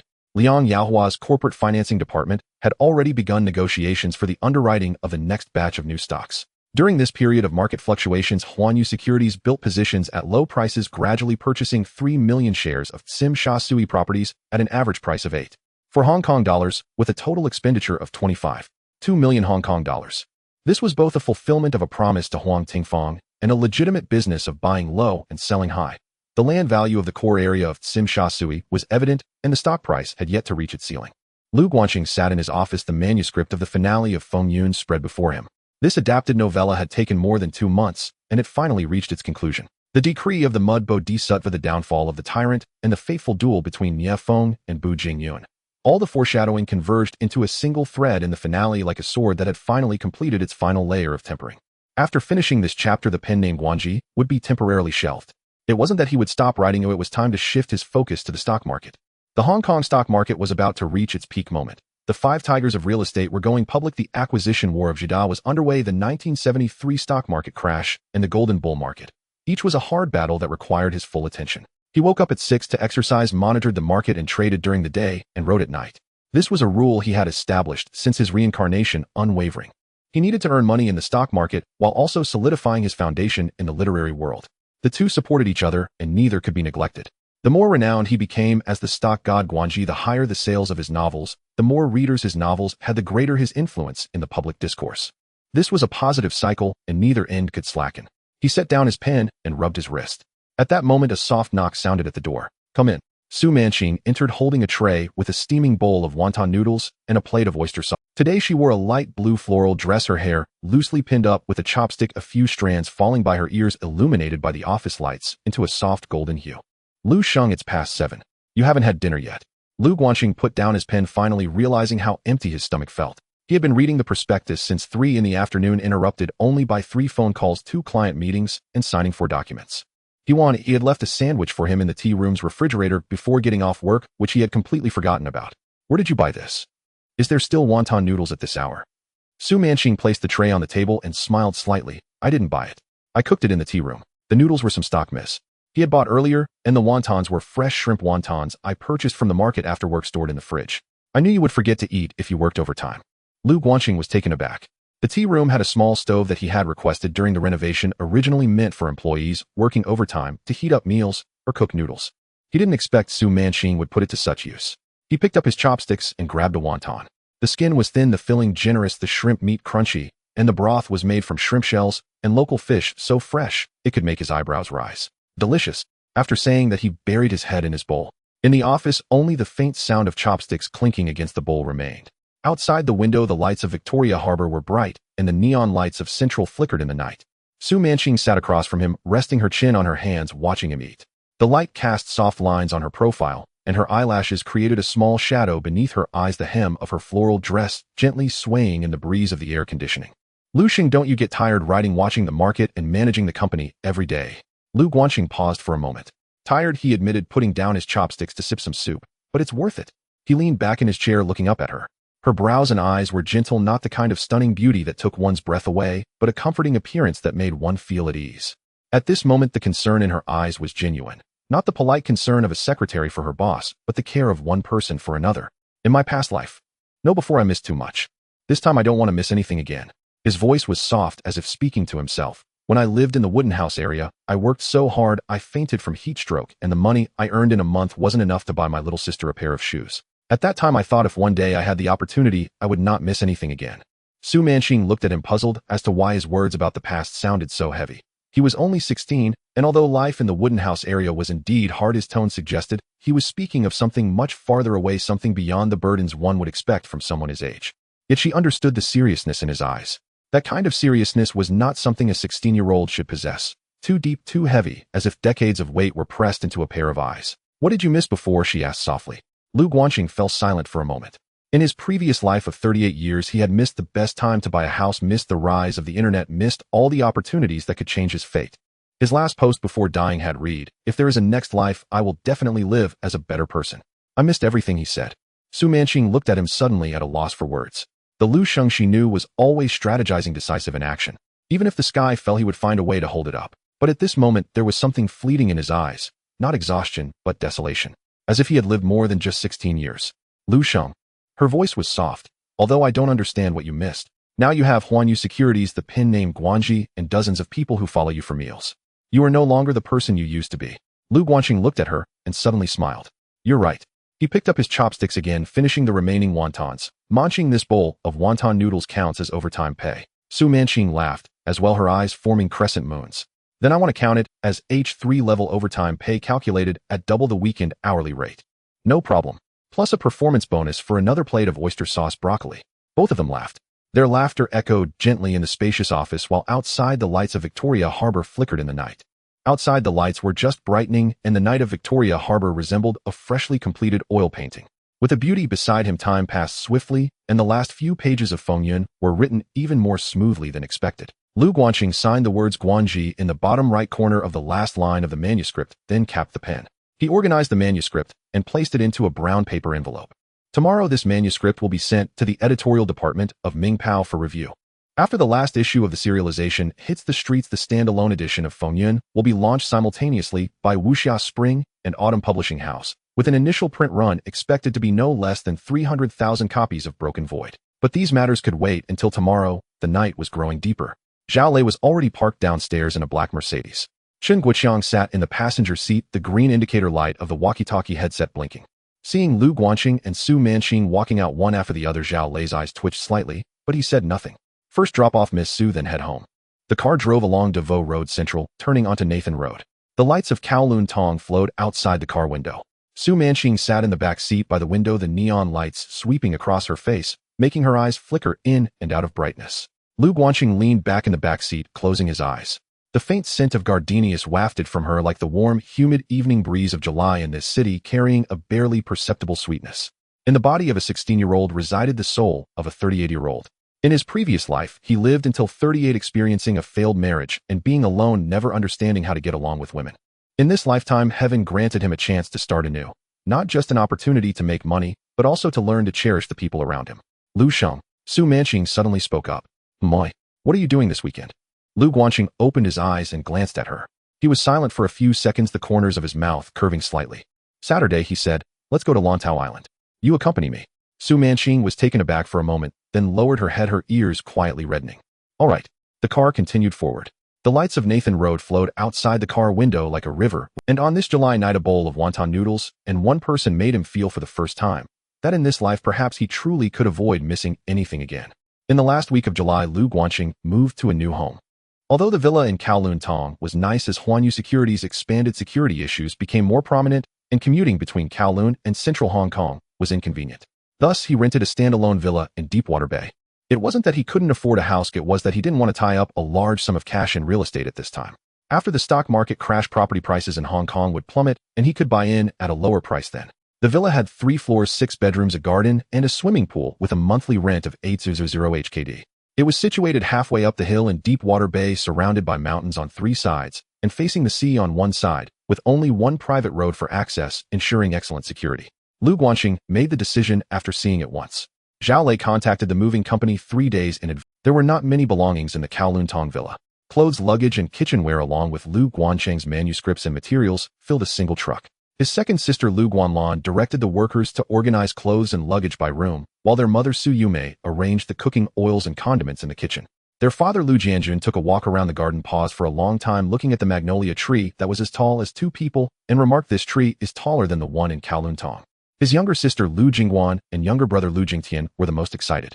They ran up and down the stairs 7 or 8 times, checking out each of the 6 bedrooms, and nearly argued over who would get the south-facing room. Lu Guanlan picked up one bag in each hand. Her distribution plan was straightforward. Parents would occupy the spacious south-facing room on the first floor. She and her younger sister would share 2 adjacent rooms on the second floor. The younger brother would take the opposite room, and Lu Guanqing would have the innermost suite with a private study. Eldest brother Lu Guanhua and cousin Zhao Lei were not included in the distribution. There were not enough rooms in the villa for everyone, so they continued to share an apartment in Wanchai, which was closer to their company in Central. On the night of the move, Su Yumei prepared a large feast in the new kitchen. Steamed grouper, steamed spare ribs with black bean sauce, blanched vegetable hearts, and lotus root soup with spare ribs. These were all Lu Guanqing's favorites. The family sat around the dining table in their new home, while the magnolia tree outside swayed gently. Lu Guanhua picked up a piece of spare rib and placed it in Lu Guanqing's bowl, grinning as he said, "Ah Chen, you're now a billionaire living in a villa driving a Mercedes, and Mom is even making lotus root soup for you. He is the richest man in the world, and he is my son," Su Yumei said as she brought out the last dish from the kitchen, her tone matter-of-fact. Lu Guanqing lowered his head to drink the soup, a slight smile playing at the corner of his mouth. Lu Guanhua was in a good mood lately, and was more talkative than usual during dinner. Lu Guanlan nudged him with her chopsticks, saying, "When are you going to bring that Ajahn home to show Mom?" Soon Lu Guanhua blushed. "She's timid, so don't scare her." Ajahn was a clerk at Huanyu Securities, 23 years old, a Form 5 graduate, not particularly pretty, but pleasant to look at, and her eyes curved when she smiled. Lu Guanhua first noticed her, because in the employee cafeteria, she would neatly stack the green peppers. She didn't want to eat at the edge of her plate, wasting nothing. He couldn't quite explain why it was special, but he remembered it. Lu Guanqing glanced at his brother without saying anything. The previous Lu Guanhua had worked in a factory for many years without ever speaking about someone with such light in his eyes. Some changes are more valuable than making money. On Saturday morning, the villa in Situ Ba Dao was still. Lu Guanqing changed into casual clothes, a white shirt and dark blue trousers with his sleeves rolled up to his forearms. He didn't look like a billionaire, but rather like an ordinary university student. The driver had already parked the black Mercedes at the door with bodyguard Chen Guoqiang in the front passenger seat. "Ah Chang, I'm sorry to trouble you to follow me today." Zhao Lei paused for a moment. "Lu Sheng," the instructor Carter said. "I know, but not today." Lu Guanqing interrupted him. "I'm going to take a girl shopping, dining, and hiking. You following her will make her uncomfortable." Chen Guoqiang opened his mouth to say something, but swallowed his words. After a brief silence, he nodded, taking a walkie-talkie from behind his waist and handing it to Lu Guanqing. "Channel 3, press the side button if anything happens. Ah Kuan and I will follow from a distance. We'll be there in 5 minutes." Lu Guanqing took the walkie-talkie and put it in his pocket. Su Manqing lived on the 5th floor of an old Tang building in Wanchai with no elevator, and Lu Guanqing leaned against the car door waiting for her. When she came down, she wore a light blue floral dress, and her hair wasn't styled up like during work. Instead, it was loosely tied back with a matching hairband. The light blue hem swayed gently at her calves, and she wore a pair of white low-heeled sandals, exposing her toes painted with light pink nail polish.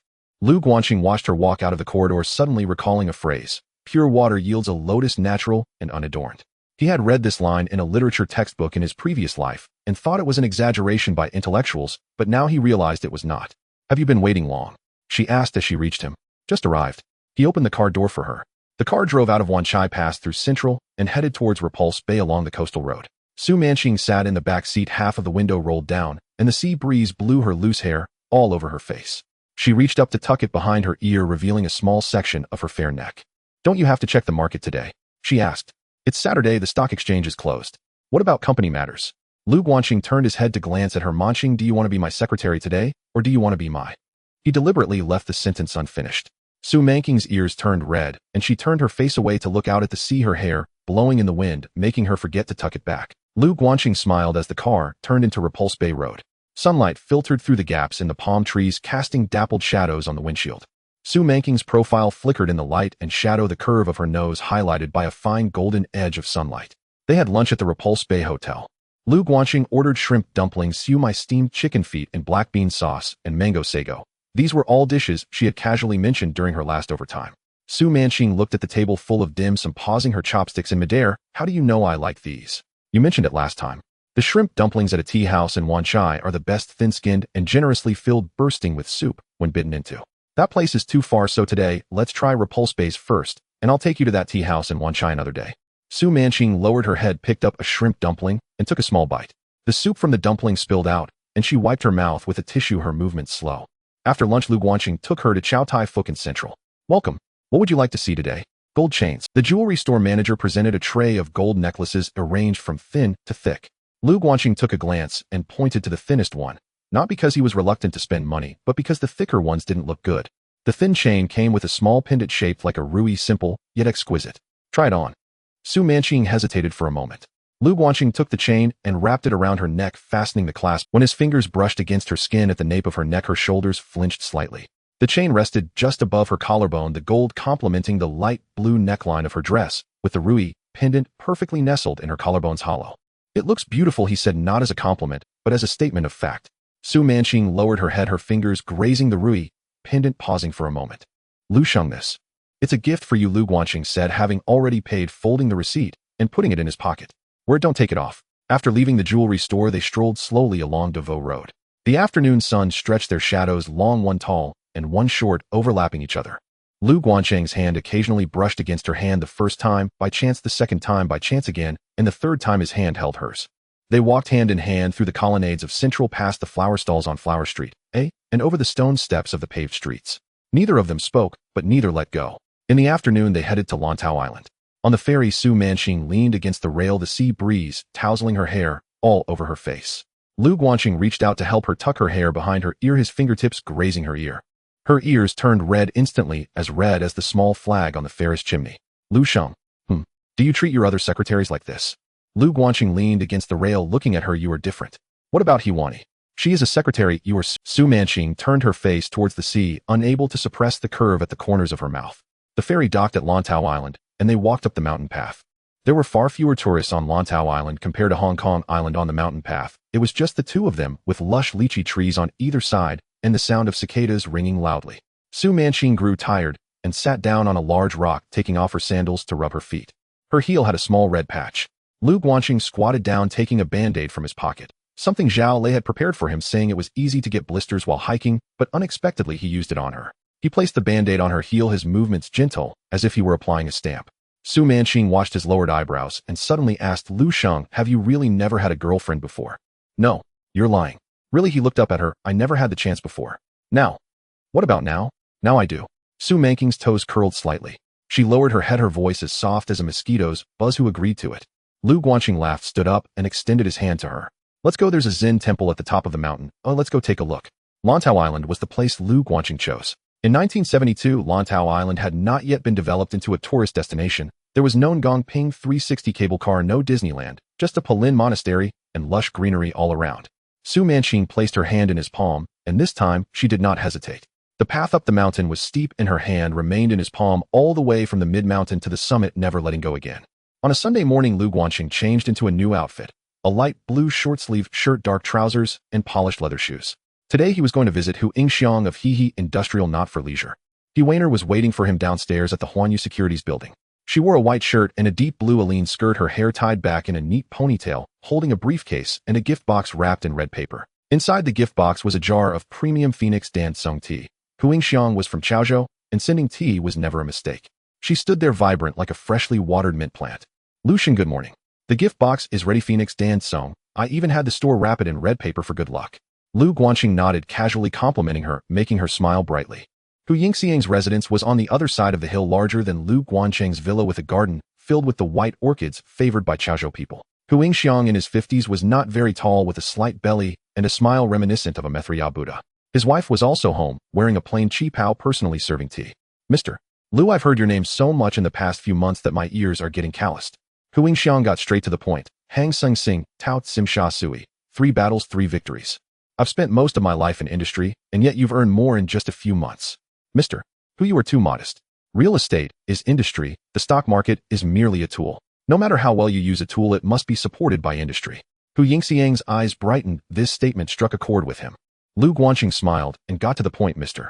Hu, Hehe Industrial is going public in August, and Huanyu Securities wishes to participate in the underwriting. Hu Yingxiang did not answer immediately. He took a sip from his teacup, his gaze lingering on Lu Guanqing's face for a moment. The lead underwriters for Hehe have already been decided, Yifu and Baoyuan. Huanyu's application was submitted a bit late. He Weiner timely opened her briefcase and took out a document to hand over. It was a summary of Huanyu Securities' underwriting performance in July, complete data on Sing Tao Group, Sim Sha Sui properties, and 10 small-cap stocks. The underwriting quotas, distribution scales, first-day price increases, and holding periods were all clearly laid out. Mr. Hu, Huanyu participated in the underwriting of 12 new stocks in July, all of which achieved significant first-day increases. He Weiner's voice was clear and professional. Hang Sung Bank, Sing Tao Group, and Sim Sha Sui properties are still in our holdings. Huanyu Securities is not just a distribution channel, we are a stabilizer after the new stocks are listed. With us in the underwriting syndicate, the stock price won't surge on the first day, only to plummet later, which is beneficial for Hehe's long-term market value management. Lu Guanqing mentally gave her a point. This statement was not taught by him, it was her own summary. And it was very accurate. What Hu Yingxiang was most worried about was not how high the first-day increase was, but how much it would drop afterward. Hehe was Hus family's hard work, not a shell stock to be traded quickly. Hu Yingxiang was silent for a few seconds before smiling. Lucian, your secretary is better at business negotiations than you are. Lu Guanqing also smiled. She expresses it better than I do. Hu Yingxiang laughed heartily, raising his teacup. Regarding the allocation quotas, I will make a call. Let your people discuss the specific quota. He put down his teacup and looked at Lu Guanqing. I remember what you just said about being a stabilizer. After Hehe goes public, I hope Huanyu will deliver on its promises. Mr. Hu, rest assured. I never go back on my word. After leaving the Hu residence, He Weiner had a slight smile at the corner of her mouth. Lu Sheng, how did I perform just now? Very well. Did you come up with the term stabilizer yourself? Yeah, I reviewed all the first-day price charts of new stocks from July and found a pattern. Those underwritten by Huanyu did not always have the highest first-day increases, but their pullbacks within 3 days of listing were noticeably smaller than those of other new stocks. Our holdings act like a ballast. When retail investors see us not selling, they are not in a hurry to sell either. Lu Guanqing stopped and looked at her. The afternoon sun shone on her face, her ponytail, swaying gently, her eyes filled with the anticipation of praise like a golden retriever returning with a frisbee. Weiner, you achieved something today? They'll take you out this afternoon. Oh, where do you want to go? Her eyes lit up. Really? Let's go to Repulse Bay. I want to swim. Get in the car. The beach at Repulse Bay was packed with people escaping the heat. Colorful beach umbrellas dotted the sand like mushrooms, children splashed in the shallow water, and vendors carried baskets selling popsicles and pineapple buns. Lu Guanqing did not go into the water watching He Weiner swim in the sea. She swam swiftly, doing freestyle, her arms slicing through the water and splashing white waves, only turning back after reaching the shark net. Her figure was not the curvy type like Su Manking's, but her lines were smooth. The contours of her shoulder blades became clearly visible with each stroke, like a graceful seagull. Zhao Lei was scattered around the beach with 2 bodyguards dressed in plain clothes and sunglasses. He Weiner came out of the water, droplets trickling from her hair onto her shoulders. The pale yellow one-piece swimsuit made her skin appear very fair. She sat down beside Lu Guanqing, drying her hair with a towel, her breath still not steady. Lushing, aren't you going to swim? I can't swim. She was taken aback for a moment, then laughed, revealing a row of white teeth. You can do everything, yet you can't swim. I didn't have the opportunity to learn when I was young. In his past life, he was a poor swimmer, having lived in a village for over 10 years without even knowing which way the pool gate opened. This body grew up in a wooden house area, with the greatest entertainment being squatting at the alley watching people play chess. Hewainer stood up and reached out her hand. Her hand was small with distinct knuckles, and the palm held the coolness of seawater. He'll teach you. Lu Guanxing looked at that hand, hesitated for a moment, then grasped it tightly. His heart raced as the water didn't reach his chest. Not because Hewainer was so close, but purely out of fear of water valuing his life. Relax, lean back, he'll support you. Lu Guanxing took a deep breath and followed her instructions. Her hand supported his back, warm in the palm. He floated on his back in the water, with the sky above him, a bright blue and white clouds drifting lazily by. Her face was right next to his shoulder, droplets of water hanging on her eyelashes, her eyes reflecting the sky and the sea bright as two mirrors. They were so close that he could smell the salty scent of seawater in her hair, mingled with the refreshing aroma of lemongrass. Not the gardenia scent like Su Manching, but more invigorating and lively. Have you taught anyone else how to swim? I taught my younger brother at Victoria Park swimming pool. He choked on water countless times before he learned. She smiled, her bright smile dazzling. You're smarter than him, at least you didn't choke on water. That's because the teacher taught well. Her smile paused for a moment, then widened even more. The sun had slightly reddened her cheeks, and her smile was not modest like Su Manking's, it was openly joyful. Ah Chun. Suddenly she called out, not using Lu Shang. You learn things really quickly. A good teacher fosters a diligent student. Hewainer couldn't help but laugh, pulling her hand back from his back. He suddenly sank down a little, splashing about before steadying himself. She stood a couple of steps away, laughing so hard she bent over. Were you doing that on purpose? Yes, who swims without getting water in their mouth? Lu Guanxing splashed water at her, and she agilely dodged like a real mermaid. After getting ashore, Hewainer dried her hair on the beach. She lowered her head, droplets dripping from the ends of her hair onto her pale yellow swimsuit, creating small dark spots. She rummaged through her bag for sunscreen, squeezed some into her palm, and applied it to her arms. Lu Sheng, I can't reach my back. Lu Guanxing took the sunscreen, squeezed it into his palm, and applied it to her back. Her skin was slightly cool from being soaked in seawater, and the texture of the sunscreen was smooth. His palm glided from her shoulder blades down to her spine, feeling her muscles tense slightly before gradually relaxing. He applied it slowly from her shoulders to her lower back, missing not a single inch. Hewainer lowered her head, her ponytail hanging to one side, revealing a neck slightly reddened by the sun. Her breathing became very light, almost inaudible. All done. Thank you. Her voice was half a tone. On the way back in the evening, Hewainer's hair was still not completely dry, the wet ends resting on her shoulders, leaving a small dark stain on the collar of her white shirt. Zhao Lei glanced at her from the rearview mirror, silently shifting his gaze away. Hewainer took out a notebook from her bag, wrote a line, tore it off, and handed it to him. Achin, you skipped work this afternoon. Will your salary be deducted? Lu Guanxing took the pen from her hand, wrote a line on the back, and handed it back. Not deducted. Accompanying Hu Yingxiang for business is work, and accompanying you to learn swimming is also work. She looked at the line of text, unable to suppress a smile. The sunset poured through the car window, tinting her profile a soft golden hue. Her long eyelashes cast a small shadow on her cheekbones, and her lips curled into a subtle smile, neither showy nor hidden. The air in the car shifted, becoming warm like the seawater at Repulse Bay, carrying the salty scent and the fragrance of lemongrass. Zhao Lei glanced in the rearview mirror again. The two in the back seat looked out of their respective windows, separated by the distance of an arm. He shifted his gaze back to the front, saying nothing. Some things should not be seen or spoken of. The car drove into the Repulse Bay villa. In the garden, Lu Jingguan was squatting by the pool, while an orange cat was engrossed in eating the fish treats she held. Lu Guanxing got out of the car and stood at the garden gate. Brother. Lu Jingguan ran over. An orange cat has come. I named it after you. Good name. Hewainer poked her head out of the car, saw the orange cat, her eyes brightening, but said nothing. She waved to Lu Guanxing as Zhao Lei turned the car around to take her back to Wan Chai. Lu Guanxing stood in the garden, watching the dusk settle. The allocation from Sun Hung Kai had already been agreed upon, and a verbal agreement from Hehe Industrial had also been secured. With the battle in August, there were now 2 more chips added. And learning to swim seemed to have to be scheduled soon. With this beautiful teacher, the progress should not be too slow. On August 2, 1972, the first underwater tunnel in Hong Kong, the Hung Hom Undersea Tunnel, was officially opened.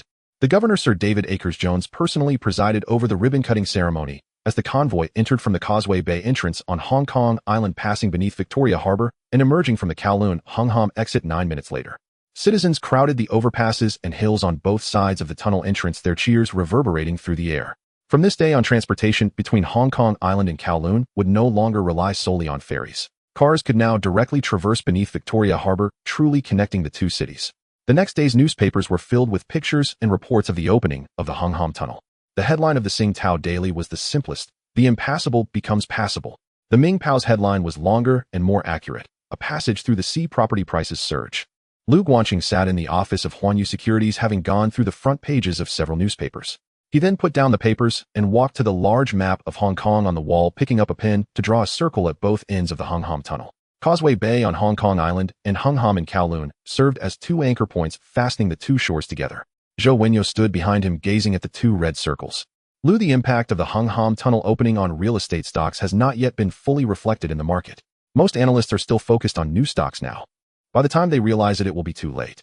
Lu Guanqing did not turn around, his gaze fixed on the map. It changes land prices. From Causeway Bay to Hung Hom it used to take half an hour by ferry, but now it takes 9 minutes by car. What does 9 minutes mean? It means living in Kowloon and working on Hong Kong Island becomes reasonable. Previously it was unreasonable due to the long commuting time. Now it makes sense, and land prices in Kowloon will align with those on Hong Kong Island. Whoever owns land in Kowloon will be the biggest winner from the Hung Hom Tunnel opening. He drew a larger circle on the Kowloon Peninsula on the map, encompassing the entire area. Hysan Development has projects in Kowloon. Half of Sun Hung Kai Properties' industrial buildings are in Kowloon. And as for Tsim Sha Tsui Properties, their core assets are all in Tsim Sha Tsui. With the Hung Hom Tunnel opening, the value of these lands will need to be reassessed. Zhou Wenyo was silent for a few seconds before saying, "Lu, the schedule for new stocks in August has come out. 14 companies are mostly concentrated in mid to late August. The two with the most significant holdings. Hysan Development is listed on August 21st, and Sun Hung Kai Properties is listed on August 23rd, just 2 days apart." Zhou Wenyo flipped through the folder. Hysan Developments, Huingshiang Sun Hung Kais, Guodashing Li Zhaoji, and Feng Jingxi have all already agreed on terms. Huanyu Securities has entered the underwriting syndicate for both IPOs, securing priority allocation. Hysan Development is giving us 3.5 million shares, and Sun Hung Kai 3 million shares, totaling 50 million in expenditure. Lu Guanqing sat back down. The opening of the Hung Hom Tunnel, the reassessment of real estate stock values, and the simultaneous listing of two leading Chinese-funded real estate companies just 2 days apart is no coincidence, it's an opportunity. Manager Zhou informed the executive committee to convene in the afternoon. "We need to finalize our strategy for..." In the afternoon meeting, all members of the executive committee of Huanyu Securities were present: Zhou Wenyo, Lin Jiqiang, Liang Yaohua, Chen Yongchang, and Lu Guanhua.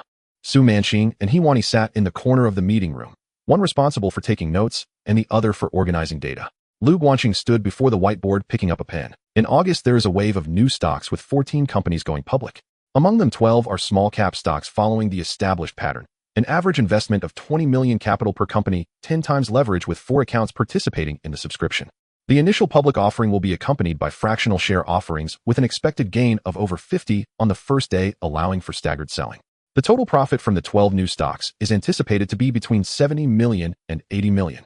He paused and wrote down 2 names on the whiteboard: Hysan Development and Sun Hung Kai Properties. These two have different strategies. Hysan and Sun Hung Kai are not small-cap stocks. They are leaders in Chinese-funded real estate. With the opening of the Hung Hom Tunnel, the land prices in Kowloon will inevitably be reassessed, and both have significant land reserves in Kowloon. Their value cannot be measured by the price increase on the first day of listing. He turned to look at each face in the meeting room. Therefore, for Hysan and Sun Hung Kai, we need to do 2 things. First, on the first day of listing, operate according to the established model. Allocation quotas, fractional share subscriptions, dark market purchases, and gradually increasing the stock price for selling on the first day. However, only 50 will be sold. The remaining 50 will be held long-term. Zhou Wenyo paused his pen. "Lu, do you mean? On the first day of listing, we will sell half of Hysan Development and Sun Hung Kai Properties shares at a high price to lock in profits and reduce holding costs. Once the stock price stabilizes after retreating from the peak of the first day, we will buy back the sold shares to reach our target holdings." Lin Jiqiang couldn't help but ask, "Lu, what if we can't buy back? If we sell on the first day and the stock price doesn't drop, won't we have missed the opportunity?" Lu Guanqing glanced at him. New stocks tend to surge on their first day, but will inevitably retreat. This is the market rule, not luck. Retail investors' shares need to be realized on the first day, while institutional allocations have a lockup period, but will also be sold once their psychological price point is reached. Profit-taking pressure requires a digestion process, and stock prices will certainly correct. The depth of the correction depends on the fundamentals, while the timing depends on market sentiment. Hysan and Sun Hung Kai have solid fundamentals, so they will correct, but won't experience a deep drop. Chen Yongchang adjusted his glasses. He had worked in risk management at HSBC for 15 years and had never seen anyone approach new stock trading like this, selling half on the first day and holding half, then buying back during the pullback to establish a long-term position. This strategy stitches together short-term arbitrage and long-term value investment. The short-term portion locks in profits and reduces holding costs, while the long-term portion enjoys the value reassessment dividends of leading real estate stocks. Both hands must be grabbed, both hands must be strong. Lu, how should we allocate the funds? Hysan will allocate 20 million in capital with 10 times leverage with 200 million in subscription funds. Sun Hung Kai similarly 20 million with leverage 200 million in subscription funds. Together with the new stock allocation, Hysan will have a total of 5 million shares, and Sun Hung Kai will have 5 million shares. Selling half on the first day locks in the floating profit. For the remaining half, we will wait for a pullback to add to our holdings. He put down his pen. For the long-term holdings, we will use our own funds, not leverage. The reassessment of leading real estate stocks value is a long-term logic, and long-term positions are not suitable for leverage. Time is on our side, but leverage is not. The meeting room fell silent for a few seconds as everyone digested this strategy. The short-term portion uses leverage to amplify returns, while the long-term portion locks in value with own funds, strictly matching the attributes of funds with investment logic, accurately slicing risk and return. Zhou Wenyo was the first to speak. Lu, I've never seen this approach before, but I understand it. The short-term earns money from market sentiment, while the long-term earns from value reassessment. We must earn both, but using different tools. Lu Guanqing nodded. The executive committee will implement according to their respective roles. Liang Yaohua is responsible for liaising with the underwriting syndicate of Hysan and Sun Hung Kai to ensure the allocation quotas are delivered on time. Lin Jiqiang is responsible for fractional share subscriptions and client fundraising with 12 small-cap stocks and 2 heavyweight stocks advancing simultaneously. Shen Yongchang is responsible for risk monitoring, reviewing the pledge ratios and stop-loss lines of all margin accounts daily. Zhou Wenyo and I will oversee the overall situation. He stood up. By the end of August, I want to see an additional profit of 100 million on Huanyu Securities books. Is that clear? No problem. After the meeting, Lu Guanqing returned to his office. Su Manxin followed him in and placed the meeting notes on his desk. The handwriting was neat and elegant, with each resolution clearly marked with a responsible person and timeline. Lu, Mr. Feng Jingxi from Sun Hung Kai called, saying he would like to invite you to dinner. Schedule it for next week. Guodashing Li Zhaoji and Feng Jingxi from Sun Hung Kai are all veterans in the business. Guodashing is steady, Li Zhaoji is astute, and Feng Jingxi is quick. When the three come together, they can make Sun Hung Kai a leader in industrial buildings. Su Manxin jotted down this remark. Hiwani knocked and entered, holding the August new stock schedule and funding allocation plan. She placed the documents on the desk and opened the first page. Lu, the funding allocation plan is ready. After deducting the 50 million tied up in allocations, the remaining funds along with the margin limits from HSBC and Hang Seng can cover all subscription needs. The backup liquidity reserve is 30 million to respond to extreme situations. Lu Guanqing reviewed the funding allocation sheet with each source use leverage ratio, expected return, and risk exposure clearly marked. Hiwanyi's ability to create tables is more impressive than her swimming skills. Okay, let's proceed according to this plan. Hiwani nodded and turned to leave. Lu Guanqing called after her. Secretary, he on the day Hysan Development is listed, you come with me to the Far East Conference. Dress formally, as there will be reporters present. Hiwanyi's lips curled slightly. All right, Lu. Su Manxin continued organizing the prospectus, the pen tip scratching on the paper. As Hiwani exited the office, her footsteps were a bit lighter than usual when the door closed. Su Manxin did not look up, but paused her pen for a moment before continuing to write. The midday traffic in Central outside resembled a murky river, while Victoria Harbor gleamed like shattered silver under the August sun. The Hongham Tunnel was now open, and the distance between Kowloon and Hong Kong Island had shrunk from half an hour to 9 minutes. Some distances are shortening, while others are stretching. In mid-August, Liang Yaohua, the manager of the corporate financing department, came to report on his work, his expression as if he was holding back good news. Lu Sheng, we have signed our first main underwriting agreement. He placed the contract on the table, a hardware processing company, not a big player, but with a clean record. The owner is from Chaozhou and found us through an introduction. Huanyu Securities is one of the main underwriters sponsoring its listing on the Kowloon exchange. Lu Guanqing flipped through the contract. The company was small, but its financial status was clean with no hidden debts. Such small-cap stocks are referred to as sparrow stocks in later years, small in size, yet they fly steadily. Manager Liang, being the main underwriter, is not just about sending it to market. We also need to keep an eye on it after listing. This is Huanyu's first signboard. It cannot be ruined. Liang Yaohua nodded solemnly. On August 20th, the eve of Hehe Industries listing, the research department of Huanyu Securities released its third public recommendation report since its establishment, giving Hehe Industry a buy rating with a target price of 10 Hong Kong dollars. The report dissected Hehe's long-term value from 4 dimensions: land bank, quality development, capability management, background, and industry dividends, concluding with a single sentence: Hehe Industry is a bellwether for Huazi real estate's transition from building and selling to comprehensive development, with its valuation center expected to rise systematically. On the same day, Lu Guanqing published a stock commentary in the Guangji Lunchi column of the Ming Pao newspaper titled with 4 characters, He's Confidence. The article began with Hu Yingxiang's background in civil engineering from Princeton, analyzing how He's development logic differs from traditional real estate companies. The final judgment in the article stated, the value of He industry is not in how many buildings it sold today, but in how much land it holds and how capable it is. This stock is worth owning. After the article was published, market enthusiasm surged further. On August 21st, He industry was listed simultaneously on 4 exchanges. The offering price was HK$5 per share with 25 million shares available for public sale, raising 125 million HK$. Jointly underwritten by leading financial firms and securities companies in Hong Kong, the public offering portion received about 18 times oversubscription, with frozen funds exceeding 2 billion HK$. Lu Guanqing appeared on time at the trading hall of the Far East Exchange with Huani. The Far East Exchange would be the main stage for Huazi real estate stock listing, and on He Industries listing day, the trading hall was packed like a can of sardines. Huani wore a navy blue suit dress with her hair styled up, revealing a long, elegant neck. Standing next to Lu Guanqing, she held a folder with a professional and composed expression.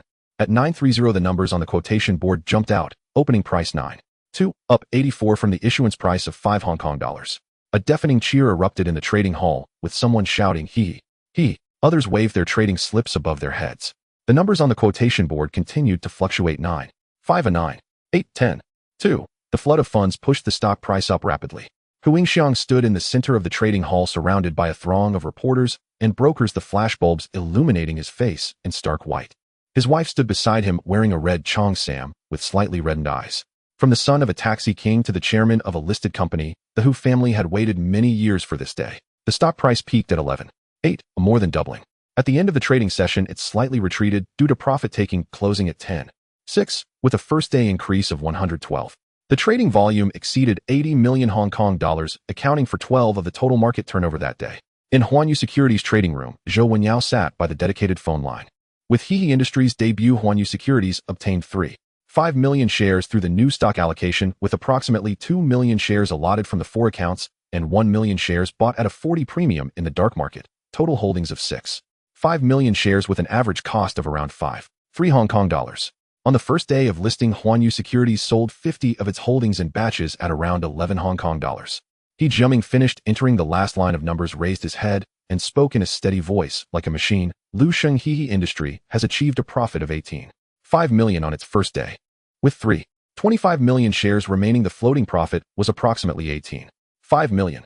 Once the stock price stabilizes after a pullback, the plan is to buy back shares below 9 HK$, expanding the long-term holdings to 7 million shares. Lu Guanqing nodded. There's no rush in taking over. He's stock price will fluctuate for a few days. We'll act after the profit-taking is digested. Huani stood beside him, meticulously organizing the trading records one by one. Her hands were steady, aligning the edges of the folder perfectly. But Lu Guanqing noticed her ears slightly reddening. Not from the heat, but because just now in the trading hall a reporter had aimed the camera at her and Lu Guanqing. At the moment the flash went off, her shoulder leaned slightly towards him. Secretary He, you performed very well today. Huani raised her head, her eyes sparkling with uncontainable joy. Lu Sheng, can you bring me next time? It depends on the situation. What situation? Lu Guanqing looked at her. Your performance. Huani's lips couldn't help but curl upward. She hugged the folder to her chest, turned around, and continued to organize the trading records. On August 22nd, the day after He Industries listing, Lu Guanqing published a stock commentary in the Guangji Lunchi column of the Ming Pao newspaper. The title had 6 characters. He goes beyond this. The article analyzed He Industries' development capabilities, which are different from traditional real estate companies. It's not about acquiring land to build and sell buildings, but truly a comprehensive real estate company engaged in large-scale commercial and infrastructure development. The concluding judgment stated, the first-day increase of He is only the beginning of a value reassessment. Its competitors are not local Huazi counterparts, but British real estate giants. This stock is worth holding long-term. After the article was published, He Industries' market enthusiasm continued to ferment. Retail investors who originally planned to take profits on the first day began to hesitate, and some institutions that won bids also reduced their selling ratios. The stock price fluctuated in the following trading days, dipping as low as 8 HK$, and then quickly rebounding, stabilizing between 9 and 10 HK$. Huanyu Securities gradually bought back shares below 9 HK$, locking its holdings in He Industry at 7 million shares. On the same day, the day after He's listing, Sun Hung Kai Properties was about to list. The research department of Huanyu Securities released its fourth public recommendation report, giving Sun Hung Kai Properties a buy rating with a target price of 14 Hong Kong dollars. One phrase from the report was reprinted by several newspapers. The opening of the Cross Harbor Tunnel reshapes Kowloon's land prices. Sun Hung Kai is the biggest beneficiary. Lu Guanqing invited Feng Jingxi to dinner at the Fu Lin Min restaurant. Feng Jingxi in his 50s was lean and capable with bright piercing eyes and a rapid-fire speech like a machine gun. Lu Xing, you played this he industry battle beautifully. Hu Yingxiang called me yesterday praising you for a full 10 minutes. I've known old Hu for 20 years and have never seen him praise someone for more than 3 minutes. Mr. Feng, you flatter me. Is everything ready for Sun Hung Kai Properties listing tomorrow? Feng Jingxi lifted his teacup, a meaningful smile on his lips. Guodashing Li Zhaoji and I have been working together on industrial buildings for 7 years, from Tsinwan to Kuntong, from Kuntong to Kowloon Bay. Sun Hung Kai has 23 sites located in the core industrial areas of Kowloon and the new territories. With the Cross Harbor Tunnel operational, Kowloon's land prices have already started to rise. Our assets are worth much more than the book value. Lu Guanqing set down his chopsticks. Mr. Feng, after Sun Hung Kai Properties listing, I will hold at least 5 million shares for the long term. Not the kind of first-day sell-off, but a genuine hold. For he industry, I have locked in 7 million shares, and I plan to lock in 5 million shares for Sun Hung Kai. Real estate is the main line of this bull market, and Huazi real estate leaders are at the core of that line. I'm not looking at tomorrow, I'm looking at next year and the year after. Feng Jingxi's smile faltered for a moment. He set down his teacup and looked at Lu Guanqing earnestly. Lu Sheng, tell me honestly. You are a young newcomer. How do you see real estate further than we veterans who have been in the industry for half a lifetime? Lu Guanqing did not answer immediately. He took a sip from his teacup and then said, Mr. Feng, you all do real estate. The logic of real estate in Hong Kong is different from elsewhere. Limited land and a high population, an economic boom, and a manufacturing explosion. The demand for residential and industrial buildings is rigid. The opening of the Cross Harbor Tunnel is just the beginning. There will be subways and new towns in the future. Whoever has land in Kowloon and the new territories holds the future of Hong Kong. Half of Sun Hung Kai's 23 sites are in Kowloon. That is why I hold long-term. Feng Jingxi was silent for a few seconds before raising his teacup. Lu Sheng, after Sun Hung Kai Properties listing, I will treat you to dinner. Lu Guanqing smiled and raised his teacup to clink with his. Outside the window, the traffic of the Cross Harbor Tunnel flowed silently beneath Victoria Harbor. The evening breeze in August blew in from the sea, carrying a salty taste and the distant sound of a Ferris horn. He Industries' closing price settled at 10. On August 23rd, Sun Hung Kai Properties was simultaneously listed on 4 exchanges. The offering price was 5 Hong Kong dollars per share, with 20 million shares available for public subscription, aiming to raise 100 million Hong Kong dollars. Founded by the 3 swordsmen of real estate, Guodashing Li Zhaoji and Feng Jingxi, Sun Hung Kai is the leader in the development of industrial buildings in Hong Kong. From 1965 to 1972, it sold buildings with a total value of approximately 5 Hong Kong dollars. 6 billion. With 23 mature development sites in its hands, the company's performance certainty is extremely strong. The public offering portion was oversubscribed by about 10 times, and market rumors suggest that the actual funds received far exceed expectations. The enthusiasm of retail and institutional investors was extremely high, and the winning rate was pushed down to a historical low. At 930, the numbers on the quotation board jumped out, opening at 8 Hong Kong dollars. This opening price was 76 higher than the issue price. The noise in the trading hall was even more intense than on the day of Hysan Development's listing. Sun Hung Kai had a broader retail base, with Guodashing Li Zhaoji and Feng Jingxi having intricate connections in the Hong Kong business community, drawing supporters from the exchange to the street across. The numbers on the quotation board soared. 9, 2, 9, 8, 10, 2 peaking at 10 Hong Kong dollars. 5, an increase of 110. In the closing moments, there was a slight retreat, ultimately closing at 9 Hong Kong dollars. 3, with a first day increase of 86. The trading volume exceeded 65 million Hong Kong dollars, with a turnover rate of over 40, indicating strong market support. In the trading room of Huanyu Securities, Zhou Wenyao no longer needed Lu Guanqing to issue commands. In the battle for Sun Hung Kai Properties, Huanyu allocated 20 million Hong Kong dollars in principal, leveraging it tenfold to mobilize 200 million Hong Kong dollars in subscription funds, with 2 million shares secured through its divided account. Thanks to the allocation channels coordinated personally by Feng Jingxi, 3 million shares were secured. Additionally, 1 million shares were bought in the dark market. The total holding reached 6 million shares with an average cost of approximately 6 Hong Kong dollars. 2. On the first day of listing, 50 of the holdings were sold off in batches near 10 Hong Kong dollars. After calculating the final data, Zhou Wenyao looked up and said, Lu Sun Hung Kai has already realized a profit of 14 million Hong Kong dollars on its first day. With 3 million shares remaining, the floating profit was approximately 14 million Hong Kong dollars. There are plans to buy back 2 million shares if the stock price corrects to below 8 Hong Kong dollars.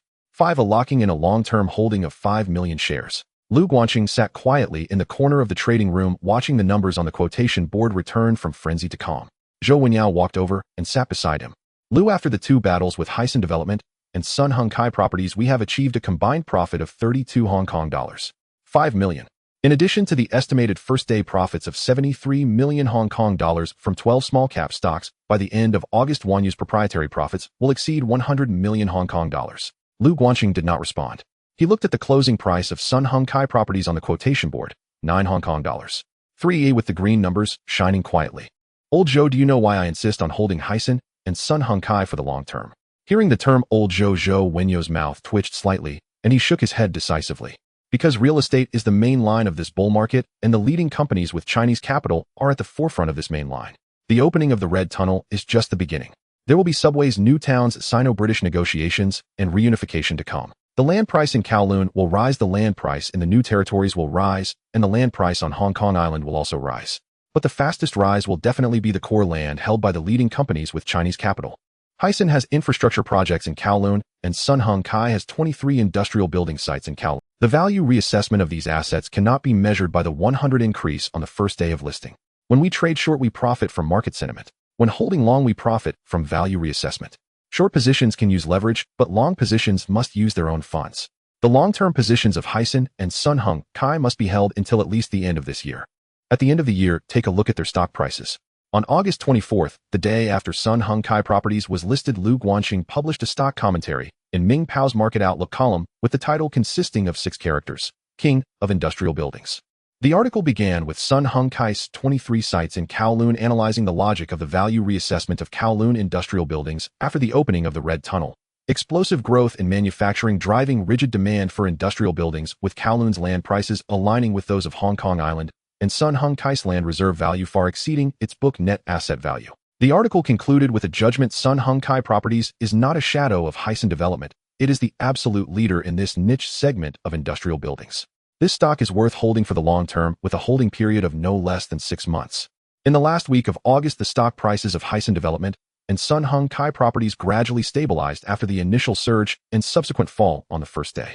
Hysan Development stabilized between 9 Hong Kong dollars 5 and 10, while Sun Hung Kai stabilized between 9 Hong Kong dollars and 9.5. According to plan, Huanyu Securities gradually bought back shares at low prices. Hysan purchased 3.75 million shares near 9 Hong Kong dollars, locking in a total holding of 7 million shares. Sun Hung Kai bought 2 million shares below 8 Hong Kong dollars 5, a locking in a total holding of 5 million shares.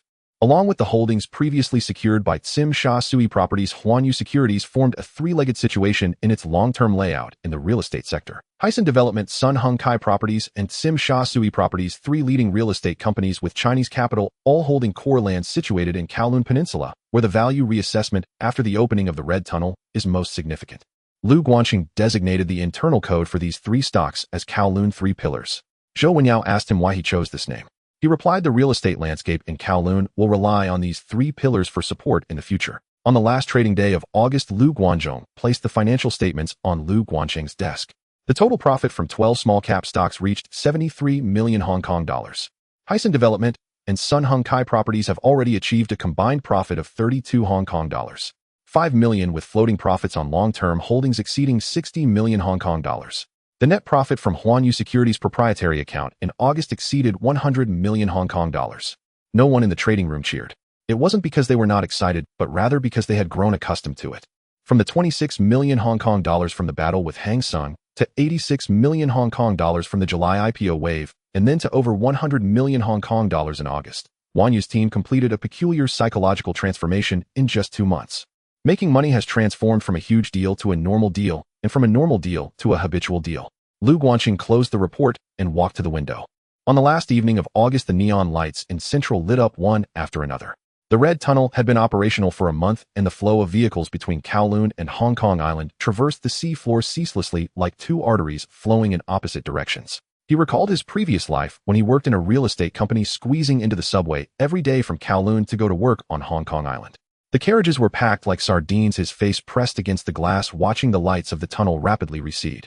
At that time, he was preoccupied with whether he could meet this month's performance targets, how many months were left on his mortgage, and whether the boss would scold anyone today.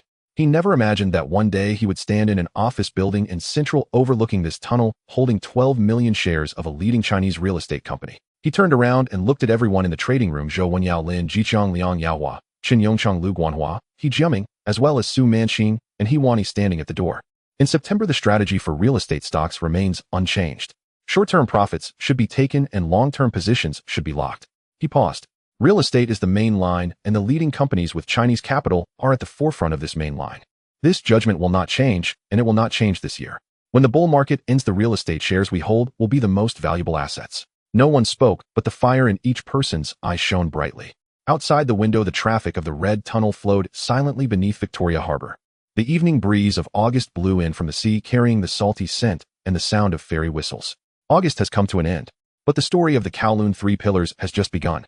As August came to a close, Huanyu Securities' total assets approached 300 million Hong Kong dollars. Yet Lu Guanqing knew that a bull market would not last forever.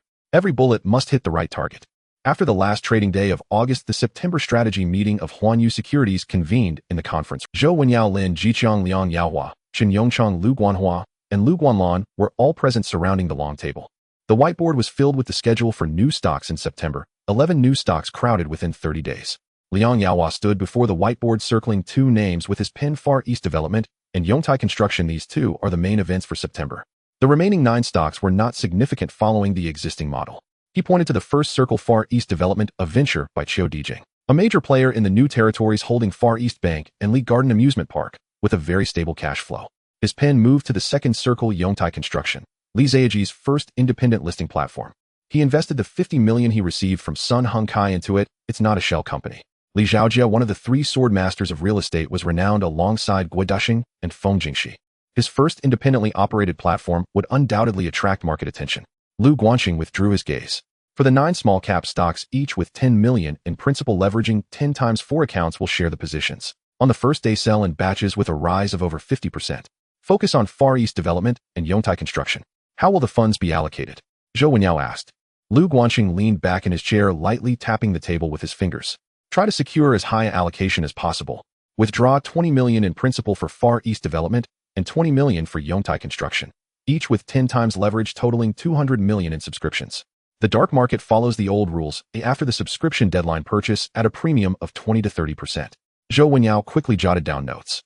He noted that Lu Guanqing mentioned withdrawing 20 million, not adding. The total pot of 300 million may seem large, but substantial funds are tied up in heavy investments in Hehe Industrial, Sun Hung Kai Properties, Hang Seng Bank, Sim, Sha Sui Properties, and British blue-chip stocks. The margin financing clients' deposits cannot be touched, and liquidity for the proprietary trading must be adequately reserved. Every penny must be carefully accounted for. After the meeting, Lu Guanqing kept his elder brother Lu Guanhua behind. Brother, there's something I need you to do personally. Lu Guanhua adjusted his sitting posture. He had been at Huanyu Securities for a few months. His steady and pragmatic nature remained unchanged, yet there was a newfound sharpness in his eyes. Starting from the first trading day in September, withdraw a portion of liquid funds leveraging 10 times, and through the Hong Kong membership channels of Sun Hung Kai Securities and Far East Securities, buy shares of the milk company daily. Utilize multiple client accounts and anonymous accounts under the company name to buy stocks in other markets. Do not concentrate purchases. Keep the daily buy volume within 10% of the total trading volume, with prices not exceeding 110 Hong Kong dollars. Transaction records must not pass through a second person and report directly to me after the market closes every day. Lu Guanhua was taken aback for a moment. The milk company, the one selling fresh milk. Yes, Achun, the milk company, is in the dairy business, which has nothing to do with real estate. Lu Guanqing looked into his eyes, his voice calm. What I am interested in is not the milk, but the land they hold on Hong Kong Island, the ranch in Pak Fulum, and the factory in Causeway Bay. Brother, this matter must remain solely between us. Lu Guanhua hesitated for a moment, then solemnly nodded. From a shipyard worker to the manager of the proprietary department at Huanyu Securities, from a monthly salary of a few hundred to managing billions of funds, every step was guided by his younger brother. He never asked too many questions, yet handled everything meticulously. This level of trust was worth more than any ability. After Lu Guanhua left, Lu Guanqing sat alone in the conference room, gazing at the small text on the whiteboard regarding the milk company. No one knew why he had set his sights on a dairy company at this moment. But he knew. By the end of October 1972, Chung Kong Holdings would initiate a comprehensive acquisition of the milk company at a price of 135 Hong Kong dollars per share, causing the milk company's stock price to soar. His goal was to acquire stakes in the milk company at the lowest possible cost before Chung Kong took action. At that time, whether selling to Chung Kong for cash or retaining shares to negotiate terms, the initiative would be in his hands. In the evening, Su Manqing and Hewani bumped into each other in the pantry. The pantry was small with only a small table and an electric kettle. Su Manqing was brewing tea, Phoenix Dan Song the King gifted by Huang Xiang. Hewani was making coffee instant Nestle, pouring boiling water into it. The aroma filled the entire pantry. Secretary Su, I've arranged Mr. Lu's schedule for tomorrow. At 9 in the morning, meeting Chiu Dijing of Far East Development, and at 3 in the afternoon, meeting Mr. Feng Jingxi of Sun Hung Kai Securities. I confirmed with Boss Chiu's secretary he prefers pure tea. Hewani stirred her coffee with a spoon, her tone casual. I had the driver prepare a can, it's in the car. Su Manqing continued pouring tea without pausing. Okay, I've prepared the materials for Mr. Feng, Sun Hung Kai Securities underwriting performance for the past 6 months. Mr. Feng's personal resume and his collaboration with Li Zhaojia and Guo Dashing all in the folder on Mr. Lu's desk. I saw it. Hewani picked up her coffee cup. The lettering on the cover is beautifully done. Secretary Su, have you practiced your penmanship? I practiced for a few years when I was young. Your English shorthand is impressive too. You proofread that English contract 3 times and found 2 grammatical errors. Hewani's lips curled slightly. I honed it while interning as a secretary. My boss was British and all the contracts were in English. One wrong word could cost money. The two stood in the pantry, each holding a cup separated by an arm's length. The indicator light on the electric kettle flickered and the water boiled again. Su Manqing spoke first. Secretary, Mr. Lu prefers tea, not coffee. Hewani glanced at her coffee cup. I know. This cup is for myself. For Mr. Lu's tea. I had the driver prepare Phoenix Dan Song and Tiguanyin both in the car. Su Manqing's eyelashes fluttered, but she didn't respond. She picked up her teacup and took a sip. The aroma of Phoenix Dan Song blossomed on her tongue, leaving a hint of sweetness. Both walked out of the pantry at the same time, one to the left, the other to the right, their high heels tapping on the floor in almost synchronized rhythm. Lu Guanqing emerged from the office and happened to witness this scene. The two secretaries' silhouettes vanished at the ends of the corridor, one in a pastel yellow shirt, the other in a light blue shirt, like 2 parallel but never intersecting lines. Zhao Lei stood at the end of the corridor, wearing an earpiece, his sunglasses pushed up on his forehead. He glanced at Lu Guanqing's expression, said nothing, but couldn't suppress the curve of his lips. Brother Lei, if you want to laugh, just laugh. Zhao Lei quickly straightened his lips. No, I just feel. Achin, how much do you pay them a month? H3 level standard salary. Worth it. After saying this, Zhao Lei closed his mouth, pulled his sunglasses back down, and resumed the expressionless face of a professional security officer. Lu Guanqing returned to his office and closed the door. Outside, the neon lights of Central began to illuminate one by one. He walked to the window, gazing at the Kowloon Peninsula across Victoria Harbor. Hehe Industrial, Sun Hung Kai Properties, Sim Sha Sui Properties. The 3 pillars of Kowloon combined with the Sunabel-listed shares of Chinese-funded real estate. The landscape of Chinese-funded real estate was expanding at an observable speed. Meanwhile, on Hong Kong Island, the milk company continued quietly selling its fresh milk. No one knew that one of the most classic acquisition battles in Hong Kong's history was about to erupt. He looked down at the transaction records Lu Guanhua had just sent. On the first trading day in September, he bought 420 shares of the milk company at an average transaction price of 96 Hong Kong dollars. The first line had already been laid down. It was a full month ahead of the acquisition offer from Cheung Kong. Lu Guanjin focused his energy primarily on the new stock market in September. In the first week of September, he visited Chiu Dijing with Su Manqing and Liang Yaohua. Chiu Dijing's office was on the top floor of the Far East Bank building with a view of the rolling hills of the new territories and vast tracts of undeveloped farmland. In his early 50s, he was lean with high cheekbones and deep-set eyes, speaking with a strong Ningbo accent. Lu Sheng, I've heard your name in the new territories. Chiu Dijing personally poured tea for Lu Guanjin. The managers at Li Garden Amusement Park study your stock analysis in the Ming Pao every day. They all say that whichever stock the stock god Guanji favors will rise. Mr. Chiu, you flatter me. Not flattery. Chiu Dijing waved his hand. I want to invite Huanyu Securities as a Kowloon underwriter for Far East Development's IPO. You won't be disappointed with the allocation. Lu Guanjin picked up his teacup. Mr. Chiu, I not only want to underwrite Far East Development, but I also want to hold it long term. Chiu Dijing's expression shifted. 4 new stocks underwriters typically take allocations and sell at a higher price on the first day, a standard practice since 1972. But Lu Guanjin said he wanted to hold it long term. The license of Far East Bank, the traffic of Li Garden Amusement Park, and the land reserves in the new territories. None of these can be replicated in the Hong Kong stock market. My tone is calm. When I say I want to hold it long term, I truly mean it. Chiu Dijing fell silent for a moment before smiling. His smile stretched his lean face, resembling a walnut cracking open. Lu Sheng, after Far East Development goes public, I invite you to ride the Ferris wheel at Li Garden Amusement Park. The tallest Ferris wheel in the new territories will allow you to see the future of the entire area. After visiting Chiu Dijing, Lu Guanjin took Hewani and Liang Yaohua to meet Li Zhaoji. Li Zhaoji's office was in an inconspicuous office building in Central, furnished simply unlike a real estate tycoon.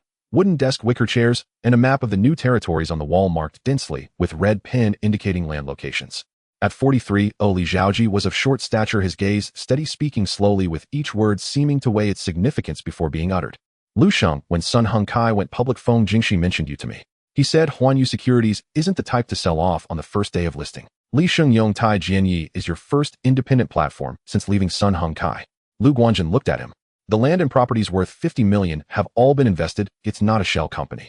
I want just hold it for one day. Li Zhaoji paused for a moment before picking up his teacup. Lu Sheng, in the real estate business, making quick money is easy, but making long-term profits is difficult. You understood this principle at 16 better than I did back in the day. He took a document from his drawer and placed it on the table. It was a draft allocation agreement for Yongtai Jianyi. He'll reserve an allocation for you. You can discuss the specifics later. Okay. Lu Guanjin took the document. Li Sheng, after Yongtai Jianyi goes public, Huanyu Securities will hold it long-term. Li Zhaoji did not say thank you. He simply raised his teacup and clinked it with Lu Guanjin's. In the second week of September, the IPO for Far East Development commenced. The issue price was $2 1 per share, with a global offering of 150 million shares and a public offering in Hong Kong of 15 million shares. Xiao Dijing's asset matrix in the new territories, Far East Bank Lee Garden Amusement Park, along with land reserves in prime locations, made this stock highly sought after even at the IPO stage. The subscription multiple approached 15 times with a success rate of only 10. On September 21st, of Far East Development was listed simultaneously on 4 exchanges. The opening price was $3 50% higher than the issue price.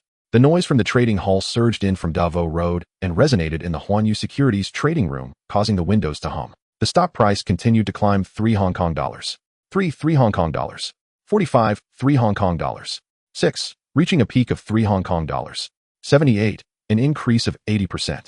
3, above $5 Hong Kong dollars. Sell in batches. Lu Guanjin's voice remained calm. The stock price of Far East Development fluctuated sharply between $3 Hong Kong dollars 5 and $3 Hong Kong dollars 7, with buying pressure surging like the tides of Victoria Harbor in August. Huanyu Securities gradually reduced its holdings, each sell order being instantly absorbed.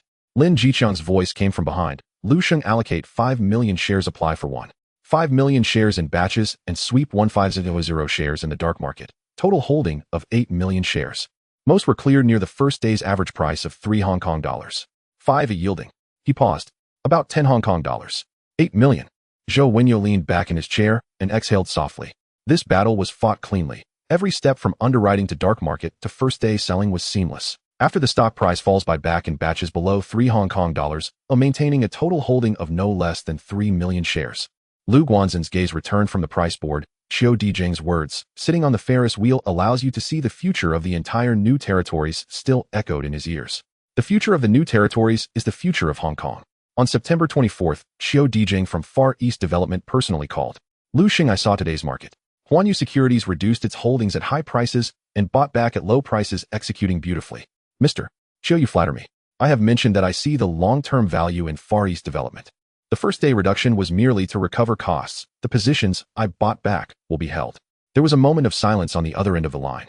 Xiao Dijing had been in business in the new territories for decades, growing from a small cinema to a cinema chain, then to a bank, and finally to real estate. He had seen too many bosses cashing out after going public and too many retail investors buying high and selling low. But he had rarely encountered someone like Lu Guanjin, who locked in profits at high prices on the first day and bought back for long-term holding at low prices. Lu Sheng Far East Development's next step is to develop a large residential estate in the new territories. At that time, financing, bridge loans, and capital market support will be needed. Is Huanyu Securities willing to be a long-term partner of Far East? Lu Guanjin held the microphone, a slight smile at the corner of his mouth. Mr. Xiao, it is my honor. After hanging up, he leaned back in his chair, looking at the skyline of Central outside the window.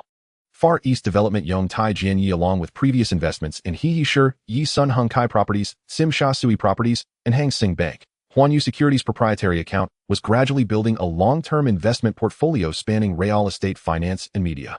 This is not short-term arbitrage, but a true strategic investment. In the last week of September, Yongtai Jianyi was the grand finale. With an issue price of $1 Hong Kong dollar per share and an entry fee of only HKD 100, it was well below the threshold for real estate IPOs at the same time. Li Zhaoji's reputation as one of the 3 musketeers of real estate, the core land and properties obtained from Sun Hung Kai, and a price-to-book ratio as low as 1 made this stock a nationwide sensation during the IPO stage.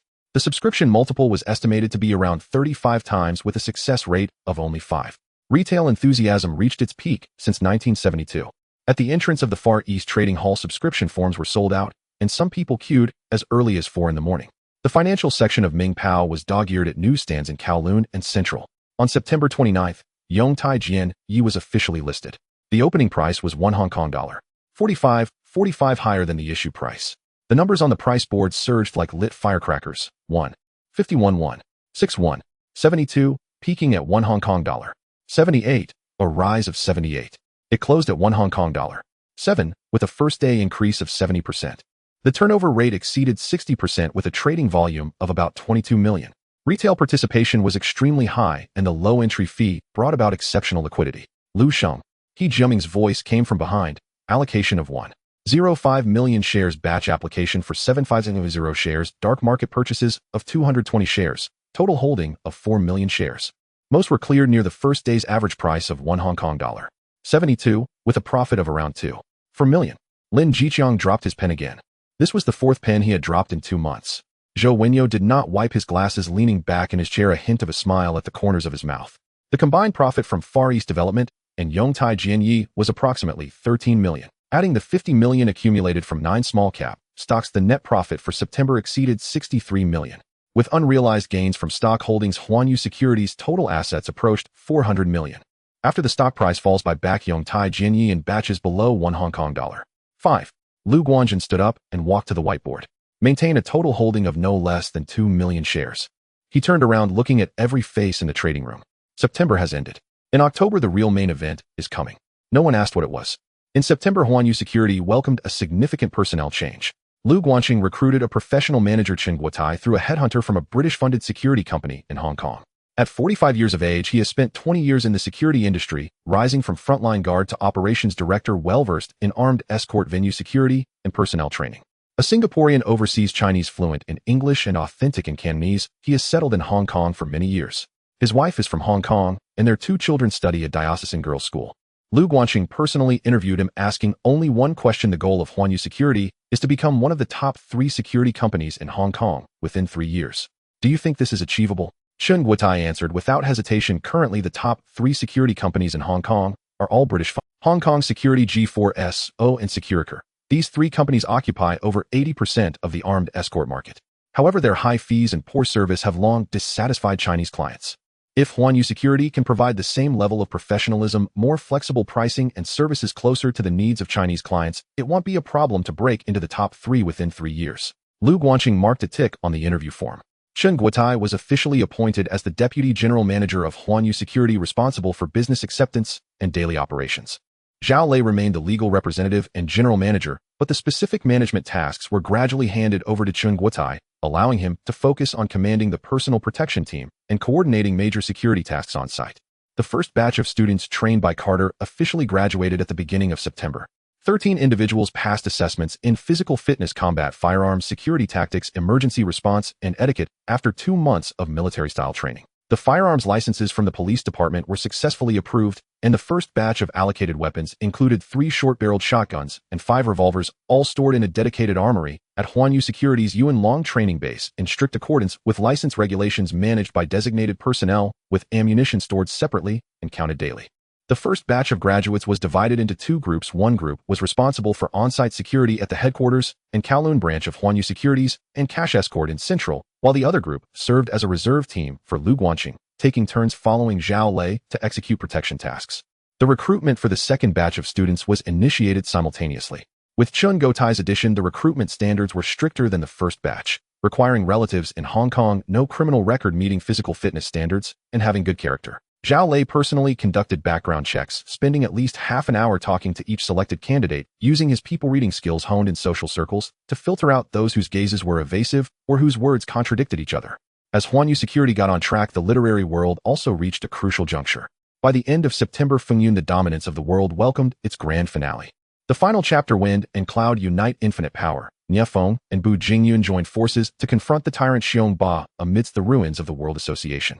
The wind god leg and the cloud-pushing palm collided in the air, unleashing a force capable of destroying everything. Xiong Ba's ambitions turned to dust with that strike, while the destinies of the duo also reached a fork in the road at that moment. In the last issue of serialization, Ming Pao recorded a single-day sales of over 230,000 copies, setting a new record.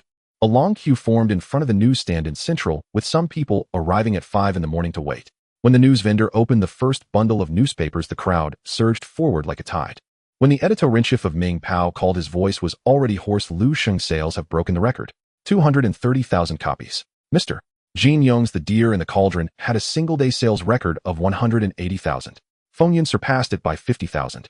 Since the opening of Hong Kong, no newspaper has ever sold such a number. Lu Guanxing held the phone momentarily silent. He recalled his past life, staying up all night in a rented room, revising manuscripts at the age of 38. He had failed after half a lifetime, never able to make anyone remember the names of any characters he created. Now Feng Yun is followed by tens of thousands of readers, with the queue at the newsstand extending from Davao Road to Snow Factory Street. It is not a dream, it is real. Congratulations on the great sales. As soon as he hung up, Jin Yong's direct line rang again. Young friend Guanji, I've sent the royalty contract for the single volume of Feng Yun to Huanyu Securities. Ming Pao's initial print run is 500,000 copies with a royalty rate of 15%. This is the highest standard Ming Pao offers to authors. Thank you, Mr. Cha. No need to thank me. Your book is worth that price. Jin Yong paused after Feng Yun concludes. How long do you plan? I'm not sure. It might be a long time. Jin Yong was silent for a moment before laughing. Take a break if you need to. You are only 16 and have already written 3 groundbreaking works. In the literary world of Xiangjiang over the past decade, no one has been able to keep pace with you, including myself. After hanging up, Lu Guanxing leaned back in his chair. The study was very quiet, with only the electronic quotation board on the wall scrolling the Hengxing Index. Outside the window, the night sky over the hillside was as dark as ink, and the lights of Victoria Harbor flickered in the distance. He picked up the final manuscript of Feng Yun on the table and flipped to the last page.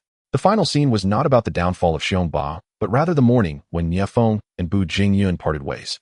Nie Feng watched Bu Jingyun's silhouette disappear into the morning mist. He knew this farewell was not a permanent one. The fate of Wind and Cloud would not end amidst the ruins of the World Association.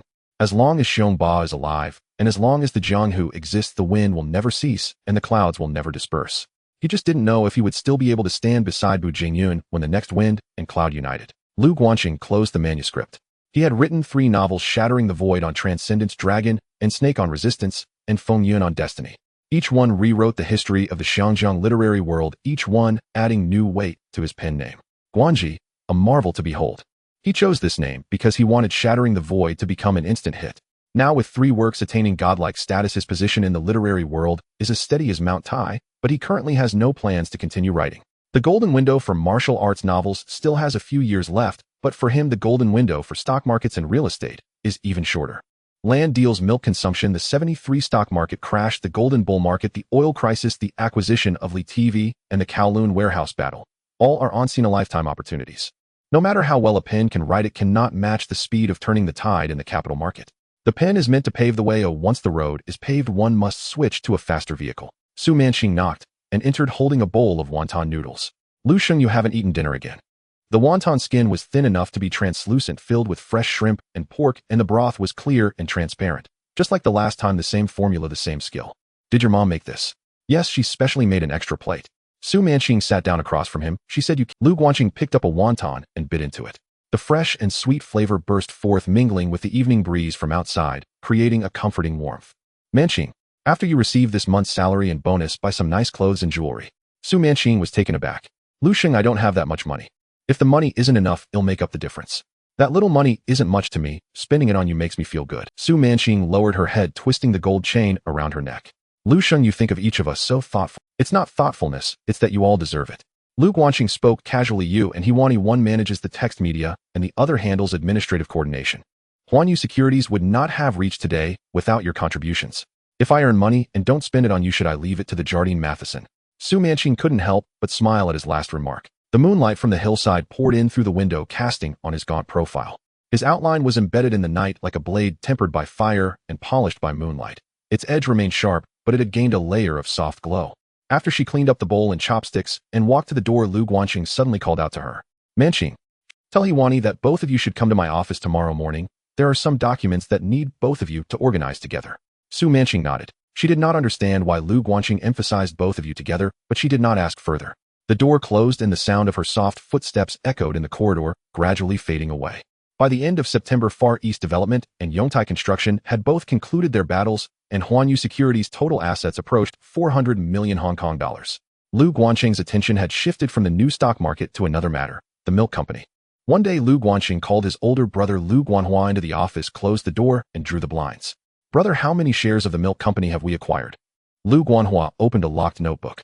The handwriting was in a meticulous script entirely different from the scrawl he had used months earlier to record working hours at the shipyard. He was now the manager of the Trading and Proprietary Investment Department at Huanyu Securities, overseeing a team of a dozen people with daily transaction orders piling up to half a foot high. But this notebook had been locked in his drawer, never touched by another person. Starting from the first trading day of September, we have been buying in small quantities, keeping it below 10 of the total daily volume. The price has fluctuated between 95 and 105 Hong Kong dollars, and our average purchase price is 98 Hong Kong dollars. Lu Guanhua turned to the latest page. By today's close, we've bought a total of 450,000 shares. Adding the 100,000 shares held before September, the total comes to 550,000 shares. 550,000 shares amounted to approximately 54 million Hong Kong dollars. Compared to Huanyu Securities' total of 400 million, this position was not heavy, like a seed buried in the soil waiting for a storm. Continue accumulating, gradually increasing the pace, more than 20,000 shares each day. Lu Guanqing glanced at the numbers in the notebook. Contact both Sun Hung Kai Securities and Hang Seng Bank to initiate margin trading, acquiring shares of the milk company with a tenfold leverage at a price not exceeding 120 Hong Kong dollars. Before late October, we need to acquire over 1 million shares, but we must pay attention to covert acquisitions. Lu Guanhua closed the notebook and fell silent for a few seconds. "Chen, are we really going to acquire the milk company?" "Yes," Lu Guanqing replied with a single word, offering no further explanation. Lu Guanhua nodded. He had known since childhood that when this younger brother said yes, no reason was necessary. When they moved out of the wooden house area, he had said yes, and they truly moved. He had said during the battle with Hang Seng that it would break 150, and it did. He had said about Star Island, it will definitely break 10 on the first day, and it opened at 8. He didn't need reasons, he only needed to execute. "This matter is known only to you and me." Lu Guanqing looked into his brother's eyes. "The trading records must not be handled by anyone else. Covert buying, avoid alarming the snake. If it is detected that someone is heavily acquiring milk company shares, our cost of acquisition will skyrocket." "Understood." Lu Guanhua nodded solemnly. As he reached the door, he suddenly turned back. "Chen, I have learned a lot these past few months. Detecting signs of selling, analyzing turnover rates, observing capital flows. These are all things you taught me." His voice was muffled as if something had blocked his throat. "From the shipyard to the trading room, you pulled me up. I know I'm not the brightest, but I won't let you down." Lu Guanqing walked over and helped loosen his tie. His older brother's suit was tailored last month, the fabric crisp, but it still felt a bit awkward on him.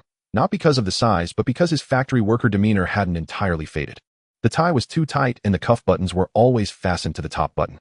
"Brother, you're not stupid. Only a fool would learn to analyze turnover rates in 3 months.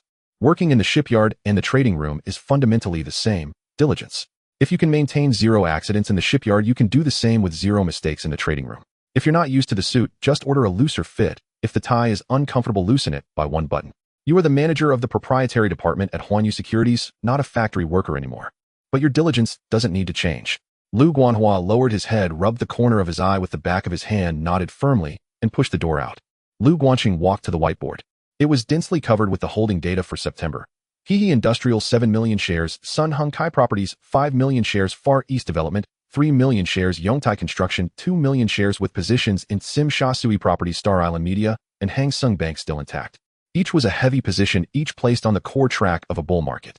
Relying solely on slowly absorbing milk company shares in the stock market would take too long, yield too slowly, and easily alert others. In the final stage, it was necessary to directly acquire shares from holding institutions and major shareholders. On the Chinese side, rely on Huanyu Securities, Sun Hung Kai Securities, and Far East Securities for channels, while on the British side, seek out the Huadai Financial Group with HSBC background. On the shareholder list of the milk company, besides individual investors, there were also several British institutions holding a large amount of non-circulating shares. If we can acquire shares directly from them, the cost will be much lower than sweeping the secondary market, and it won't alert the landowners. At that moment, there was a knock on the door. Hiwani walked in holding a stack of documents. She was still compiling information on the milk company, the latest shareholder list, background checks on board members, and charts of the equity relationships among subsidiaries. She placed the documents on the desk, then took out a small iron box from her briefcase. "Lu Sheng, this tea was bought from a herbal tea shop near my home. It's a blend of 24 herbs, good for cooling down. I noticed you've had a sore on your lip these days." Lu Guanqing reached up to touch the corner of his mouth. It did hurt a bit, he hadn't even noticed. "Secretary, how did you know I had a sore on my lip?" He Wanyi's ears turned slightly red. I'm your secretary. It's my job to know these things. I know how many meetings you have each day, how many people you meet, how many hours you sleep, everything. Lu Guanxing opened the iron box, and the bitter taste of the herbal tea surged forth. He took a sip, grimacing at the bitterness, but his throat did feel much better. He set the iron box down, leaned back in his chair, and his gaze lingered on her face for a moment. Why do you take such good care of people? Oh, if you ever date someone, that guy will definitely be luckier than I am. He Wanyi's eyelashes fluttered slightly, and the blush in her ears spread visibly. But she didn't lower her head and flee like Su Manqing. Instead, she looked directly at him, her eyes sparkling like the sunlit waters of a shallow bay. Lu Sheng, if you say such things, I will take them seriously. Then take them seriously. Lu Guanxing took another sip of the herbal tea, his tone leisurely. But before you take it seriously, you need to think clearly. I'm the one who pays your salary, and I'm also the one who reimburses your pens. If you start dating, who will brew my coffee? Who will buy my herbal tea? Hiwani bit her lower lip, her eyes shimmering with unshed tears, wanting to say something, but not knowing what to say. In the end, she only let out a soft hum from her nose and turned to leave. Her steps were crisp and swift, the ponytail behind her swinging in a graceful arc, but the blush had already spread to her neck. Su Manqing and Hiwani's desks were placed side by side outside the general manager's office, less than 3 feet apart. Su Manqing's desk was as tidy as a model room. Documents neatly arranged by date, a pen inserted diagonally in the pen holder, and a calendar marked with elegant handwriting detailing daily tasks. Hiwani's desk had a different style. Piles of documents stacked up, each pile labeled with colorful tags, English contracts and Chinese drafts neatly categorized, seemingly chaotic, yet forming a coherent system. Just past 3 o'clock, Hiwani entered Lu Guanxing's office with a cup of coffee. Black coffee, no sugar, no milk, the rim of the cup spotless, and a small plate of butter cookies on the tray. She had recently permed her hair, the ends slightly curled, adding a touch of maturity compared to her previous ponytail. Lu Xing coffee. It's 3:15, time for a pick-me-up. Lu Guanxing took a sip, his gaze resting on her hair for a moment. New hairstyle. Hiwani couldn't help but smile. I permed it last weekend. Does it look good? It looks good. You used to look like a schoolgirl, now you look like a secretary. Which is better, a schoolgirl or a secretary? She tilted her head, her hands behind her back, her eyes carrying a plate. Schoolgirl looks better, but secretary is more useful. Lu Guanxing set down the cup, leaning back in his chair, his Hiwani's ears flushed a bright red. Her eyelashes fluttered, and the blush spread rapidly. She hadn't expected him to respond so quickly and so naturally. She understood the ambiguous meaning of useful in Cantonese immediately. She opened her mouth, wanting to say something, but unsure what to say, ultimately just giving him a glare. One that was utterly harmless, her eyes glistening with unshed tears. Lu Sheng, did you hone that mouth of yours while writing novels? The novels are done. From now on, I'll only cook for myself. Hiwani paused for a moment. She carried the tray out, her steps slower than usual, nearly bumping into Su Manqing, who was about to enter. As they brushed past each other, they each stole a glance at what the other was holding. Black coffee and honey water, one bitter, one sweet, distinctly different. Su Manqing walked into the office holding a cup of honey water. A thin layer of mist clung to the warm cup, and a small dish of walnut cakes rested on the tray. Today she wore a pale yellow sweater adorned with a delicate pearl brooch at the collar. Her hair was down, cascading over her shoulders with the ends slightly curled, carrying a faint fragrance of gardenia. Lu Xing, autumn is dry, drink some honey water to stay hydrated. Lu Guanxing took a sip of the honey water. The temperature and sweetness were just right, consistent with her usual standards. With coffee in his left hand and honey water in his right, the two cups sat side by side on the table, black and white, bitter and sweet. Manqing, you've changed your hairstyle today too. Su Manqing paused for a moment. She did indeed trim the ends of her hair and applied a little hair oil, but the change was so subtle that she thought no one would notice. Your hair is usually straight at the ends when it's down. Today it has a bit of a curl, and there's a gardenia scent. Your previous shampoo was also gardenia, but today there's an added layer of the fragrance from the hair oil. Lu Guanxing set down his cup, looking at her with a smile that was neither fully serious nor entirely teasing. Hiwani curled her hair, and you curled yours too. You two are competing secretly, aren't you? Su Manqing's cheeks flushed slightly. No. Lu Guanxing laughed. She brings coffee, and you bring honey water. She brings cookies, and you bring walnut cakes. She got a new pen. Your pearl brooch was also bought last weekend, right? Su Manqing lowered her head, her ears burning, as if scalded by boiling water. Lu Xing, I just what? Just don't want to lose to her. Her voice was small but honest. Lu Guanxing leaned back in his chair, watching this girl who even competed subtly and gently, feeling a sense of contentment unfurling like tea leaves soaking in warm water. In his past life, he worked as a grassroots manager in a real estate company, caught in the middle of two female colleagues competing against each other, suffering from both sides. Now he was the boss, and the two girls were trying to win his attention in their own ways. This contrast brought a satisfaction more tangible than earning 26 million from the Hang Seng battle. Manqing, do you know what you look like right now? She looked up, her eyes glistening. Like a peacock. Fanned out, yet Su Manqing's ears turned as red as if they could bleed. Lu Sheng. Alright, I'm not teasing you anymore. Lu Guanxing smiled and waved his hand, pulling out a small box from his drawer and handing it to her. It was an ordinary paper box from a stationery store on the street tied with a red silk ribbon. Su Manqing opened the box to find a Parker pen inside featuring a silver gray body with her initials engraved on the cap. Part of the same series as He-Wan-E's, though hers was forest green while hers was silver gray. He-Wan-E's was replaced by the company after she broke her last one. This pen is a gift for the completion of Fengyan. You help me sort reader letters, proofread manuscripts, and archive transaction files every day. This pen will come in handy. Su Manqing held the pen in her palm. The silver gray complemented her skin tone, resembling a small piece of silverware illuminated by moonlight. Thank you, Lu Sheng. Take what you want, don't just follow others to curl your hair and apply hair oil. Lu Guanxing took another sip of honey water. I like your original look. Long black hair, gardenia scent, and a cup of honey water. No need to imitate her. You wouldn't do it well anyway. You are you and she is she. Su Manqing's eyes felt a bit warm and she nodded firmly. Lu Sheng, if the honey water cools down, I'll get you another cup. The door closed. Lu Guanxing looked at the two cups on the table. Honey water, still warm, coffee already cooled, but in his heart a small flame was kept warm by the competition between the two girls. It wasn't even Friday yet, and a new round of service competition had quietly escalated. On Thursday afternoon, after returning to the office from a joint underwriting group meeting, Lu Guanxing found something new on his desk, a brand new leather pen holder. Hand-stitched from deep brown calfskin with fine stitches inside, it were 3 sharpened pencils, their tips even and lengths consistent, clearly measured by someone with a ruler. At the bottom of the pen holder lay a note with elegant handwriting. Lu Sheng, the old pen holder's corners were worn out. I replaced it with a new one, Su. The old pen holder wasn't cracked but just had faded a bit after a few months of use. Su Manqing noticed and quietly replaced it. There was no announcement, no seeking praise, just a note. This was on Friday morning. After returning from a funding planning discussion, he found another new item on his desk, a new coaster. Made of cork, its surface etched with a simple line drawing of Victoria Harbor. Underneath lay a neatly written note. Lu Sheng, the old coaster was stained with coffee. Ooh, I replaced it with a waterproof one. He flipped over the new and old coasters for comparison. The old one was indeed stained with years of coffee, but he had never noticed it. He noticed. There was a knock on the door. Su Manqing entered with the draft schedule for October. Lu Sheng, the October schedule is ready and the holding data for Far East Development and Yongtai Jianyi is attached at the back. Just put it here. Lu Guanxing glanced at the documents, then looked up at her. Did you buy the pen holder? Oh, the old one was worn at the corners and didn't match your desk. How much? Su Manqing hesitated. Not expensive. How much? He asked again. $12. Lu Guanxing pulled a 50 Hong Kong dollar bill from his wallet and placed it in her palm. Reimbursement. Use the extra for walnut cakes, the kind you bought last time. Su Manqing looked at the bill in her palm, wanting to refuse, but not daring to. Lu Sheng, this is too much. Not too much. He leaned back in his chair, his tone suddenly softening. Manqing, you take care of others so well. If you start dating that guy, we'll definitely be luckier than I am. Su Manqing's cheeks felt as if they had been licked by a flame.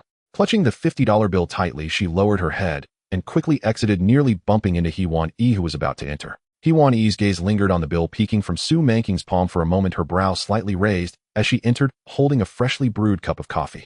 Lu Sheng, is the coaster fitting? Fitting. Cork waterproof is more practical than the old one. Lu Guanxing also pulled out a $50 bill from his wallet. Reimbursement. Use the extra for coffee beans, the Colombian ones you usually drink, medium roast. Lu Sheng, how do you know what kind of coffee beans I drink? Every time you brew coffee, the aroma wafting from the tea room is different from the lemongrass scent on you. The lemongrass scent is for others to smell, while the coffee is for oneself. He-Wan-E's eyelashes fluttered slightly, but Lu Guanxing wasn't finished speaking. Secretary, you're so capable brewing coffee and proofreading English contracts. If you start dating that guy, won't understand you as well as I do. He-Wan-E's cheeks flushed too, but her reaction was completely different from Su Manqing's. She didn't lower her head and escape. Instead, she looked straight at him, her eyes shimmering like the sunlit surface of a shallow bay. Lu Sheng, you reimbursed Su Manqing $50 too, right? Her tone held a hint of jealousy. Is my 50 the same as hers? Lu Guanxing leaned back in his chair, smiling. The money is the same, but the people are different. He-Wan-E bit her lower lip, turning his answer over in her mind, but the corner of her mouth couldn't help but curve upward. She turned and left, her steps brisk and decisive, her ponytail swinging behind her in a graceful arc. Back at her seat, she carefully folded the 50 Hong Kong dollar bill and placed it in her pocket. She picked up the silver gray Parker pen and wrote a line in her notebook. After she finished, she took a glance at it, then tore the paper off, crumpled it up, and tossed it into the trash can. Su Manqing was focused on organizing documents, catching a glimpse of the corner of the bill peeking from He-Wan-E's pocket. She looked down at the bill tucked in her notebook, her lips twitching slightly, but said nothing. She secured the bill and picked up the silver gray Parker pen, gently crossing out today's date on the calendar.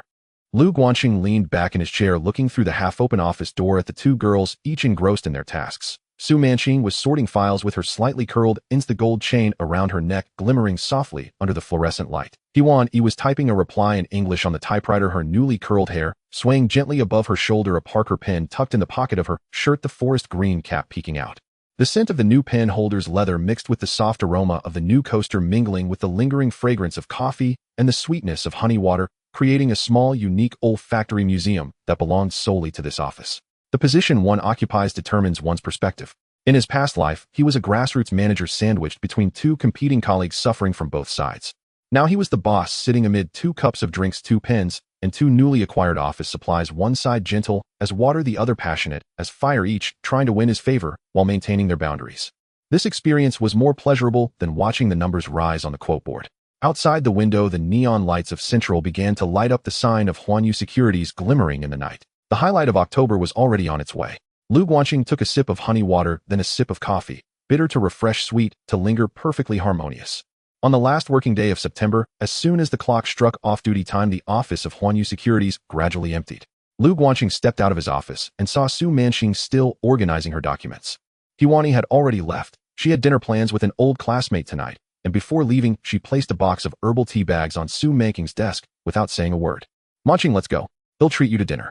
Su Manqing looked up a bit surprised. "Isn't secretary he also?" "She has an appointment tonight. Just the 2 of us." Lu Guanqing picked up the coat hanging on the back of her chair and handed it to her. A new Chaozhou restaurant opened in Causeway Bay. Their marinated platter and chilled crab are authentic. Su Manqing wore a light blue floral dress, and the lotus pendant of her gold chain gently swayed under the light. She ate slowly, savoring each bite as if tasting something precious. "Lu, how did you find this place?" She picked up a piece of chilled crab. "It was recommended by someone. They say the marinated recipe is a 3-generation family secret from Chaozhou. You won't find another like it in all of Hong Kong." Lu Guanqing poured her a cup of tea. "What do you think?" "It's delicious. It's just too hidden. Oh, without someone to guide you, you'd never find it." "Then I'll take you there," Lu Guanqing said naturally. Su Manqing paused with her chopsticks, then lowered her head to continue eating. The smile at the corner of her mouth couldn't be suppressed. By the time they finished eating, it was already 8:30 in the evening. Su Manqing lived in an old Tong Lao in Wanshai with no elevator, and the stairs were narrow and steep, but it was kept clean and tidy. Once downstairs, Su Manqing hesitated for a moment, looked up at him, and said, "Lu, would you like to come up for a bit?" Lu Guanqing glanced at the time. 8:30, and it was Saturday, no work tomorrow. The light in the hallway cast a warm yellow glow on her profile. The shadows of her eyelashes fell on her cheekbones. Her nose was straight, and her lips were slightly pursed. Sure. Su Manqing's apartment had 1 bedroom and 1 living room. It wasn't large, but it was as clean as a hotel. There was a white lace tablecloth on the coffee table. The sofa was covered with a light blue slipcover, and a pot of jasmine on the windowsill had 2 or 3 white flowers blooming. In the living room, there was a desk piled high with documents. Lu Guanqing took a glance. It was all Huanyu Securities materials. September's underwriting schedule, the prospectus for Yongtai Jianye, each marked clearly with different colored tabs. "You bring all this home to work on every day." "I'm used to it." Su Manqing poured him a cup of tea using her best teacup, a blue and white porcelain cup with a gold rim around the mouth. "There are too many trivial matters during the day at the company, and some documents that need careful review can only be brought back to go over in the evening. After all, I'm alone at home anyway." Lu Guanqing raised the teacup, but didn't drink immediately. He looked at the documents on the desk, each organized meticulously, labels arranged by date, key data circled in red, and sticky notes indicating the corresponding page numbers of the original prospectus. This wasn't overtime, it was treating work as a way to fill the void. "Manqing, don't tire yourself out too much in the future. Some documents can just be sent to the archives. You don't need to personally review every single one." Su Manqing sat down on the rattan chair opposite him, silent for a moment before speaking. "Lu, do you know, my mother's biggest regret in life was not being able to get my grandmother to live in an elevator building before she passed away. My grandmother lived in a Tong Lao in Sham Shui Po on the 8th floor with no elevator. Every day she had to go up and down the stairs to buy groceries, which ruined her knees, and later, she couldn't walk anymore." Her voice was very soft, as if she were telling someone else's story, but her eyes were slightly red. "My mother said that once she saved enough money, she would get my grandmother a place with an elevator. But before she could save enough, my grandmother passed away, and my father had also died young." Lu Guanqing set down his teacup and didn't speak. "My mother now lives alone in public housing. Every time I go back to see her, she says it's fine, but I know her legs aren't." She smiled a little, but the moisture in her eyes grew brighter, like the lights of Victoria Harbor rippled by the night wind. "I work hard, I save money just to change my mother to a place with an elevator while she can still move around." As she said the last sentence, her smile finally broke. She didn't cry out loud, she just lowered her head, her shoulders gently trembling. The living room was very quiet. The pot of jasmine on the windowsill swayed in the evening breeze, the floral scent faintly present. Lu Guanqing stood up, walked in front of her, reached out, and held her hand. Her hand was very cold. Manqing, I promise you, your mother will live in a place with an elevator. Not public housing, not a Tong Lao, but a... Su Manqing looked up at him. Her eyelashes were clumped together with tears, her eyes red, and her lips trembled. She wanted to say something, but her throat felt blocked. 8 years older than him, divorced, her family was impoverished while he had $1 billion fortune and was the youngest phenomenon writer and stock god in Hong Kong. She didn't understand why he would say these things to her, but she understood the look in his eyes. Not sympathy, not pity, but a conviction she had never seen in anyone else's gaze. Lu Guanqing didn't let her finish. He leaned down and gently kissed her lips. She didn't dodge, she simply closed her eyes, her eyelashes brushing against his face like a butterfly resting for a moment. His other hand wrapped around her waist, pulling her up from the rattan chair. Her body was soft, her waist slender, the curves beneath her dress fuller than he had imagined. The kiss moved from the corner of her mouth to the center of her lips, shifting from gentle to passionate. Su Manqing kept her eyes closed, her eyelashes fluttering slightly as her breathing grew rapid. Her hands climbed onto his shoulders, her fingers gripping his shirt tightly, turning her knuckles white. That night Lu Guanqing did not go home. The documents on the desk were pushed aside, and the glow of the desk lamp enveloped the intertwined shadows of the two. Su Manqing, like a gardenia drenched in rain, gradually unfolded each petal in his embrace. Her skin was warm and smooth, her waist so slender that he could encircle it with one hand, yet her chest was ample. Below her collarbone was a small mole that glimmered like a tiny grain of sesame under the moonlight. She whispered his name in his ear, her voice soft like a dream. After a long time, they fell asleep in each other's arms. Su Manqing rested her head on his arm, her fingertips unconsciously drawing circles on his chest. Su Manqing shared many heartfelt stories. She married a gambling addict at 20 thinking they would make it together, but he ran off after racking up debts, leaving her to pay off the debts alone for 3 years. After the divorce, she started from scratch, rebuilding her life piece by piece. Later she became a secretary at Huanyu Securities. Every step was taken cautiously, afraid of falling into the abyss again. She said she was afraid she didn't deserve her current life, afraid this was a dream that would vanish upon waking. 8 years older than him, divorced, she feared he would look down on her. Lu Guanqing listened quietly. His fingers gently ran through her hair, the jasmine scent still lingering in her strands, mingling with the fragrance of jasmine and the cool night air. I don't look down on you. Age isn't a problem, and the past isn't either. What I want is you as a person, not your history. In the darkness, he found her eyes. You are my woman. From today onward, that won't change. Su Manqing trembled slightly in his arms, then quieted down. She didn't say anything more. She simply buried her face in his chest, her breathing gradually stabilizing. He felt her fingers slowly warming up in his palm, like a piece of jade soaked in spring water. The next morning, or rather a few hours later, the morning light streamed through the window, landing on the jasmine. Lu Guanqing woke up again, savoring the moment, and turned over. Su Manqing lightly whispered in his ear, her voice hoarse and soft. Aiken, you're a bad person. He kissed her forehead. A bad person will get you an elevator apartment. Su Manqing smiled. Over the next 2 days of the weekend, Lu Guanqing spent time with Su Manqing. On Saturday morning, he had Zhao Lei find a villa close to the company. Not too big, but quiet with a balcony. Zhao Lei delivered the keys to him by noon, a 2-story villa on the other side of the hill, renting for $2,000 a month, complete with a small garden. When Zhao Lei handed him the keys, he didn't ask anything, just smiled broadly. On Saturday afternoon, Lu Guanqing drove Su Manqing to view the house. Su Manqing stood in the living room staring at the garden outside, the floor-to-ceiling windows, not speaking for a long time.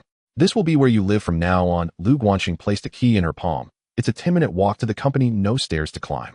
Whenever your mother wants to visit you, living here will also have its prestige. Additionally, I left a key for you. Okay. Su Manqing looked down at the key, but this time she didn't cry, though instead she tightly gripped the key as if holding onto a rope thrown from the shore. Aiken, can we keep our relationship private for now? She looked at him earnestly. Lu Guanqing looked down at her. Why? I'm your secretary. If everyone knows about us. She bit her lip. It would affect your authority. And regarding Hiwani, if she finds out, it would make things awkward for the three of us. She didn't finish her sentence. Lu Guanqing fell silent for a moment and reached out to hold her hand. Manqing, you think more comprehensively than I do, so let's keep it under wraps for now. Lu Guanqing looked at her, feeling an indescribable admiration. This sense of balance between advancement and retreat was more satisfying to him than any sweet talk. Over the weekend, Lu Guanqing accompanied Su Manqing to shop, watch movies, and cook. On Sunday evening, he took her to Chow Tai Fook to choose a bracelet made of pure gold, much heavier than her gold chain, with a lotus pattern engraved on the surface. He personally put it on her, and when the bracelet slipped over her wrist, it made a faint metallic sound, cool and weighty. This gold bracelet is a gift from your boyfriend. It's different from the gold chain. She looked at the gold bracelet stacked on her wrist, and suddenly smiled, her smile bright and radiant. She stepped forward, wrapping her arms around his waist, and resting her face against his chest, listening to his heartbeat. It wasn't a sense of grievance, it was the reassurance that came from being cherished. On October 2nd, Monday, Hong Kong was not on holiday, and the streets of Central were bustling as usual. The sea breeze from Victoria Harbour carried the coolness of early autumn down from the mid-levels, while the newsstand on Devoe Road was filled with freshly printed financial newspapers, with headlines covering the recap of the September IPO frenzy and the preview of October's new stock schedule. At 7:30 a.m., Lu Guanqing sat at the head of the conference room at the headquarters of Huanyu Securities in Central with a thick schedule of October's new stocks in front of him. 13 new stocks were crammed into the 31 days, 2 more than in September. All members of the executive committee, Zhou Wenyo, Lin Jiqiang, Liang Yaohua, Chen Yongchang, and Lu Guanhua, were present, and financial manager Lu Guanlan also attended as an observer. The atmosphere in the conference room was relaxed. The achievements of September were too impressive, making everyone feel a bit euphoric. Lu Guanqing turned to the last page of the schedule, closed it, and then spoke a sentence that stunned everyone. Before discussing the new stocks in October, there is one thing to announce. Everyone present will be confirmed as permanent staff starting today. The conference room fell silent for a moment before erupting into suppressed cheers. Lin Jiqiang was the first to stand and applaud. Liang Yaohua tapped his pen on the table to keep the beat, and even the usually composed Zhou Wenyo took off his glasses to clean them repeatedly. Huanyu Securities had only been officially operating since June, totaling just 3 months. According to the usual probation system, most people would have to wait until the end of the year to be confirmed. With one sentence, Lu Guanqing advanced everyone's probation period by 3 months. Salaries will be adjusted to the confirmed standards starting this month, and year-end performance bonuses will not be affected by the probation period. Once the applause subsided, Lu Guanqing continued, Huanyu Securities is not just my company. Achieving a growth from 40 million to 400 million in 3 months is not solely my accomplishment. Manager Zhou has managed daily operations with great organization. Manager Lin's brokerage department has been breaking record numbers of new accounts each month. Manager Liang's corporate financing department secured our first main underwriting deal, and many have come to learn from Manager Chen's risk management system. These I have all seen. His gaze lingered on each person's face for a moment. In the future, as Huanyu Group expands, every sector, securities, banking, insurance, real estate, media, will need someone at the helm. Positions will be prioritized from among you. The conference room was so quiet that one could hear the electric hum of the electronic quote board on the wall. No one spoke, but each person's eyes shone with a spark of ambition. Lin Jiqiang's pen fell again. It was the 5th pen he had dropped in 2 months, but this time he did not bend down to pick it up.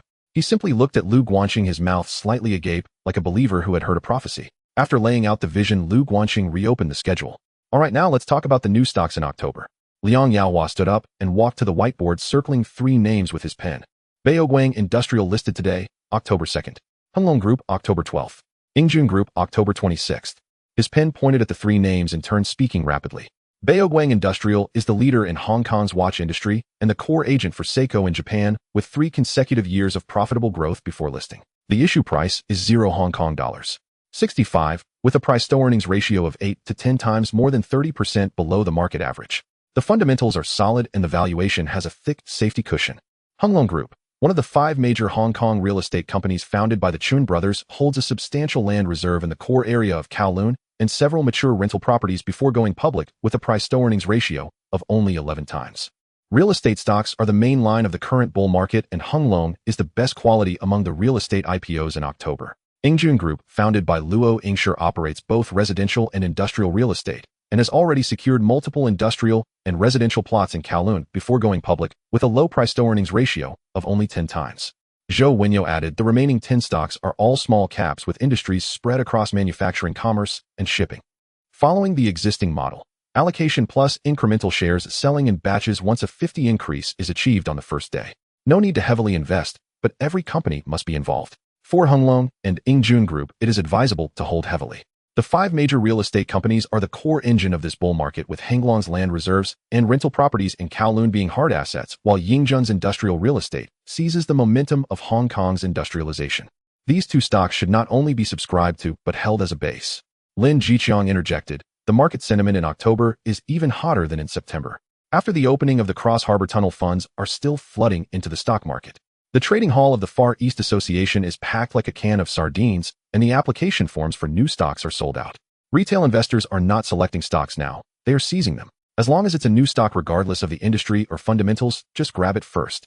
Lu Guanqing leaned back in his chair, scanning each face in the conference room. The more fervent the bull market, the more we need to pick quality targets. Baoguang makes watches and holds exclusive agency rights for Seiko in Hong Kong, with a solid supply chain barrier. Kowloon Group is one of the 5 major real estate companies, and Chun Zengsis land reserves in Kowloon are not less than those of Hee. Ingjun Group focuses on industrial real estate, catching the wave of industrialization in Hong Kong. These 3 stocks have solid fundamentals, a safe valuation cushion, and even if market sentiment declines post-listing, they won't fall too far. As for the remaining 10 stocks, just ride the market sentiment for a quick profit. There's no need to linger. He paused and opened a document in front of him, which was Huanyu Securities' capital utilization plan for October. October's new stocks will proceed as planned following the established model. Zhou Wenyo will oversee the new stock investment operations. Liang Yaohua will handle the underwriting team liaison, and Lin Jiqiang will be in charge of the brokerage department's divided investment. For the 10 small-cap stocks allocation plus subscription, with an average principal of 10 million per company leveraging 10 times. 4 Baoguang Kowloon and Ingjun heavy investments will be made, and Old Zhou will negotiate the allocation amount, aiming for the maximum. Zhou Wenyo did not decline. After several months at Huanyu Securities, he had fully adapted to Lu Guancheng's style. Trust was given fully, and responsibilities were clearly assigned. There was no vague authorization, no precautionary measures left. After the meeting, Lu Guancheng kept Lu Guanhua behind. Only the 2 brothers remained in the conference room. The afternoon sunlight in Central washed the streets of Devoe Road white, and the numbers on the quote board continued to flicker silently. Lu Guanhua took out a locked notebook from his briefcase and turned to the latest page. Brother, starting today, the pace of acquisitions will accelerate, but it will still be covert buying, with the daily trading volume not exceeding 10% of the market's total volume. Lu Guanhua nodded, jotting it down in the notebook. His handwriting was still meticulous and clear, just as serious as when he recorded working hours at the shipyard months ago, but the content had shifted from welding progress to leveraged buyouts. Relying solely on sporadic absorption in the secondary market isn't enough, it's too slow, and will eventually be noticed. Lu Guancheng walked to the whiteboard and picked up a pen, writing down a few lines. In early October, I want to pursue 3 lines of action simultaneously. The first line: contact Hang Seng Bank, HSBC, New Hope Securities, and Far East Securities using part of our blue-chip stocks as collateral to leverage a margin limit of 300 million HKD. A margin of 30 million with 10 times leverage. The second line: gradually reduce some stocks to cash out 100 million HKD as working capital, ensuring that the acquisition efforts will not fail due to a broken capital chain. The third line: identify the scattered institutional shareholders and family minority shareholders of the dairy company's shareholding is extremely fragmented, with the Zhou Xinyan family controlling less than 20%, and many small shareholders holding 1 to 3% of shares are not clearly aware of the company's real estate value. They have the stocks in hand, but do not know how much those stocks are worth. What we need to do is to secretly negotiate unknown acquisitions at market price or at a 20% premium without going through the public market, without driving up stock prices, and without revealing any acquisition intentions. He drew a heavy circle next to these lines. On the Hong Kong side, Huanyu Securities will collaborate with New Hope Securities and Far East Securities for off-market acquisitions, on the British side through HSBC and Hui Du Financial Services to secure loans for the secret acquisition of shares held by institutions and minority shareholders. The goal is to acquire over 30% of the dairy company's shares by the end of October and become the largest shareholder with the right to nominate board members and convene extraordinary shareholder meetings. Lu Guanhua was silent for a moment. He didn't understand what board nomination rights meant, but he understood one thing. His brother was not after short-term profits, but control. Aiken, are we really going to take action? Of course. Lu Guancheng's reply was only 2 words, but each word struck the air like a nail. The dairy company holds a 120,000 square foot ranch in Pak Fu Lam, an ice factory in the core area of Causeway Bay, and an industrial plot in Kwun Tong. These lands are only valued at tens of millions on the dairy company's books, but their true market value is several times that of the book value, and we must acquire them. He turned around and looked into his brother's eyes. Brother, this matter should only be known to you and me. The transaction records should not involve a third party. Zhou Wenyo will handle the new stock investments, and you will manage the dairy. 2 lines running parallel without interference. Lu Guanhua closed the notebook and nodded solemnly. At 9:30 a.m. on October 2nd, Baoguang Industrial was listed on the Far East Stock Exchange. This is the first heavily weighted new stock of Huanyu Securities in October. The offering price was 0 Hong Kong dollars. 65 per share, with a global issuance of 200 million shares, of which 40 million shares were publicly offered in Hong Kong, with a subscription multiple of 9 times and a winning rate of 25 for 1 lot.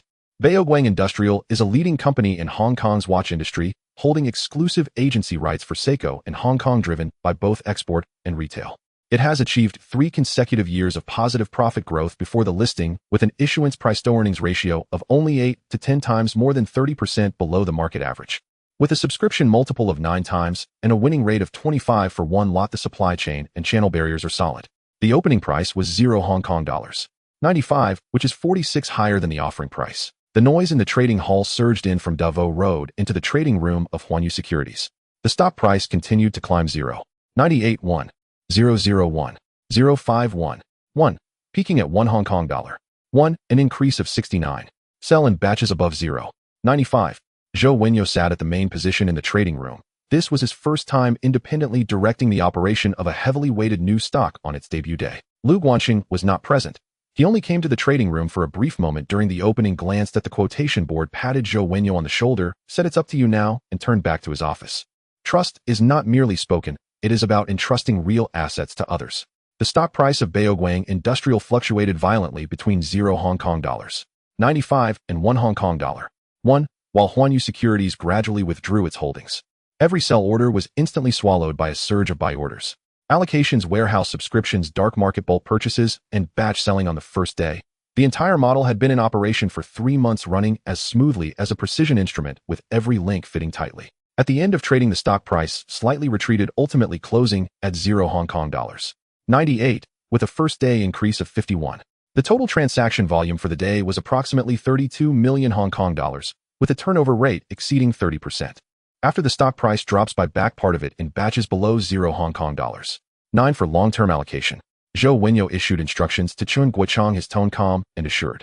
The watch industry is one of the pillars of Hong Kong's manufacturing sector, with steady export growth and local consumption upgrading, making it valuable for long-term holdings. After the market closed, Zhou Wenyo placed the trading summary on Lu Guanqing's desk. Huanyu Securities made a profit of about 5 million Hong Kong dollars from the Baoguang industrial operation. Although the scale was not large, Zhou Wenyo's operation was clean and efficient. From underwriting to dark market transactions to first-day sales, every link was precisely executed. Old Zhou, well done. Lu Guanqing praised him after reviewing the reports. Zhou Wenyo adjusted his glasses, a hint of a smile playing at the corners of his mouth. The debut battle for the new stocks in October was beautifully fought, but Lu Guanqing's mind was already elsewhere. On the same afternoon of Baoguang Industrial's successful debut, he drove with Huani to the headquarters of Hang Seng Bank. Li Guowei received him in his office, where a set of purple clay tea was placed on the table, brewing Phoenix dance. Li Guowei was well acquainted with the performance of Huanyu Securities and was not surprised by the financing request put forward by Lu Guanqing, only asking 2 questions: what is the collateral and what is the source of repayment? The collateral consists of blue-chip stocks such as Hehe Industrial, New World Development, and Hang Seng Bank, held by Huanyu Securities, with a total value exceeding 300 million Hong Kong dollars at current market prices. The source of repayment is the new stock gains from Huanyu Securities in October and subsequent proprietary trading profits.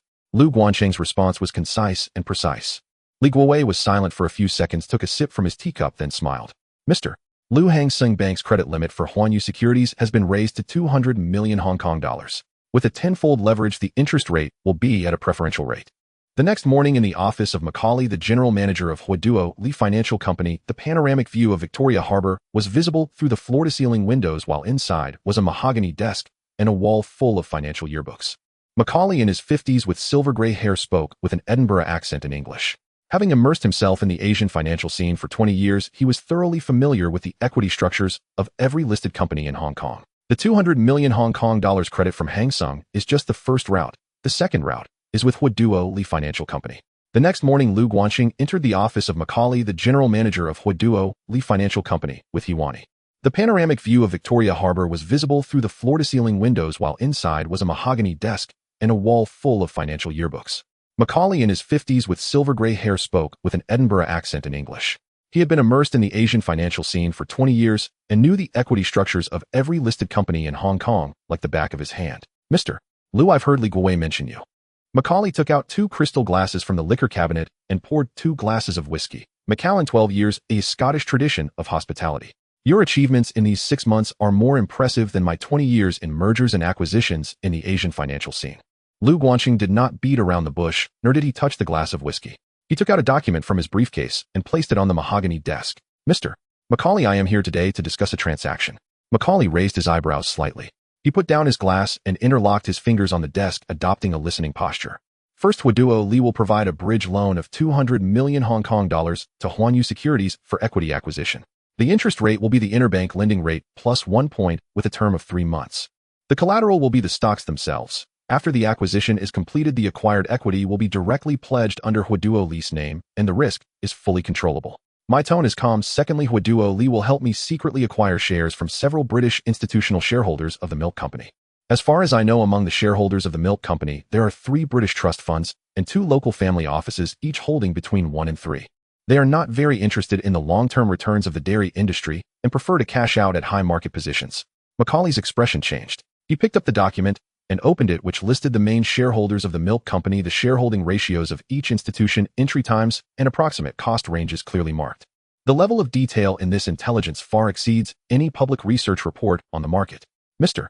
Li, you have done quite a bit of homework. It's not homework, it's sincerity. Huanyu Securities entrusted Huaduo Li Financial to acquire shares of the milk company. Secret agreement transfers, not going through the public market, not driving up stock prices, and not leaking acquisition intentions. All external purchasing entities for the transactions will be under the name of Huaduo Li. Macaulay's eyes narrowed. Acquiring under the name of Huaduo Li means that the external acquirer for the entire transaction will be Huaduo Li Financial Company, while Huanyu Securities remains behind the scenes. This layer of shell can effectively prevent multiple parties from detecting the acquisition intentions of Huazi too early. He lifted the whiskey and took a slow sip before taking out a document from his drawer. It listed several British institutions and their latest shareholdings in the milk company. The acquirer is Huaduo Li, but the transaction cost will increase. The intermediary fee. Lu Guanqing interrupted him. Huanyu Securities will acquire the milk company shares held by Huaduo Li at 135 Hong Kong dollars per share, and the excess will be Huaduo Li's advisory fee. Macaulay paused for a moment. This pricing method bypassed direct discussions on intermediary fees, turning the price difference into Huaduo Li's own profit. Huaduo Li could acquire goods from institutional shareholders at a lower price and then resell them to Huanyu Securities at 135 Hong Kong dollars. The price difference does not incur taxes, does not go through accounts, and all falls into Huaduo Li's own pocket. He lifted his whiskey glass and gently clinked it against the still untouched glass in front of Lu Guanqing. Deal. You are Li Guo's friend, which makes you my friend. The 200 million Hong Kong dollars from Hang Seng, the 200 million Hong Kong dollars from Huaduo Li plus Huanyu Securities' own funds, and the 100 million Hong Kong dollars margin from New World Development and Far East Securities. 3 sources of funds totaling 500 million Hong Kong dollars. All will be in place before early October. Meanwhile, the stockpiling on Lu Guanhua's side was also progressing steadily. Huanyu Securities, New World Securities, and Far East Securities have never ceased their covert acquisitions in the secondary market. Starting from the first week of October, the acquisition pace was raised to an average of 2.0 to 3.0 shares per day, with the daily trading volume controlled within 10% of the total trading, and the average buying price stabilized below 123 Hong Kong dollars. By the end of the first week of October, the total acquired shares of the milk company in the secondary market had exceeded 7.0 shares. However, the liquidity in the secondary market was ultimately limited.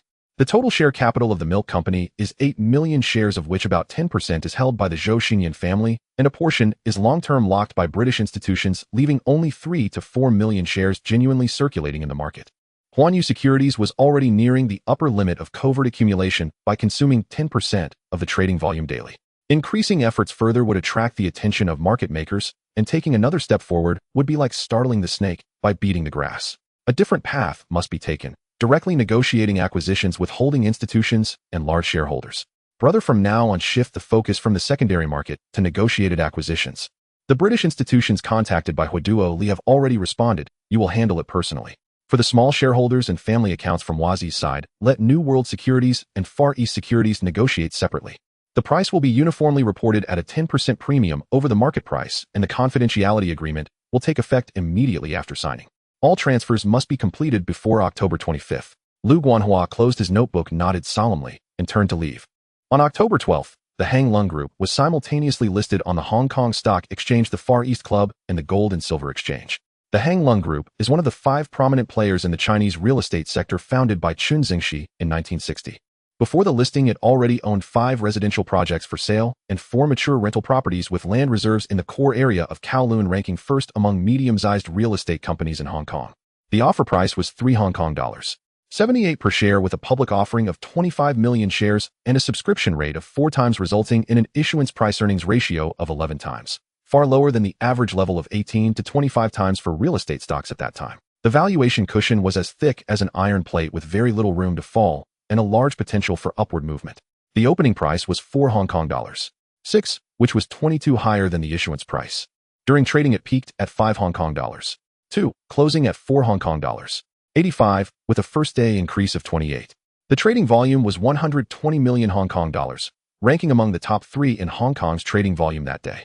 In the trading room of Huanyu Securities, Zhou Wenyao was commanding with confidence. Hang Lung's rental properties could generate a stable cash flow, and the land reserves for residential development could enjoy the elasticity of rising land prices. This balanced asset structure was rare among real estate stocks in Hong Kong in 1972. He reduced most of his positions in batches above $5, leaving some as a long-term allocation. Not every real estate stock needs to be heavily invested in, but Hang Lung, with its land reserves in the core area of Kowloon and a valuation lower than its peers, was worth keeping as a trump card. After the market closed, Zhou Wenyao placed the trading summary on Lu Guanqing's desk. The profit was about 6 million Hong Kong dollars. Combined with the 5 million Hong Kong dollars from Baoguang Industrial, the cumulative profit for the first 2 weeks of October had already exceeded 11 million Hong Kong dollars. Lu Guanqing flipped through the reports without saying much. His attention had already shifted from the new stock market to a larger chessboard. In the first week of October, Lu Guanqing personally led the team to approach the shareholders of a milk company. The first was a small investment company in Causeway Bay holding about 100 shares, accounting for 1/25 of the total shares of the milk company. The owner of the investment company, surnamed Chun, was in his 60s and started in the hardware trade. He entered the milk company purely on a friend's introduction. A distant relative of Sir Zhou Xinyan had business dealings with him, saying the milk company was a benchmark for Hong Kong's livelihood enterprises and buying it would not lead to losses. Boss Chin knew nothing about the dairy industry, nor did he know how much the Pak Fu lamb farm and the Causeway Bay factory under the milk company were worth. He only knew that the stock hadn't risen significantly in over a decade, and the dividends were meager, like an old suit pressed at the bottom of a box that he was reluctant to throw away, yet didn't want to wear. Mr. Chin, your 100 shares of the milk company are currently valued at about 120 Hong Kong dollars per share. Lu Guanqing sat across from him, a cup of Phoenix Dan Song tea on the table. I am willing to acquire all of them at 130 Hong Kong dollars per share. Boss Chin's hand paused while serving tea. 130 Hong Kong dollars, almost 3 times higher than his acquisition cost. He had held this stock for over a decade, and the annual dividends were less than a fraction of his hardware trade profits. After a moment of silence, he set down the teacup. Lu, why do you want to buy the milk company? Because I am optimistic about the long-term prospects of Hong Kong's dairy industry. The milk company is a benchmark for Hong Kong's livelihood enterprises with stable cash flow and a strong brand. Holding it long-term will yield good returns. Boss Chin looked at the young man before him. He had read about the legend of the Guanji stock god in the newspapers. All of Hong Kong knows that stocks favored by the Guanji stock god never fail to rise. If he says the milk company is worth holding long-term, then it must possess some value that he is unaware of. However, having lived over 60 years, he learned one thing: do not bet on what you do not know. Boss Chin ultimately signed the agreement. 100 shares at 130 Hong Kong dollars per share, totaling 13 million Hong Kong dollars. The first deal was secured. In the second week of October, Guodu Finance officially entered the market. Macaulay's team was incredibly efficient. They launched simultaneously in London and Hong Kong, engaging with the British institutional shareholders of the milk company under the name of Guodu. Lu Guanqing divided the team into 2 groups. He personally led He Wani and legal counsel Wu Yongchang, responsible for negotiations with Chinese institutions and family shareholders. Lu Guanhua took Su Manqing to interface with Guodu Finance, responsible for British channels and secondary market acquisitions. The 2 groups met every day at 6 p.m. to report on the day's progress. The Chinese side progressed more smoothly than expected. Most of the Chinese small shareholders of the milk company had entered through various connections in the 1950s and 1960s. Some were old friends of Sir Zhou Xinyan, while others were Chaozhou merchants brought in to raise funds by friends, and some were middle-class families who inherited shares but had never stepped into the milk company's board. Their interest in the dairy industry was far less than their interest in cash, and their understanding of land value was almost. Lu Guanqing's conditions were simple and generous, offering a 10 premium over the market price with a one-time cash payment and completing the transfer by the end of October. There were no complex betting clauses, no installment payments, just a pure, sincere acquisition. By the weekend of the second week of October, the Chinese channel had signed agreements with 6 institutions and individual shareholders, totaling about 700 shares. The British channel was also making rapid progress. Guodu had contacted at least 8 British institutional investors holding shares in the milk company. One of them was a local pension fund in the UK holding about 2, and the negotiation process was lengthy. The decision-making chain of the pension fund resembled an old steam engine, requiring multiple approvals and signatures. However, feedback from another small asset management company was surprisingly positive. They had no emotional attachment to a dairy company far away in Hong Kong and were willing to sell as long as the price was reasonable. The remaining trust funds and local family offices held between 1 to 3 of the shares and maintained a neutral and slightly cold attitude towards the long-term returns of dairy assets, gradually relenting under the temptation of a premium acquisition. The British channel collectively signed intention agreements for about 1.04 million shares, accounting for 13 of the total shares of the milk company. Adding the 5500 shares held at the end of September, the 700 shares acquired through the Chinese agreements, and the 1.04 million shares from the British institutional intention agreements, along with 2500 shares acquired through the secondary market, the total holding of the milk company had exceeded 2.54 million shares, accounting for approximately 31.75% of the total shares. This had crossed the 30 controlling target line. Lu Guanqing stood in front of the whiteboard staring at the line of numbers for a long time, deciding to continue acquiring the more the better. Once the acquisition announcement was made by the real estate company, the milk company's stock price would at least double. Acquiring an additional 100 shares would yield an extra HKD 120,000. Even a primary school student could calculate that. By evening, only Lu Guanqing and Su Manqing remained in the office. The sunset shone through the floor-to-ceiling window, casting a faint amber glow on her profile. She sat at her desk, organizing the transaction files for Hang Lung, her hair slightly curled at the ends with gold bracelets and chains stacking together hidden within her shirt sleeves. Since moving into that hillside villa, her attire at work had become more conservative. Her shirt buttons were always fastened to the second button, her sleeves always covered her wrists, and even her perfume had changed to a lighter gardenia scent. The more she concealed, the more she feared being discovered. Lu Guanqing approached her from behind, gently brushing aside the hair at her nape. The faint scent of gardenia on her mingled with the autumn evening breeze, drifting and then gathering. Manqing, are you hiding so thoroughly to avoid Hiwani seeing? Su Manqing's body stiffened slightly, and though she didn't turn around, her ears had already turned red. Achin, this is the office. What's wrong with the office? He lowered his head, his lips almost touching her ear. It's my own company, and you're my girlfriend. Su Manqing turned around, looking up at him. The sunset tinted her eyes a light brown with a hint of reproach and a little bit of sweetness that she couldn't hide. You know and still say it. Hiwani has been looking at me strangely lately, and she even asked me why I haven't been working overtime recently. What did you say? I said someone was waiting for me at home. Her voice grew softer. She asked who, but I didn't. Lu Guanqing laughed, his fingers sliding down from her hair to her waist. Did she ask you why you've been getting more beautiful? Su Manqing's face turned bright red. She stood up, wanting to escape, but his hand had already clasped her waist. He pulled her into his embrace, kissing her forehead, then her brow, and then the tip of her nose.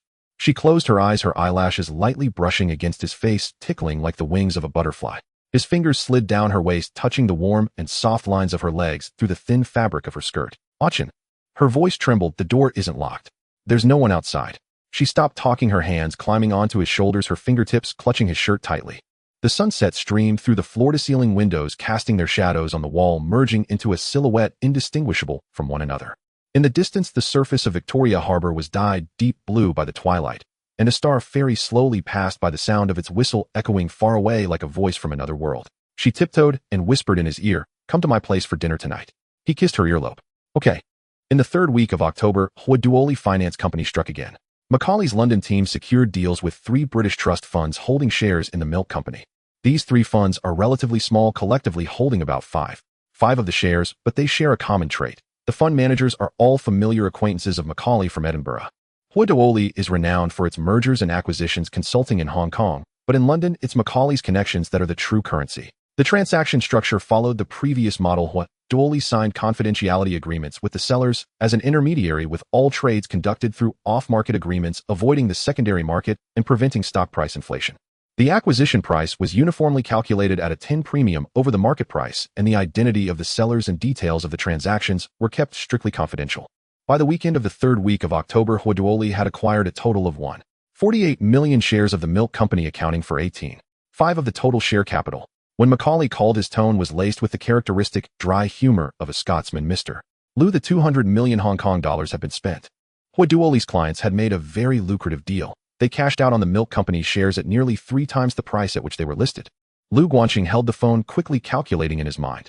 Webnovel held 1.48 million shares, 630 shares acquired through the Chinese capital agreement, and 170 shares accumulated in the secondary market. Total holdings had exceeded 2.83 million shares, costing approximately 350 million Hong Kong dollars. With the previously held 55000 shares, total holdings surpassed 3.38 million shares, accounting for about 42% of the milk company's total share capital. What does having 42 control mean?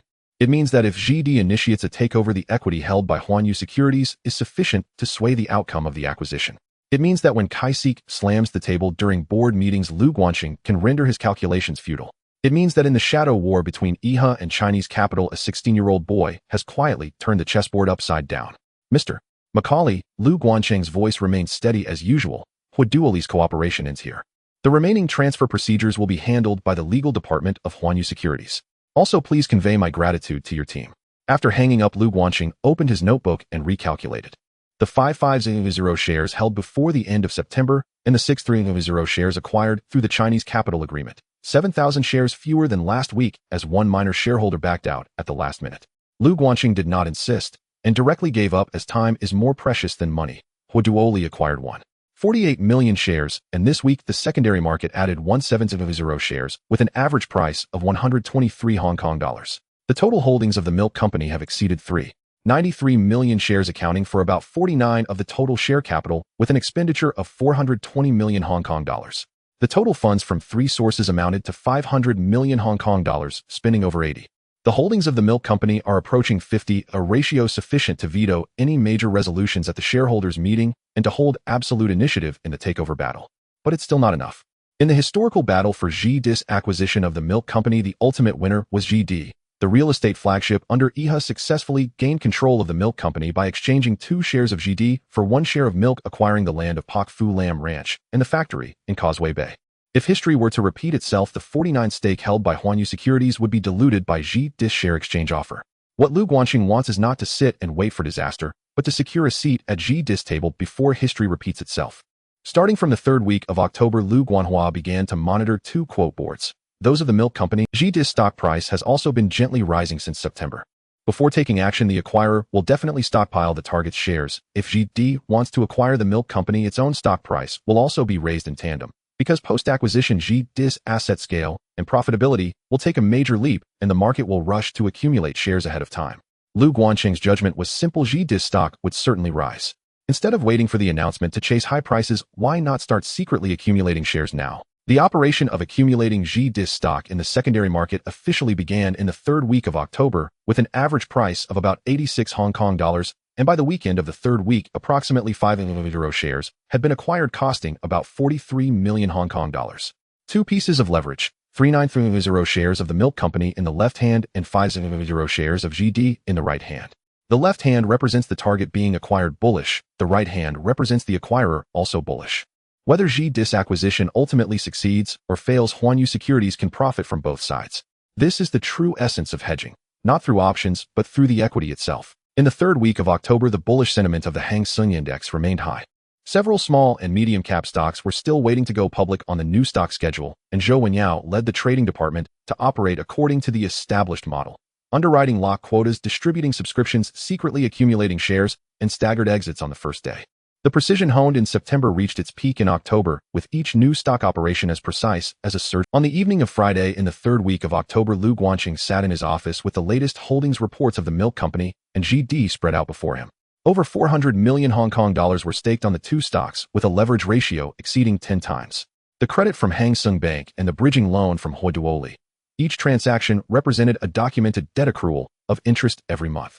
If the historical trajectory were to shift, if GD did not initiate a takeover, or if the acquisition were rejected by regulatory authorities, the stock price of the milk company could fall back below 100 Hong Kong dollars within a month. By then, Huanyu Securities' heavy holdings would face massive unrealized losses, possibly triggering margin calls.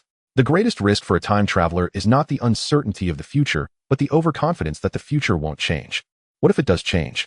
A knock sounded at the door. Su Manqing walked in with a cup of honey water, a small plate of walnut pastries on the tray.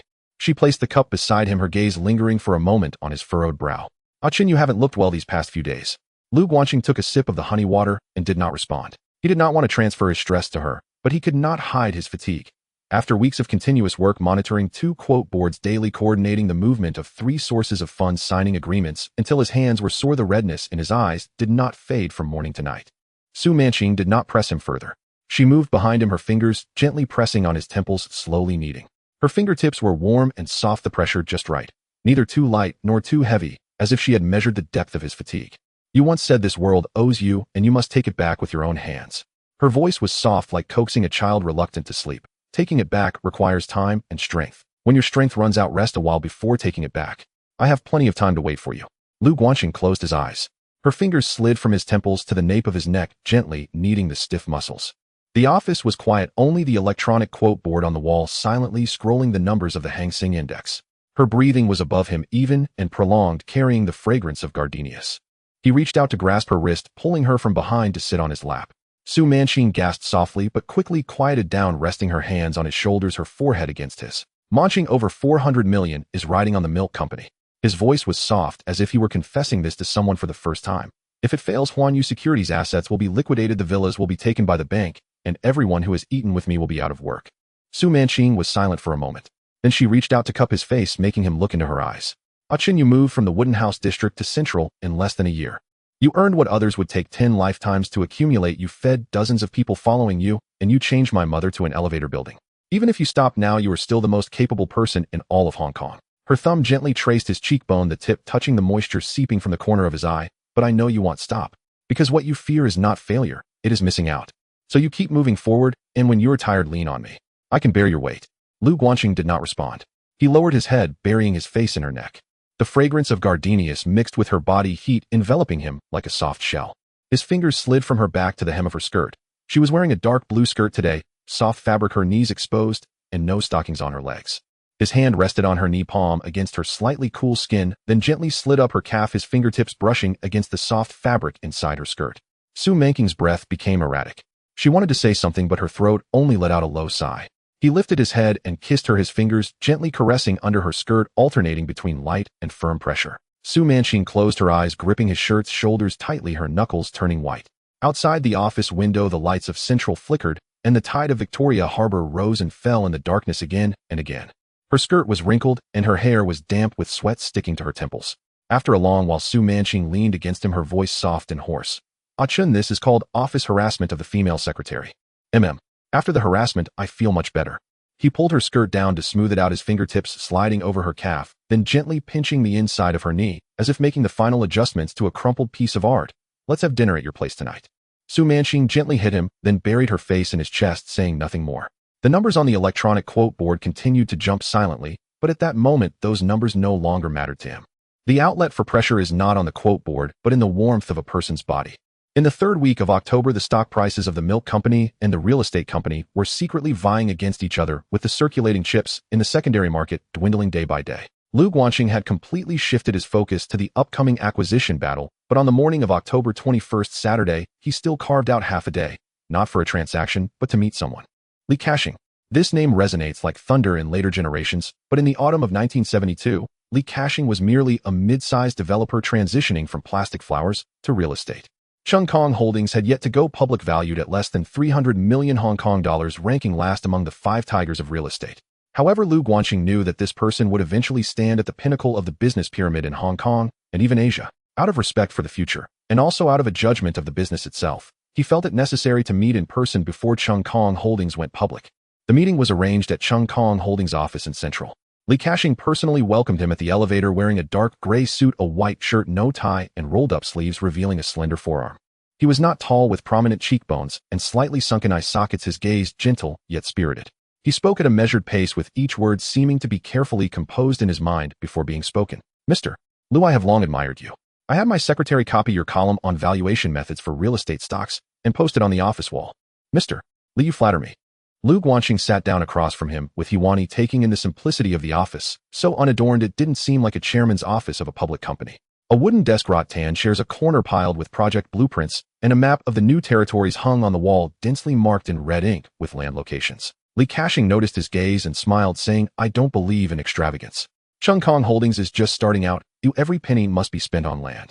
Land is worth more than extravagance. Mr. Li's foresight, viewed 20 years later, is indeed accurate. Lu Guanqing took the tea his secretary handed him and got straight to the point. Chung Kong Holdings will go public next month, and Universal Securities wants to participate in the underwriting. Regarding the allocation of new shares, I hope Mr.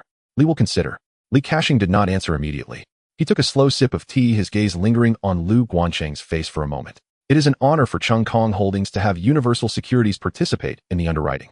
But Mr. Lu, to be honest, Chung Kong Holdings is not a large deal. The issue price is 3 Hong Kong dollars, and the fundraising scale is the smallest among the 5 tigers. Given Universal Securities' current size, it may not consider this underwriting fee significant. Underwriting fees aren't the focus. The focus is on what happens after Chung Kong Holdings is listed. I hope Universal Securities can be the long-term financial advisor for Chung Kong Holdings. Not the kind that liquidates on the first day of listing, but a long-term hold a partnership. Lu Guanqing's tone was very calm. Li Ka-shing remained silent for a few seconds. He had seen too many brokers who came to discuss underwriting before the listing, but rushed away faster than retail investors. But the youth before him spoke the words hold with the same tone he used when he raised his card at the land auction. This was not performance, but certainty. Mr. Liu, I heard you heavily invested in Hopewell and Sun Hung Kai in September, promising to hold for more than a month, and you did. Continuously buying Hang Seng Bank below 150 Hong Kong dollars, you also achieved that. Li Ka-shing set down his teacup. I trust your credibility. Universal Securities will take one seat in the allocation of new shares from Chung Kong Holdings. The specifics can be discussed by your people. Lu Guanqing did not engage in further pleasantries. After the business discussion, the two chatted about real estate. The trends in land prices in Kowloon after the Cross Harbor Tunnel opened, the governor's 10-year housing plan's impact on the value of New Territories land, and the cyclical patterns of industrial buildings and residential markets in a bull market. Li Ka-shing spoke leisurely, but each sentence hit the nail on the head. He had a unique perspective on real estate. No chasing land kings, no speculating on pre-sale properties, only acquiring undervalued land in prime locations and then developing it in the slowest manner, waiting for the market to catch up. This tortoise and hare strategy seemed conservative in a bull market, but over a 10-year horizon, there were virtually no competitors. In his past life, Lu Guanqing had spent years navigating the real estate industry and was well aware of Li Ka-shing's logic. But he did not point it out. He simply said, Mr. Li, looking back 5 years from now, those who competed with you for land kings at the auction will likely have disappeared. Li Ka-shing paused briefly, then smiled. His smile spread across his lean face, and the wrinkles at the corners of his eyes fanned out like a fan. Mr. Li, you saying this at 16 is better than I was at your age. When I was 16, I was still back in my hometown of Chaozhou gluing paper boxes. At noon, Lu Guanqing took a car to have lunch with Hiwani. Hiwani's emotions had been a bit subtle recently. She could see the tacit understanding between him and Su Manqing. During lunch at the Lu Yu house, she ordered a table full of dishes, but hardly touched her chopsticks. She poked the char siu bun twice, took a bite of the shrimp dumpling, set her chopsticks on the rim of the bowl, her gaze drew. After lunch, the two went to watch a movie for distraction. In the small screening room on the second floor of an old theater, the screen displayed director Li Hangxiang's The Big War. Dinah's figure and Su Guanwen's deadpan humor alternated on screen, with a few couples scattered in the theater, all huddled in the back row. Lu Guanqing and Hiwani sat in the innermost seat of the last row, the flickering light and shadow of the screen casting a warm glow over her profile. As the plot of The Big Warlord reached its climax, laughter erupted in the theater. Lu Guanqing's hand naturally slipped from the armrest to hold hers. Hiwani's hand trembled lightly, then she turned her hand to clasp his fingers, intertwining them tightly. She turned her head in the darkness, the screen's light flickering in her eyes. Mr. Lu. Her voice was very low. Does this hand-holding count? It counts. His thumb gently traced a circle on the back of her hand. From today on, you are my girlfriend. Hiwani flipped his hand over and pressed it against her cheek, his fingertips touching a small, warm, moist area. Then she sniffed, speaking in that characteristic spoiled tone. Then you're not allowed to watch movies with other women in the future, not even with Secretary Su. A soft reply echoed in the darkness. Chen, when did you plan to make a move on me?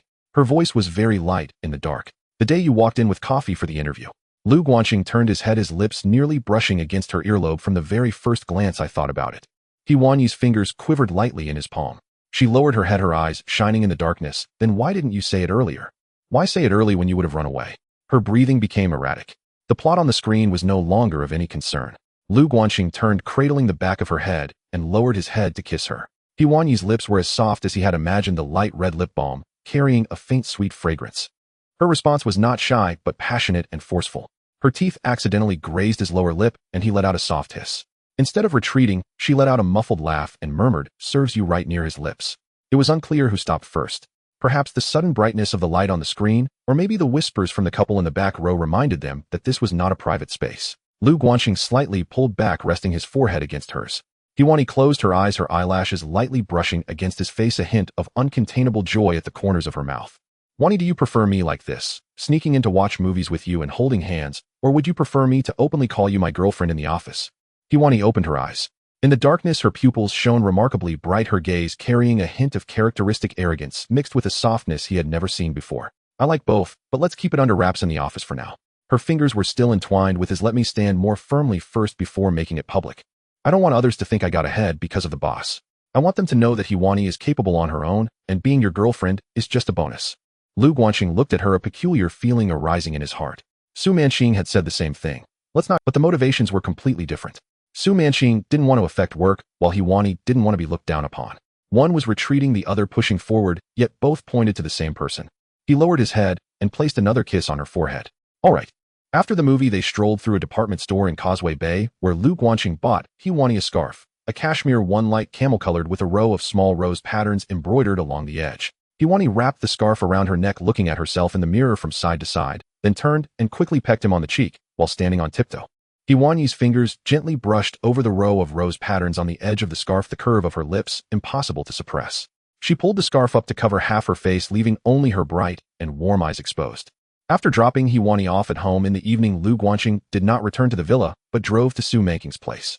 Su Manqing was in the kitchen making lotus root and pork rib soup, an apron tied over her light yellow sweater, steam bubbling from the pot. Seeing him push the door open, she smiled, her eyes curving. "Did you go to meet Li Cashing today?" Lu Guanxing hugged her from behind, resting his chin on top of her head. "I did." "How did it go?" "Pretty well. Chung Kong Holdings will go public on November 1st, and Universal Securities can secure some allocation." He turned her body around to face him, gently kissing her forehead.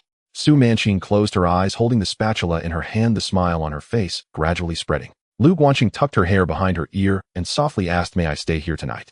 Su Manqing blushed, but this time she directly stood on tiptoe and kissed him back, finally putting down the spatula in her hand. Having traversed a lifetime, what he desired was not just money. Money was a tool, not the goal. The goal was everything that money could buy, including freedom, choice, and the qualification to hold two hands at once. On October 25th, Wednesday, Lu Guanxing sat at the main position in the trading room with two parallel quotation boards before him, resembling two enormous chessboards. The stock price of the milk company started at 123 Hong Kong dollars at the opening and soared all the way up, 126, 129, 132. At 2:17 p.m. it broke through 137 Hong Kong dollars, surging by 14 Hong Kong dollars in a single day with an increase of over 11. The trading volume surged dramatically. The milk company saw over 3,500 shares traded throughout the day, more than 5 times the average daily trading volume. Large orders poured in every minute, with buying pressure surging like the tides of Victoria Harbor in October. The two quotation boards pulsed in sync with the trading volume curve, almost perfectly parallel. In the trading room of Huanyu Securities, everyone stopped their work, staring at the 4 enormous electronic quotation boards on the wall. With each price jump of the milk company, a suppressed gasp echoed through the trading room. The pen in Zhou Wenyo's hand hovered in midair, while Chun Guocheng's coffee cup was forgotten at the edge of the table. Lu Guanxing sat in the main position, watching the stock price of the milk company rise incrementally. 125, 130, 135, 138, finally closing at 137 Hong Kong dollars. The anxiety that had lingered for 2 months finally settled at this moment. History had not changed. The acquisition decision by Kaithak had already been made internally at IHA, and large-scale accumulation began around October 25th. The news leaked. Perhaps a certain analyst at Ifu Securities had a bit too much to drink, or maybe a trader within the company made a call to a relative, or perhaps a trader from a certain institution detected blood in the abnormal buying. Regardless of the source, the chain reaction from the news leak had ignited the market. The entire central district sensed the gunpowder smell of the acquisition battle.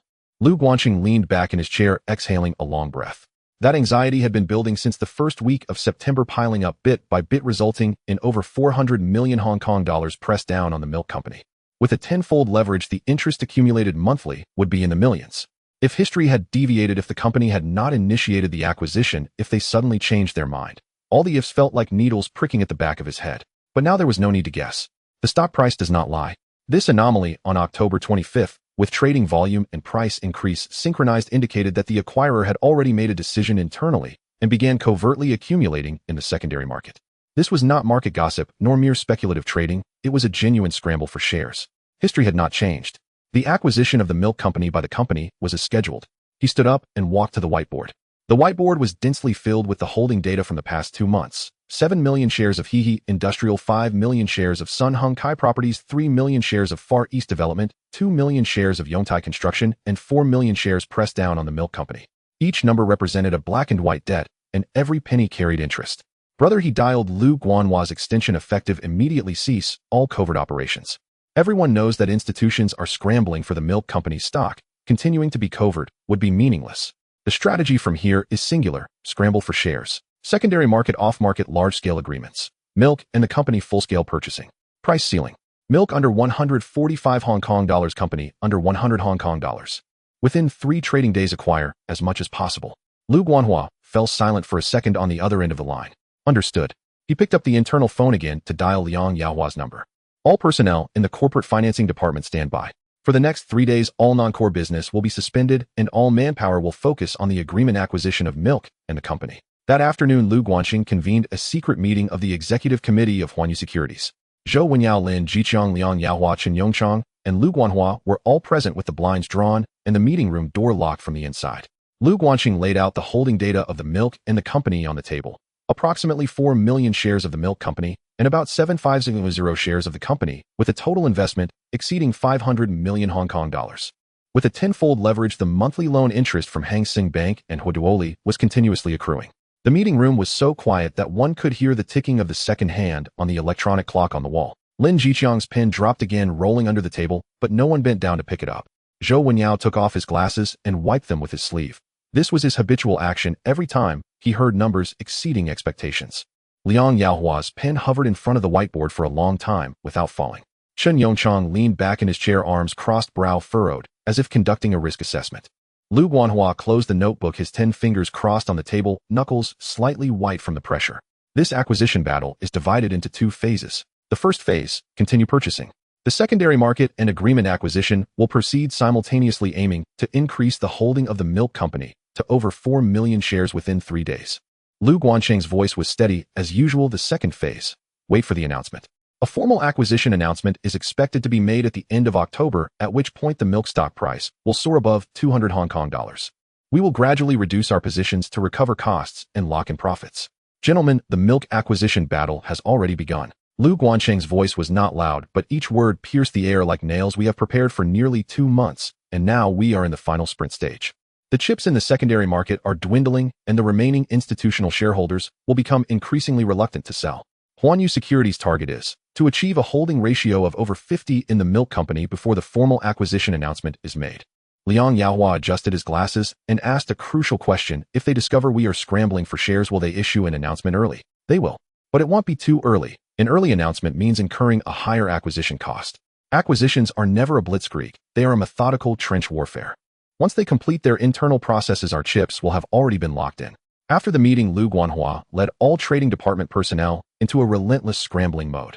For dedicated phone lines rang incessantly from morning till night, with multiple accounts of Huanyu Securities operating in unison. Chen Guochang and the traders stared at the 4 quotation boards, not daring to blink. On October 26th, the milk stock price broke through 143 Hong Kong dollars. The circulating chips in the secondary market were rapidly shrinking. Retail investors were reluctant to sell, and institutions were locking up their shares, making it increasingly difficult to acquire stock. Meanwhile, Zhou Wenyao was fighting another battle. On October 26th, Ingjun Group was set to list on the Far East market. This was another underwriting new stock for Huanyu Securities in October, small in scale, with moderate subscription multiples. Zhou Wenyao independently commanded the situation, operating according to the established pattern. Underwriting to secure quotas, distributing shares for subscription, supplementing chips in the dark, and gradually selling on the first day. The opening price was 30 higher than the issue price, and Huanyu Securities gradually liquidated its holdings when the increase exceeded 40, making a profit of about 3 million Hong Kong dollars that day. Thus, all 3 major events in October were wrapped up. Baoguang Industrial, Hang Lung Group, Ingjun Group, plus 10 small-cap stocks collectively profiting over 60 million Hong Kong dollars. With the floating profits from the holdings, Huanyu Securities' total assets approached 500 million Hong Kong dollars. Lu Guanqing only made an appearance at the opening, patting Zhou Wenyao on the shoulder with a brief, "It's up to you," before turning back to his own office to continue monitoring the quotation boards for the milk and the company. Trust is not just words, it is handing over the command of the entire battle along with the profits to another person. Lu Guanhua took charge of the trading room, while Chen Guochang oversaw 4 traders manning the dedicated phone lines of 4 exchanges. With the chips in the secondary market diminishing, the remaining institutional shareholders became increasingly reluctant to sell, yet Huanyu Securities' purchasing directives remained unwavering. Acquire as much as possible in the 135 to 145 Hong Kong dollar range. On the first day, they acquired 500 shares, 600 shares on the second day, and 400 shares on the third day, totaling 1500 shares at an average price of about 140 Hong Kong dollars. The agreement acquisition was also progressing simultaneously. Liang Yaohua contacted the last hesitant Huazi small shareholder, securing 200 shares at a premium of 145 Hong Kong dollars. On October 27th, the milk stock price broke through 150 Hong Kong dollars, and the company crossed 94 Hong Kong dollars. By the end of that day, Huanyu Securities' holdings in the milk company reached 13 million shares, and in the company, it reached a total of 9500 shares. 2 sets of chips, one in the hands of the acquirer, the other in the hands of the acquirer, were fully deployed. Regardless of how the acquisition battle ultimately concluded, Huanyu Securities would profit from both sides. Meanwhile, the agreement acquisitions through Huaduoli and Huazi channels also entered their final stages. Huaduoli's finance department completed the transfer of 18.5 of the equity, and the Huazi small shareholders also completed their deliveries in succession. Standing in front of the whiteboard, Lu Guanxing gazed at the densely packed numbers. Over 4 million shares of the milk company accounting for more than half of the total share capital, 950 shares of the company accounting for about 4 of the total share capital. He marked a tick next to the line for the milk company and another tick next to the line for the company. Then he wrote a line at the top of the whiteboard, October 30th. 3 days remained until this date, but he knew the gears of history had already begun to turn. On October 26th, Saturday, the autumn sun at Repulse Bay was still scorching. The beach umbrellas were less crowded than in midsummer, and the surface of the sea glistened like scattered gold under the afternoon sun. Lu Guanxing rarely allowed himself a day off. Everything regarding the land acquisition and the dairy company was ready. All that remained was to wait. Wait for October 30th, wait for the announcement from the land board.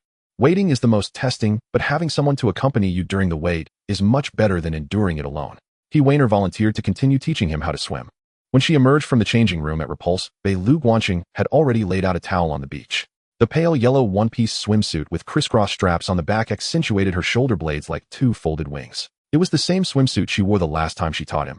She seemed to have a special fondness for it. Do you remember what I taught you last time? Lean back and I'll support you. He Weiner waded into the sea, the water lapping over her knees then her waist, and she turned to extend her hand towards him. Her fingers still held the coolness of the seawater, and her nails were neatly trimmed without any polish. Lu Guanxing grasped her hand. The familiar sense of pressure returned as the water reached his chest, but it was much better than last time. At least this time he did not instinctively tense his shoulders. Relax, lean your body back. Yes, just like that. He Weiner's hand supported his back, her palm warm, and her fingers applying gentle pressure. She was very close to him, close enough for him to smell the briny scent of the seawater mixed with the lingering aroma of lemongrass from her shampoo. Don't let your legs sink, kick the water. Slowly, this isn't fighting, it's swimming. Lu Guanxing splashed around a bit, and surprisingly managed to paddle a small distance forward. He did not choke on water or sink.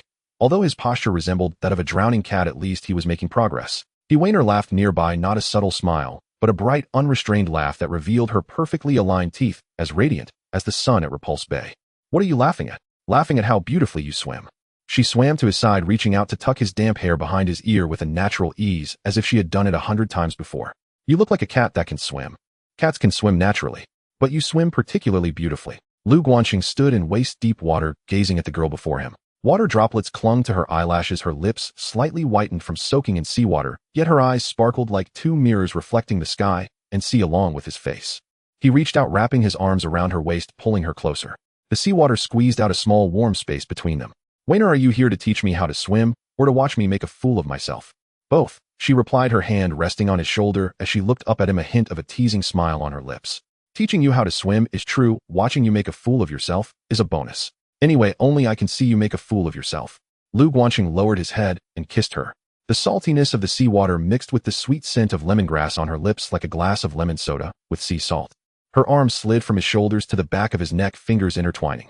In the evening, Lu Guanxing returned to Su Manking's residence. The moment he opened the door, the aroma of food filled the room.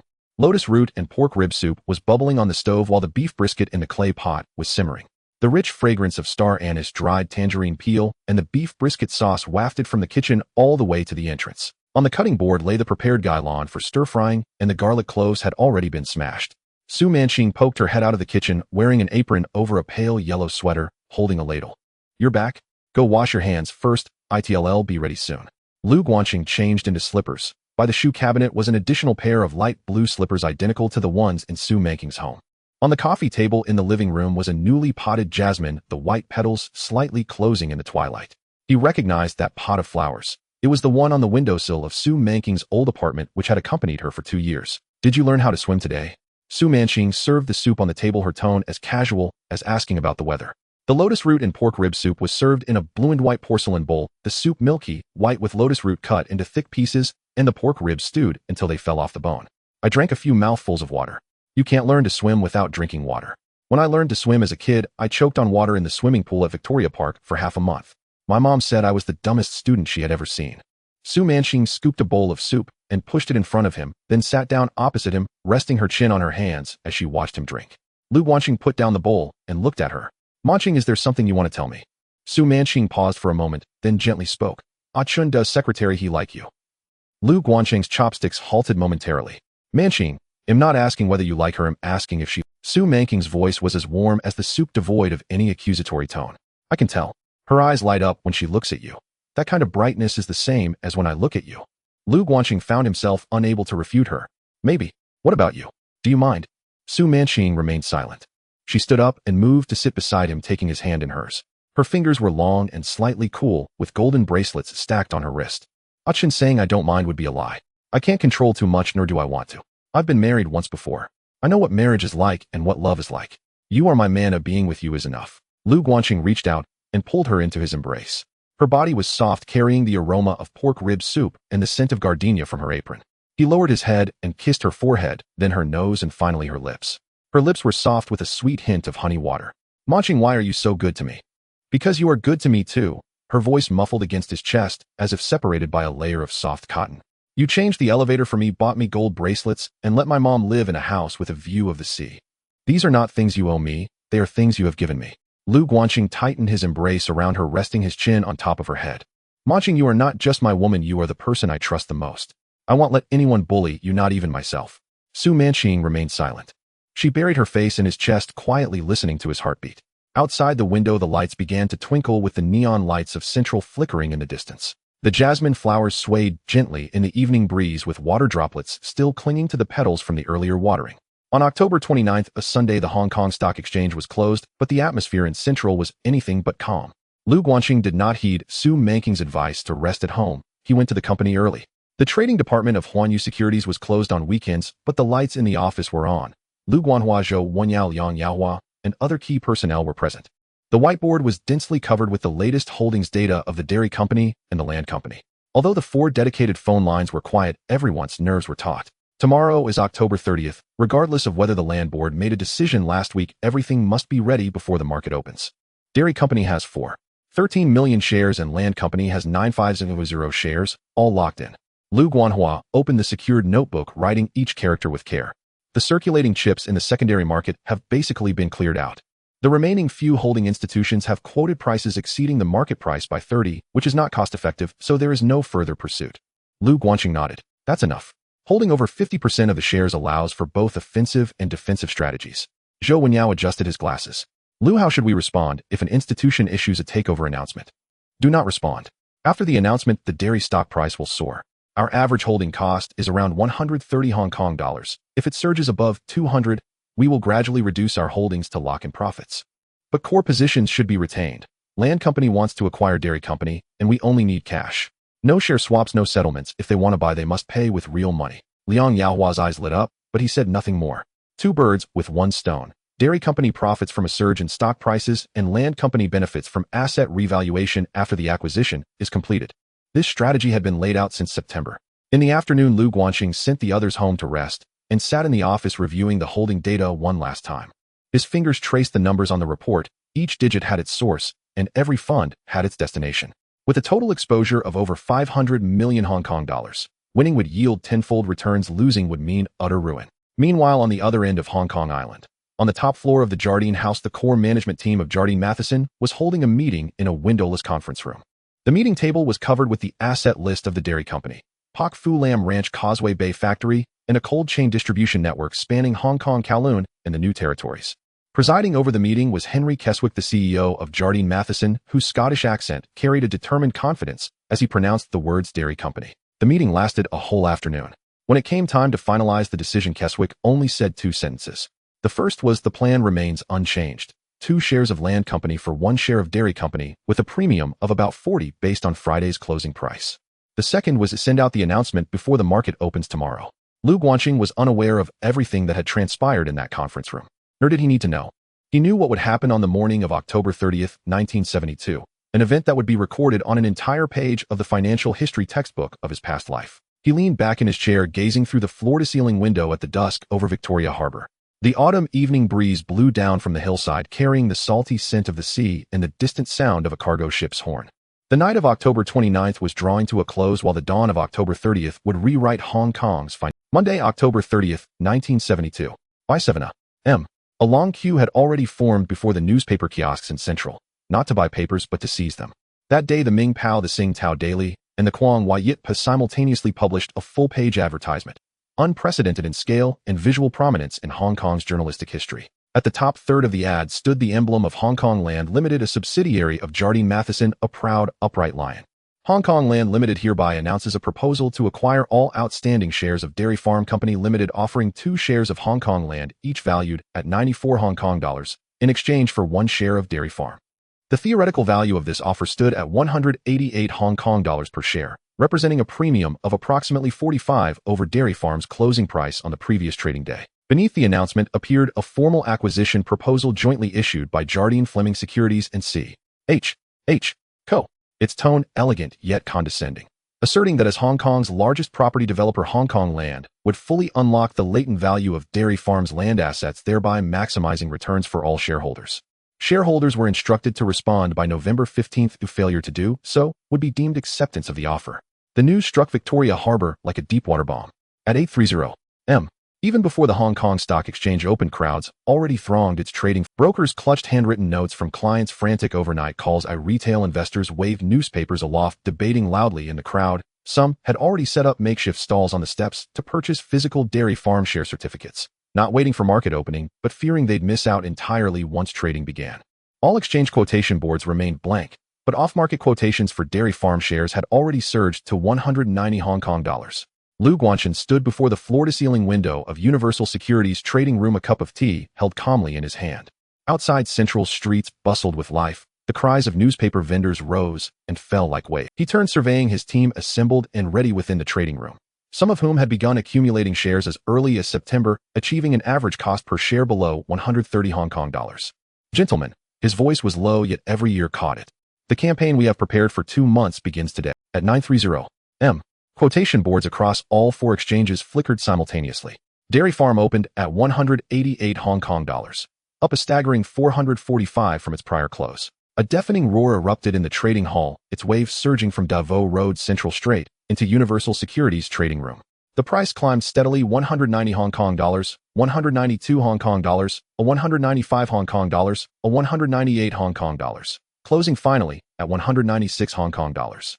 Hong Kong Land shares surged in tandem, opening at 96 Hong Kong dollars, peaking intraday at 108 Hong Kong dollars, and closing at 104 Hong Kong dollars.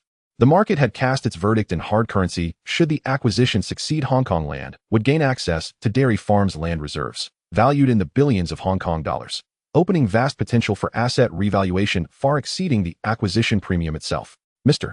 Lu, Ho Kaming's voice came from behind. We hold 13 million shares of Dairy Farm, averaging 130 Hong Kong dollars per share. At current market prices, our unrealized gain exceeds 270 million Hong Kong dollars. Our 950 shares of Hong Kong Land, averaging 92 Hong Kong dollars, yield an unrealized gain of roughly 11 million Hong Kong dollars. Combined, our unrealized gains approach 300 million Hong Kong dollars. A hush fell over the trading room. For 300 million Hong Kong dollars in 1972, Hong Kong was enough to propel Universal Securities into the top 5 among Chinese-owned brokerage firms. Yet no one applauded. They knew these gains were paper wealth only, and the true battle had just commenced. Lu Guanchen set down his teacup and walked to the whiteboard. On it was Dairy Farm's latest shareholding structure and board roster. His finger tapped lightly on the line, reading, total issued shares approximately 8 million. Then he turned to face the room. Hong Kong Land's proposal offers 2 shares for 1 at today's market price of 104 Hong Kong dollars per share, to equate to 208 Hong Kong dollars, higher than the advertised offer price this morning. But if we refuse the share swap and retain Dairy Farm stock outright, each share's intrinsic worth extends far beyond that figure. His fingers shifted to another number. First, no share swap, none at all. Hong Kong Land offers stock for stock. We demand cash alone. Second, he picked up a marker and circled the words Board of Directors. Under Hong Kong's company's ordinance, any shareholder holding over 10 of equity may convene an extraordinary general meeting and nominate directors. This afternoon, acting as the company's largest shareholder, with a 20 stake, we will formally submit an application to Dairy Farm's board requesting the convening of an extraordinary general meeting. This was Lu Guanchen's meticulously crafted strategy, using the publicly disclosed 20 stake to secure board representation, granting privileged access to confidential information and strategic influence, while retaining over 30 more hidden in secondary markets to preserve tactical flexibility. Offense and defense seamlessly interwoven, neither alarming Hong Kong Land nor forfeiting the decisive advantage when the moment arrived. Liang Yue's eyes gleamed. Mr. Lu, are you planning to join Dairy Farm's board? Not I alone. Ui and Chao Manu, 3 director seats. Lu Guanchen set down the marker. Once seated on the board, we gain control over Dairy Farm's most critical asset data and its anti-takeover strategy. If Hong Kong Land wishes to acquire Dairy Farm, it must first pass through us. That afternoon, on the desk of Chow Hainan, chairman of Dairy Farm's board, lay a formal document submitted by Universal Securities Legal Department, application for convening an extraordinary general meeting of Dairy Farm Company Limited and nomination of director candidates. Attached at the end was certified proof of Universal Securities and its concert parties collectively holding 20 of Dairy Farm's equity, signed by Lu Guangqin. Chow Hainan read the document 3 times. 58 years old scion of a prominent Hong Kong family, he had inherited Dairy Farm, the enterprise founded by his father, and guided it for over 2 decades. He prided himself on gentlemanly decorum. Upon learning of Jardine's bid, his first reaction was indignation. What right had a descendant of Scottish aristocracy to claim his Chow family's legacy? Yet indignation solved nothing. Hong Kong Land's offer was undeniably compelling. A 45 premium, an offer few shareholders could reasonably refuse. He needed allies, and now a young Chinese financier holding 20 of the equity had stepped forward of his own accord. Return Mr. Lu's call. Chow Hainan laid the document aside and instructed his secretary. Tell him I am available tomorrow at 10 a.m. Please invite him to Dairy Farm's headquarters for a meeting. Also, he paused. Conduct background checks on the 2 director candidates he nominated. I want their full profiles before tomorrow's meeting. The next morning, Lu Guangqin arrived punctually. Dairy Farm's headquarters stood in Central, just 3 streets away from Universal Securities office. He brought Chow Manu and legal counsel Ing Wingqing. Chow Hainan received them in the boardroom, where tables were laid with fresh milk and shortbread cookies produced by Dairy Farm itself. Mr. Lu, your equity certification has been verified, Chow Hainan said, without preamble. 20%, indeed Dairy Farm's largest shareholder. Your 2 nominee directors have also passed due diligence. He paused, steepling his fingers on the table. But I wish to know, once seated on the board, what do you intend to do? Help Hong Kong Land acquire Dairy Farm, or help me defend it? Neither. Lu Guangqin lifted the glass of fresh milk before him and took a slow sip. Chairman Chow, Hong Kong Land's proposal harbors a fatal flaw. It grossly undervalues Dairy Farm's land assets. The Pak Fu Lam Dairy Farm, 300 acres, and the Causeway Bay Ice Factory site, revalued at current commercial and residential development rates, together exceed 2 billion Hong Kong dollars in total worth. Divided across 8 million shares, net asset value per share stands at no less than 280 Hong Kong dollars. Chow Hainan's pupils contracted slightly. Hong Kong Land offers 2 shares, each worth 104 Hong Kong dollars, 208 Hong Kong dollars in theory. But if Dairy Farm's true per-share value is 280 Hong Kong dollars, this is not a premium acquisition. It is a predatory undervaluation. My position is straightforward. Lu Guangqin set down his glass. I support whichever party presents the more credible valuation of Dairy Farm. At present, Hong Kong Land's valuation is too low, and Dairy Farm's existing operational model indeed fails to fully realize the latent value of its land holdings. Then what is your proposal? Establish an independent property development company to develop the Pak Fu Lam and Causeway Bay sites, with profits distributed directly to shareholders. Dairy Farm's core business, dairy products, remains intact while its land assets are spun off into a wholly owned property subsidiary. Shareholders receive subsidiary shares proportionate to their Dairy Farm holdings, thus retaining exposure to dairy operations while gaining direct participation in real estate development returns. Combined, the value per share far surpasses 208 Hong Kong dollars. Chow Hainan remained silent for a long time, his fingers tapping softly on the rosewood tabletop. Finally, he raised his gaze to meet Lu Guangqin's, and a slow, knowing smile curved his lips. You remind me of my father. He was no gentleman. He was a businessman. And neither are you. Chow Hainan rose and extended his hand. The extraordinary general meeting is scheduled for November 3rd at 9 a.m. Until then, your team may audit our books, inspect our land parcels, and review Dairy Farm's financial statements for the past 3 years. I will also propose an increased dividend for this year, and anti-takeover measures will be discussed concurrently. Thank you, Chairman Chow. No thanks necessary. Chow Hainan replied, gripping his hand firmly. We now stand aboard the same vessel. Should the ship sink, your 20 stake becomes worthless. Should it sail steady, you stand to profit more than I. Lu Guangqin smiled faintly. He much preferred dealing with intelligent men. On November 1st, A Chung Kong Holdings was simultaneously listed on 4 exchanges. The offering price was set at 3 Hong Kong dollars per share, with a public offering of 20 million shares. Li Ka-shing's personal brand, along with Chung Kong Holdings' grip on multiple development sites in Kowloon and the new territories before its listing, led to an oversubscription during the IPO phase. Among the 5 major players in the property sector, Chung Kong Holdings is the most unique, while the other 4 are established real estate companies. It transitioned from a plastic flower factory. Before the listing, its land reserves and project scale were not as impressive as those of Hysan Development, Sun Hung Kai Properties, Hang Lung Group, and New World Development during the same period. However, Lu Guangqin knew that this stock would soar to astonishing heights over the next few decades. The opening price was 4. 5 Hong Kong dollars 50 higher than the issue price. During trading it peaked at 5. 1 Hong Kong dollars closing at 4. 8 Hong Kong dollars marking a 60 increase on the first day. Zhou Wenyao operated according to the established model, gradually reducing positions above 4. 9 Hong Kong dollars to lock in profits while retaining some for long-term allocation. This long-term position was personally set by Lu Guangqing, yielding a profit of about 4 million Hong Kong dollars. Lu Guangqing only stood in the trading room for a moment at the opening, patted Zhou Wenyao on the shoulder, and returned to his office. His mind was not on this.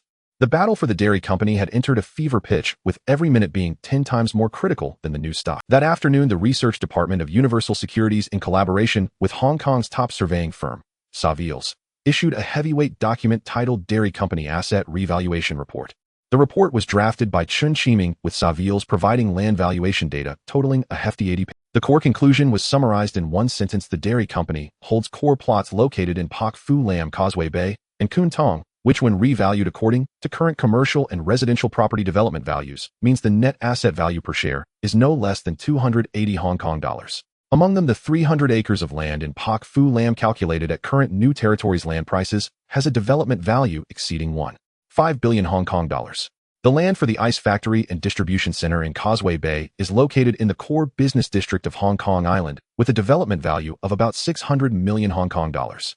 The total exceeds 1 billion Hong Kong dollars diluted across a total share capital of 8 million shares, which means the land value per share exceeds 260 Hong Kong dollars.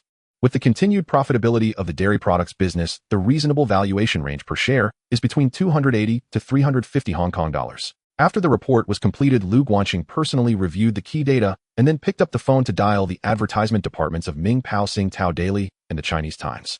On November 2nd, all 3 newspapers published a full-page advertisement from Universal Securities simultaneously.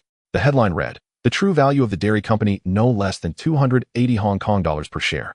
The body of the advertisement extracted the core data from the asset revaluation report, accompanied by Savills valuation certification and Universal Securities recommendation. A bold statement at the end read, "The exchange price of 188 Hong Kong dollars per share from Lancy is not a premium, but a plunder." That day, the entire Hong Kong was once again shaken.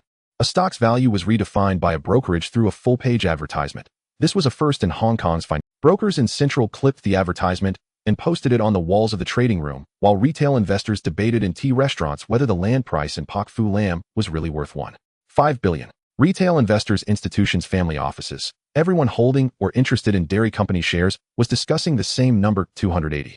Lancy claimed the dairy was worth 188. Universal Securities stated it was worth 280. Who to believe? The answer was revealed at the moment the market opened. The dairy company's stock price soared again from the day of the advertisement, reaching 228 Hong Kong dollars. Lancy's stock price rose concurrently to 120 Hong Kong dollars. Meanwhile, Lu Guangqing submitted a formal document to the Hong Kong Stock Exchange. Universal Securities and its concert parties hold a 20% stake in the dairy company. This figure was calculated precisely. The 700 shares acquired through the Huazi Agreement 1.48 million shares acquired through the Delhi Channel and 500 shares accumulated in the secondary market totaled approximately 1.6 million shares. The remaining shares were scattered and hidden under multiple offshore accounts and associated institutions, falling outside the scope of this disclosure. On the morning of November 3rd, Lu Guangqing arrived punctually at the dairy company's headquarters, accompanied by Zhou Wenyao, Liang Yaohua legal advisor Wu Yongchang, He Wani, and his bodyguard. Sir Zhou Xinyan personally welcomed him at the conference room door. In his late 60s, with a full head of silver hair, he stood tall like a gun. Dressed in a 3-piece old-fashioned British gentleman's suit, a gold chain from a pocket watch was visible. "Mr. Lu, I've long admired you." Sir Zhou Xinyan's handshake was firm yet restrained. "I have read your column. A week before the Lancy acquisition announcement, you mentioned in your column that the asset values of Hong Kong's livelihood companies urgently need re-evaluation. At that time, no one understood it. Looking back now, it was about the dairy. You flatter me, sir. I simply calculated the accounts a bit earlier than others. The 300 acres of Pak Fu Lam ranch, the tens of thousands of square feet of ice factory, in Causeway Bay, the Kwun Tong cold chain distribution center. If these plots are independently developed, the real estate part alone can bring shareholders over 300 Hong Kong dollars in value per share of dairy. Lancy offering 188 is a form of plunder." Sir Zhou Xinyan's expression subtly changed. The number spoken by this young man was almost identical to the confidential assessment report recently submitted by the financial advisors Luo Fuqi and his son, hired by the dairy company's board. He paused for a moment and then gestured for Lu Guangqing to take a seat. "Mr. Lu, please be seated." Lu Guangqing, in his dual capacity as the largest shareholder and newly appointed director of the dairy company, walked through the heavy teak door. The conference room was decorated in the classical style of the colonial era, filled with people seated around the redwood long table. Zhou Xingyan sat at the head of the table with the dairy company's management on his left and several senior directors on his right. Lu Guanqing and Zhou Wenyao took their seats in the middle of the long table, facing the chief financial officer and legal advisor. Zhou Xingyan got straight to the point. Ladies and gentlemen, today's board meeting has two agenda items. Universal Securities, as the largest shareholder of the dairy company, has submitted two proposals. The first to elect Mr. Lu Guanqing, Mr. Zhou Wenyao, and Mr. Liang Yaohua as non-executive directors of the dairy company. The second to push for a series of anti-takeover measures to respond to Lance's hostile acquisition. No sooner had he finished speaking than a gray-haired, old director frowned. Sir Zhou, although Universal Securities holds 20, it lacks a real business background. What benefit would it bring to the dairy company's operations to let someone from a brokerage into the board? The dairy company has been selling milk for 80 years, and suddenly a brokerage comes in as the largest shareholder. What will the outside world think? Lu Guanqing did not rush to respond. He picked up the fine bone china teacup in front of him and took a sip. The temperature was just right, a high-quality Darjeeling. After the low murmurs in the conference room quieted down, he placed the teacup down. Ladies and gentlemen, Universal Securities holds 20 of the dairy company's shares, making it the largest shareholder. Today I am here not to seize power, but to protect your wealth. The acquisition proposal from Lance, 2 shares from Lance for 1 share of dairy, sounds appealing. But if you calculate carefully, because Lance is issuing new shares for the exchange, the share capital will inflate by more than 30, and the earnings per share and net asset value per share will undoubtedly be diluted. The Lance shares you receive after the exchange could drop at any time due to capital dilution. He paused, his gaze sweeping across every face on both sides of the long table. The dairy company's own land reserves, 300 acres in Pak Fu Lam, tens of thousands of square feet of the ice factory, and Causeway Bay, the cold chain center in Kuntong. If these plots are developed independently, they can bring shareholders more than 300 Hong Kong dollars in value just from the real estate portion. Lance wants to buy something worth 300 Hong Kong dollars for 188. This is not a premium acquisition, it's low-priced bottom fishing. The conference room erupted in whispers. Shareholders exchanged glances. Lu Guanqing raised his hand to quiet the room, restoring silence. The third-party proposal put forward by Universal Securities is as follows. The dairy company will establish an independent real estate development subsidiary, injecting the Pak Fu Lam Ranch and the Causeway Bay Ice Factory plots into this company, distributing shares of the real estate company to all dairy shareholders based on their ownership ratio. Each share of dairy stock corresponds to 1 share of the real estate company. The dairy company's existing dairy business will continue to operate independently, and the real estate company's shares will be traded and listed separately. This way you can retain your dairy company shares while also receiving shares of the real estate company. 2 assets without losing a single one. Old shareholders began to murmur. An elderly shareholder in an old-fashioned suit, his hair gray, stood up with trembling hands, removing his reading glasses. Mr. Lu, the real estate company you mentioned, can it really go public? Yes. The 4 exchanges have clear regulations for spin-off listings. As long as the real estate company's assets and financial indicators meet the standards, it can apply for independent listing. 300 acres in Pak Fu Lam, tens of thousands of square feet in the Causeway Bay Ice Factory. These 2 plots' value is sufficient to support a real estate company worth billions. What if Lance wants to acquire it? They are currently offering an exchange, not cash. If you let us refuse the exchange, will Lance give up? What if the stock price drops back?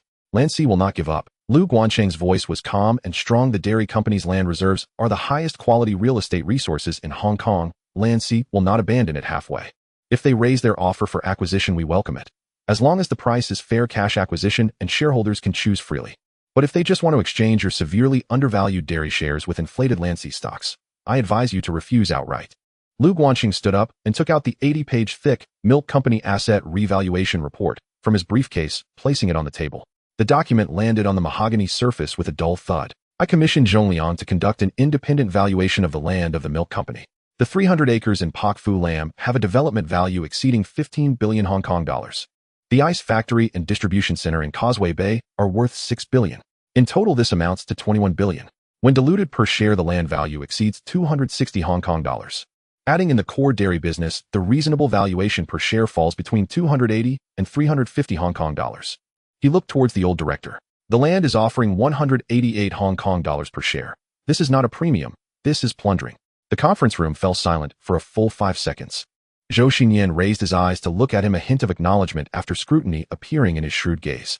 He set down his teacup and slowly raised his hand. I second Mr. Lu's proposal. Please put it to a vote in the board. The voting process was without suspense. The Zhou Xingyan family holds about 10 of the shares. Huanyu Securities holds 20, and with the delegated voting rights from institutional shareholders, the support votes easily surpassed half. No representatives from the stakeholder attended. Their chairman Kasak was well aware that voting on the milk company's home turf left he with no chance of winning. Lu Guanqing, Zhou Wenyo, and Liang Yaohua were elected as non-executive directors of the milk company. For the first time, Lu Guanqing sat in a high-back chair as a director of a listed company. The portraits of previous chairmen on the wall gazed down at the teak long table while he silently calculated the next step. In the boardroom, all insider information would become transparent. The counter-acquisition plan land reserve list negotiation bottom line, starting today no longer reliant on guesswork. With his directorship established, the real hard battles were just beginning. Dear directors, Zhou Xinyan set down his teacup. This morning the Land Commission sent a communication letter through Yaifu Securities indicating that 188 Hong Kong dollars is merely a preliminary offer and there is room for further negotiation. There was a murmur of low conversation in the meeting room. One director showed a pleased expression. If the Land Commission is willing to increase the price, it is good for the shareholders. However, the financial director shook his head, picking up the asset revaluation report that Lu Guanqing had presented earlier, his tone revealing clear concern. But if we refuse the stock acquisition, the operational profits of the milk company cannot support the current stock price exceeding 200 Hong Kong dollars. Once the Land Commission withdraws their offer, the stock price will plummet.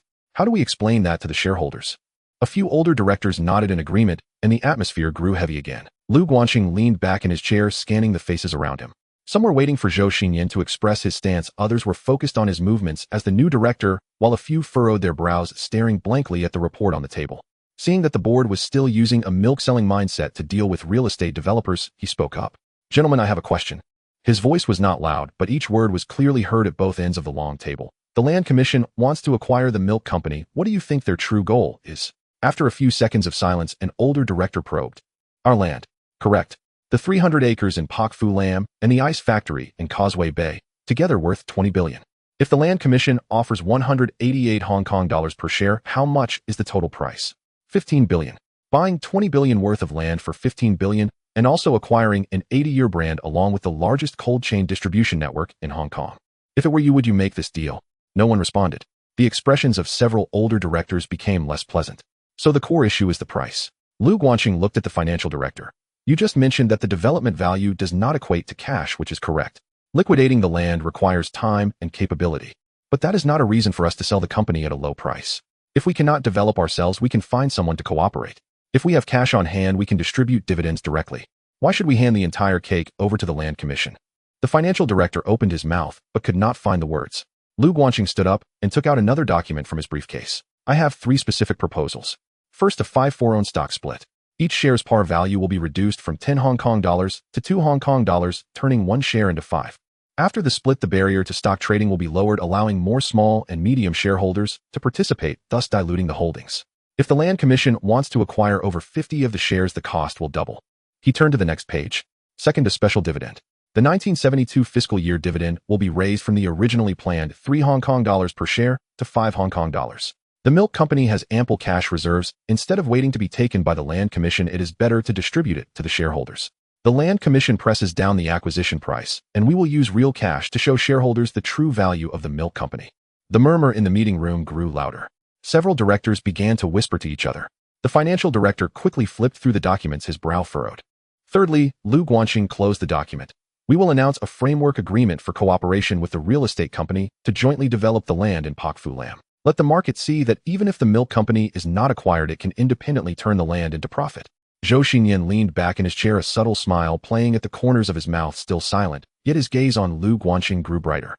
An older director cleared his throat, hesitating. Isn't splitting the stock and increasing dividends too drastic? If the Land Commission withdraws their offer and the stock price cannot hold, how do we wrap this up? The Land Commission will not withdraw. Lu Guanqing spoke with conviction. What they are after is the land in Pak Fu Lam. They would rather raise the price than let go. Everything we do is to make the Land Commission pay a price closer to the true value for this land. He paused, looking at the older director. As for the stock price, if we do nothing and allow the Land Commission to take the company at 188 Hong Kong dollars, the shareholders will be the biggest losers. If the stock you hold is worth 280, why sell it for 188? The older director fell silent. Zhou Xinyan finally spoke, directing his words to the financial advisor. Luo Fuqi assessed the feasibility. The representative from Luo Fuqi's firm quickly calculated several data sets, adjusted his glasses, and looked up. A stock split combined with special dividends will increase the acquisition cost for the Land Commission by at least double. The announcement of the cooperative development of Pak Fu Lam will be released simultaneously, and the market's expectation of the milk company's independent value will be further elevated. With these three measures combined, the reasonable valuation of the milk company should be above 300 Hong Kong dollars. The meeting room fell silent for a few seconds. The financial director finished flipping through the last page of the document and slowly nodded. Gentlemen, please vote. Zhou Xinyan raised his hand. The voting result, 87 in favor. The proposal passed. The room fell silent for 2 seconds, then erupted into scattered applause. Soon the applause united into a wave spreading from the back to the front. Zhou Xinyan leisurely clapped his hands on the podium, a meaningful smile on his lips. Lu Guanqing officially entered the board of the milk company as a non-executive director with access to the three counter-acquisition measures were also overwhelmingly passed in the same shareholders' meeting. A 5-for-1 stock split, a special dividend of 5 Hong Kong dollars per share, and a cooperative development plan for the land in Pak Fu Lam. As the meeting adjourned, Zhou Xinyan called out to Lu Guanqing. Mr. Lu, I have considered the proposal you put forward for splitting the real estate company. His tone was more casual than in the meeting, establishing a real estate company independently by the milk company to develop Pak Fu Lam and Causeway Bay, distributing real estate company shares to shareholders. This plan can protect the milk company's assets from being hollowed out by the Land Commission, while also providing shareholders with long-term returns. Luo Fucus, financial advisor, evaluated the feasibility, concluding that it is feasible, but it will take time, at least 6 months. Time is not an issue. As long as the Land Commission is still in talks, the stock price will not drop. Lu Guanqing put away his notebook. Sir, the counter-acquisition is not the goal, it is a means. Our objective is not to defeat the Land Commission, but to make them pay a price that is truly affordable. Zhou Xinyan looked at him silent for a moment, then extended his hand. Their hands clasped together. One was aged yet strong, the other young and steady. The handshake of an old-fashioned English gentleman and a grassroots nouveau riche from the Wooden House district achieved a subtle balance above the teak long table. Young people are formidable. That afternoon, the milk company officially hired Luo Fuchi's sons as financial advisors and announced the measures: a 5-for-1 stock split, a special dividend of 5 Hong Kong dollars per share, and a cooperative development plan for the land in Pak Fu Lam. The three counter-acquisition measures were announced simultaneously. Once the announcement was made, the whole of Hong Kong was shaken again. In front of the trading terminals, brokers frantically recalculated the milk company's valuation. In the tea restaurant, retail investors counted the stock price and dividend yield after the split on their fingers. In front of the securities firm and central, customers lined up to buy shares of the milk company. Reporters from Ming Pao Sing Tao Daily and the Chinese Times crowded outside the milk company's headquarters waiting to interview Zhou Xinyan. Someone printed the Land Commission's offer of 188 Hong Kong dollars alongside Huanyu Securities' valuation of 280 Hong Kong dollars on the same page, with the headline simply reading, "Who is right and who is wrong?" Lu Guanqing sat in the Huanyu Securities office, gazing at the skyline of Central outside the window. The counter-acquisition measures had been passed. A stock split, special dividends, and cooperative development. If the Land Commission wished to continue acquiring, they must significantly increase their share exchange ratio. If they do not proceed, the milk company's stock price will also continue to rise under the stimulus of the combined measures. If they advance, he profits. If they retreat, he profits as well. On the table was another organized document analyzing the holdings of the Yihe Group. The milk company's chips were entering the exercise period while he silently adjusted his next layout in his mind. The battle for the Land Commission's acquisition was merely the prologue. Outside the window, Victoria Harbor was calm, with the November sea breeze blowing in from the direction of Kowloon, carrying the scent of traffic from the Cross Harbor Tunnel and the dust of distant new towns. The ink of the milk company's announcement had not dried yet, but this classic acquisition battle in Hong Kong's financial history was only just beginning. On November 4th, Saturday, the second round of media hype for Huanyu Securities officially commenced. 3 major Chinese newspapers, Ming Pao Sing Tao Daily and the Chinese Times, simultaneously published full-page advertisements for Huanyu Securities. This time the headline was longer and sharper, an open letter to all shareholders of the dairy company. The entire text was personally penned by Lu Guanqing, exuding an undeniable certainty throughout. Dear shareholders of the dairy company, the Land Company has proposed a scheme of exchanging 2 shares for 1, superficially offering about a 20% premium. But have you considered why the Land Company wants to acquire the dairy company? The answer is simple: land. The dairy company holds over 350 acres of land in Pak Fu Lam, Causeway Bay, and Kwun Tong, which according to current market prices has a development value of no less than 2 billion Hong Kong dollars. Diluted per share, the land value alone exceeds 250 Hong Kong dollars. Coupled with the dairy company's sustained profitability in dairy products, the true value per share is between 300 and 350 Hong Kong dollars. The Land Company is exchanging potentially depreciating stocks for assets in your hands that could continue to appreciate. This is not an acquisition, but a swap, and an inequitable one at that. If you accept the share exchange, you will bear twofold losses: first, missing out on the price increase from the dairy company's independent land development; second, enduring the risk of price decline due to the Land Company's large-scale issuance of new shares. As the largest shareholder of the dairy company, Huanyu Securities solemnly advises all shareholders reject the low-price share exchange and retain your stocks. The value of the dairy company far exceeds 188 Hong Kong dollars. On the day the open letter was published, the dairy company's stock price broke through the 250 Hong Kong dollar mark, reaching a high of 258 Hong Kong dollars during trading. The land company's stock price rose in tandem to 128 Hong Kong dollars. Editors of the financial sections of the three newspapers rushed to publish commentary articles, with some media calling this acquisition battle a direct confrontation between Chinese capital and British capital, dubbing Lu Guangqing the guardian of the dairy company's minority shareholders. Retail investors in Central discussed how much the land in Pak Fu Lam is really worth in tea restaurants, while clients queued in brokerage firms in Mongkok requesting to increase their holdings in the dairy company. On November 4th, Zhou Xinyan held the first press conference since the commencement of the acquisition battle at the dairy company's headquarters. The flashlights illuminated the podium brightly, where he sat at the center of a long table, flanked by Lu Guangqing and several core directors. The board of directors of the dairy company has fully discussed and unanimously believes that the share exchange acquisition proposal put forth by the land company severely undervalues our company's true worth. The board has passed a resolution to hire the law firm of Luo Fuchi and Sons as independent financial advisors to formally reassess the company's land assets.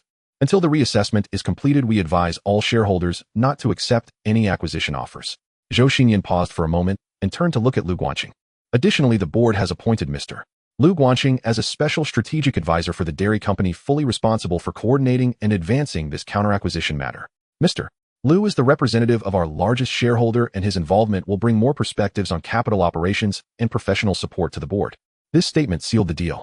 Lu Guangqing's role was officially elevated from representative of the largest shareholder to the orchestrator of the counter-acquisition action, meaning that his interests were now more tightly bound to those of the dairy company. Reporters swarmed towards Lu Guangqing, the bright lights nearly blinding. Su Manqing, sitting beside him, instinctively turned her head, the gold chain on her wrist glimmering under the flashes. Mr. Lu, the land company has expressed willingness to raise the acquisition price. How do you respond? Mr. Lu, Huanyu Securities' asset reassessment report has been criticized by the Jardine Group as seriously overestimated. What are your thoughts? Mr. Lu, it is rumored that you requested the land company to purchase Huanyu Securities shares at a price of 350 Hong Kong dollars each. Is this true? Lu Guangqing raised his hand to signal the reporters to quiet down. His gesture was not large, but the entire venue fell silent within seconds. Su Manqing looked at the outline of his profile and suddenly remembered their first meeting, where he had also been like this. A 16-year-old boy sitting behind the interview table, calm and resolute. The first question: while the land company says they are willing to raise the price, they have yet to provide any specific figures. The second question: Jardine says my valuation is seriously overestimated, so why are they themselves trying to acquire shares in the secondary market at prices well above the acquisition price? The third question: whether 350 Hong Kong dollars is real or not is unimportant. What matters is how much the dairy company's land is worth. The market will ultimately provide the answer. On November 5th, the second round of financing offensives began. The advertising slots in the three newspapers were once again taken over by Huanyu Securities, with the headline hitting the mark: 350 Hong Kong dollars, the true price of dairy company stock. The advertisement detailed the asset list of the dairy company and their corresponding valuations, with wording sharper than the open letter and more comprehensive data, dissecting the concept of development value akin to an IPO prospectus. The price of the dairy company's stock seemed to be pulled upward by an invisible rope, closing at 268 Hong Kong dollars that day. The land company's stock price rose in tandem to 132 Hong Kong dollars.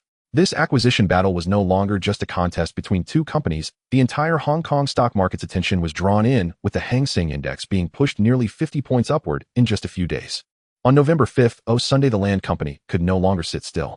Lu Guangqing received a phone call from Zhou Wenyo in his study at his mid-levels villa, saying that Jardine's president McLaren wanted to meet with him in person. McLaren was a key financial operative of the Jardine Group, the most trusted capital operator of Keswick. His personal involvement signified that Huanyu Securities' public shareholding and asset reassessment report had truly pricked the nerves of the land company. Have him come to Huanyu Securities, Lu Guangqing said into the phone.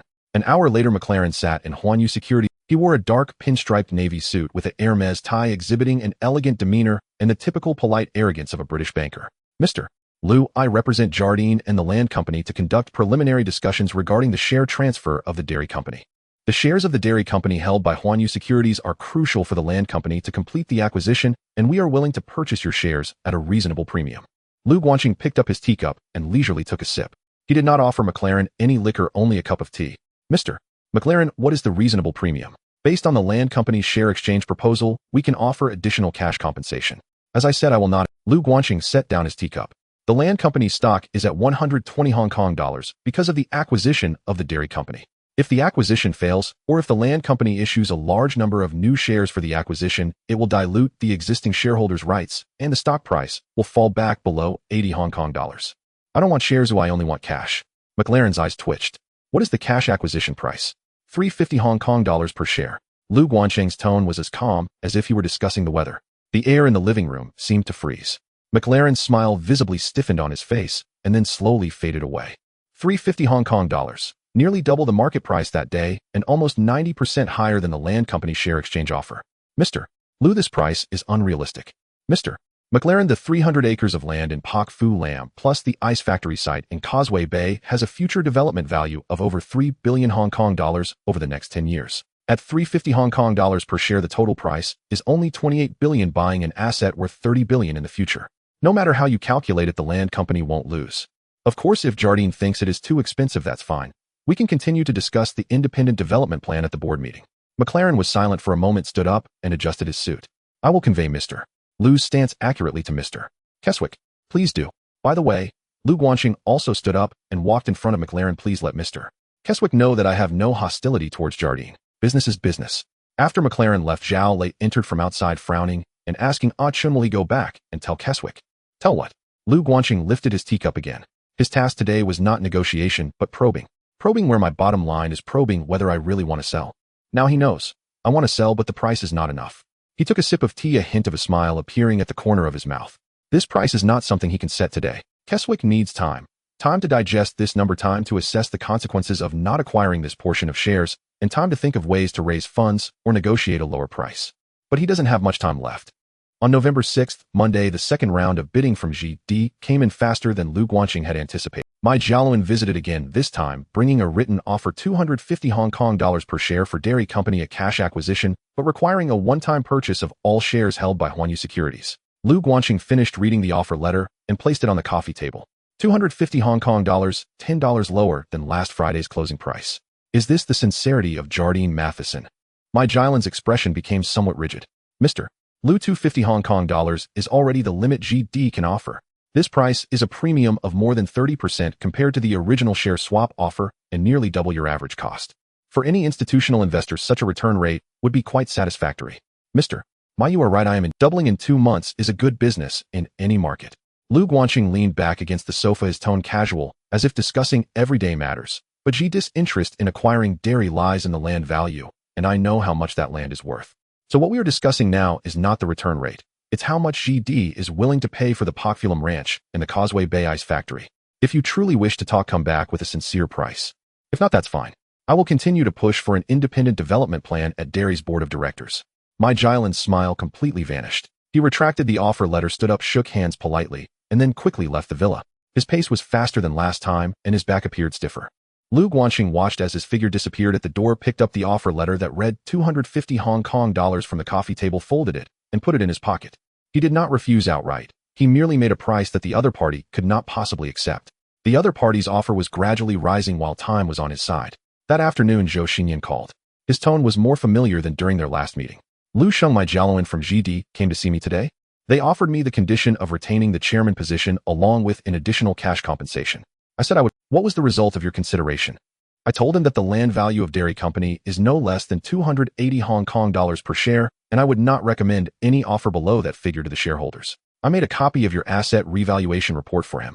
A low chuckle came from the other end of the phone.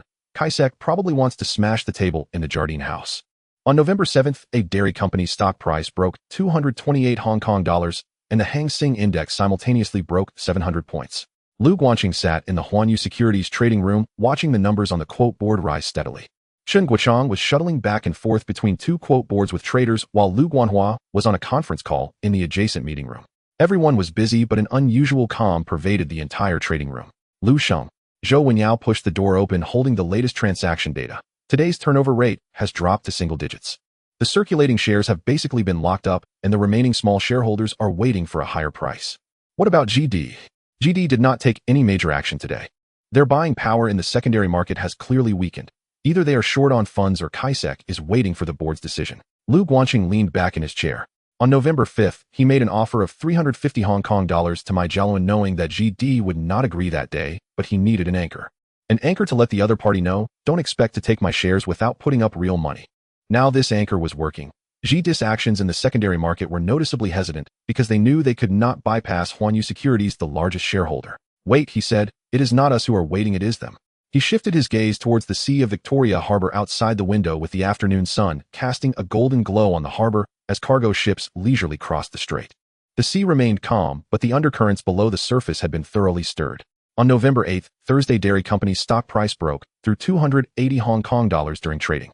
This figure had risen from 13 Hong Kong dollars when GD announced on October 30th, more than doubling in 9 trading days, while the Hang Seng Index also broke 720 points on the same day, setting a new historical high. Dairy Company became the largest blue-chip stock in Hong Kong history in terms of short-term growth and the single asset with the highest return rate in the global market during the same period.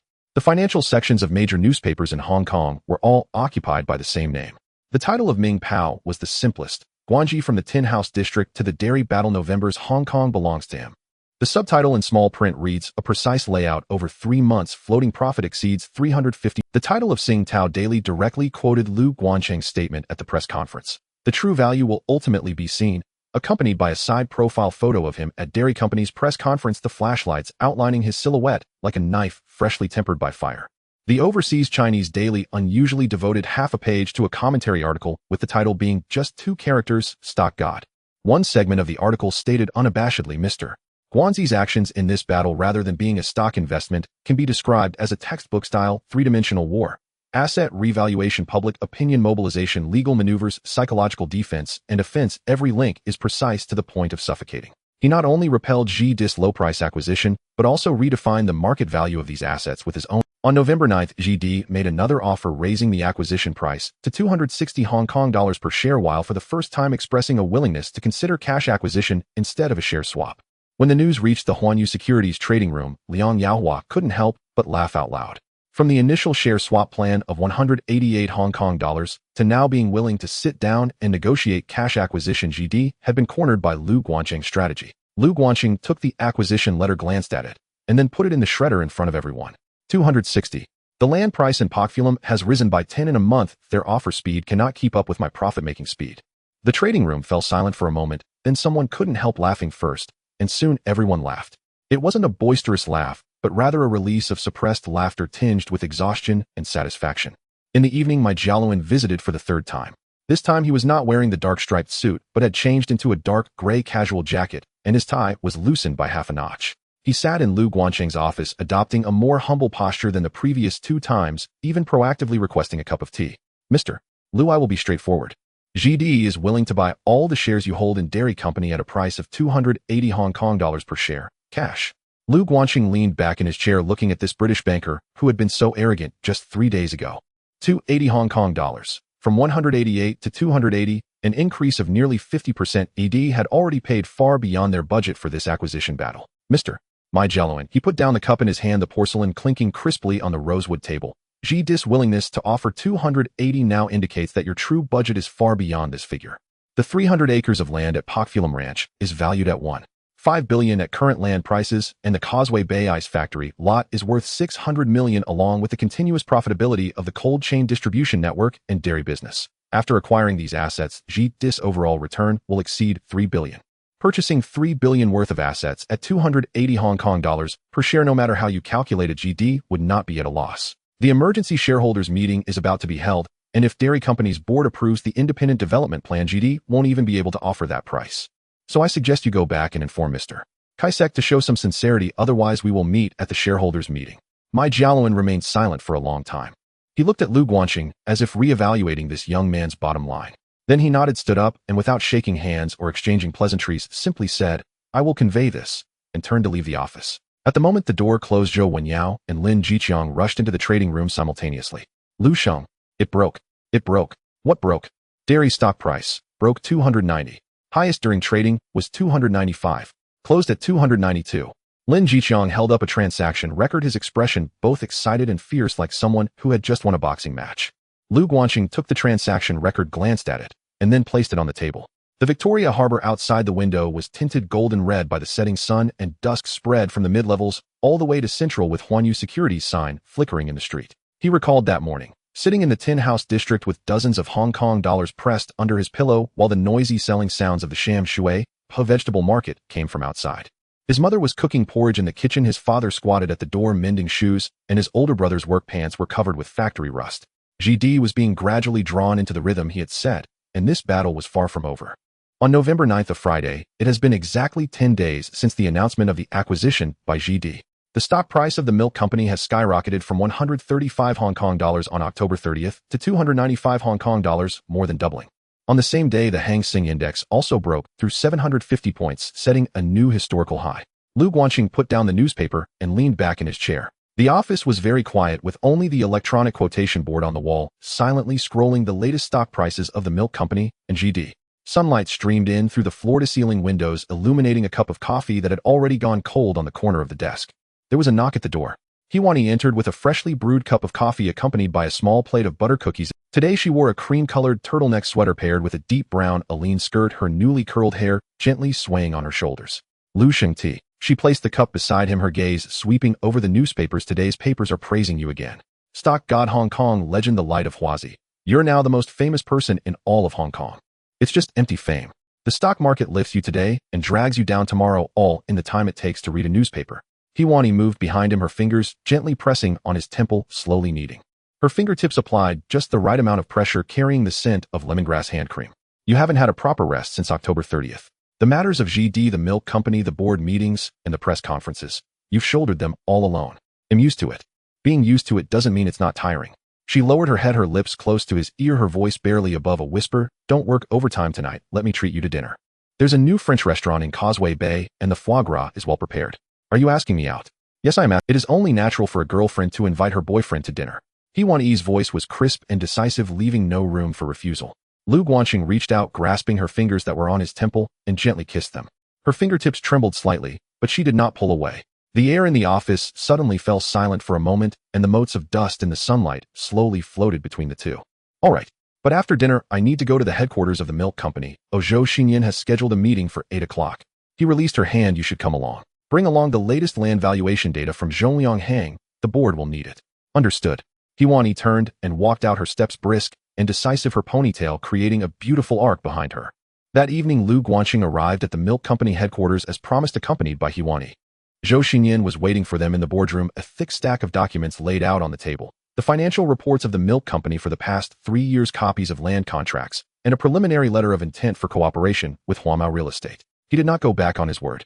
Since agreeing to let Huanyu Securities audit the accounts, the core data of the milk company has been opened to Lu Guanqing one by one. Financial drafts, tax returns, bank loan contracts, correspondence with potential partners outside the Jardine Group. Each document gave Lu Guanqing a greater grasp of the company's true value. The risk of information asymmetry was being completely eliminated. Wang Dehui of Huamao Real Estate has already. Zhou Xinyan pulled out a letter from the pile of documents, his tone revealing a hint of excitement. He is willing to participate in the joint development of the Pak Fu Lam site as a strategic partner with a funding ratio of 6,040. The milk company will contribute the land accounting for 60, while Huamao will provide the funds and development team accounting for 40. He suggested that we independently develop the ice factory site in Causeway Bay and collect rent long-term after completing the commercial complex. Lu Guanqing took the letter, read it, but did not show much expression. Wang Dehui's conditions are reasonable, but not enough. Joint development can only release a portion of the land's value. True reevaluation requires the milk company to establish its own independent real estate company. Why is GD willing to pay a high price for the acquisition? Because they are focused on the development profits of these lands over the next 10 years. If we don't earn this profit ourselves, it is equivalent to handing over the cake to others.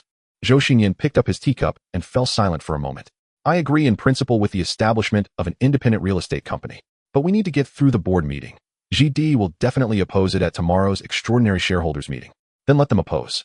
Lu Guanqing leaned back in his chair. If we unite, the voting results at the extraordinary shareholders meeting will be a foregone conclusion. The key lies in the credibility of the proposal itself. You will need to present a detailed feasibility report, financing plan, and expected return rates tomorrow. It's not enough to just say we want to develop independently. We must tell the shareholders how much can be earned from independent development, when it can be earned, and how it will be distributed once earned. My team has already prepared all of this. Zhou Xinyan looked at the young man in front of him, fell silent for a moment, and then extended his hand. My father once told me in business finding the right partner is more important than finding the right price. Today I pass this saying on to you. Their hands clasped above the table covered in documents. On November 10th, the extraordinary shareholders meeting of the milk company was held as scheduled. The conference hall was packed. All shareholders holding more than a certain number of shares attended, with Zhou Xinyan sitting at the center of the podium, to his left the CFO of the milk company and legal advisor, and to his right were Lu Guanqing and Zhou Wenyao. In the front row of the audience sat representatives from GD. My Jiaolin looked even more haggard than a few days ago, his eye bags deep like two ravines. Zhou Xinyan first reported the latest asset reevaluation report issued by Luo Fuqi and his son, the conclusion of which was basically consistent with Huanyu Securities' previous estimates. Each share's net asset value is not less than 280 Hong Kong dollars. He then formally submitted the draft resolution of the board. First, the milk company will establish a wholly owned real estate subsidiary injecting the Pak Fu Lam and Causeway Bay plots. Second, introducing Huamao Real Estate as a strategic partner for joint development. Mai Jiaolin spoke on behalf of GD in opposition. His tone was no longer as polite as before, but filled with a sense of urgency brought on by being cornered. GD is willing to raise the acquisition price to 280 Hong Kong dollars per share in cash, which is the highest acquisition premium in Hong Kong's history. The cycle of the independent development proposal is too long and the risks too high. For shareholders, it is far less certain than a cash acquisition. I don't see it that way. Lu Guanqing stood up and walked to the podium. All eyes in the audience turned to him, and the flashlights from the back row of reporters lit up. The acquisition price offered by GD has risen from the initial 188 Hong Kong dollars to the current 280 Hong Kong dollars, increasing 3 times. Each price hike occurred after Huanyu Securities released a new valuation report. This indicates one thing. GD's own valuation model also acknowledges that the true value of the milk company far exceeds their initial offer. They are not engaging in charity, they are in a bidding war. The starting point of the bidding is what we provided, and the bottom line is the true value of the land. He took out the latest market data from Zhongliang Hang from his briefcase and held it up. The latest evaluation completed by Zhongliang Hang this week shows that the current market price of just the Pak Fu Lam and Causeway Bay plots has increased by about 8 since the end of October. The net present value of the development profit translates to over 90 Hong Kong dollars per share. You can do the math yourselves. Does the milk company's stock price follow the acquisition price of GD more closely, or does it align with the true value of the land? A low murmur of agreement arose from the audience. A shareholder shouted, "Well said," followed by a wave of supportive voices. Mai Jiaolin's expression turned completely dark. The voting process was unequivocal. The independent development proposal was passed by an overwhelming majority. When Zhou Xinyan announced the results, the audience burst into enthusiastic applause. Lu Guanqing sat on the podium, his expression impassive, his gaze calmly sweeping across every face in the audience. He noticed that Mai Jiaolin's hands trembled slightly as he gathered his documents. The news of the resolution's passage reached the trading hall, and the price of milk stocks instantly broke through the 290 mark. In the last half hour before closing, driven by Huanyu Securities' subtle price increase and the market's follow-up buying, the stock price surged past the historical milestone of 300 Hong Kong dollars, reaching a peak of 302 Hong Kong dollars before slightly retreating to stabilize at 298 Hong Kong dollars. Thus, the first Huazi enterprise in Hong Kong, with a stock price breaking 300 Hong Kong dollars, was born. The history-making event was not achieved by a shipping giant or a real estate leader, but by a company that sells milk. As the meeting concluded, Zhou Xinyan called out to Lu Guanqing from the podium. The reporters had dispersed, and the staff were tidying up the tables and chairs, leaving only a handful of people in the conference hall. Lu Sheng, the independent development proposal has passed, but GD will not let it rest. They will definitely launch a more vigorous offensive next. I know, Lu Guanqing replied as he put the documents into his briefcase, but the initiative is no longer in their hands. If GD wants to succeed in the acquisition, they must buy enough stocks in the secondary market. And now the stock price is 300 Hong Kong dollars, 60 higher than their initial offer. With each passing day, their costs increase by another day. We are waiting for the moment they can't hold on any longer. Zhou Xinyan looked at him, a complex emotion flashing in his worldly eyes. You calculated this step from the very beginning. Sir, I just calculated it a step earlier than others. Lu Guanqing closed his briefcase. You understand better than I do how much the land in Pak Fu Lam is worth. The rest is up to the market. Zhou Xinyan smiled and did not ask further. The Victoria Harbor outside was dyed golden red by the sunset. The office buildings in Central began to light up, and the traffic on Devoe Road merged into a river of light in the dusk. This battle is not yet over, but tonight belongs to the victors. On November 13th, Monday, the stock price of the milk company continued to rise after opening, reaching a peak of 302 Hong Kong dollars during the trading session. This figure struck everyone like a thunderbolt. 10 months ago, the issuance price of Hang Seng Bank was 100 Hong Kong dollars, making it the largest Chinese-funded bank in Hong Kong. Now a milk-selling company has a stock price 3 times that of Hang Seng's issuance price. The price-to-earnings ratio has surged to over 70 times, and the entire market is caught in a collective frenzy over Pak Fu Lam, Ranch the Vitality after the stock split, and the concept of real estate companies. Lu Guanqing sat in the trading room watching the numbers on the quote board fluctuate wildly between 290 and 302. He knew that 300 was not the end, but he also knew that this price had entered the bubble zone. A price-to-earnings ratio exceeding 70 times means the market has already realized all the potential value of the land the milk company might develop in the future. In the Super Bull market of 1972, such fervor could last for a while, but a bubble is still a bubble. A gentleman does not stand under a dangerous wall. He picked up the internal phone and dialed the number. Brother Hua, initiate the first wave of reductions as planned. Above 280 Hong Kong dollars sell in batches and in different accounts. The four exchanges operated simultaneously, controlling the daily selling volume to within 10 of the total trading volume. Do not depress the stock price, do not let market makers focus on us, and do not let anyone notice any signs of reduction. Target is 1.43 million shares. He hung up the phone and leaned back in his chair. The reduction plan formulated last weekend will be executed in two groups. One group will sell in batches at Sihui, while the other will raise the stock price as cover. The first wave of reductions will recover about 400 million Hong Kong dollars in cash, enough to repay all principal and interest on bank loans and bridge financing. After repayment, the remaining shares are pure profit. With costs reduced to zero, all gains are net profit. Advance can attack, retreat can defend. From November 13th to 17th, Huanyu Securities proprietary trading reduced its holdings daily above 280 Hong Kong dollars. Lu Guanhua and Lin Jiqiang watched the quote board, with the traders carefully controlling the rhythm of each sell order. No dumping all at once, and no letting the market see the largest shareholder retreating. Batch selling, limit pricing, and secrecy. Over 5 trading days, approximately 1.43 million shares were reduced, with an average price around 285 Hong Kong dollars, recovering over 400 million Hong Kong dollars. After Lu Guanqing received the transaction summary, he immediately made arrangements fully repay the margin leverage bank loans and interest. He called New Horizons Securities, Far East Securities, Hang Seng Bank, and Huadu Finance one by one. When she put down the last phone, her fingers trembled slightly. Mr. Lu, everything is settled. Hang Seng said the loan principal and interest have been fully repaid. The secretary of Huadu Finance asked if Mr. Lu planned to transfer all business to HSBC. Lu Guanqing leaned back in his chair, exhaling deeply. All debts of over 400 million, including interest, have been cleared. Meanwhile, Huanyu Securities' account still holds over 2.7 million shares of the milk company and 950 shares of the land company. These are zero-cost pure profit chips. Each share is a windfall. He turned around, looking at every face in the trading room: Zhou Wenyue, Chen Yongchang, Lu Guanhua, Lin Jiqiang, and Su Manqing, and He standing at the door. Everyone, we have no debts now. The trading room fell silent for a moment. From now on, every penny is net profit. We have 2.7 million shares of milk and 950 shares of land at zero cost. If the stock price rises to 500, we won't lose. If it falls back to 100, we also won't lose. However, to complete the controlling stake in the land company, at least 51 of the shares are needed. The Zhou family holds about 10 that won't sell, and with our more than 30, there aren't enough chips available in the market for the land company. He picked up his teacup, his tone calm, as if discussing the weather. The land company will definitely come back to us. Zhou Wenyue adjusted his glasses, his words revealing a hint of eagerness. Mr. Lu, when will we liquidate our land company? Wait. The land company will surely release new favorable news to drive the acquisition, either raising the price or adjusting the plan. When the good news materializes and the stock price surges, we will liquidate all at once. He set down his teacup. Their good news is our selling point. In the third week of November, the stock price of the milk company fluctuated at a high level between 270 and 300. The application for the stock split is currently going through the exchange approval process and is expected to take effect by the end of November.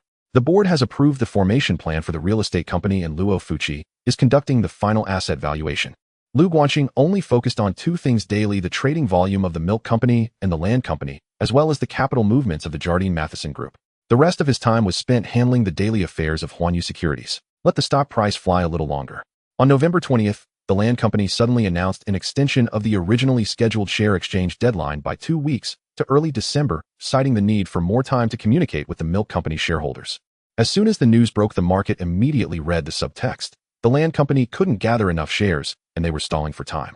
The milk stock price responded by rising, returning to above 290 Hong Kong dollars. Lu Guanqing put down the newspaper and said to Zhou Wenyue, Kaiser can't hold on any longer. He now has two paths: either give up the acquisition or come to me. On November 23rd, Thursday, New World Development was simultaneously listed on 4 exchanges. This is Zheng Yutong's flagship real estate platform, a brother company of Chow Tai Fook Jewelry.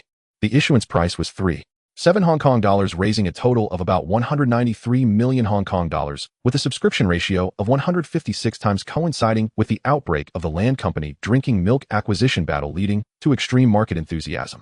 The opening price was 5.2 Hong Kong dollars, and the closing price was 5.8 Hong Kong dollars, with a first day increase of 56.8, and trading was active throughout the day with a market value of about 2.4 billion Hong Kong dollars, ranking among the top real estate stocks in Hong Kong.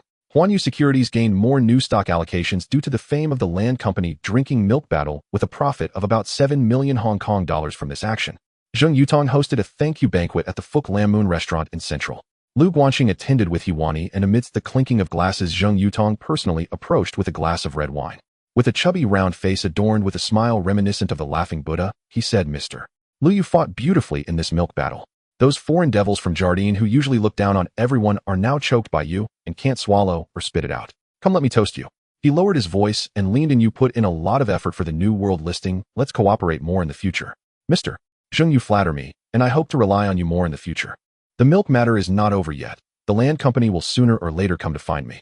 Zheng Yutong laughed heartily, his wine glass shaking in his stubby fingers. "When he comes to find you, remember to make him pay more." That night, Lu Guanxing returned to the office of Huanyu Securities. The neon lights of Central lit up one after another outside the window, and the traffic on Devoe Road merged into a river of light in the night. Huani brought in a cup of tea and placed it beside him. "Mr. Lu, today's trading report is ready. The milk closed at 292 Hong Kong dollars, and the land closed at 128 Hong Kong dollars. Also," she pulled out a piece of paper from the folder. "Chin Chiming just brought it in. Yu Jones Lang LaSalle's latest valuation of the Pak Fu Lam site has increased by another 3. The market is chasing the real estate concept. Even the old buildings over in Causeway Bay are starting to rise in price." Lu Guanxing glanced at the valuation form and set it on the table. "The holdings of the milk company are now at zero cost.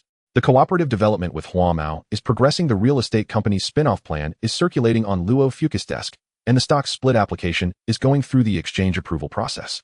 The land company extended the acquisition deadline, but the initiative is no longer in their hands. How much longer can Kaiser hold on?" A knock on the door sounded again. Zhou Wenyue walked in holding the latest trading report. "Mr. Lu, New World performed well today. Additionally, the trading volume of the land company has shrunk for 3 consecutive days. They're no longer receiving any chips in the secondary market. Of course they can't get any. Zhou Xinyan won't sell, and we won't sell. The floating stocks on the market have long been swept clean." He returned the report to Zhou Wenyue. "Kaiser now has only one card left. Come directly to negotiate with me." Zhou Wenyue looked at him. "If he really comes, what price do we open with? It's not us who sets the price. It's him who sets." Lu Guanxing picked up his teacup, the steam obscuring his expression. "When he raises the price high enough, we'll decide whether to sell or not." He paused and added, "Moreover, we have more than just the milk card." Zhou Wenyue was stunned for a moment, then suddenly 9500 shares of land company stocks at zero cost still lying in the account. The land company probably doesn't know that his opponent holds both the milk and land chips at the same time. This acquisition battle has reached a point where it is no longer the land company acquiring milk, it is Lu Guanxing betting on both sides. Outside the window, Victoria Harbor is calm, and the late November breeze blows in from the sea, carrying the salty scent and dust from the new towns of the distant shore. The myriad lights of Central reflected on the black water surface, shattering into millions of golden scales. Lu Guanxing leaned back in his chair, closing his eyes. He was waiting for the land company to actively knock on the door of Huanyu Securities. In mid-November, a minor incident occurred at Universal Securities. Lu Sheng, a company, has applied for listing on the Kowloon Stock Exchange and approached us to serve as its underwriter. Hong Kong Antenna Limited. Zhou Guangyao placed the document on the desk. Just incorporated. No assets, no operations, no revenue. It claims to be developing a novel household television antenna with plans to list in early December. That's just a crazy wire company, Lu Guanxin interjected. Zhou Guangyao paused, startled. You know it. Of course Lu Guanxin knew. Hong Kong Antenna Limited would later become a legendary joke in Hong Kong stock market history. Hong Kong Crazy Wire. A hollow shell of a company armed only with an extravagantly embellished prospectus and riding the euphoric wave of a bull market saw its share price surge wildly on its first trading day, only to collapse to zero shortly thereafter, devastating countless retail investors. But that lay far ahead. In November 1972, this stock was nothing short of a printing press. Manager Zhou, we will act as the lead underwriter for this deal. Lu Sheng, this company has absolutely nothing. Precisely why they need us. Lu Guanxin leaned back in his chair. What they seek is listing eligibility. What we seek is first-day appreciation. In a bull market, even an antenna can be sold as a satellite. Secure the underwriting agreement and take as much of the allocation as possible. Moreover, acquire all other syndicate members' allocations at a premium. Zhou Guangyao opened his mouth, But upon meeting Lu Guanshan's expression swallowed the question, trembling. He had worked alongside Lu Guanshan for half a year and learned one immutable rule: when the boss spoke in that tone, do not ask, just act. Understood. I'll handle it immediately. Lu Guanshan watched him leave a faint smile curling at the corner of his lips. Hong Kong antenna. No Hong Kong crazy wire. This deal alone would net them no less than several $1 million. In a bull market, profitability does not hinge on corporate substance, but on narrative allure. And among all stories circulating in Hong Kong stock market in December, Hong Kong antennas would be the most beguiling. That evening, after attending New World Development's thank you luncheon, Lu Guanshan did not return directly to the office. Instead, he instructed his driver to head to the Lee Theatre Cinema in Causeway Bay. Hee-Wani was already waiting at the entrance. She wore a butter yellow fitted dress over which she draped a white, cropped knit cardigan. Her hair fell loose and softly curled at the ends, more feminine, more tender than her usual secretary's attire. Seeing him step out of the car, the upward curve of her lips refused to be suppressed, yet she deliberately stiffened her expression. Aiken, you're 10 minutes late. I've already watched every pre-show trailer. Later I'll quiz you on their content. If you fail, you'll treat me to dinner. Lu Guanshan glanced at his watch. She had arrived at least 15 minutes early. Her lateness was nothing more than playful teasing. What film are we watching? Love story. Last time we only saw half. The second half was interrupted. Lu Guanshan recalled what had happened in the cinema's rear seats last time. Her leaning against him, whispering, if one day you no longer want me, I'll resign. He reached out and took her hand, lacing their fingers together. Today I'll make it up to you. Every frame from beginning to end, not a second missed. The plot was cliched. A Harvard heir falls for an ordinary girl. Marriage quarrels, terminal illness, death. When the heroine lay dying in her hospital bed bidding farewell to her lover, Hee-Won-Yee's eyes welled with tears. She withdrew a handkerchief from her purse to dab her eyes, then turned to Lu Guanshan, her lashes still glistening with moisture. Aiken, if I fall ill, will you sit by me every day? You drink so much coffee. Caffeine preserves you. You'll outlive me. Hee-Won-Yee burst into laughter, lightly tapping his shoulder before resting her head upon it. As the closing credits rose slowly across the screen, she suddenly lifted her face toward him, her eyes shining in the darkness like two stars freshly washed by tears. Aiken, come home with me tonight. I live alone. Lu Guanshan said nothing. He gazed down into her eyes, then gently brushed away the lingering tear with his thumb and kissed her. Hee-Won-Yee's apartment occupied the third floor of an old building in central mid-levels, elevator access included. Compact, just one bedroom and a living room, yet immaculately tidy. The most prominent feature of the living room was a writing desk neatly stacked with documents from Universal Securities, English contracts, financial reports, meeting minutes, each tagged with color-coded labels and arranged meticulously by date and urgency. A 1972 wall calendar hung on the wall, its dates circled in red. The battle with Hang Sung Bank, the campaign against Sing Tao Daily, the triumph over Tsim Sha Sui properties, each circle drawn with precise, deliberate care. Did you mark these, Hee-Won-Yee stood behind him, her voice tinged with quiet embarrassment. I record every one of your victories. Lu Guanshan studied those red circles in silence. She was not his first employee, but she was the only one who marked each of his triumphs as though they were festivals. Hee-Won-Yee turned and entered the compact, open-plan kitchen, deftly igniting the gas stove and retrieving a coffee pot from the cabinet. I only have coffee, no tea. Plain water is fine. He leaned against the kitchen doorframe, watching her brew coffee, grinding beans, heating water, pouring. Fluid assured, seamless, just as she handled documents in the office. Yet her fingers trembled slightly, not from cold, but from nerves. When the coffee finished brewing, she carried 2 steaming cups toward him. The living room was small, standing face-to-face, they nearly touched. Hee-Won-Yee sipped from her own cup, then reached for his, lifting it to her lips for a quiet shared taste. She made no move to return it, only raised her gaze to meet his. Her lashes hovered, so near he could count each one. Aiken, these past months I've been turning over one question in my mind. What question? You were 16, billionaire, Hong Kong's most celebrated writer and stock market prodigy. I'm merely an ordinary secretary. Will there come a day you wake up and think? He did not let her finish. Bending low, he sealed her lips with his. The bitterness of coffee and the sweetness of sugar dissolved simultaneously on their tongues. Indistinguishable, whose cup, whose lips, whose sugar. Her eyes fluttered shut, her body softened, melting into his embrace. The zipper of her butter-yellow dress ran down her back. He fumbled briefly before finding it, the soft, distinct whisper of its descent cutting clearly through the hush of the living room. Hee-Won-Yee shivered faintly, but did not pull away. Aiken, her voice dropped to a whisper, trembling. I love you, and I don't regret a thing. Lu Guanshan tightened his arms, drawing her fully against him. The scent of rose perfume mingled with the lingering aroma of coffee, like a flower blooming in the final autumn rain. The fragrance of coffee still lingered in the air. On the writing desk, the English contract marked with red ink rustled faintly as a breeze slipped through the window. The red circles on the wall glowed quietly, each encircling a date that bore silent witness to her watching him ascend step by deliberate step to where he stood today. Outside, Central's lights flickered awake one by one. The sea wind of late November swept down from the mid-levels carrying salt, and the distant mournful call of fair. Victoria Harbor shimmered in the night, fracturing into a million golden scales. The Star Ferry's lights glided slowly across the black water, like a meteor plunging into the sea. At dawn the next morning, pale light seeped through the curtain gap, falling upon the crumpled butter-yellow dress abandoned on the chair. Beside it rested Hewan Yi's white pearl earrings. One perched on the seat, the other rolled onto the floor. Hewan Yi was already awake, propped against the headboard, watching him. Her curls were tousled, her lips unadorned with lipstick, yet redder than ever, flushed by his kisses. Lu Sheng, shall I add sugar to your coffee this morning? Yes, add you.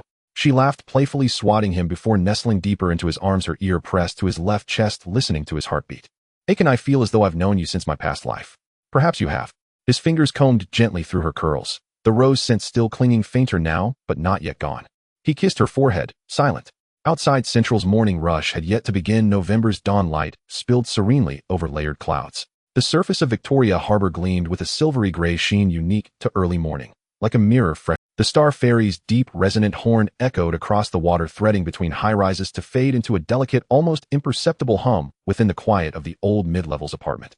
He thought, not in his past life had he known this woman. In this life, he would release not a single one of them. At 9 o'clock in the morning on November 24th, Lu Guanqing arrived punctually at the office of Huanyu Securities. He Weiner arrived half an hour later, dressed in a white shirt paired with a deep blue pencil skirt, her hair styled up anew, her makeup exquisite, and her steps brisk. As she passed the tea room, Su Manqing was brewing tea and glanced up at her. Their gazes met in the air for a fleeting moment. Secretary He, you look particularly well today. Thank you, Secretary Su, you too. He Weiner picked up the freshly brewed coffee and walked towards Lu Guanqing's office, her steps slightly slower than usual. Hardly noticeable unless one was paying close attention, but Su Manqing did.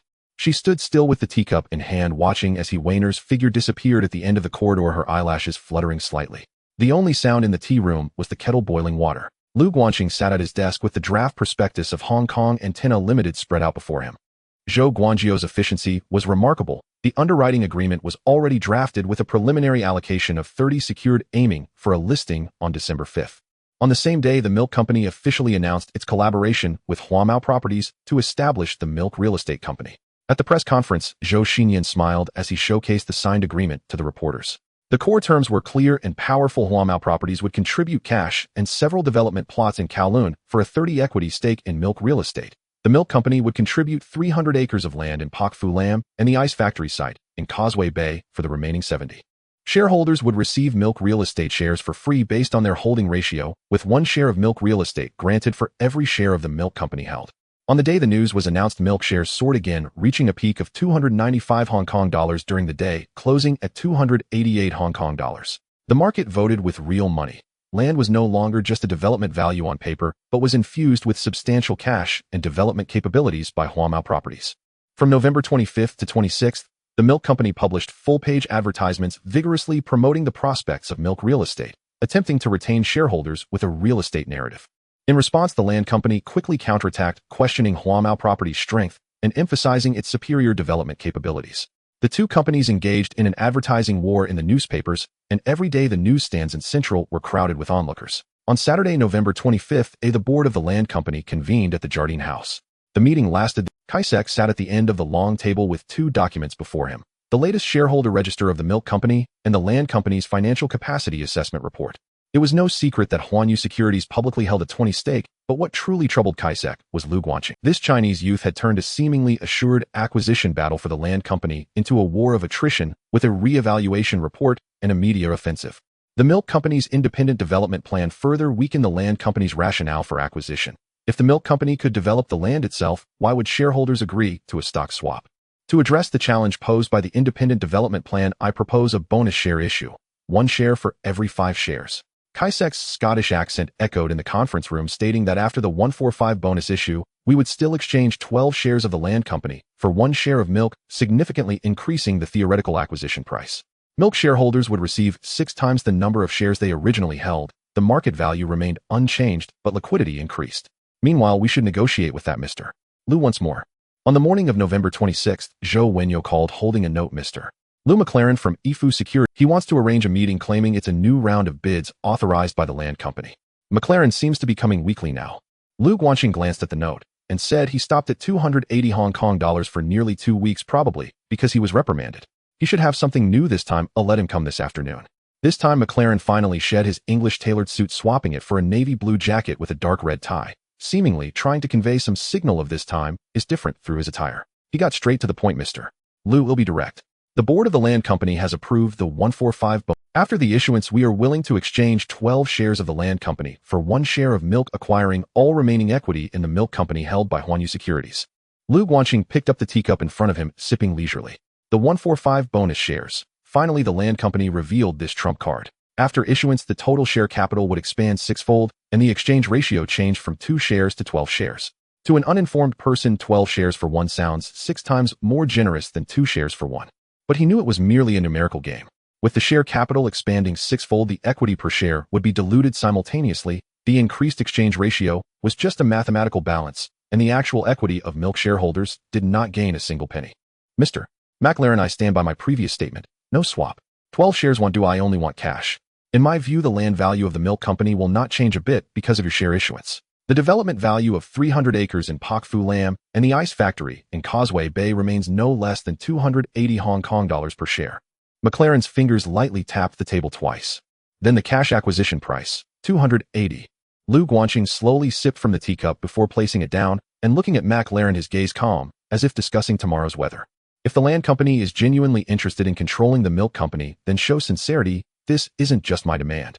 The milk company is about to independently develop the land, and shareholders will all have the opportunity to enjoy the long-term dividends of land appreciation. The cash acquisition price must reflect this portion of premium. He paused and added, additionally, here's a free piece of information. Huanyu Securities has recently acquired more shares of the milk company, currently holding 2.7 million shares, exceeding 30 of the shares. This batch of shares is a crucial bargaining chip for the land company's absolute control. The portion of equity in my hands will not be relinquished, and combined with the holdings of the Sergio family and the board, no matter how many bonus shares the land company issues, they won't reach the 51 controlling stake. The transfer of critical bargaining chips should come at a critical bargaining price. Hence, 300 Hong Kong dollars is insufficient. Are you sure Huanyu Securities holds 2.7 million shares of the milk company? McLaren's eyes twitched slightly. Lu Guanqing did not answer this question. He merely picked up the teacup and took another sip. McLaren's complexion paled slightly. He rapidly calculated in his mind. If Huanyu Securities shares in the milk company were valued at 340 Hong Kong dollars, the total price would exceed 900 million Hong Kong dollars. This number sent chills down his spine. Mr. Lu, McLaren's voice dropped considerably. The land company is willing to acquire all remaining equity in the milk company held by Huanyu Securities at a price of 300 Hong Kong dollars per share. Cash paid in one lump sum. From 188 to 300 Hong Kong dollars. Over 3 weeks, for price increases, the increase nearing 60. In the history of acquisitions in Hong Kong in 1972, this was an unprecedented premium. Lu Guanqing looked at McLaren, whose forehead was now glistening with fine beads of sweat. The collar of the navy blue jacket was slightly open, and the dark red tie seemed to be tied a bit tighter than when he entered. Mr. McLaren, 300 Hong Kong dollars is only less than $10 higher than the current market price of milk. The land company wants to buy over 30 of my shares for just a $10 premium. He gently placed the teacup on the mahogany table, the porcelain clinking crisply. 340 Hong Kong dollars per share, that is the lowest price I can accept. A cash acquisition in one lump sum. 340 Hong Kong dollars exceeds the land company's upper limit of authorization. McLaren's voice was as dry as sandpaper. My authorization limit is 300 Hong Kong dollars. Then go back and get reauthorized.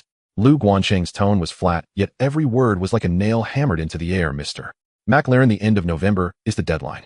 After that day, if the land company has not obtained my shares, I will formally request the liquidation of the milk company's assets at the shareholders' meeting.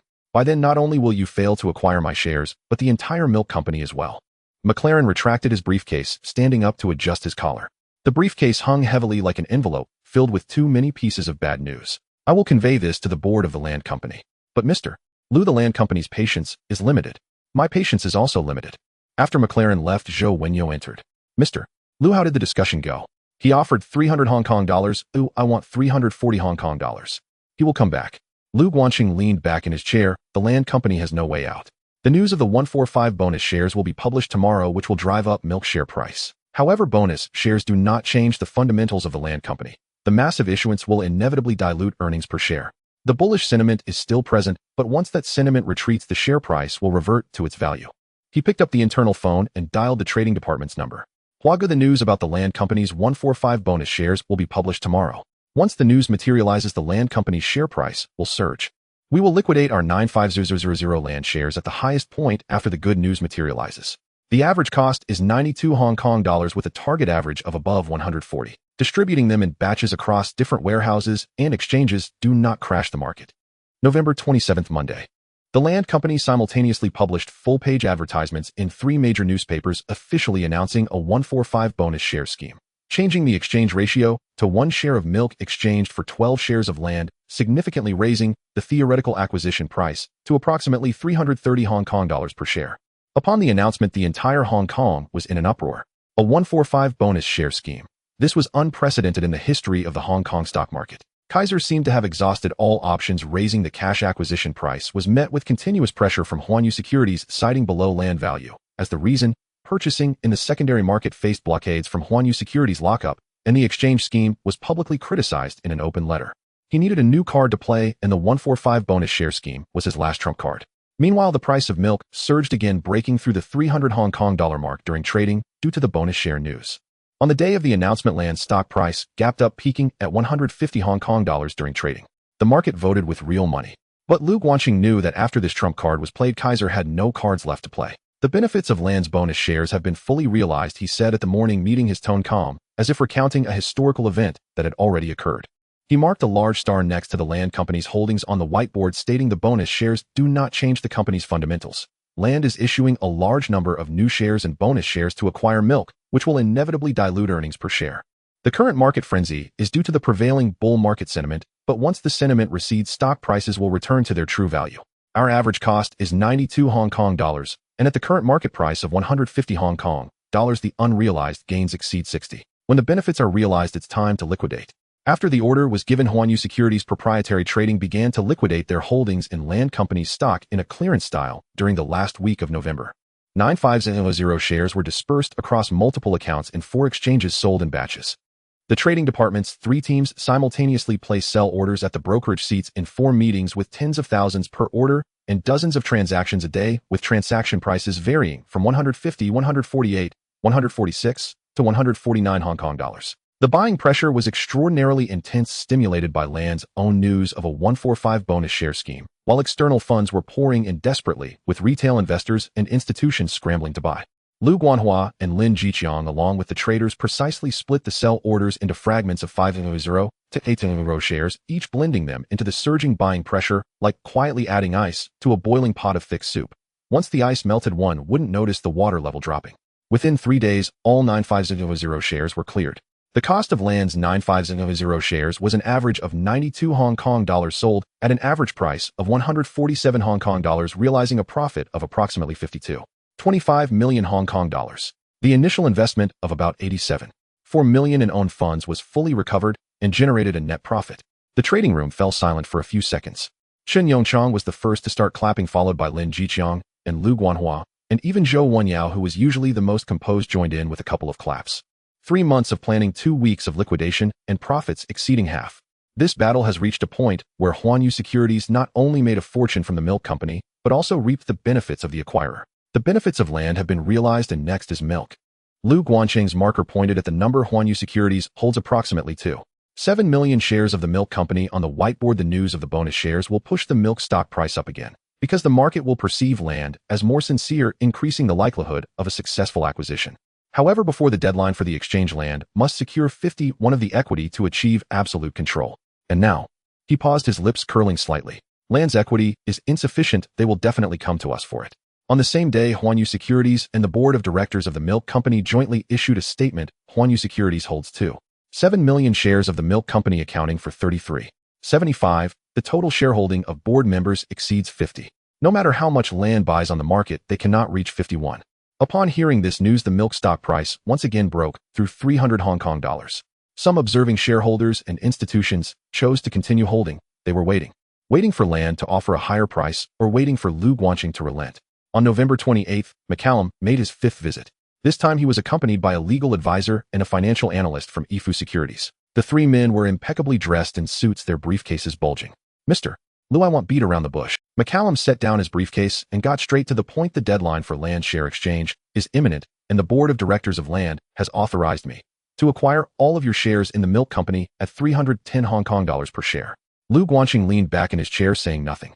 310 Hong Kong dollars, which is 65 higher than Land's initial exchange offer of 188 Hong Kong dollars and nearly 1.5 times higher than his average cost. Selling at this price for the remaining holdings would yield over 800 million Hong Kong dollars in cash.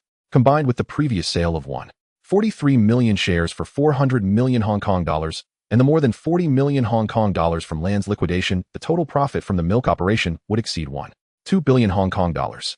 But he did not agree immediately, because there was a hint of urgency in McCallum's tone, and an urgent buyer is always the most exploitable weakness in negotiations.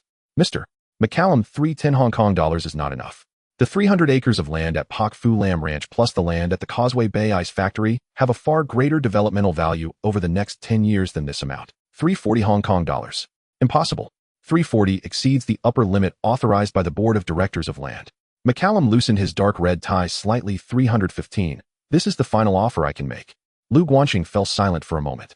315 Hong Kong dollars is less than one above the current market price. He had 2.7 million shares left. An extra $5 per share would mean an additional 13.5 million. He had no reason not to negotiate. Based on the theoretical market price of 12 shares of Land, 333 Hong Kong dollars, 900 million in cash paid in one lump sum.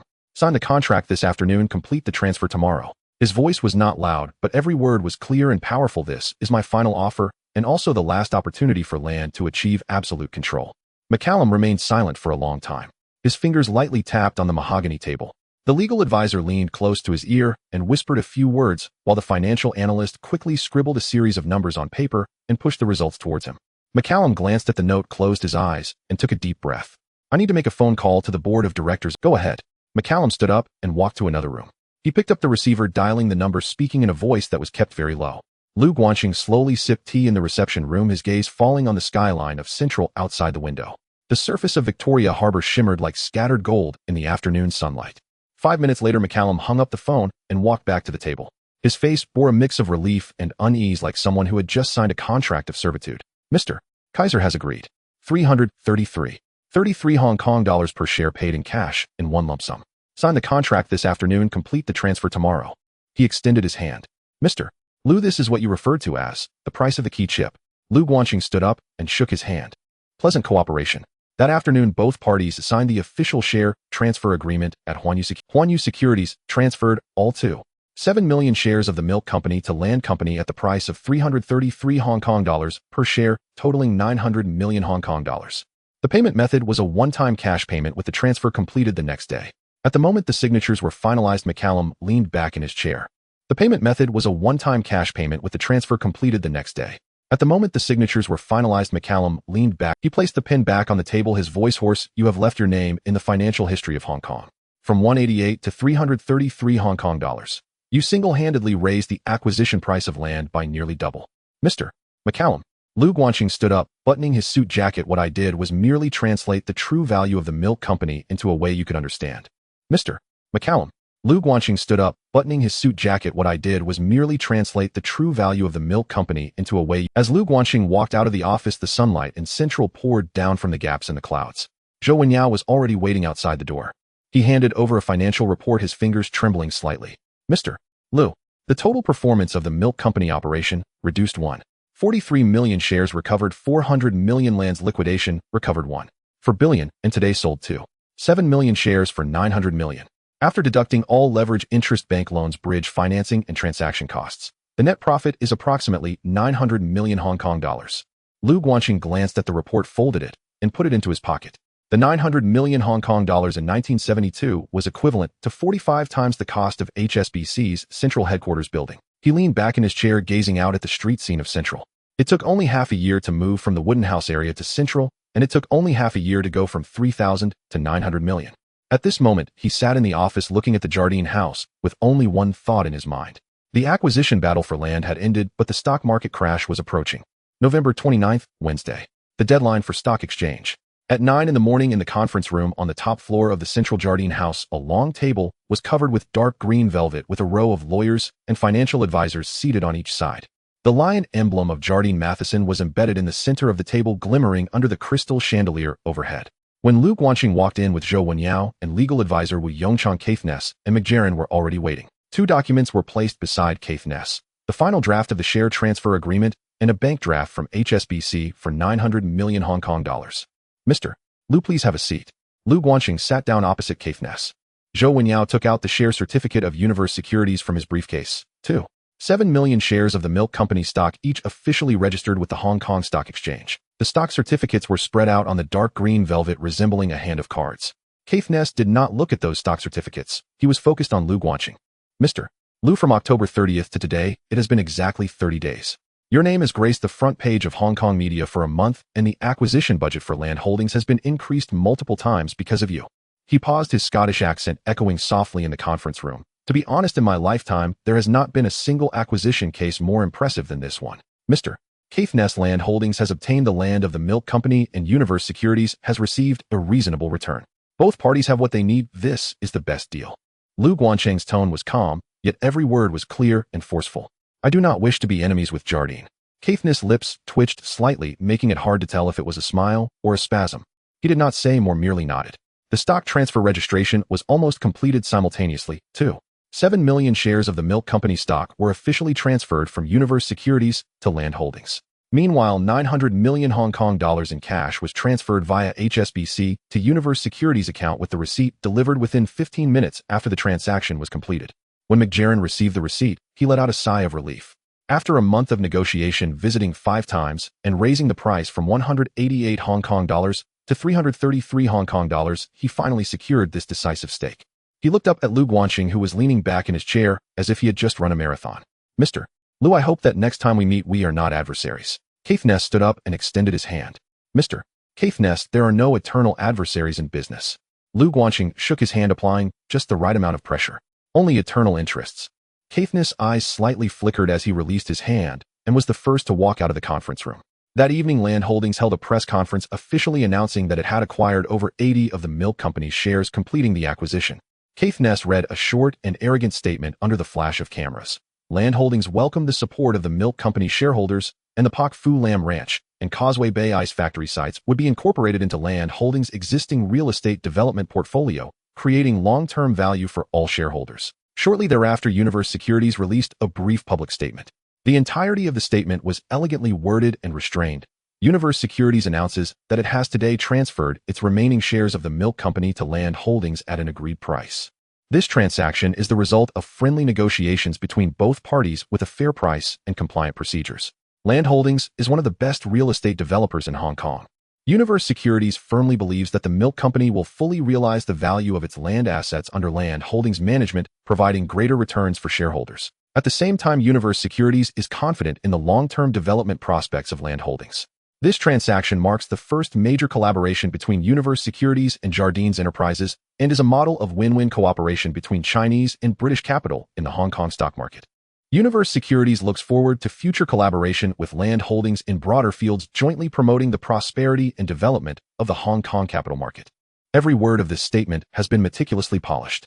On the surface, it was a congratulatory letter, but in reality, it was a manifesto, declaring to all of Hong Kong Chinese securities firms have not only survived against British giants, but have also forced an unexpectedly high premium, gracefully cashing out and finally paying tribute to their opponents as victors. A ruthless blow to the heart. The next day, the Ming Pao Sing Tao Daily and the Chinese Times simultaneously published this statement, accompanied by full-page reports. Ming Pao's headline was the most concise: win-win. The subtitle read, Universe Securities made over 900 million in the milk battle, with Lu Guanqing becoming the first among Chinese securities firms. The financial section of Sing Tao Daily used an entire page to review the entire timeline of the acquisition. From October 30th to November 29th, every day's stock price change, every bid increase, and every key announcement were meticulously noted. The article concluded, this acquisition battle will be recorded in Hong Kong's financial history, not only because of the enormous amount involved, but also because it set a precedent for Chinese securities firms to successfully compete against British giants. Lu Guanqing taught the Hong Kong capital market one thing in a month: the value of land should be determined by the market, not dictated by the acquirer unilaterally. The Chinese Times headline was even more direct: the stock god is worthy of his name. On November 30th, Thursday, Land Holdings ran full-page ads in major newspapers formally confirming the completion of the acquisition. Sir Zhou Xinyan, the former chairman of the milk company, announced his resignation, and Land Holdings took full control of the milk company and all its assets. The advertising language was as grand and elegant as ever. Land Holdings thanked all shareholders of the milk company for their support and trust, pledging to uphold the highest standards of corporate governance and to make good use of the milk company's land resources to create sustainable value for shareholders. On the same day, the milk company's stock price, which had lost the support of the acquisition premium, plummeted sharply from above 295 Hong Kong dollars with a single-day drop of nearly 50%, closing at 135 Hong Kong dollars. In contrast, Land Holdings' stock price fell from 150 Hong Kong dollars to around 105 Hong Kong dollars due to the expected asset reevaluation after the acquisition. The market was repricing. Land Holdings acquired the land of the milk company, but paid a hefty premium, making short-term pressure inevitable. Lu Guanqing sat in the trading room of Universe Securities staring at Land Holdings' stock price, 105 Hong Kong dollars, a drop of about 30 that day. "Old Zhou, what do you think of Land Holdings' current price?" He suddenly spoke. Zhou Wenyao adjusted his glasses and pondered for a moment. After Land Holdings acquired the milk company, its land reserves indeed increased significantly. But the market is currently worried that they paid too high a premium for the acquisition. They will need to issue new shares or bond financing for development, which puts pressure on existing shareholders' equity. It is normal for the stock price to come under pressure. However, I believe the market has underestimated the long-term development value of the Pak Fu Lam and Causeway Bay sites. Once the development plan is released, the valuation will be restored. Then let's buy while the market is undervalued. Lu Guanqing's voice was calm. Starting today, buy shares in Land Holdings in batches. Invest 400 million Hong Kong dollars, aiming to keep the target price below 110 Hong Kong dollars with a total holding of 4 million shares. Zhou Wenyao's pen paused for a moment, but he did not ask further. Lu Guanqing took out a prepared plan from the drawer and pushed it in front of him. The cover was printed with a line, "Long-term investment value analysis of Land Holdings." This is not just a short-term bottom fishing strategy. Land Holdings currently holds 300 acres in Pak Fu Lam and the core site in Causeway Bay. The development value of these lands will gradually be released over the next decade. The Pak Fu Lam Ranch can be developed into a large residential complex, while the Causeway Bay Ice Factory site can be transformed into a commercial complex. The current stock price of 110 Hong Kong dollars has been pressed down by short-term panic. Once the development plan is finalized, it is highly probable that the stock price will double. Holding until next year, the target price is above 200 Hong Kong dollars. He paused. On the Universe Securities account, aside from reserving 100 million for liquidity, 400 million to buy Land Holdings, the remaining 400 million will be used to low-price build positions in real estate and blue-chip stocks. Zhou Wenyao flipped through the plan quickly, closed the document, and nodded solemnly.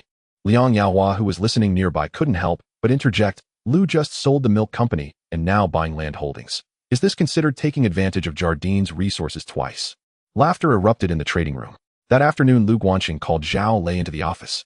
The expansion speed of Universe Security in recent times has far exceeded expectations. With excellent service and the reputation brought by the Land Holdings milk battle, it is more effective than any advertisement.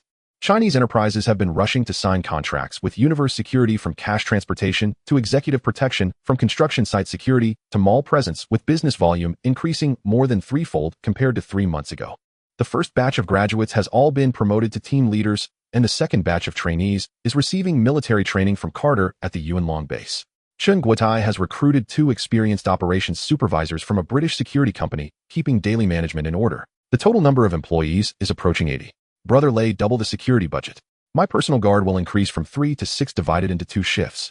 For Universe Security's headquarters residents, all places we frequently enter and exit arrange fixed sentries.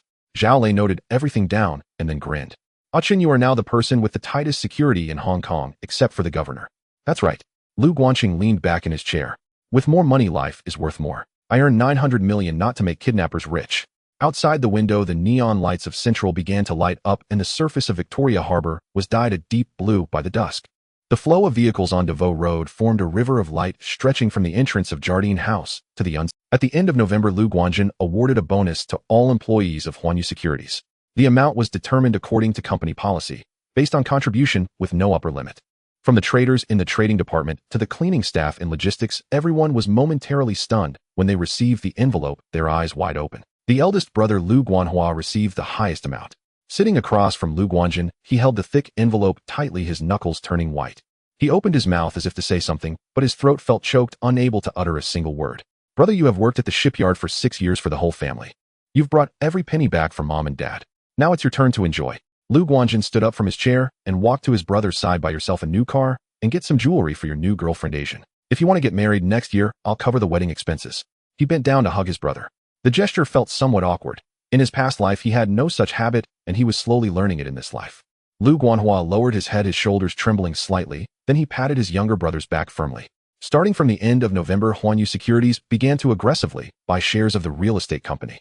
The logic behind buying the dip was simple. The short-term pressure from the acquisition was emotional, while the long-term value was based on fundamentals. The future development value of the 300 acres in Pak Fu Lam and the site of the Causeway Bay Ice Factory far exceeds the acquisition premium, and the real estate company's own development capabilities and financial strength are sufficient to convert these lands into long-term profits. What the market sees now is an expensive acquisition, but what Lu Guanjin sees is an emerging land empire. The buying strategy remained the same: divide by day, batch, and exchange. Chen Yongchang organized the traders into 4 groups for execution, while Lu Guanhua personally monitored the market and Zhou Wenyo coordinated the operations. The stock price of the real estate company fluctuated between 105 and 110 Hong Kong dollars, and the market's concern over the dilution of equity from the issuance of new shares provided an ample window for building positions at lower prices. It is expected that by mid-December, 400 million Hong Kong dollars will be fully deployed, accumulating to about 4 million shares purchased at an average price of approximately 110 Hong Kong dollars. The strategy set by Lu Guanjin for this batch of holdings was very simple: hold over the new year with a target price of over 200 Hong Kong dollars. The smoke of the milk battle gradually dissipated. The trading department of Huanyu Securities relaxed from weeks of high-pressure status. Chen Yongchang hung a small blackboard in the trading room with milk battle results profit of 900 million written on it. Everyone passing by couldn't help but take a glance before humming a tune and walking away. Lu Guanjin no longer needed to stare at 2 price boards until late at night, nor did he lay awake over leveraged loans. Suddenly he had some free time, and naturally this time was filled by 2 women. On December 2nd, Saturday, the sunset over Repulse Bay turned the entire sea surface into shimmering gold. Huani walked out of the changing room, wearing the pale yellow swimsuit from last time, holding a white towel. There weren't many people on the beach, a few seagulls circled above the shark nets. Lu Guanjin stood barefoot on the sand, the hem of his old white shirt fluttering in the sea breeze. Lu Sheng, do you want to learn freestyle or breaststroke today? But to be honest, you haven't even learned to hold your breath, so it's too early to learn anything. Then let's do it like last time. You support me, and as long as I don't sink, it's fine. Huani sat down next to him, and the sea breeze passed between them, carrying the unique salty flavor of Repulse Bay and the scent of charcoal from a distant barbecue stall. When will you learn to swim? Maybe I will never learn. He turned to look at her profile in the twilight, but that's okay. If I can't learn to swim, you will always be with me. Huani's eyelashes fluttered. He was lying. She actually knew he was close to learning. He could already paddle a short distance by himself last time they were at Repulse Bay. But she didn't expose him to, she simply moved the towel half a foot closer to him. Then maybe you won't learn. Anyway, I'm your secretary, so it's my job to swim with you. Lu Guanjin didn't respond, just held her hand in his palm, gently rubbing her ring finger with his thumb. The sun sank beyond the shark net, painting the clouds in the sky orange, then gradually turning dark purple. The last ray of golden light on the sea shattered into countless scales. What are you thinking about? Huani looked at the sea dyed red by the sunset. I'm thinking about what to eat for dinner. Do you have anything you want to eat? Yes. Lu Guanjin looked at her. What? Huani's ears turned visibly red. She lowered her head, the redness spreading from her ears to her neck, but the curve at the corner of her mouth couldn't be restrained. Then come to my house, and I'll cook for you. The next day at noon, Su Manqing was making soup in the kitchen. Today she wasn't wearing professional attire, just a white cotton shirt, paired with khaki pants, her hair styled in a loose side braid. The collar was slightly open, revealing a glimpse of her collarbone and a gold jasmine pendant. Sunlight streamed through the window, illuminating her profile and giving her skin a nearly translucent fairness. The silhouette of her chopping vegetables cast a gentle arc on the stove, the gold bracelet on her wrist making a soft metallic sound. The lotus root was sliced into even pieces on the cutting board, each cut precise and smooth. Lu Guanjin leaned against the door frame, watching her. Manqing, you're truly beautiful. Su Manqing didn't turn around, her knife didn't pause, but the corners of her mouth lifted slightly.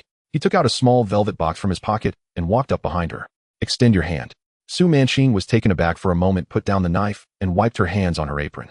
He opened the box, revealing a jade bracelet. Sheep fat white jade, smooth and warm, glimmering softly in the sunlight. Last time I gave you gold, this time it's jade. Jade nurtures the person. He slid the jade bracelet onto her left wrist. Her wrist was slender, and the bracelet slightly caught on her wrist bone, then settled securely in place. The white jade contrasted beautifully with her fair skin, looking as if she had stepped out from a painting. Su Manqing looked down at the bracelet, her fingertips gently stroking the smooth surface of the jade. Asian, this must be very expensive. Not expensive. It's cheaper than the soup you made. She couldn't help but laugh. Lu Guanjin hugged her from behind, enveloping her entirely in his arms. The scent of gardenia from her body mixed with the warm steam from the pot, creating a sense of warmth and tranquility. Did Wani take you swimming yesterday? Lu Guanjin closed his eyes. How did you know? You smell of lemongrass. Wani uses lemongrass shampoo, and I use gardenia. I can tell.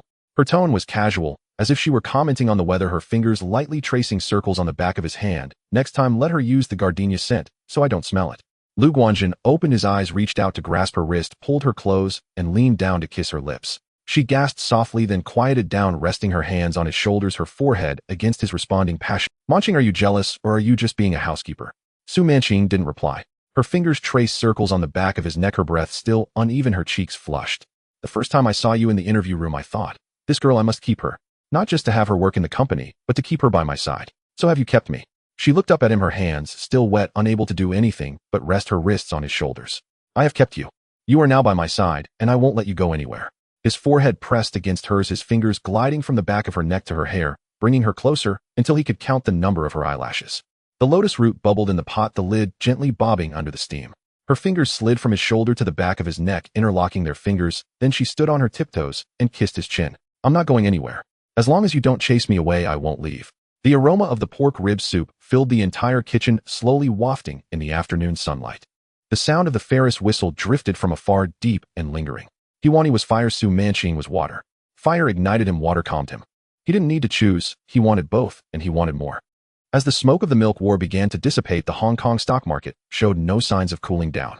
On the first trading day of December, the Hang Seng Index broke through the 800-point mark, once again setting a new historical high. Long queues formed outside the brokerage firms in Central, while housewives with shopping baskets stared at the quote boards in the trading hall. Gentry from the new territories crowded at the subscription windows with cash in hand, and even the monks from the temple sought help from their lay disciples to subscribe for new stocks. The finance section of the Ming Pao newspaper featured headlines every day like factory owner sells factory and turns tenfold in 3 months through stock trading, with stories of instant wealth even more frequent than the ferries on Victoria Harbor. Huanyu Securities was repeatedly hailed in various newspapers as the ultimate example of the myth of wealth creation in a bull market, prominently featured on the front page. In December 1972, the word risk had been torn from the dictionary in Hong Kong.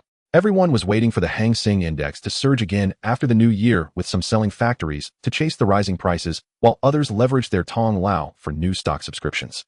The entire Hong Kong society was undergoing a rapid stock marketization. Conversations over tea and meals revolved around candlestick charts, rumors circulated on the streets, and even fortune tellers in Temple Street switched to analyzing stock trends. The schedule for December was densely packed with 14 new stocks. When Liang Yaohua posted the schedule on the whiteboard, he couldn't help but exclaim, "This isn't a bull market, it's a mad bull." Lu Guanxing sat at the head of the conference table, his gaze sweeping across the schedule. His finger pointed at 2 names, Hong Kong Antenna and Dachong Real Estate.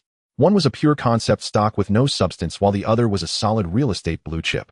The 2 companies had completely different strategies, yet both were targets he was determined to acquire. The 12 small-cap stocks will follow the existing model with an average capital of 10 million, each tenfold leverage, and a 4-way split. On the first day, we will gradually offload shares that rise by more than 50%. He set down the schedule. We will heavily invest in Hong Kong Antenna and Dachong Real Estate, but with different strategies. Liang Yaohua opened his notebook for Hong Kong Antenna. Huanyu Securities is one of the lead underwriters. Professor Lu from the Department of Electronics at Chinese University knew nothing about the capital market. He was completely unaware of the registration and listing processes. However, the prospectus for this company made it very clear. This company has just been established and has not yet begun operations. Of future dividends cannot be guaranteed. In short, it was a pure shell with not even an antenna constructed. Lu Guanxing leaned back in his chair. What about Dachong Real Estate? Dachong is personally managed by Chun Detai with solid assets. 25 equity in Hysan Place, of 40 equity in a combination of commercial and office space on Leighton Road, and several core real estate projects in prime locations. The issue price is 4 Hong Kong dollars with a public offering of 12.5 million shares. Given Chun Detai's real estate background and Dacheng's asset quality, the oversubscription ratio is conservatively estimated to be over 10-fold. In the long run, this real estate blue chip with solid assets is more suitable for long-term holding than the shell stocks like Hong Kong Antenna. Lu Guanxing glanced at Liang Yaohua, a slight smirk on his lips. Hong Kong Antenna can make quick money. It might increase several times in a single day. Dachong Real Estate earns money over the long term, making it suitable for long-term holding. We need to earn both kinds of money. The announcement for Hong Kong Antenna's initial public offering was published in various newspapers. The offering price was 1 Hong Kong dollar per share with no par value premium, offering 25 million shares. The wording of the prospectus was disturbingly frank. This company has just been established and has not yet begun operations. The funds raised from the listing will be used for research and development, and future dividends cannot be guaranteed. There were no historical performance records, no core assets, no profit forecasts, only a line of English company name and the listing code from the Kowloon Stock Exchange. Yet it was precisely this kind of honesty that was interpreted as integrity in the fervent atmosphere of the bull market. Retail investors did not care whether it had assets, they only cared about whether it could rise. As one of the lead underwriters, Huanyu Securities secured a 30 underwriting quota, 7.5 million shares at an issue price of $1 totaling an underwriting amount of 7.5 million Hong Kong dollars. Huanyu Securities did not assemble a large underwriting syndicate, but retained most of the quota for its own trade. A few days before the listing, he initiated off-market transactions through Huanyu Securities' own channels at a 50 premium, 1.5 Hong Kong dollars per share, secretly purchasing 5 million shares in the market. Institutional shareholders and retail investors with successful subscriptions queued up at the dark trading window to sell their stocks, happily pocketing a 50 profit, completely unaware they were selling a lottery ticket that would soon soar by several times. During the subscription period, Huanyu Securities published full-page IPO announcements in major newspapers and distributed prospectuses extensively at offline outlets covering retail investors throughout Hong Kong. Simultaneously, the research department released a subtly worded by recommendation report positioning Hong Kong Antenna as a technology concept stock with forward-looking technological reserves. In the context of 1972, this meant we know it has nothing, but the bull market ignores that. In the newspaper column, Lu Guanqing deliberately refrained from commenting personally. A pure concept stock like Hong Kong Antenna did not need the endorsement of Guanji Lu ensure. The enthusiasm of retail investors was already sufficient to send it to the moon. Meanwhile, Lin Jiqiang and the trading department prepared for the market-making operations on the first day of listing. One group was responsible for supporting prices, continuously buying with their own funds after the opening to maintain price stability and create the illusion of active buying. Another group was responsible for gradually selling at high prices. Every sell order was precisely blended into the torrent of buying, ensuring no price crashes while making a profit. With 12.5 million shares, it was not a small number, as selling them all in one day would inevitably crash the stock price, so the plan was to gradually sell them off over several trading days. On December 5th, at the Kowloon Stock Exchange, Hong Kong Antenna officially listed. The opening price of 5 Hong Kong dollars left everyone dumbfounded. Not 1.5 and not 2, but 5 Hong Kong dollars. This was a fourfold increase compared to the issue price of 1 Hong Kong dollar. And this was just the beginning. The uproar in the trading hall was like a barrel of gunpowder ignited, with the numbers on the quote board wildly fluctuating. 8 Hong Kong dollars, 10 Hong Kong dollars, a 15 Hong Kong dollars, a 20 Hong Kong dollars. Before the lunch break, it peaked at 30 Hong Kong dollars, a nearly 3,000-point increase. Retail investors rushed in like madmen, some pouring their life savings into it, others borrowing money to leverage, and some even signed margin agreements on the spot in the trading hall. After the afternoon opening, the stock price continued to climb, peaking at 50 Hong Kong dollars, an almost 50-fold increase compared to the issue price of 1 Hong Kong dollar. Lin Jiqiang's price support team continued to buy at low levels, while the selling team gradually offloaded shares in the 30 to 50 Hong Kong dollars range, with each sell order instantly swallowed by the fervent buying. The closing price settled at 28 Hong Kong dollars, nearly a 28-fold increase from the issue price. The turnover rate exceeded 80, with transaction amounts surpassing 200 million Hong Kong dollars, accounting for nearly 40% of the total transaction volume on that day at the Kowloon Stock Exchange. The trading room fell silent for a few seconds. Lu Sheng, 750 million shares allocated, 5 million shares purchased in the dark market, total holdings of 12.5 million shares. Today we sold approximately 2.5 million shares in the 30 to 50 Hong Kong dollars range. After deducting underwriting costs and dark market acquisition costs, the profit for the day was about 90 million Hong Kong dollars. Approximately 10 million shares will be gradually cleared according to plan in the coming trading days, with expected total profits of no less than 350 million Hong Kong dollars. Zhou Wenyao leaned back in his chair, his glasses askew and unadjusted. The following day, news spread that Hong Kong Antenna had made Huanyu Securities a fortune in a single day. Professor Lu published a statement in the Huqiao Daily solemnly declaring Hong Kong Antenna Limited is currently still in the research and development stage, and the company cannot be responsible for fluctuations in stock prices. However, retail investors did not listen at all. They only saw the stock price rise from 1 Hong Kong dollar to 50 Hong Kong dollars, only saw Guanji Gushun making several hundred million again. As for whether the antenna was constructed or not, who cares? In the following 2 weeks, the stock price of Hong Kong Antenna fluctuated wildly between 20 and 40 Hong Kong dollars. The selling team at Huanyu Securities utilized every rebound window to gradually offload shares, averaging around 2 million shares sold daily. By mid-December, the massive holdings of 12.5 million shares had been completely cleared. Ultimately, the average price was locked in at around 31 Hong Kong dollars, and after deducting underwriting costs and dark market acquisition costs, the total profit was about 350 million Hong Kong dollars. On December 11th, Dachang Real Estate simultaneously listed on the Hong Kong Stock Exchange and the Far East Exchange. As a core member of the underwriting syndicate, Huanyu Securities secured an allocation of 2 million shares, subscribed for 1.5 million shares, and purchased 5,000 shares in the dark market, totaling 4 million shares. The opening price was 5.6 Hong Kong dollars, which was 40 higher than the issue price. It peaked at 8.5 Hong Kong dollars during the day, closing at 7.3 Hong Kong dollars, with a first-day increase of over 80. Above 7.5 Hong Kong dollars, we will sell in batches. Zhou Wenyao commanded, decisively reducing half of the position on the first day to recover costs and lock in some profits. The remaining 2 million shares will be held for long-term investment. Dachang Real Estate's asset quality is solid enough, and Chundete's subsequent capital operations offer vast potential. Holding for half a year will yield at least a doubling of returns.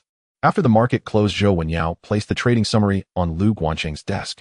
Dachang Real Estate's first-day profit was approximately 9 million Hong Kong dollars, plus an unrealized profit of about 3 million from the long-term allocation of 2 million shares, totaling over 12 million Hong Kong dollars. During the same period, 12 small-cap stocks were listed one after another like a revolving lantern, with Huanyu Securities investing 10 million Hong Kong dollars in each according to the existing model, using tenfold leverage and a four-way split, accumulating profits of approximately 80 million Hong Kong dollars.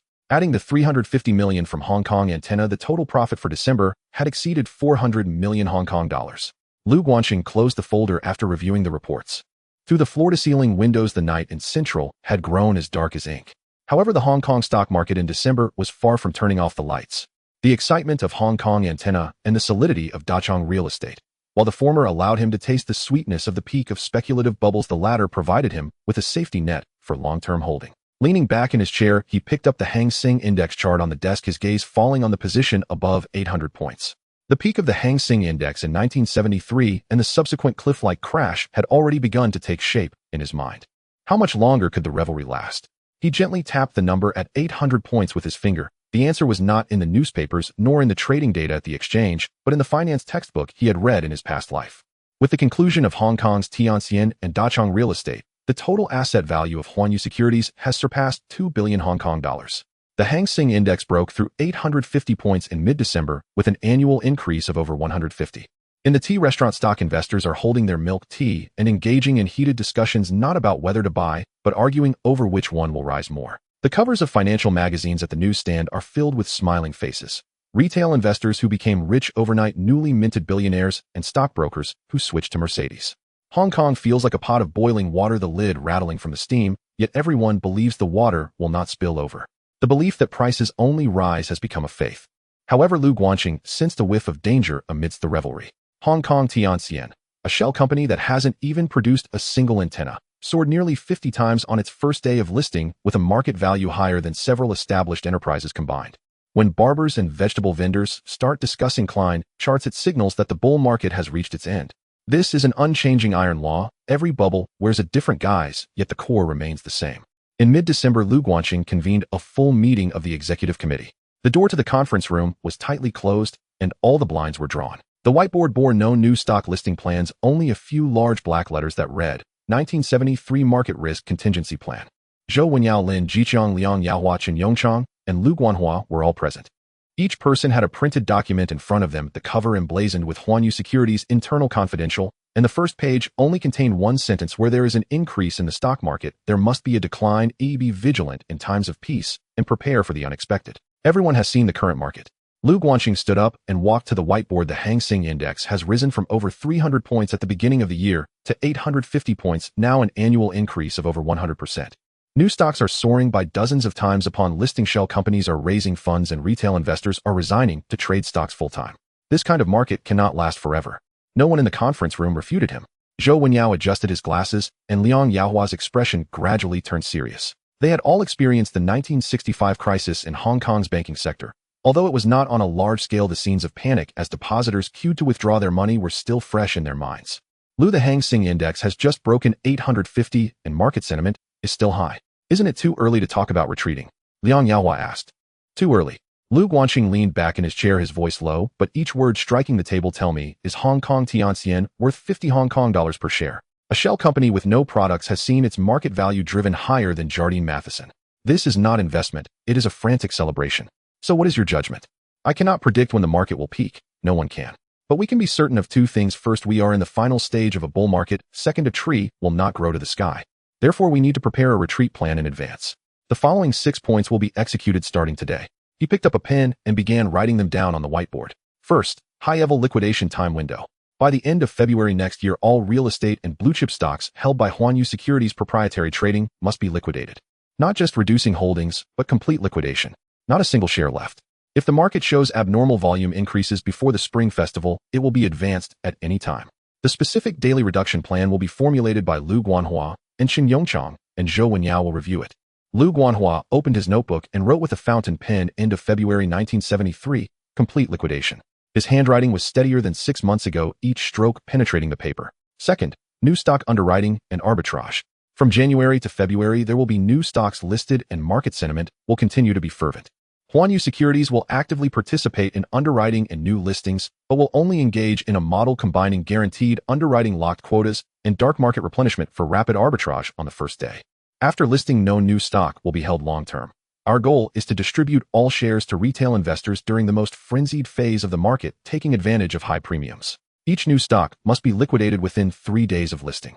Liang Yaohua noted this down, adding a remark: underwriting fees can be moderately lowered to win by volume and speed. Third, tightening leveraged business. From January 1st next year, all new stock margin financing and pledged financing will be halted. Existing businesses will gradually increase the margin ratio from the current 10 to 50, and all must be settled by the end of January. The margin for popular stocks will be raised to 70, and 90 margin financing will be prohibited. Old clients and large accounts must add margin within 24 hours or face forced liquidation without exception. Clients' margin funds will be managed in separate accounts completely isolated from the company's own funds. When Qin Yongchang heard this, his eyes lit up. Having worked in risk management at HSBC for 15 years, he saw a clear-headed boss at this moment. These measures were not to earn more money, but to ensure that Huanyu Securities had no bad debts when the market crashes. Fourth, client management. Risk warning announcements will be posted in the business hall, and the stock purchase advisory will be printed and distributed for free, clearly stating stock trading can lead to bankruptcy and borrowing money to trade stocks can lead to total loss. For any single client whose holdings exceed 5 of total capital or whose financing amount exceeds 1 million Hong Kong dollars, a list management system will be implemented checking holdings cash flow and collateral value daily. No single client's total holdings shall exceed 10 of Huanyu Securities' net capital, and no single stock holding shall exceed 5. Lin Jiqiang nodded while taking notes. The brokerage business department is under his supervision. Last week a client wanted to mortgage their house to increase leverage, and he had to persuade them for a long time to stop. Now it's good to have a system to support him. Fifth, compliance and settlement. Settlement will be strictly T1, completed within 24 hours, suppressing short selling and defaults. Client stock transfers will require dual verification, and registration numbers and signatures will be checked one by one. Suspicious stocks will be reported immediately. The company's cash reserves will not be less than 20 of client assets, and bank credit lines will be reserved to prevent concentrated withdrawals by clients. Pledged stocks will be valued at 50 of market price, and garbage stocks and manipulated stocks will not be accepted as collateral. Sixth, emergency measures. If the market falls more than 20 in a single day, trading will be halted for 1 hour, selling will be restricted, and margin accounts will be prioritized for liquidation. Clients who fall below the maintenance margin will be immediately liquidated without waiting for a rebound. At the same time, there will be proactive and honest communication with clients. Huanyu Securities has strict risk control, ample cash, and does not withdraw loans or funds to stabilize confidence and avoid panic withdrawals. The whiteboard was densely filled with execution clauses. The conference room was unusually quiet, with only the sound of the ballpoint pen scratching across the paper. Previously, in the milk company incident, I said a tree will not grow to the sky. Now the same phrase applies to Hong Kong stocks. No matter how wildly the bull runs, it will eventually tire. Lu Guanxing turned around, looking at each person present. Crisis is crisis. The danger is followed by opportunity. Just like in the milk company incident, when the stock price of GD was inflated, we not only made money from milk, but also from GD. Liang Yaohua put down his pen, his eyes gradually brightening. Lu, do you mean shorting the market? That's what I initially thought too. Lu Guanxing leaned back in his chair, revealing a hint of a bitter smile. Then I had Wu Yongchang check all the current regulations. There are no legal avenues for short selling in 1972 Hong Kong. Naked short selling is illegal. Once caught, not only will there be fines, but licenses will also be revoked. He spread his hands. Hang Seng Index futures will not be available until 1986, when put warrants are even further away. It wasn't until 1994 that Hong Kong officially launched a regulated short selling mechanism. In other words, the tropes where protagonists in novels short the Hong Kong stock market and make a fortune. All these are mere fantasies in 1972 Hong Kong. So what can be legally done? Liang Yaohua pressed for answers. 3 paths. First, over-the-counter securities lending. signing private borrowing agreements with holding institutions, selling at a high price first, then buying back at a low price when it drops to return, earning the difference. This is the core method. Second, over-the-counter spread betting contracts.